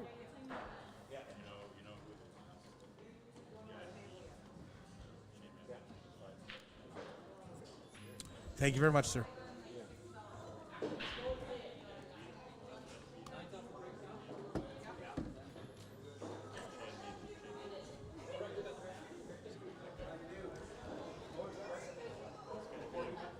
Mason kind of going for a two-way shot here. Looks like he's going to bank the one ball back up table. But Karam, the cue ball into the 9.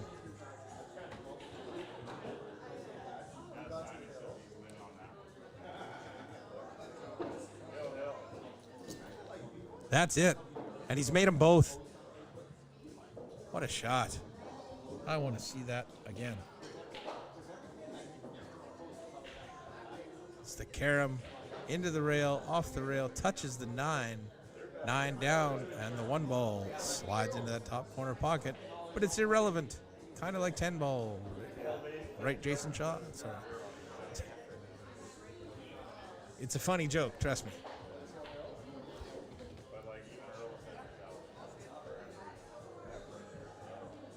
That's a heck of a shot, eh, Sheena?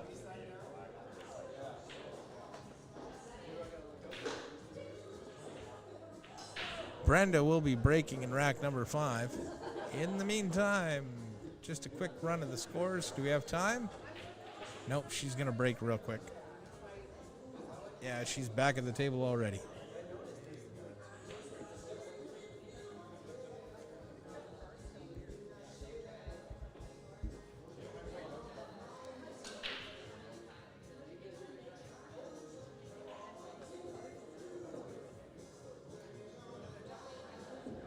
Especially for Mason.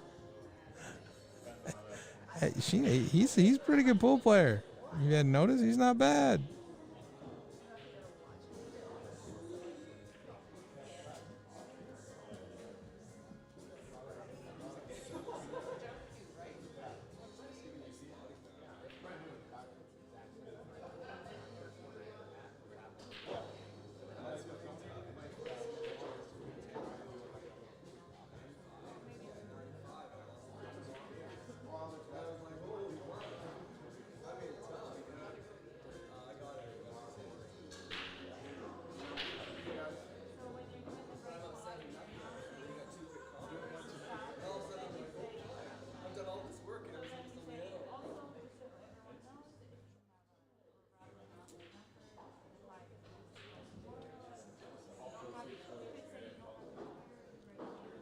Of course, of course.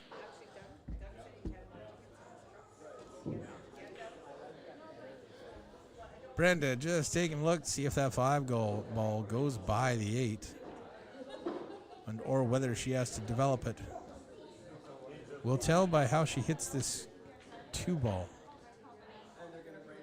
Enjoy making dinner. It is 6:30. Gosh, I feel like I just ate. How'd it get to be 6:30 already? I turned around, it was 4:30, now it's 6:30. Good grief. On that note, I'm going to take a quick break and just go check out the challenge bracket and see how we're doing, how we're doing time-wise, what we've got going, and how late we're going tonight. So I'll be right back. Let me just update that title.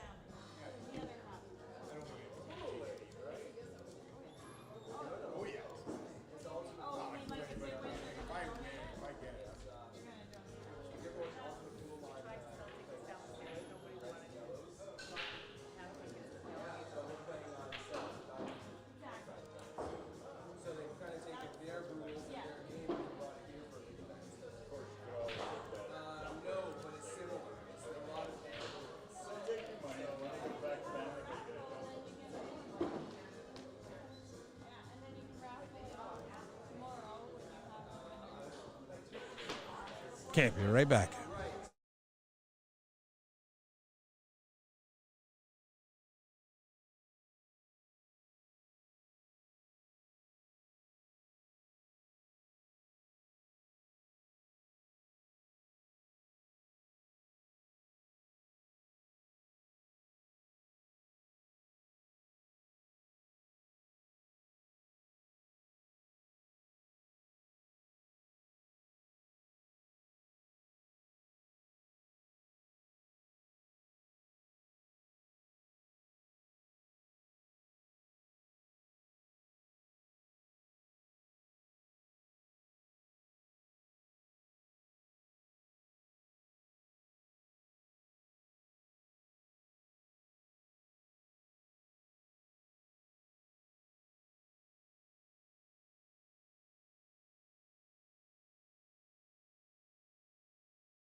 Okay, so just as I step away, they take a break. Whoops.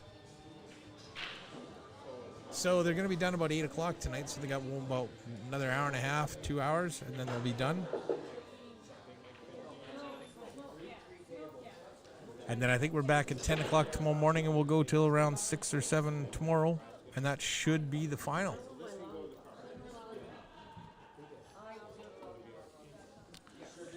run through the scores real quick. We'll see who's playing. I don't think Brenda's back yet.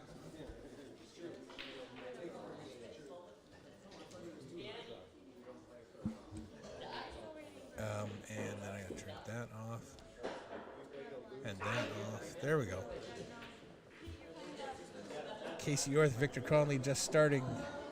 Richard Markowitz and Alan Ema on table 2. Sorry I don't have a camera on the table. I'll see if I can get that fixed tonight. Cole Hunick and Michelle Taylor. Just underway with Michelle with a 1-game lead. She's only going to 3, so that could be a quick one. Sarah Lang and Marv Joe.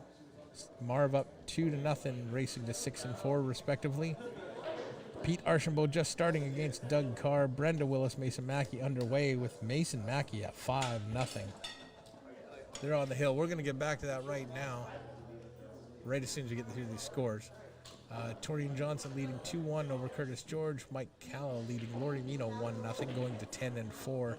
Grant Golay leading Tyler Robinson up 7-1. Roman Pinsker tied 2-2 with Mike Silvius, going to 4 and 10. Watch that one. Mike's going to have to be careful. Don Parrish leading Martin Raymond 4-1 in a race to 6 and 4. Back to the action over on table 4. No, sorry, table 6.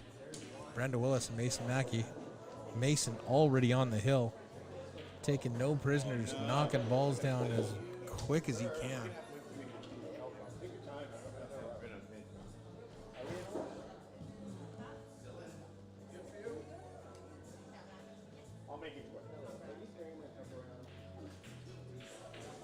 Not quite the way Brenda planned it, knocking the 4 ball away from the 5, but it'll have to work. Makes the 3 to the 4 easy. Just needs a little bit of topspin to slide by that 6. Maybe a little bit of left. Top might not get it done. But just enough English to squeeze by the 6, and he should be good. Nice shot. Now comes the tester. Got to go back all the way up table through all that junk there, the 7, 8, 9. Cutting off pathways and routes up to the 5. Gonna draw bottom left, draw right in between the 7 and 8, maybe the 7, 8, 9. She's going 2 rails. Needs that to stop. Has she got an angle on the 5 from there? I think she does.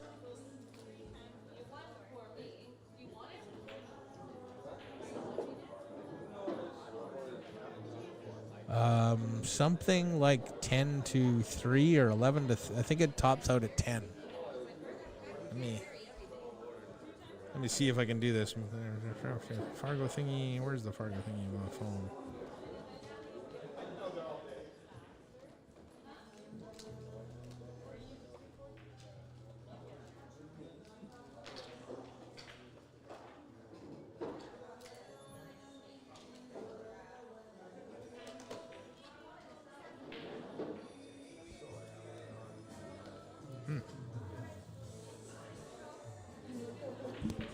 Oh, okay. Yeah, here we go. Now, if you wouldn't mind, that would save me the hassle. Thank you, Cindy.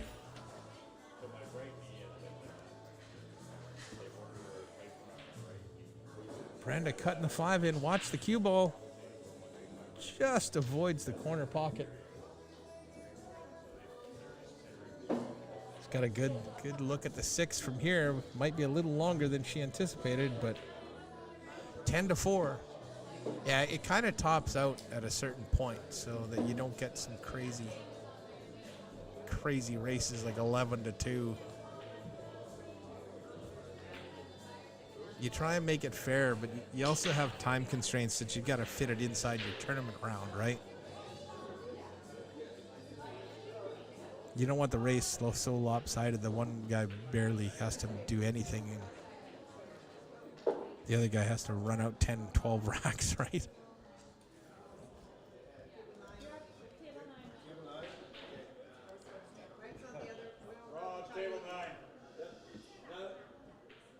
Struggling a little.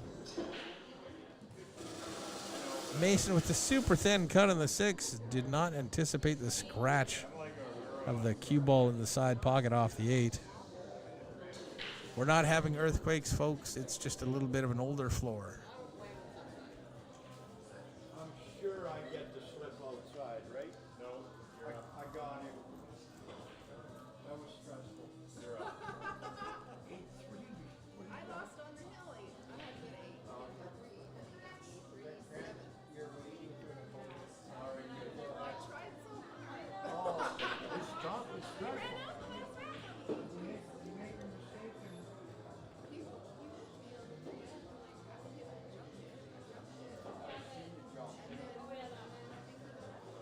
Mason back to the table. Just needs to get some sort of look at that 8 ball. Should have good speed there. Perfect. You can 2-rail the cue ball to bring it back. You can run it 3 rails and around. Might be a little slower than he anticipated. He didn't want to come back and forth and scratch, so erring on the side of caution has given him a tough look on this 8 or 9 ball.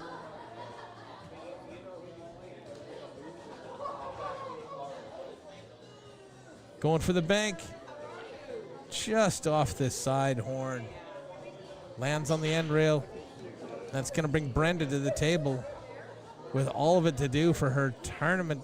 Well, I guess this is A-side. For her A-side life.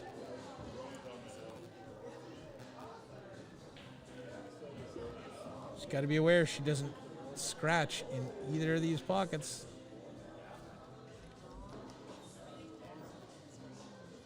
Oh, that's unfortunate. It's going to dress up right for the side pocket for Mason. He's going to take this down 6-0. But in true Brenda spirit, she's always got a smile when she heads back to her chair. She knows she had a crack at it. 6-0 Martin, or Mason Mackey winning. We're going to head, we'll take a quick scroll through the different events. Casey Orth and Victor Cronley. Cole Hunig, Michelle Taylor. We'll throw Casey and Victor up for a little bit. And I'm going to cycle through my other tables and see what we've got available. Sarah Lang and Marv Joe. Shara Wilson, Mark Hurl. Taurine Johnson and Curtis George. Taurine's on the hill. Pete Archambault and Doug Carr. And we got Richard Markowitz and Alan Ema. It's a bit far away. I'll see if I can log into that camera and adjust the focus on it.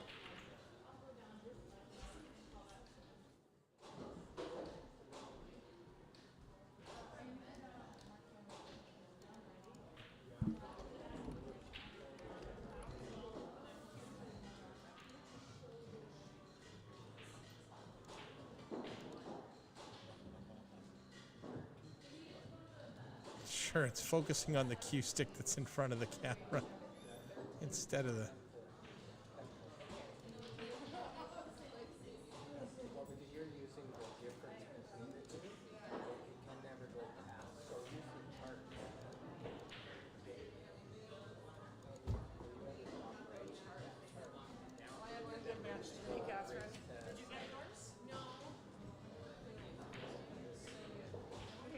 Yeah, unfortunately, I can't bring you the Alan Eva one because somebody's got their cue right smacks dead center of the camera, and the camera only wants to focus on the cue, and I can't make it focus on this scene behind it. So sorry about that. We've still got Victor Cronley and Casey Orth. Some others out there. Well, we still got 10 tables going. You know what? I'm going to throw the PTZ cam up. And then we'll just pan through the room.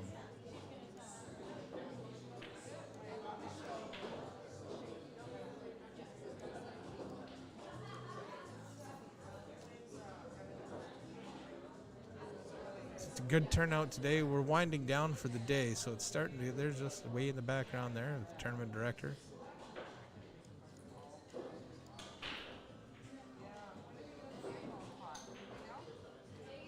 Comfy chairs. Folks having a laugh.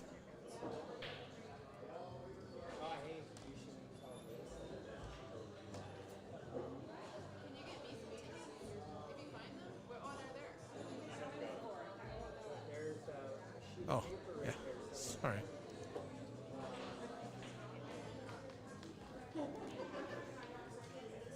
So you got Martin Raymond in the background there. That's Mike Isaac shooting. Don Parrish, famous apparently for walking in front of the camera. Rob Rowan, Tareen Johnson, Curtis George. Doug Carr. Pete Archambault. Cole Hunick.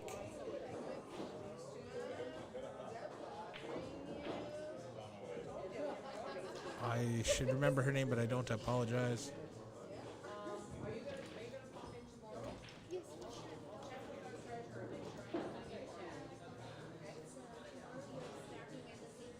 Some folks just watching the action. And that's as far as the camera goes. So.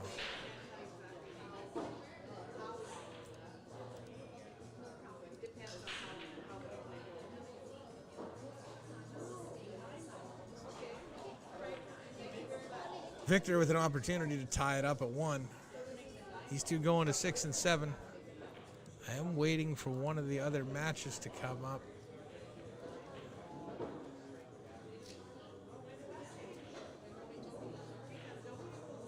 I'm just going to go check on that. In the meantime, I'm going to be away from the mic for a moment, so give me a minute.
Sorry, folks, that took a little longer than I anticipated, but I am back. Casey leading Victor 4-1. We got another match starting right next door. Mike Silvius versus Michelle Taylor.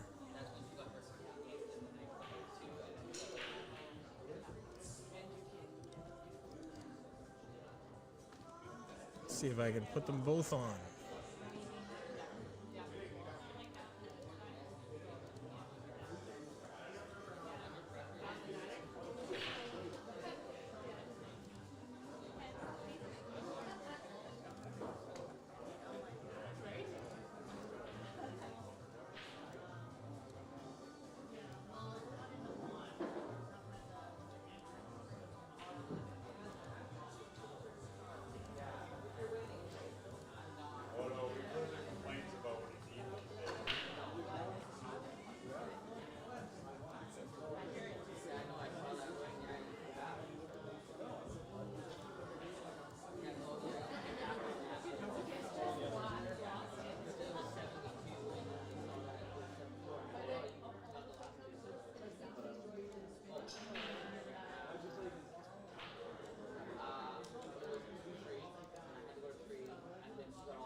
Sorry, just working on trying to get it together. It's not going to work. I need more time than I've got.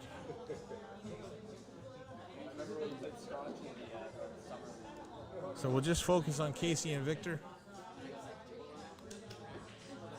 And then as soon as we're done, we'll switch to one of the other live tables.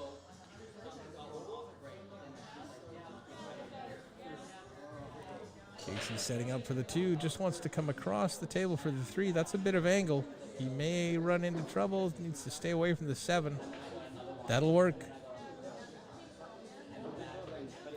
And now, if you wanted to, you could draw into the 7 and use it as a stop for the cue ball.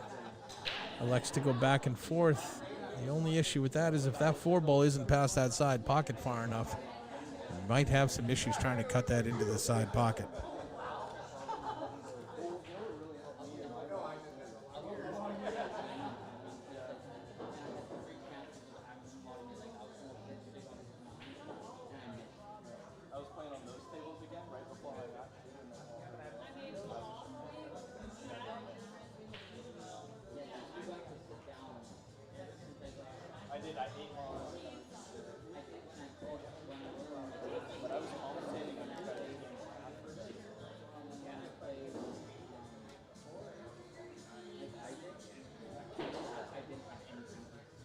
Victor working his way. Doesn't want to be straight on that 6. Wants to be inside that line. So there's something I haven't talked about much today. It's called the pocket line. If you draw a line from the center of the pocket through the center of your object ball, you want to stay on either side usually to make that cue ball move around the table. He's in a good spot here in that he can just come off that 6 towards the 7. Little steep on the angle here to hold for the cue ball there, so he may elect to go across the table and play the cue ball to the other side. Looks like he's going to go across. Nope. Held it and did a nice job of it, too. The player will always have a better vantage point than we will. It's just the way it works.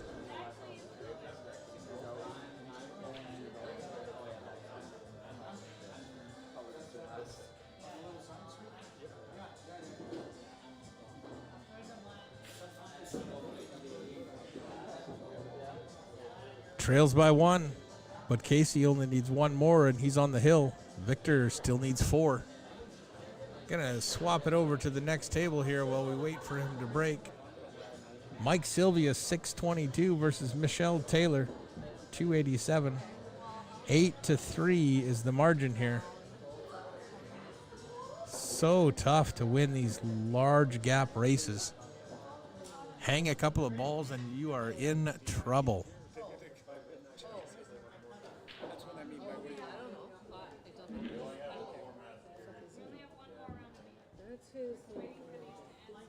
I think I just saw Mr. Andrew Robluski walk in the door.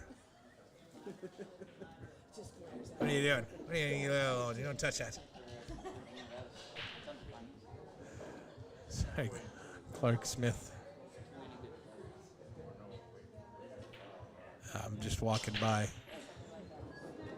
looking at my control board, pretending to poke buttons. That would not be fun.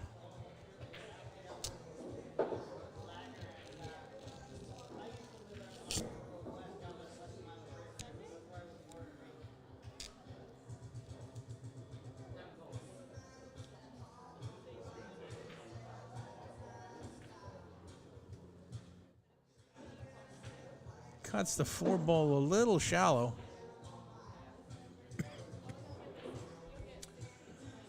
Mike back to the table with an opportunity to get a little bit more of this rack out of the way and try and put a mark on the board. Draw first blood, so to speak.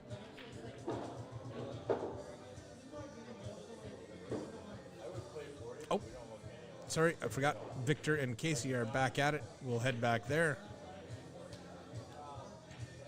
Victor needs that ball to roll. It's not going to get there.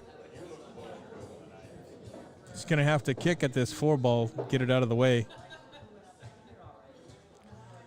We'll see how it goes.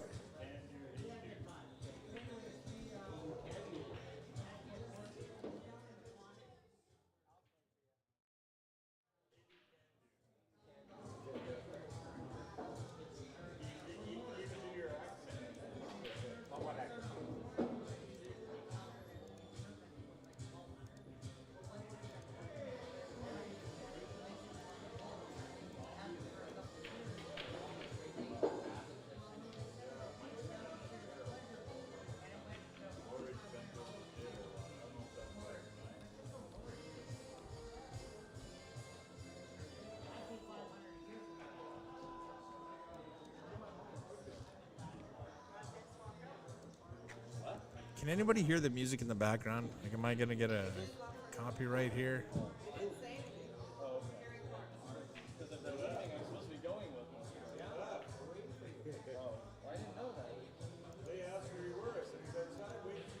That's what you said.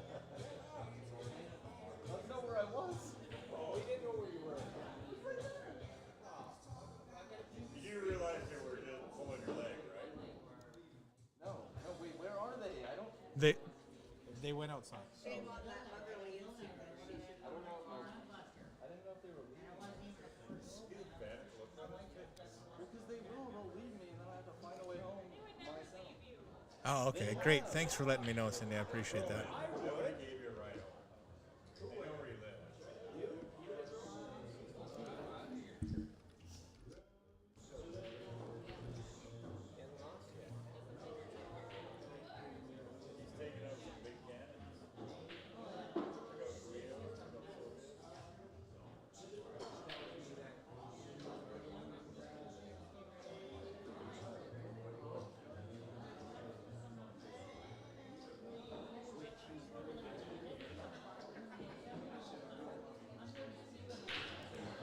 Just going to see if I can add a little something to this.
have to do that later. It's a little bit processor intensive, but it's another AI noise canceling unit. So that might even help with a little bit more. Thank you, though.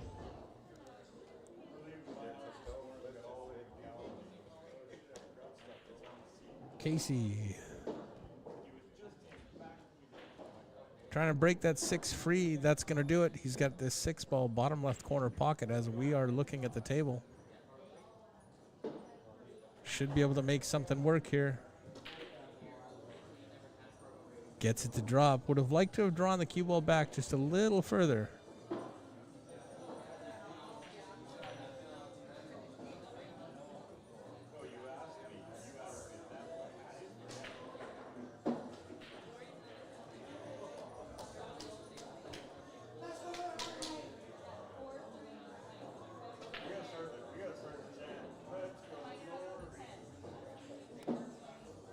Casey's just going to wait for Alan Ema to shoot on the next table.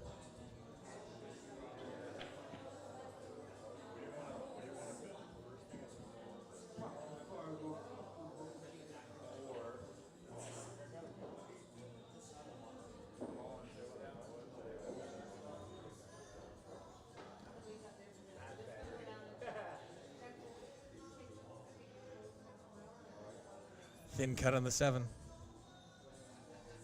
Cue ball is going to run a little bit here.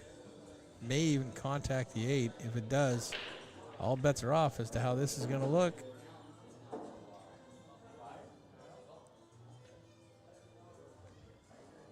Well, that's going to throw this back at Victor. He's got a bit of a tester here.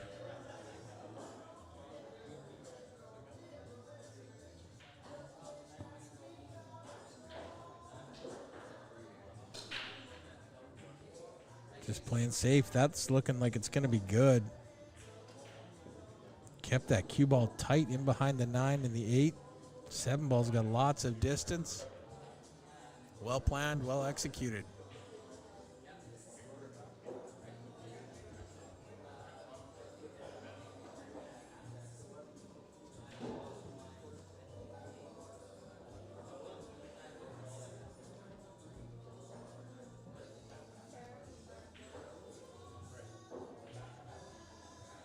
Ball in hand as the earthquake happens here.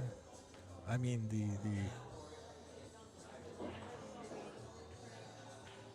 camera wobbles a bit sometimes when somebody walks by it. Not much we can do. Cue ball's got to come a little further. Another foot would have been, or even 8 inches would have been fine.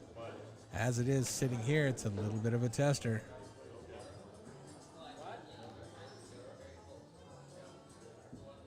Cutting it in, drawing it to the side rail. Going to try and take the 9 ball in the same pocket. Did well there. Easy to overcook those, and then you're facing a very similar shot, almost a 50-yard line on the 9 ball. Nothing to do here but roll the 9 in. Just like that. Victor.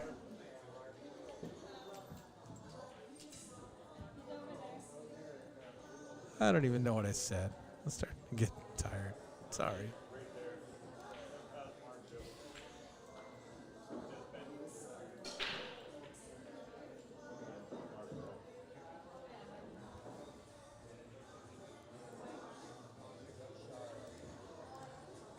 So as the night goes along and they end for the evening, the tables with live scores will start dropping off of our screen. As you can see, Casey and Victor tied at 4. Richard Markowitz versus Alan Ema. Richard down 1-4. As you can see, it helps if I put it on the table for you, doesn't it? Mike Silvius leads Michelle Taylor 2-0. Okie dokie.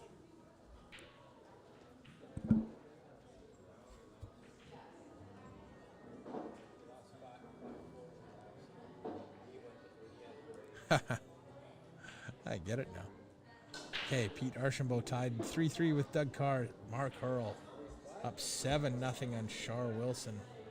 Simon Pickering leads Chandra Radford 2-1. Rob Rowan down 1-3 versus Mike Isaac. Mike Calla leading 5-3 over Laurie Mino.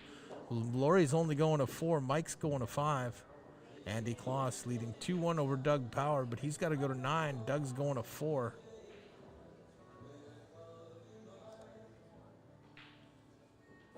Just a quick update on all the live matches.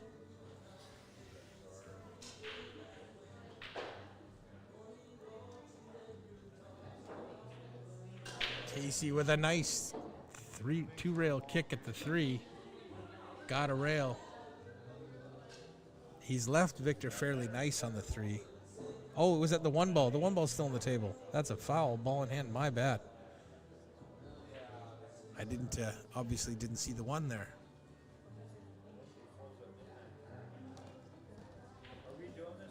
So Victor's going to shoot that 1 ball into the right side pocket and try and bring his cue ball past the 4. He's just got to get into this kind of zone here, and he'll be okay. Sorry, I kicked something that was yours. It's okay.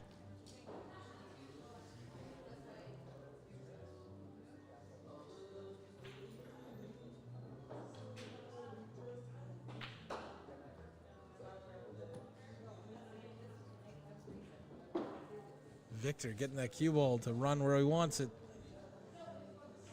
Cut this in the side, a little bit of right-hand siding, should spin back for the 5. You don't need a lot of speed here. And he got the speed right and the line right for the cue ball, but unfortunately the 4 ball is still on the table. And poor Casey comes to the table with nothing to do. Well, that 4 ball might go. He might be able to squeeze that by. You know, hold on a second. I got to switch things around.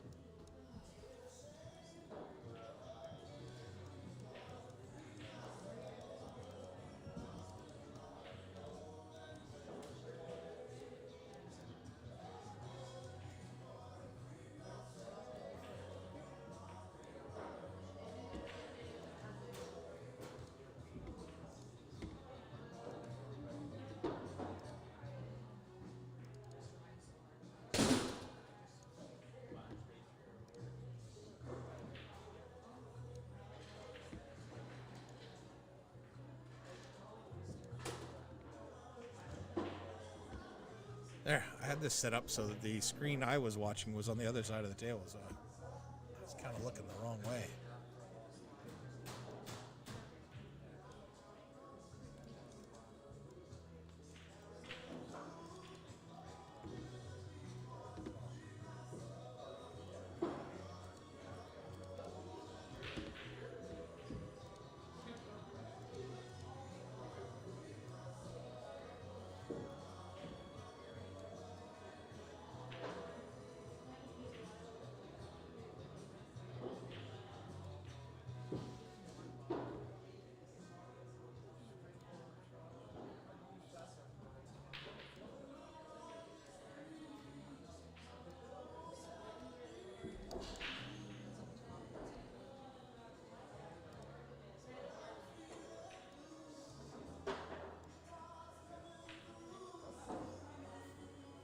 Okay, there we go. Now I've got it in front of me.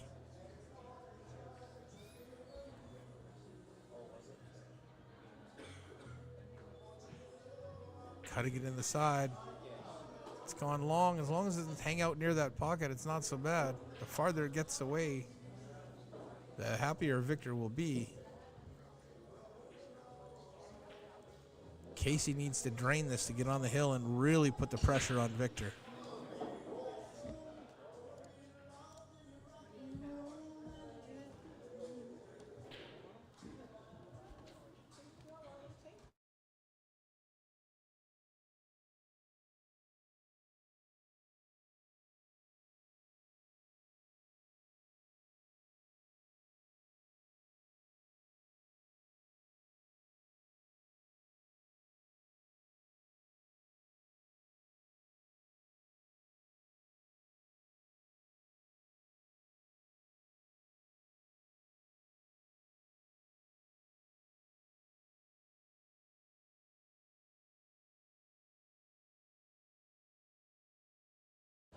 So there you see the score change. Victor Cronley leading Casey Orth 5-4. They're both 2 games away, so a race to 2 between those to decide who advances. Richard Markowitz and Alan Ema. Alan Ema still leading 4-1. Mike Silvius up 3-0 on Michelle Taylor now. Mike Calla and Sarah Lang will be playing in just a moment. Pete Archambault up 4-3 over Doug Carr. Shar Wilson trailing Mark Hurl 8-0. Mark's obviously firing on all cylinders. Andy Kloss tied 2-2 with Doug Power. He's got to pick it up. He's got to get to 9. Doug's already halfway to his goal of 4. Rob Rowan trailing 3-1, going to 5 and 9 respectively against Mike Isaac. And Simon Pickering leading 3-1 over Shonda Radford. He's going to 10. She's going to 4. And that's where we're at as far as scores that are live right now.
Sorry, folks, back at it. Hill. Can't leave this alone. Got to watch this. Victor just missing the one. Would have had great shape on the two. As it is, Casey's going to come to the table. Should have an angle here where he can get in behind that 6. Oop, I got to adjust that.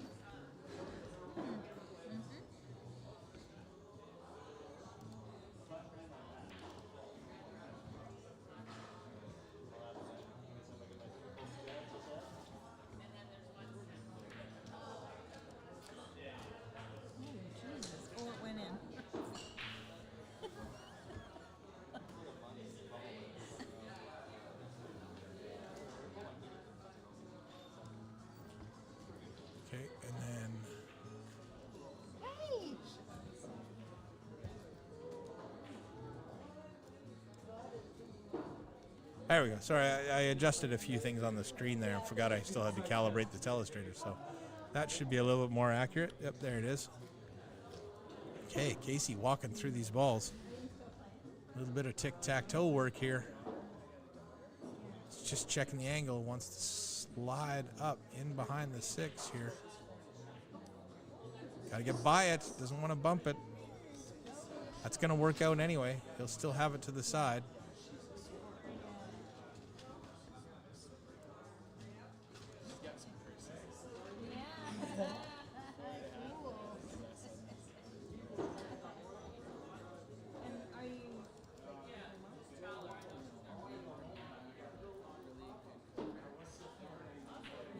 Drawing it down the rail, perfect for the 9.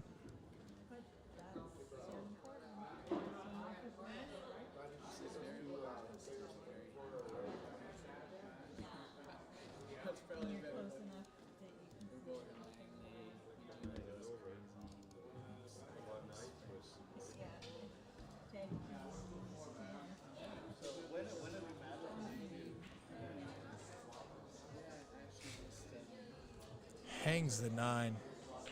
Victor coming up. Oh, and Shar accidentally walking in front of him there. She saw it, scooted out of the way. Victor will advance after Casey's great run in that last rack, trying to get over to it. Meanwhile, Mike Silvius and Michelle Taylor still battling. Mike leads 5-1. Moving the cue ball around like he can.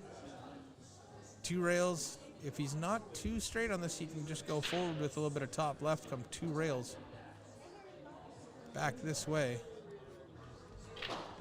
Nope, drew it across. He'll be lucky if he gets across halfway. Nope, that's a true 50-yarder. Stared right down the middle.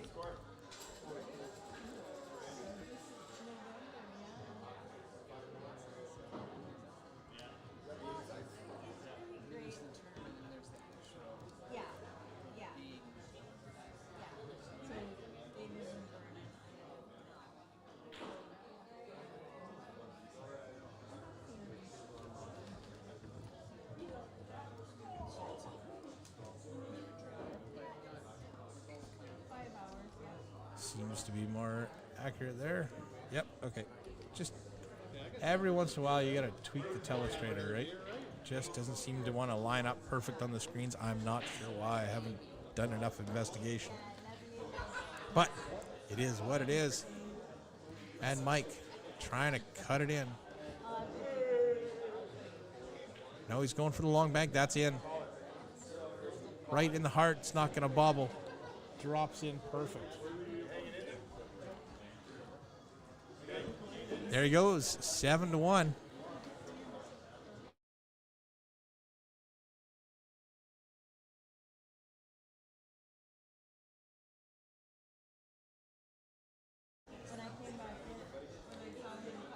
So we'll run through the scores, see what's happening.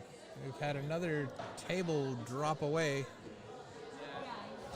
Lori Mino now facing Victor Cronley. Shar Wilson is up against Joris Handu. They're just getting going. Mike Calla is 1 up on Sarah Lang. Still, he's got a big hole, 8-3.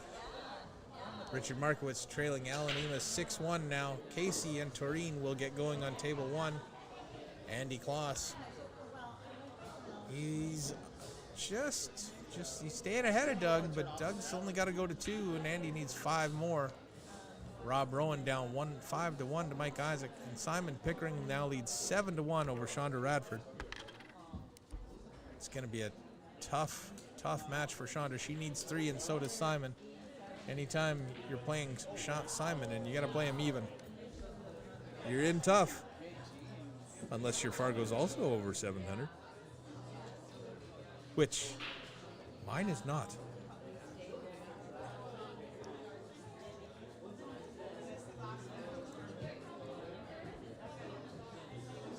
It's going to be tough to get back to the 2 on this one.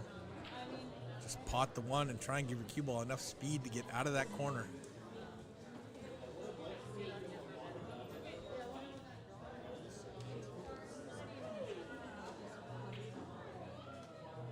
Well, she would have had a look at the 1, or the 2, sorry.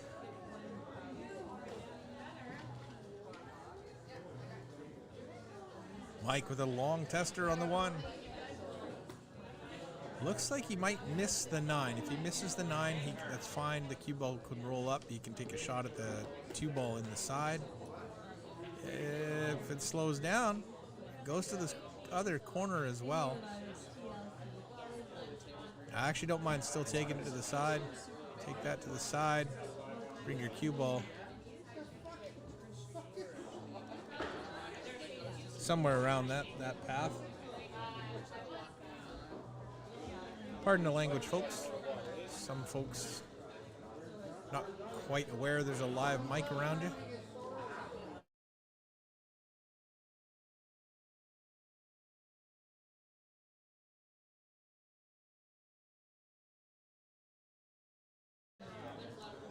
Three to the side.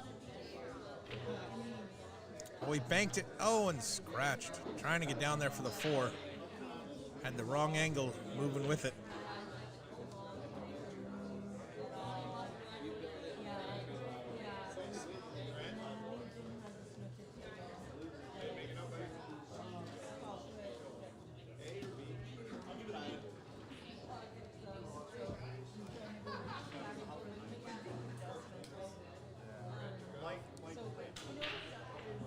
Michelle pretty straight on the 5. May end up just taking what's left here.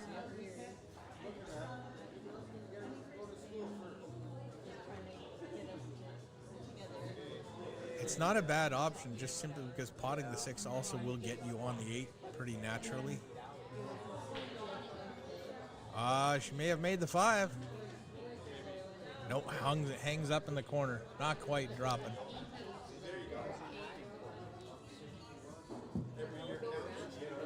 Michael just roll this in. That cue ball's going to come a little further than he hoped. Hit the 5 a little thin. Should still be okay.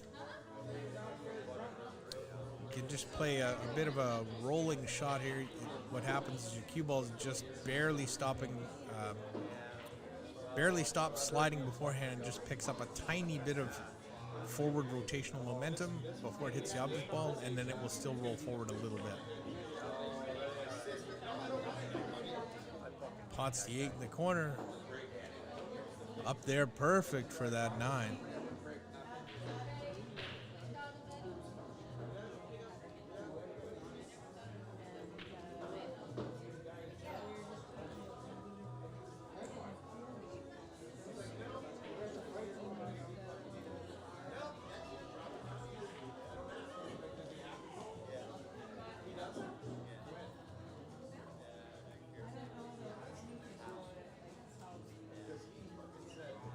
Mike Sylvius on the hill. Michelle needs this rack to get back, or to tie it up, I guess, and get on the hill as well. I'm going to take a quick look around at some of the other tables.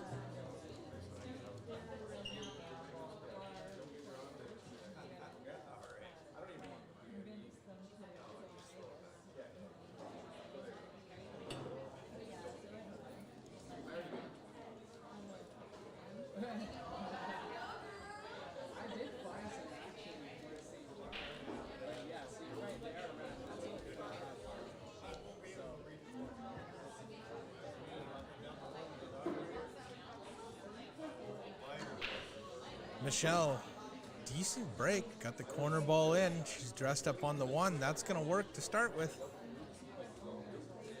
Can she keep it going? One ball's got a little bit of an angle. The cue ball's going to go away from the two. So you'll have to be a little careful.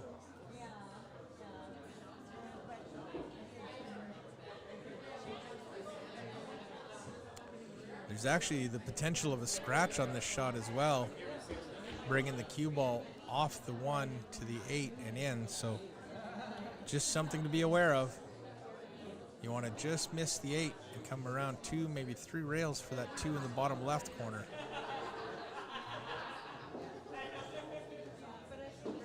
I thought that it didn't pass the 3, but I guess the 2 does.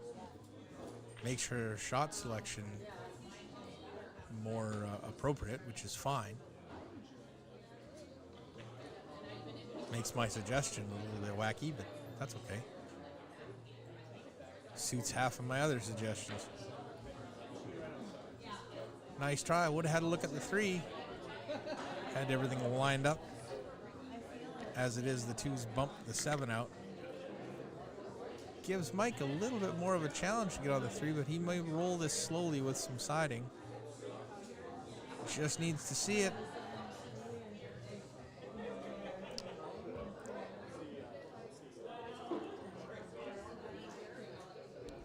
Gonna try and draw under the 7. I didn't know he was banking it. That's a heck of a shot.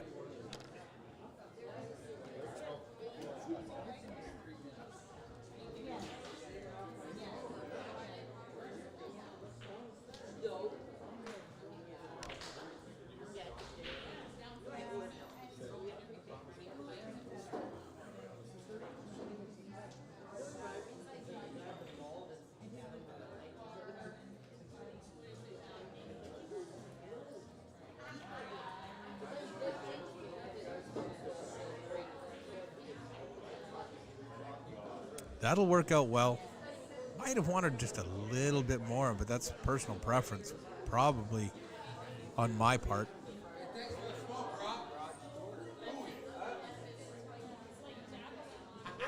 Mike's looking pretty solid here.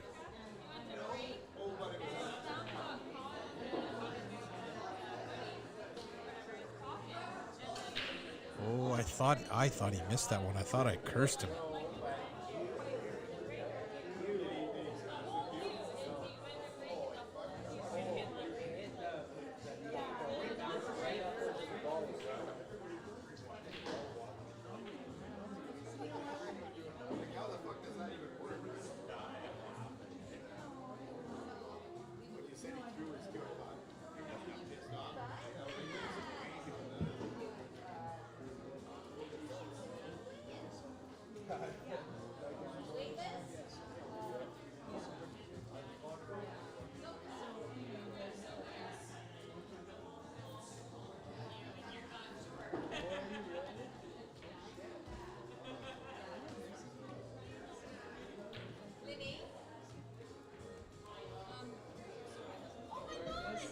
So there it is. Mike will advance.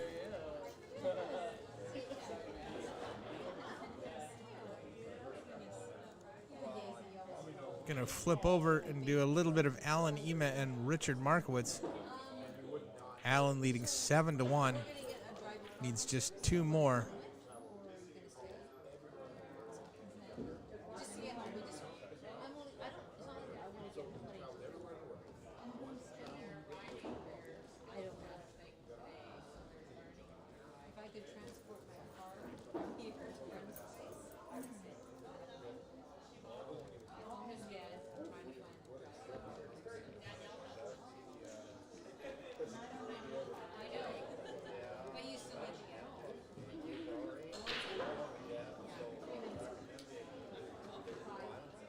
There's Mr. Mike Calla.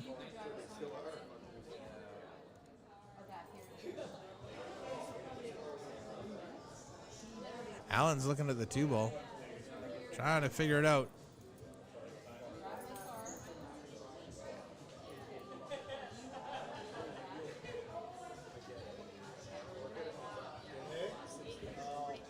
I think that's that table. Whoa, sorry. We'll just get everybody dizzy.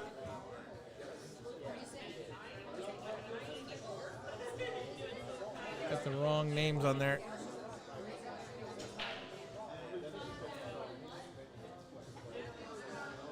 Okay, we'll just switch that. I'll fix that on my own. Sorry, folks.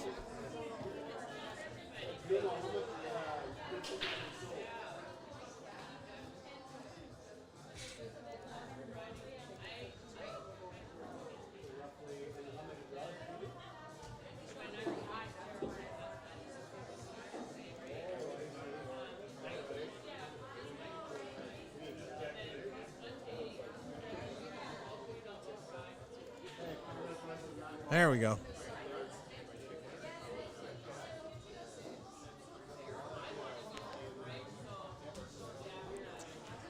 Mike Calla versus Sarah Lang. Mike's up 3-0. Sarah only has to get 3. Mike's got 5 more to go to 8. The guy shoots pretty good, I'll tell you that.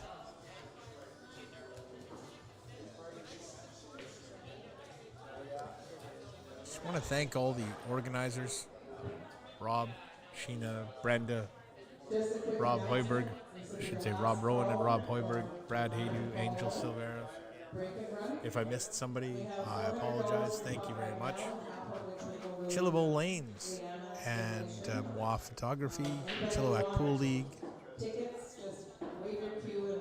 All the sponsors of the event, to all the players that show up, thank you very much. It's a testament to how much people appreciated Lindsey.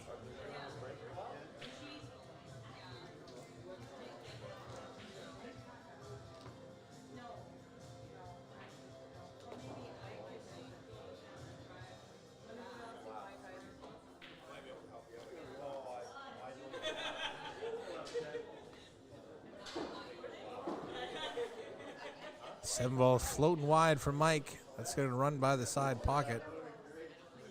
Sarah will have an opportunity to cut that down in the corner.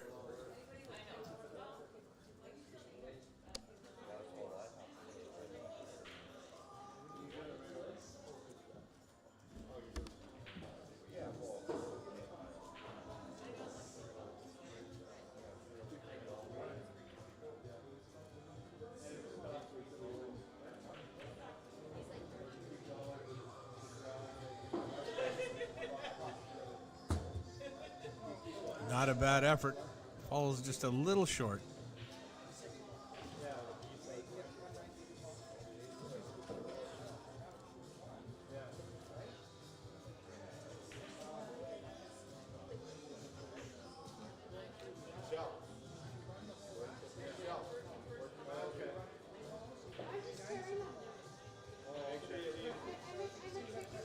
Mike's just waiting for somebody to shoot on the other table, trying to tell him to go. He's telling him to go, so a little bit of a conversation, then off they go.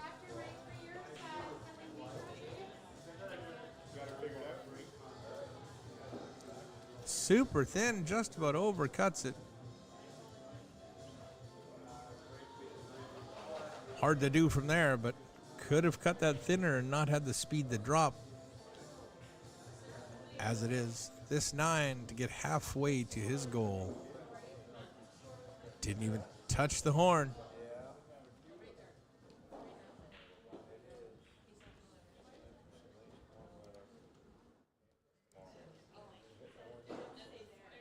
Allen at 7. Casey at 2 over Taurine Johnson. Jorah Sandu up 1-0 on Shar. Laurie Mino and Victor Cronley just getting underway. Andy Kloss got that last game. He's now 5-2. They're both basically halfway. Rob Rowan trailing 2-5. Those guys halfway basically there as well. Simon Pickering leading 9-1. He's on the hill versus Chandra Radford.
Mike with ball in hand.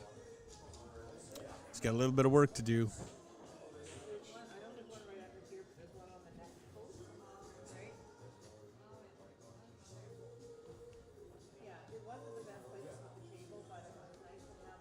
Trying to come underneath the 8 and between the 9.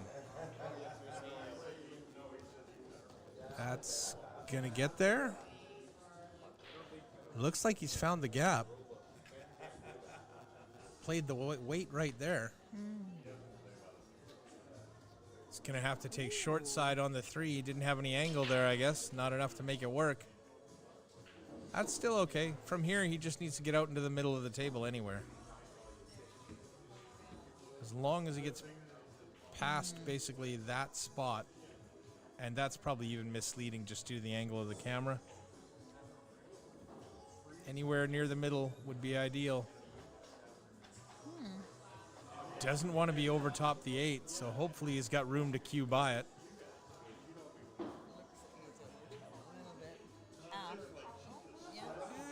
Doesn't hamper him enough. He should be okay to draw straight off that. I thought he was going to stun into the end rail. Tough to figure out the angles sometimes, folks. I'm going to change the cameras around tonight when we're done and just focus on 2 tables tomorrow. Did you fly down or drive? You talked into the mic drive here? Little straight on the 7. Can still work it though. Just needs to roll forward, take that 8 in that right-hand side pocket. Get you down here fast. Don't want to roll too far. It's funny when a pool player makes a shot and it looks like he's a little worried that something bad is going to happen. I don't think you see a person out there with more focus in their eyes when they're staring at that ball, willing it to stop before it gets to the pocket. Right? Who's that?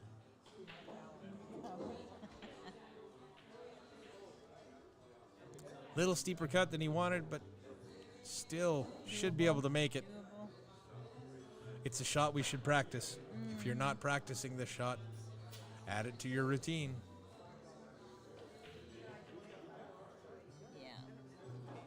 And there you go, 5-0.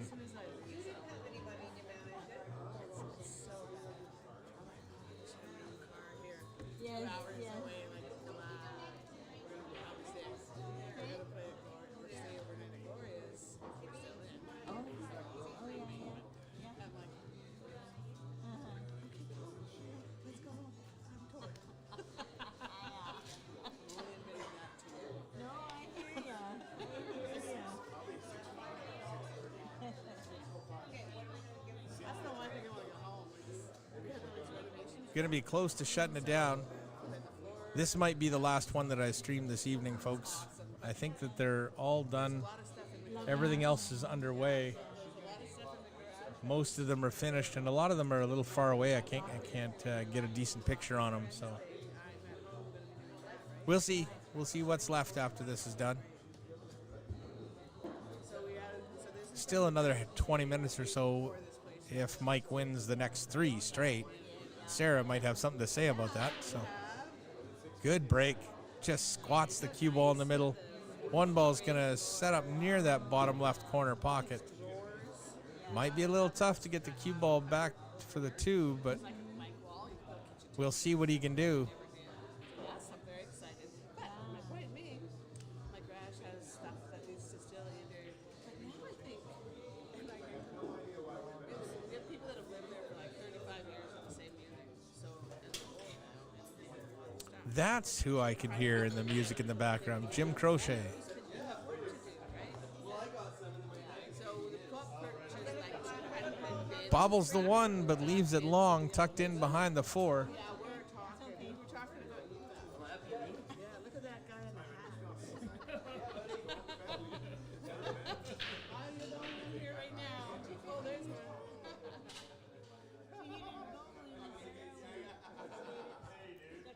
Sarah trying to cut the 1 in, bring that cue ball right back down table for the 2. Just missed it on the way, clipped the 1 in the back, got a rail, so it's a legal shot. But she has left Mike the 1 to the top left corner pocket. Watch it, he might make the 9 here as well. It's not a high percentage shot, but it's definitely there.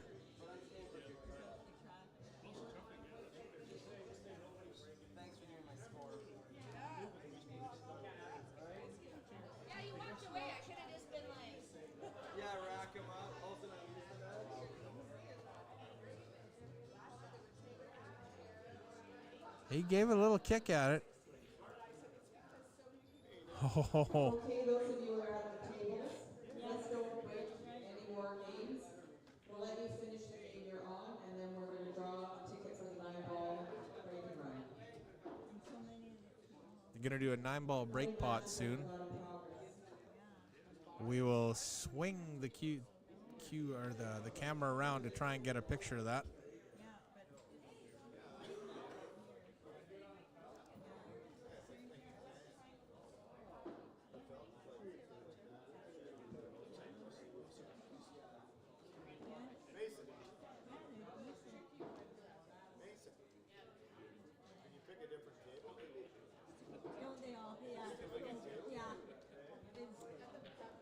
Scratches off the 1.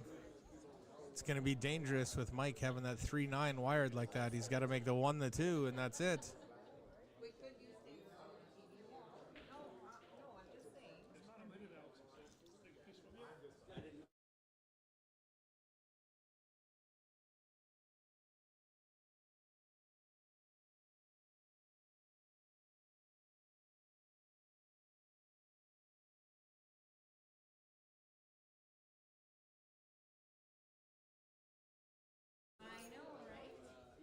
Okay, Mike stepping up.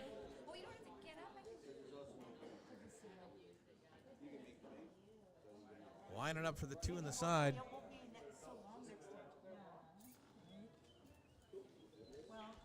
If he can take this down and leave that 3-8.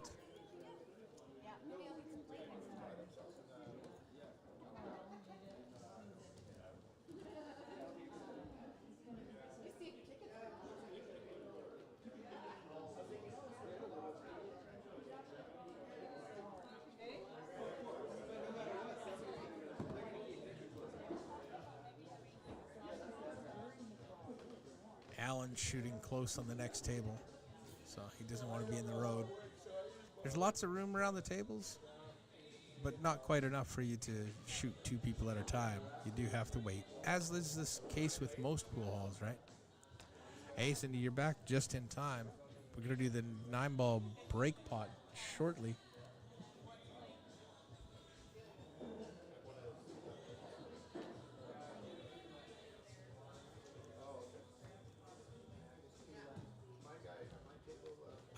Actually, I'm going to go and see if I can't twist the camera around to face that. So I'll be right back.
I have no doubt you were polite.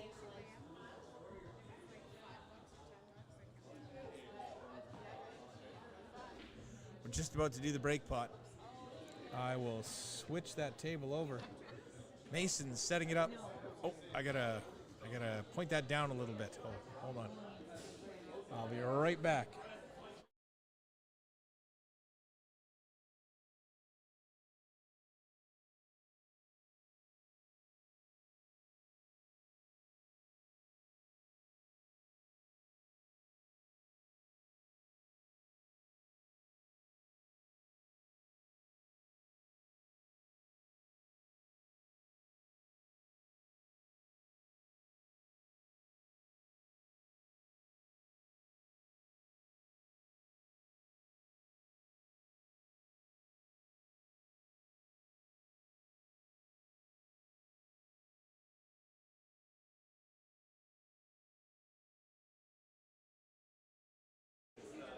I just realized you guys got a big close-up of my mug there. Sorry about that.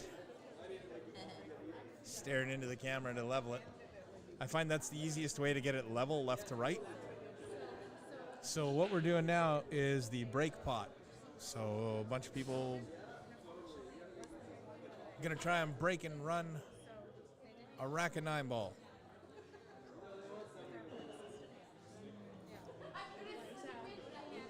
I don't know how many people they're gonna draw. Let me see if I can ask.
No, I don't do silly faces. No. Okay, I just made one, but you didn't get it on camera. Okay, looks like all of Anyway. our matches are on hold. We've got $27 per ball. We're going to play at the front. So a couple $100 on the line, $270. Nope, less than that, because it's times 9. I can't do math. Mathing is hard. And just a reminder, the kitchen downstairs closes in half an hour at 9 o'clock if you're starving. Get Brian. Yeah, this is about $243 in the kitty. Half the proceeds go to, that's divided in half, right? Because half the proceeds are going into the donation jar. The last 4 numbers, 2287. 2.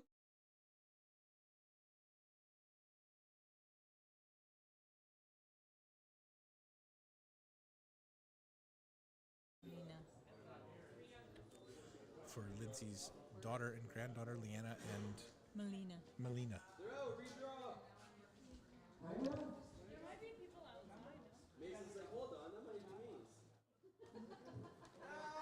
Mason ran around and bought $20 off of everybody. So if he borrowed $20 off of you, do not let him leave until you get a signature from him. 2287. Just doing a draw, figuring out who's first. All right, we have a winner. So here we go. Mark the shark. Mr. Mark Earl, this could be a quick 9 ball break pot. first guy up to the table's got a 620 something Fargo, 606 I think it was. And he's apparently been shooting pretty good today, so. Is that what Mark is? Something like that, yeah, about 606. So here he goes, Mark Hurl. So the plan is here.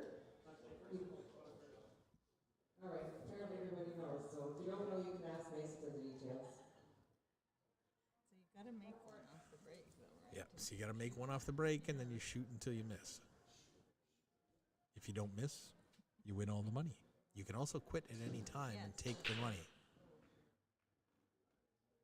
Nothing down. Try break, next name. Okay, dry break.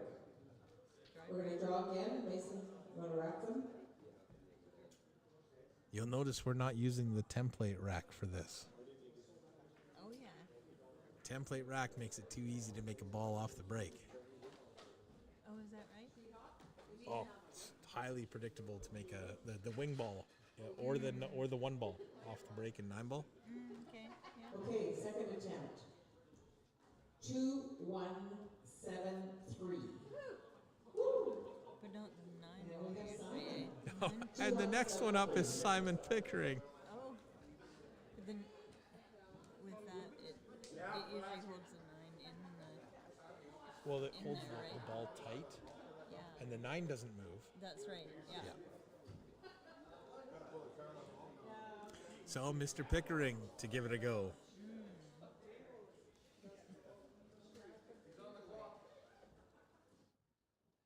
He's got to throw his cue together. Most of the matches are winding down, so everybody was getting ready to head out the door. So now that they're doing the 9-ball break pot, they're they stopped filtering out the door. And there he is. They told him he had to shoot with the opposite hand. Apparently he's going to shoot lefty. No, they're just kidding.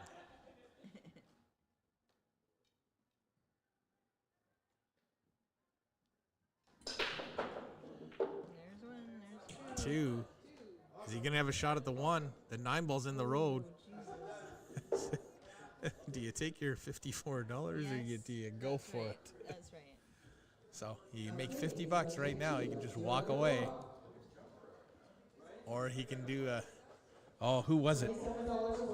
Jesus Atencio did the double jump in the World 9-Ball Tour last year. He's going to take the $54. Yeah. That's not a bad decision. That's not a bad decision. Not bad. Yeah. 2, 1, 4, 8. 2, 1. They had to buy in, Cindy, but they'll just keep counting it down and potting balls until somebody wins. Until somebody runs out. 2, 1, 4, 8. Okay, Peter Archibald. Mr. Pete Archambault up next. I'm a sucker. I probably would have tried to go for the double jump just for fun, but at the same time, I understand, and that is the smart decision. Has donated, so do you want to have a look at it? Come on up to the tournament desk.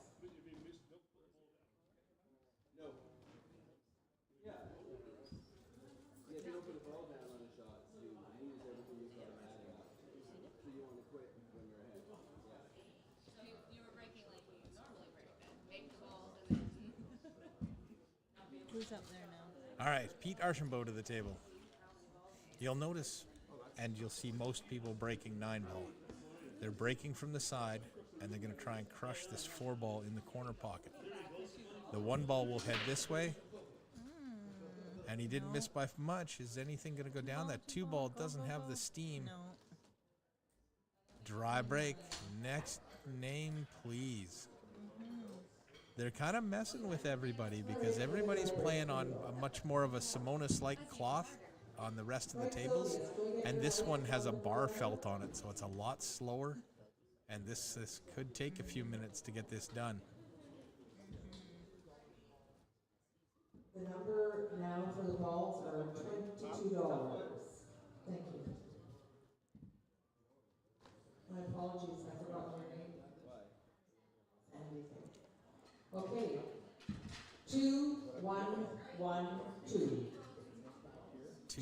1, 2. Is that yours?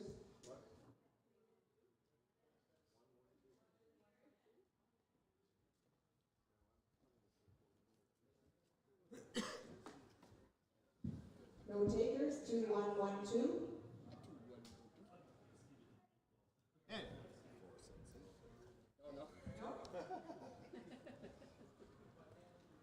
Sandy, come on, draw another one for me, please.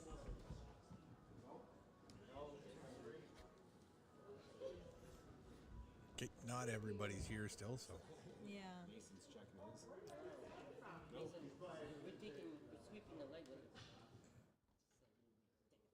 Okay, it's actually going to be. Okay, get your Roxanne. 2, 3, 6, 7. No, not really. 2, 3, 6, 7. I can't see who it is.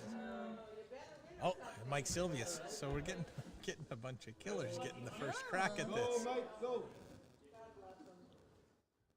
Maybe only the killers bought tickets. Probably a high percentage of them. Yes. $22. Did you buy a ticket? Did you buy a ticket? Ah. In the meantime, I'd like everybody else to get. There was some downstairs that just threw money in the pot. They donated, like Guido and them, they just donated.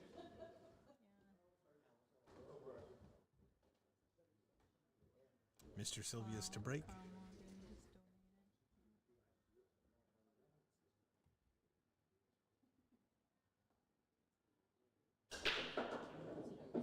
He's made one. Is he going to get a look at the one? Or is the 5 ball going to be in the road? Okay, so pack it in at 1.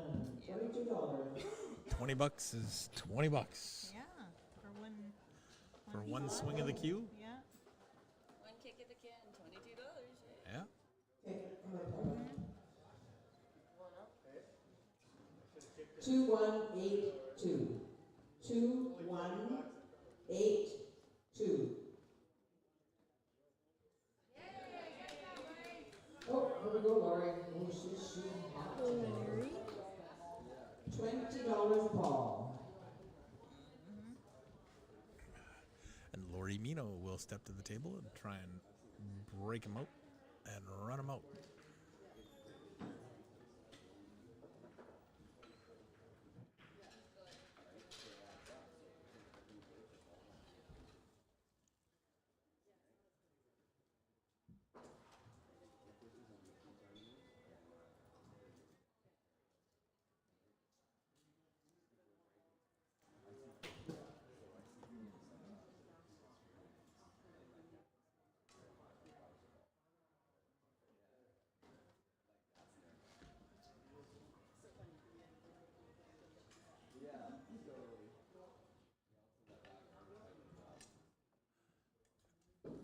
Now there is one trick when you're doing this. If you break from the head like Lori is doing, you do have a better chance of getting the 9 ball to move without having the cue ball go back into the rack.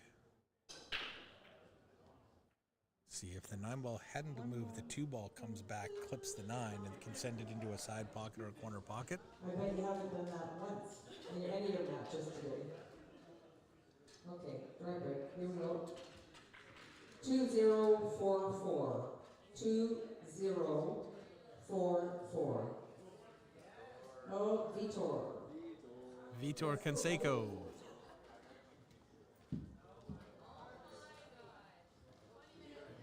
Did I not just ask everybody to get dressed and have their keys ready? Okay, yeah. You just do it. All right.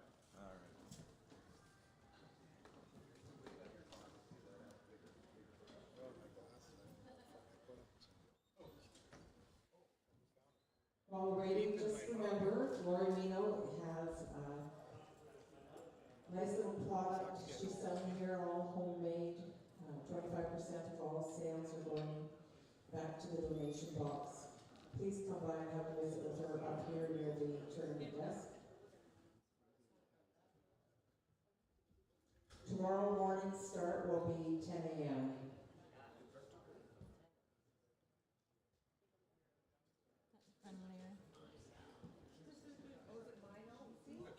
I've long said that there's only one reason to be playing pool at 9 a.m., and that's because you've been there all night. For some reason, it just feels more acceptable to be playing pool all night till 9 a.m. rather than to get up and go play pool at 9 a.m.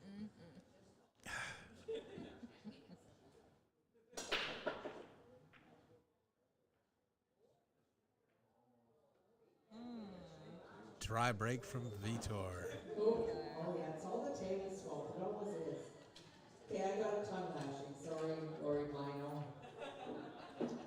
Okay, next ticket out. 2057. 2057. Oh, Vitor's gonna get a second crack at it. At least he's dressed now. Vitor with another opportunity right away.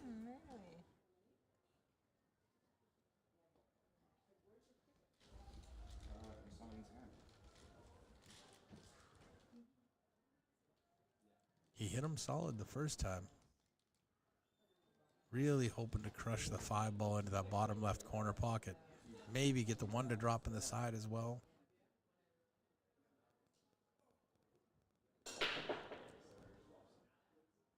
Unlucky. Didn't quite hit it square. The cue ball got into that corner with the 5 and the 2. Okay, next one. 2234. 2234. Let's go, Cat. Okay. Catherine Robinson's going to get a crack at it.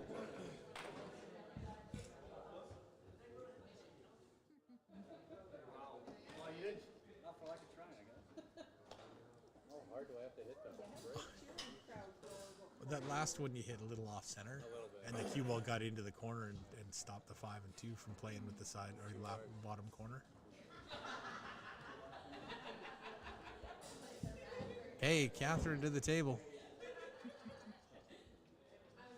It's a 587 Fargo. So she's run out her fair share of 9-ball racks. Let's see if we can do another one.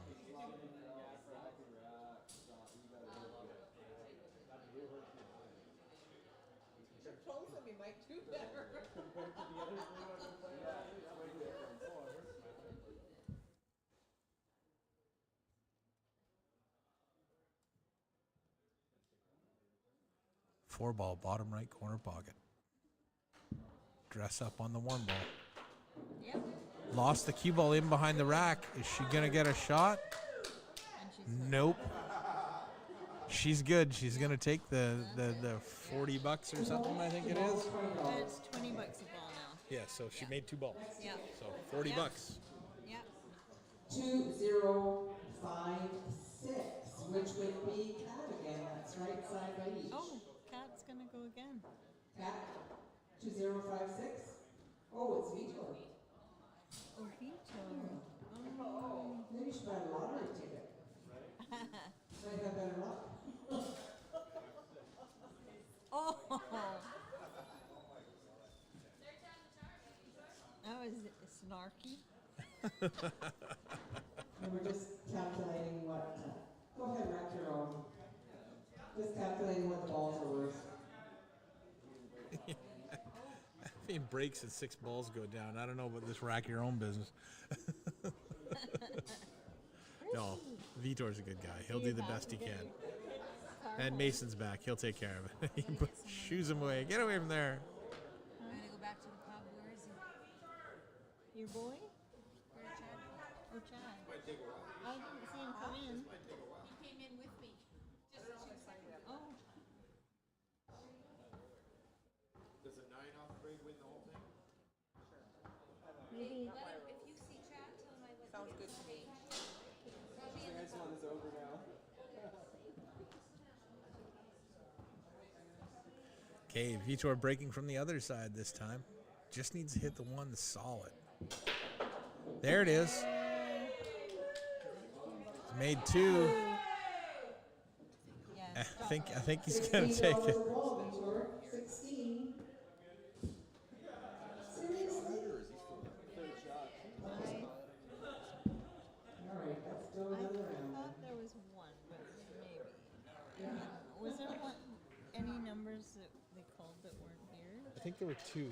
Oh, he thinks 2187. 2187. I don't think they took them out. Oh, Lori again. But well, they you can probably ask her. did Hey, girl. because they Well, wouldn't if put nobody them back answers, oh, they might have took them out. Yeah.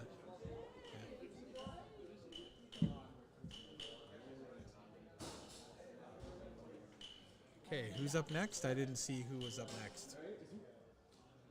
Was it Lori again? Oh, Lori again. Okay. in. Yeah.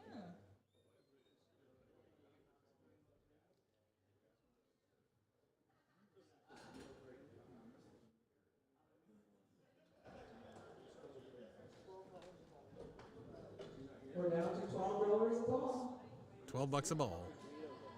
So there's still $100 on the table there if you can run it out.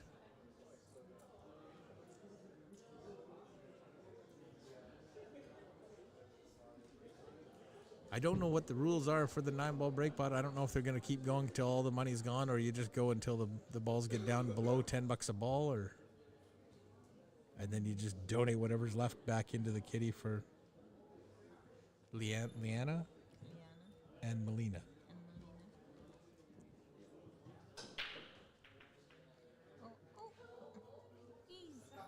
Not quite. Not quite.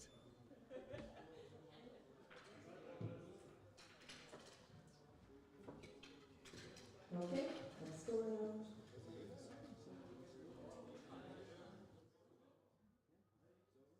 Two, four, 1, 9. 2, 4, 1, 9. Oh, Tyler. Okay. Okay, you guys have to listen. Get Tyler your Robertson. dressed.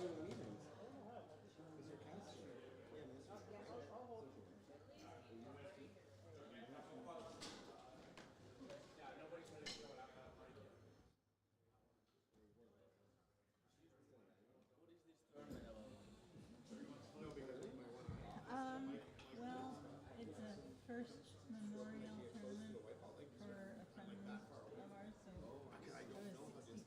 there was 64 players. Far away, if I'm holding back far enough on the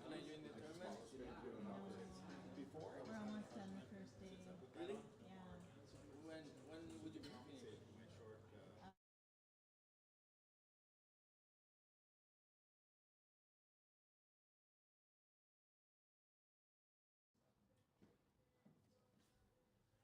Tyler. He's got one, and he's gonna have a look at the 1 ball as well. Does he have a pocket for it? He's got the side pocket. Go for it. Go for it. Hard cut. It's a hard cut, but But no scratch. yeah. I don't mind it. I don't mind going for it. I mean, it's $12 a ball. It's not, yeah, I mean, Yeah. Double your money, right? yeah. Why not? Double or nothing.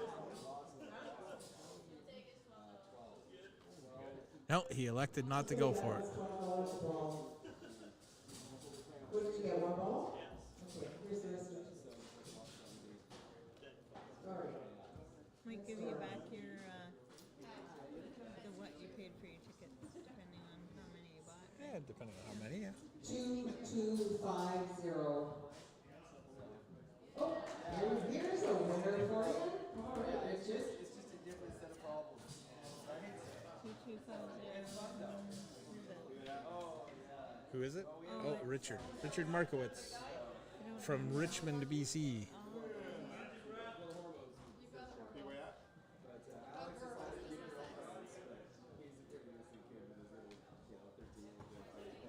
He's going to need that, yeah.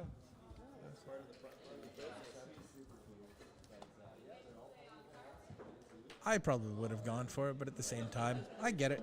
I get it.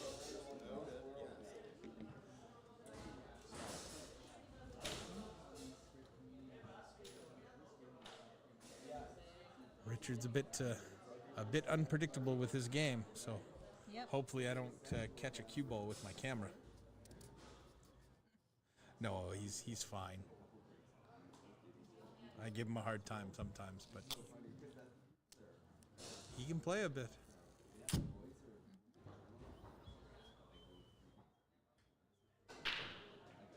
He's got 1, 2, maybe 3, and he's going to have a guaranteed shot on the 2. The 1 went down. He's got the 2. I don't know. 2 balls, okay. You're going to be stretched out, jacked up over it. If you've got an extension or you're comfortable, if you're comfortable with the rake, I'd throw the rake on that. No problem at all. I think I'd take the money and run. I think it's not as bad as you look, because even though it's tight to the 3, he's kind of off to the side on the angle he gets to shoot the 2 at.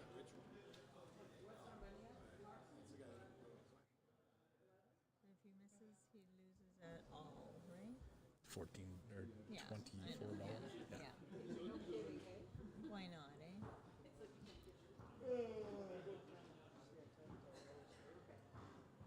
Okay, this is a little risky. I Yeah. don't. If you watch the snooker players use the rake, they almost always lay the rake on the table and then put their hand flat on it to hold it down so it doesn't move. Holding it up in the air like this just gives you you're not a stable base, but the table's not going to move. So if you can set it down. Nope. Sorry. Okay, next name up. I know, we all need a shot, don't we, Detroit? Okay, 2303. 2303. Is that Grant? Well, yeah. I bought them for Grant. He said, I'm not back to school. Oh, okay. 2-3. I got it. Sorry. Okay, Yeah, you gotta let him know. Yeah. He's only got one on there, so Okay, Pete Archambault taking another swing at it. $11. We won't go under $10 for the balls.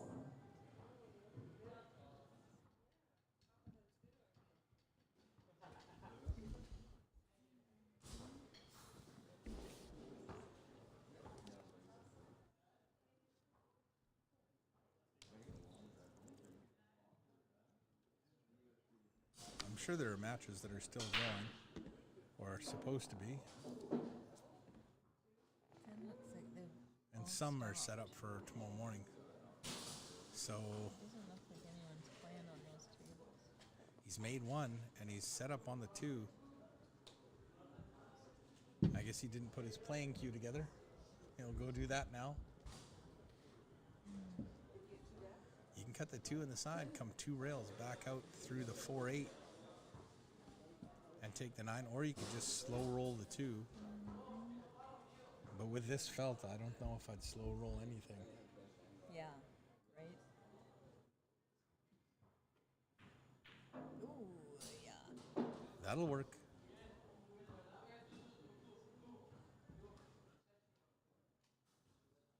And he's going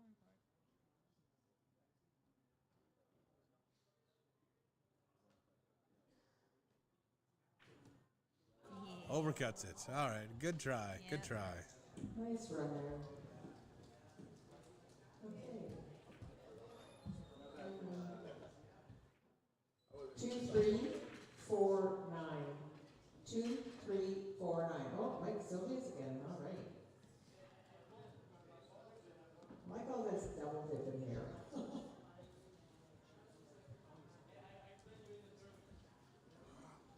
Well, if you buy multiple tickets, you get multiple chances. Yeah, that's right.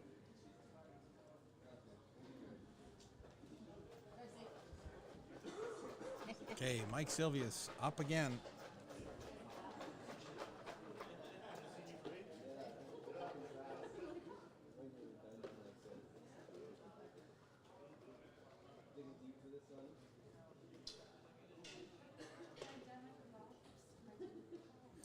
Everybody seems to be breaking from the right-hand side now that they're having some success making a ball in the break from that area.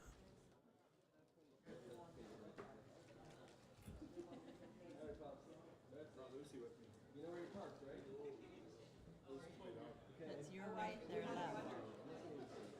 Yes. Yes. Yes. My right, their left. I think that's my preferred side to break on. If I have to stop and think about which side do I prefer to break from, I'd say the left-hand side of the table. So right there. Yeah.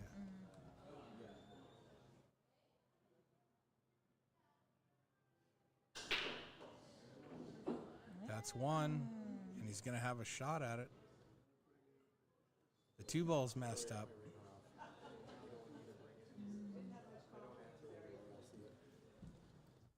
Where's your confidence? Come on, get that Does it go by the 7? Skinny. I think it slides past there. I think there's room. Yeah.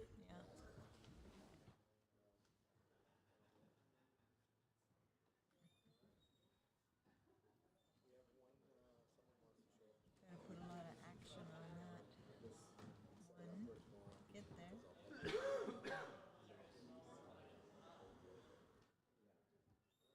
You got to try and cut it in and then come one rail across and break the 2 out.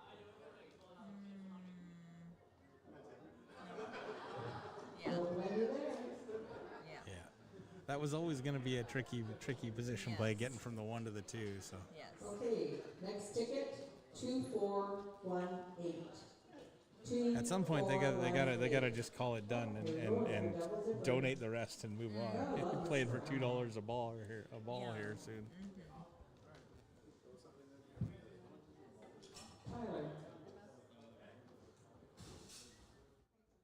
Tyler Robertson with another kick at the cat.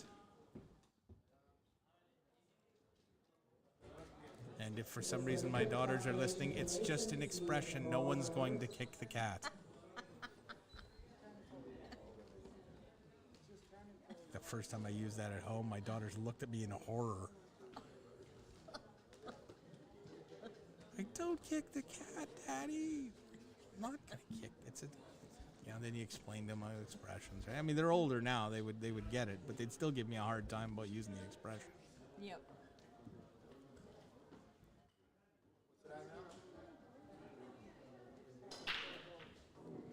Oh, that's one, and he's gonna have a look at it. 2 balls open. Could have something going here.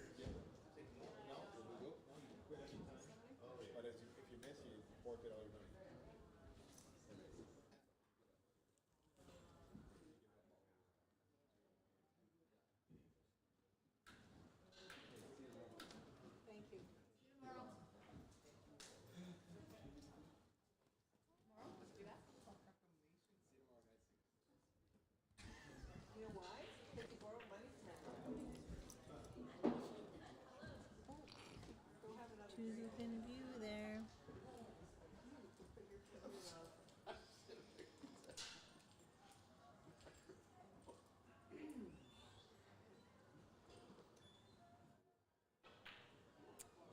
Oh.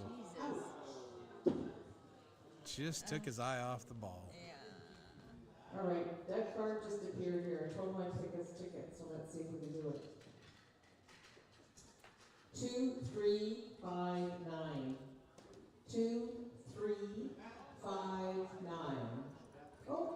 It's Mike Silvius again, I believe. And it wasn't even Roxanne that pulled the number. Thank you. I don't know how they're planning on ending this, but I'm running out of steam and it's already 9 o'clock. So we'll do 1 or 2 more, and then I think I'm going to shut it down for the evening, and we'll be back tomorrow morning at 10 o'clock. Thanks for hanging out with me, folks. It's been a lot of fun.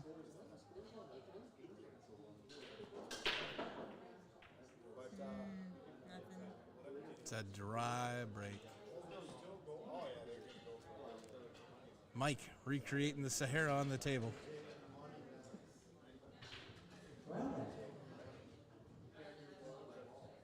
How about 2123? 2123. Oh, that power. Okay. We'll just have to let him have his bathroom break. Doug Power. I think that's Cindy Carr's boyfriend. Oh, okay, Yeah. okay. Nobody's gonna win any money.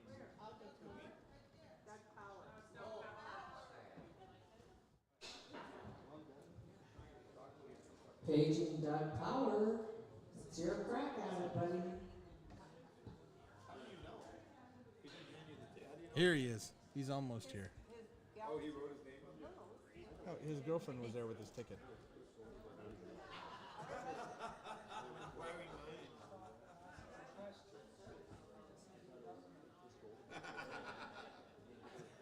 Okay, Doug will be back in just a second. He has to wander down a couple tables to go get his cue.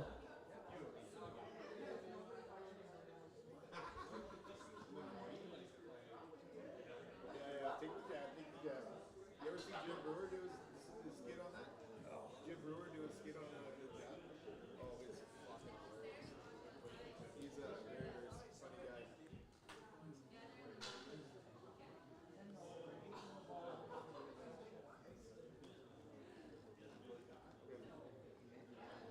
G'day, sir.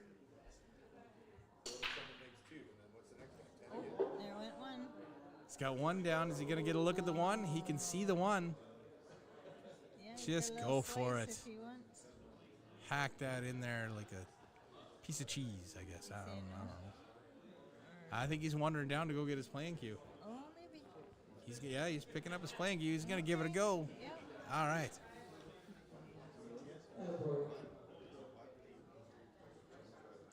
Slash it in there.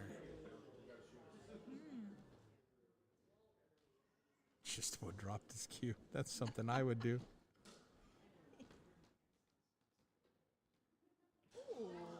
Little thin. If the 3 goes, he keeps going though. Worth a try. Yeah, why not? Give it a swing.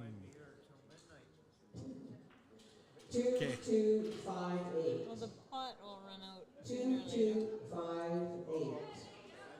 Andrew Rabluski is somewhere around here. I thought I saw him earlier today. Up next, though, is Chad Dumaine.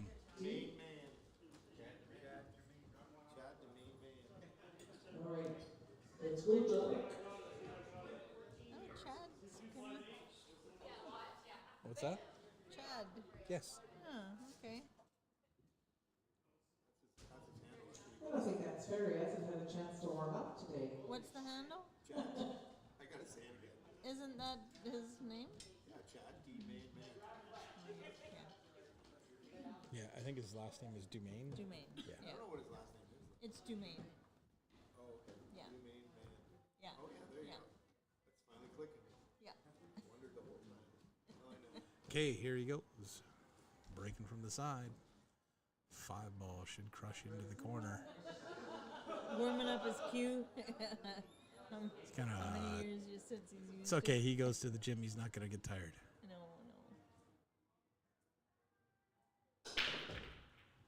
no. 9 ball. 9 ball. Almost drops. Just about.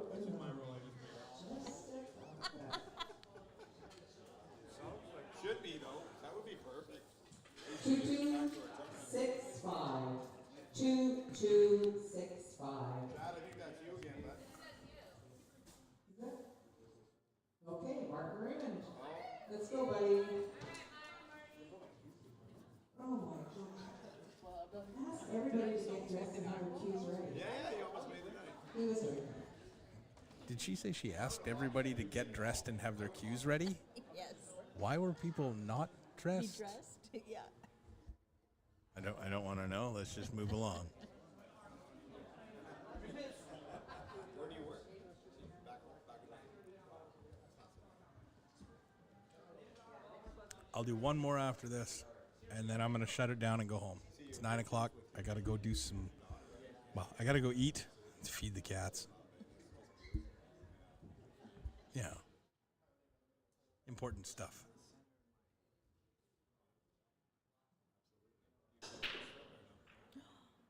What's going on? What's going on? 4 ball's going to drop. Yeah. It makes it, and he's got to look at the 1. Yes, he does. All right. And then possibly the 2 there's there. 2-3. So the 3-5-6 sequence is going to be a little bit tricky here. Yeah. He's got to make the one too. I mean, that's not a gimme. No, no.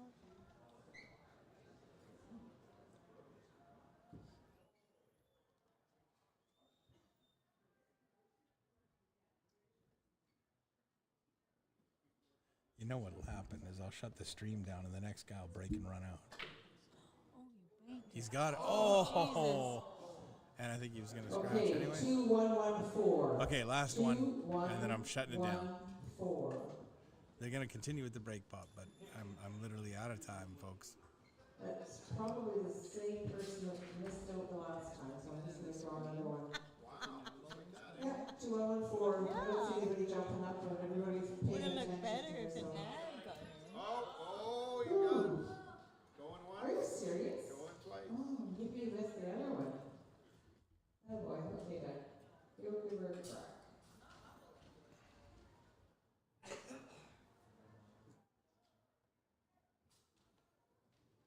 Time to get this show on the road, hey, she.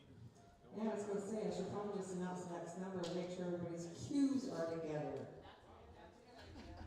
2-3-2-6. 2-3-2-6. No, Doug, you get to go. I'm just making sure that, you know, if I do that, you're gonna win the whole damn works.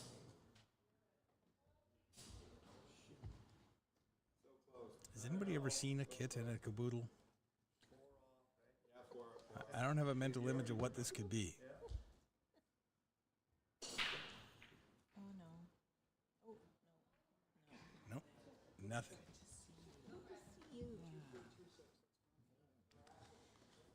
Okay, So when Mike Keller, while you stood, would you mind racking for him because I'm not gonna let Mason rack for himself. Thank you. Those are my rules. Thank you. It's probably my $20 you won that ticket. Okay, Mason's going to take a crack at it, so we'll watch Mason, and then we'll call it a night, folks.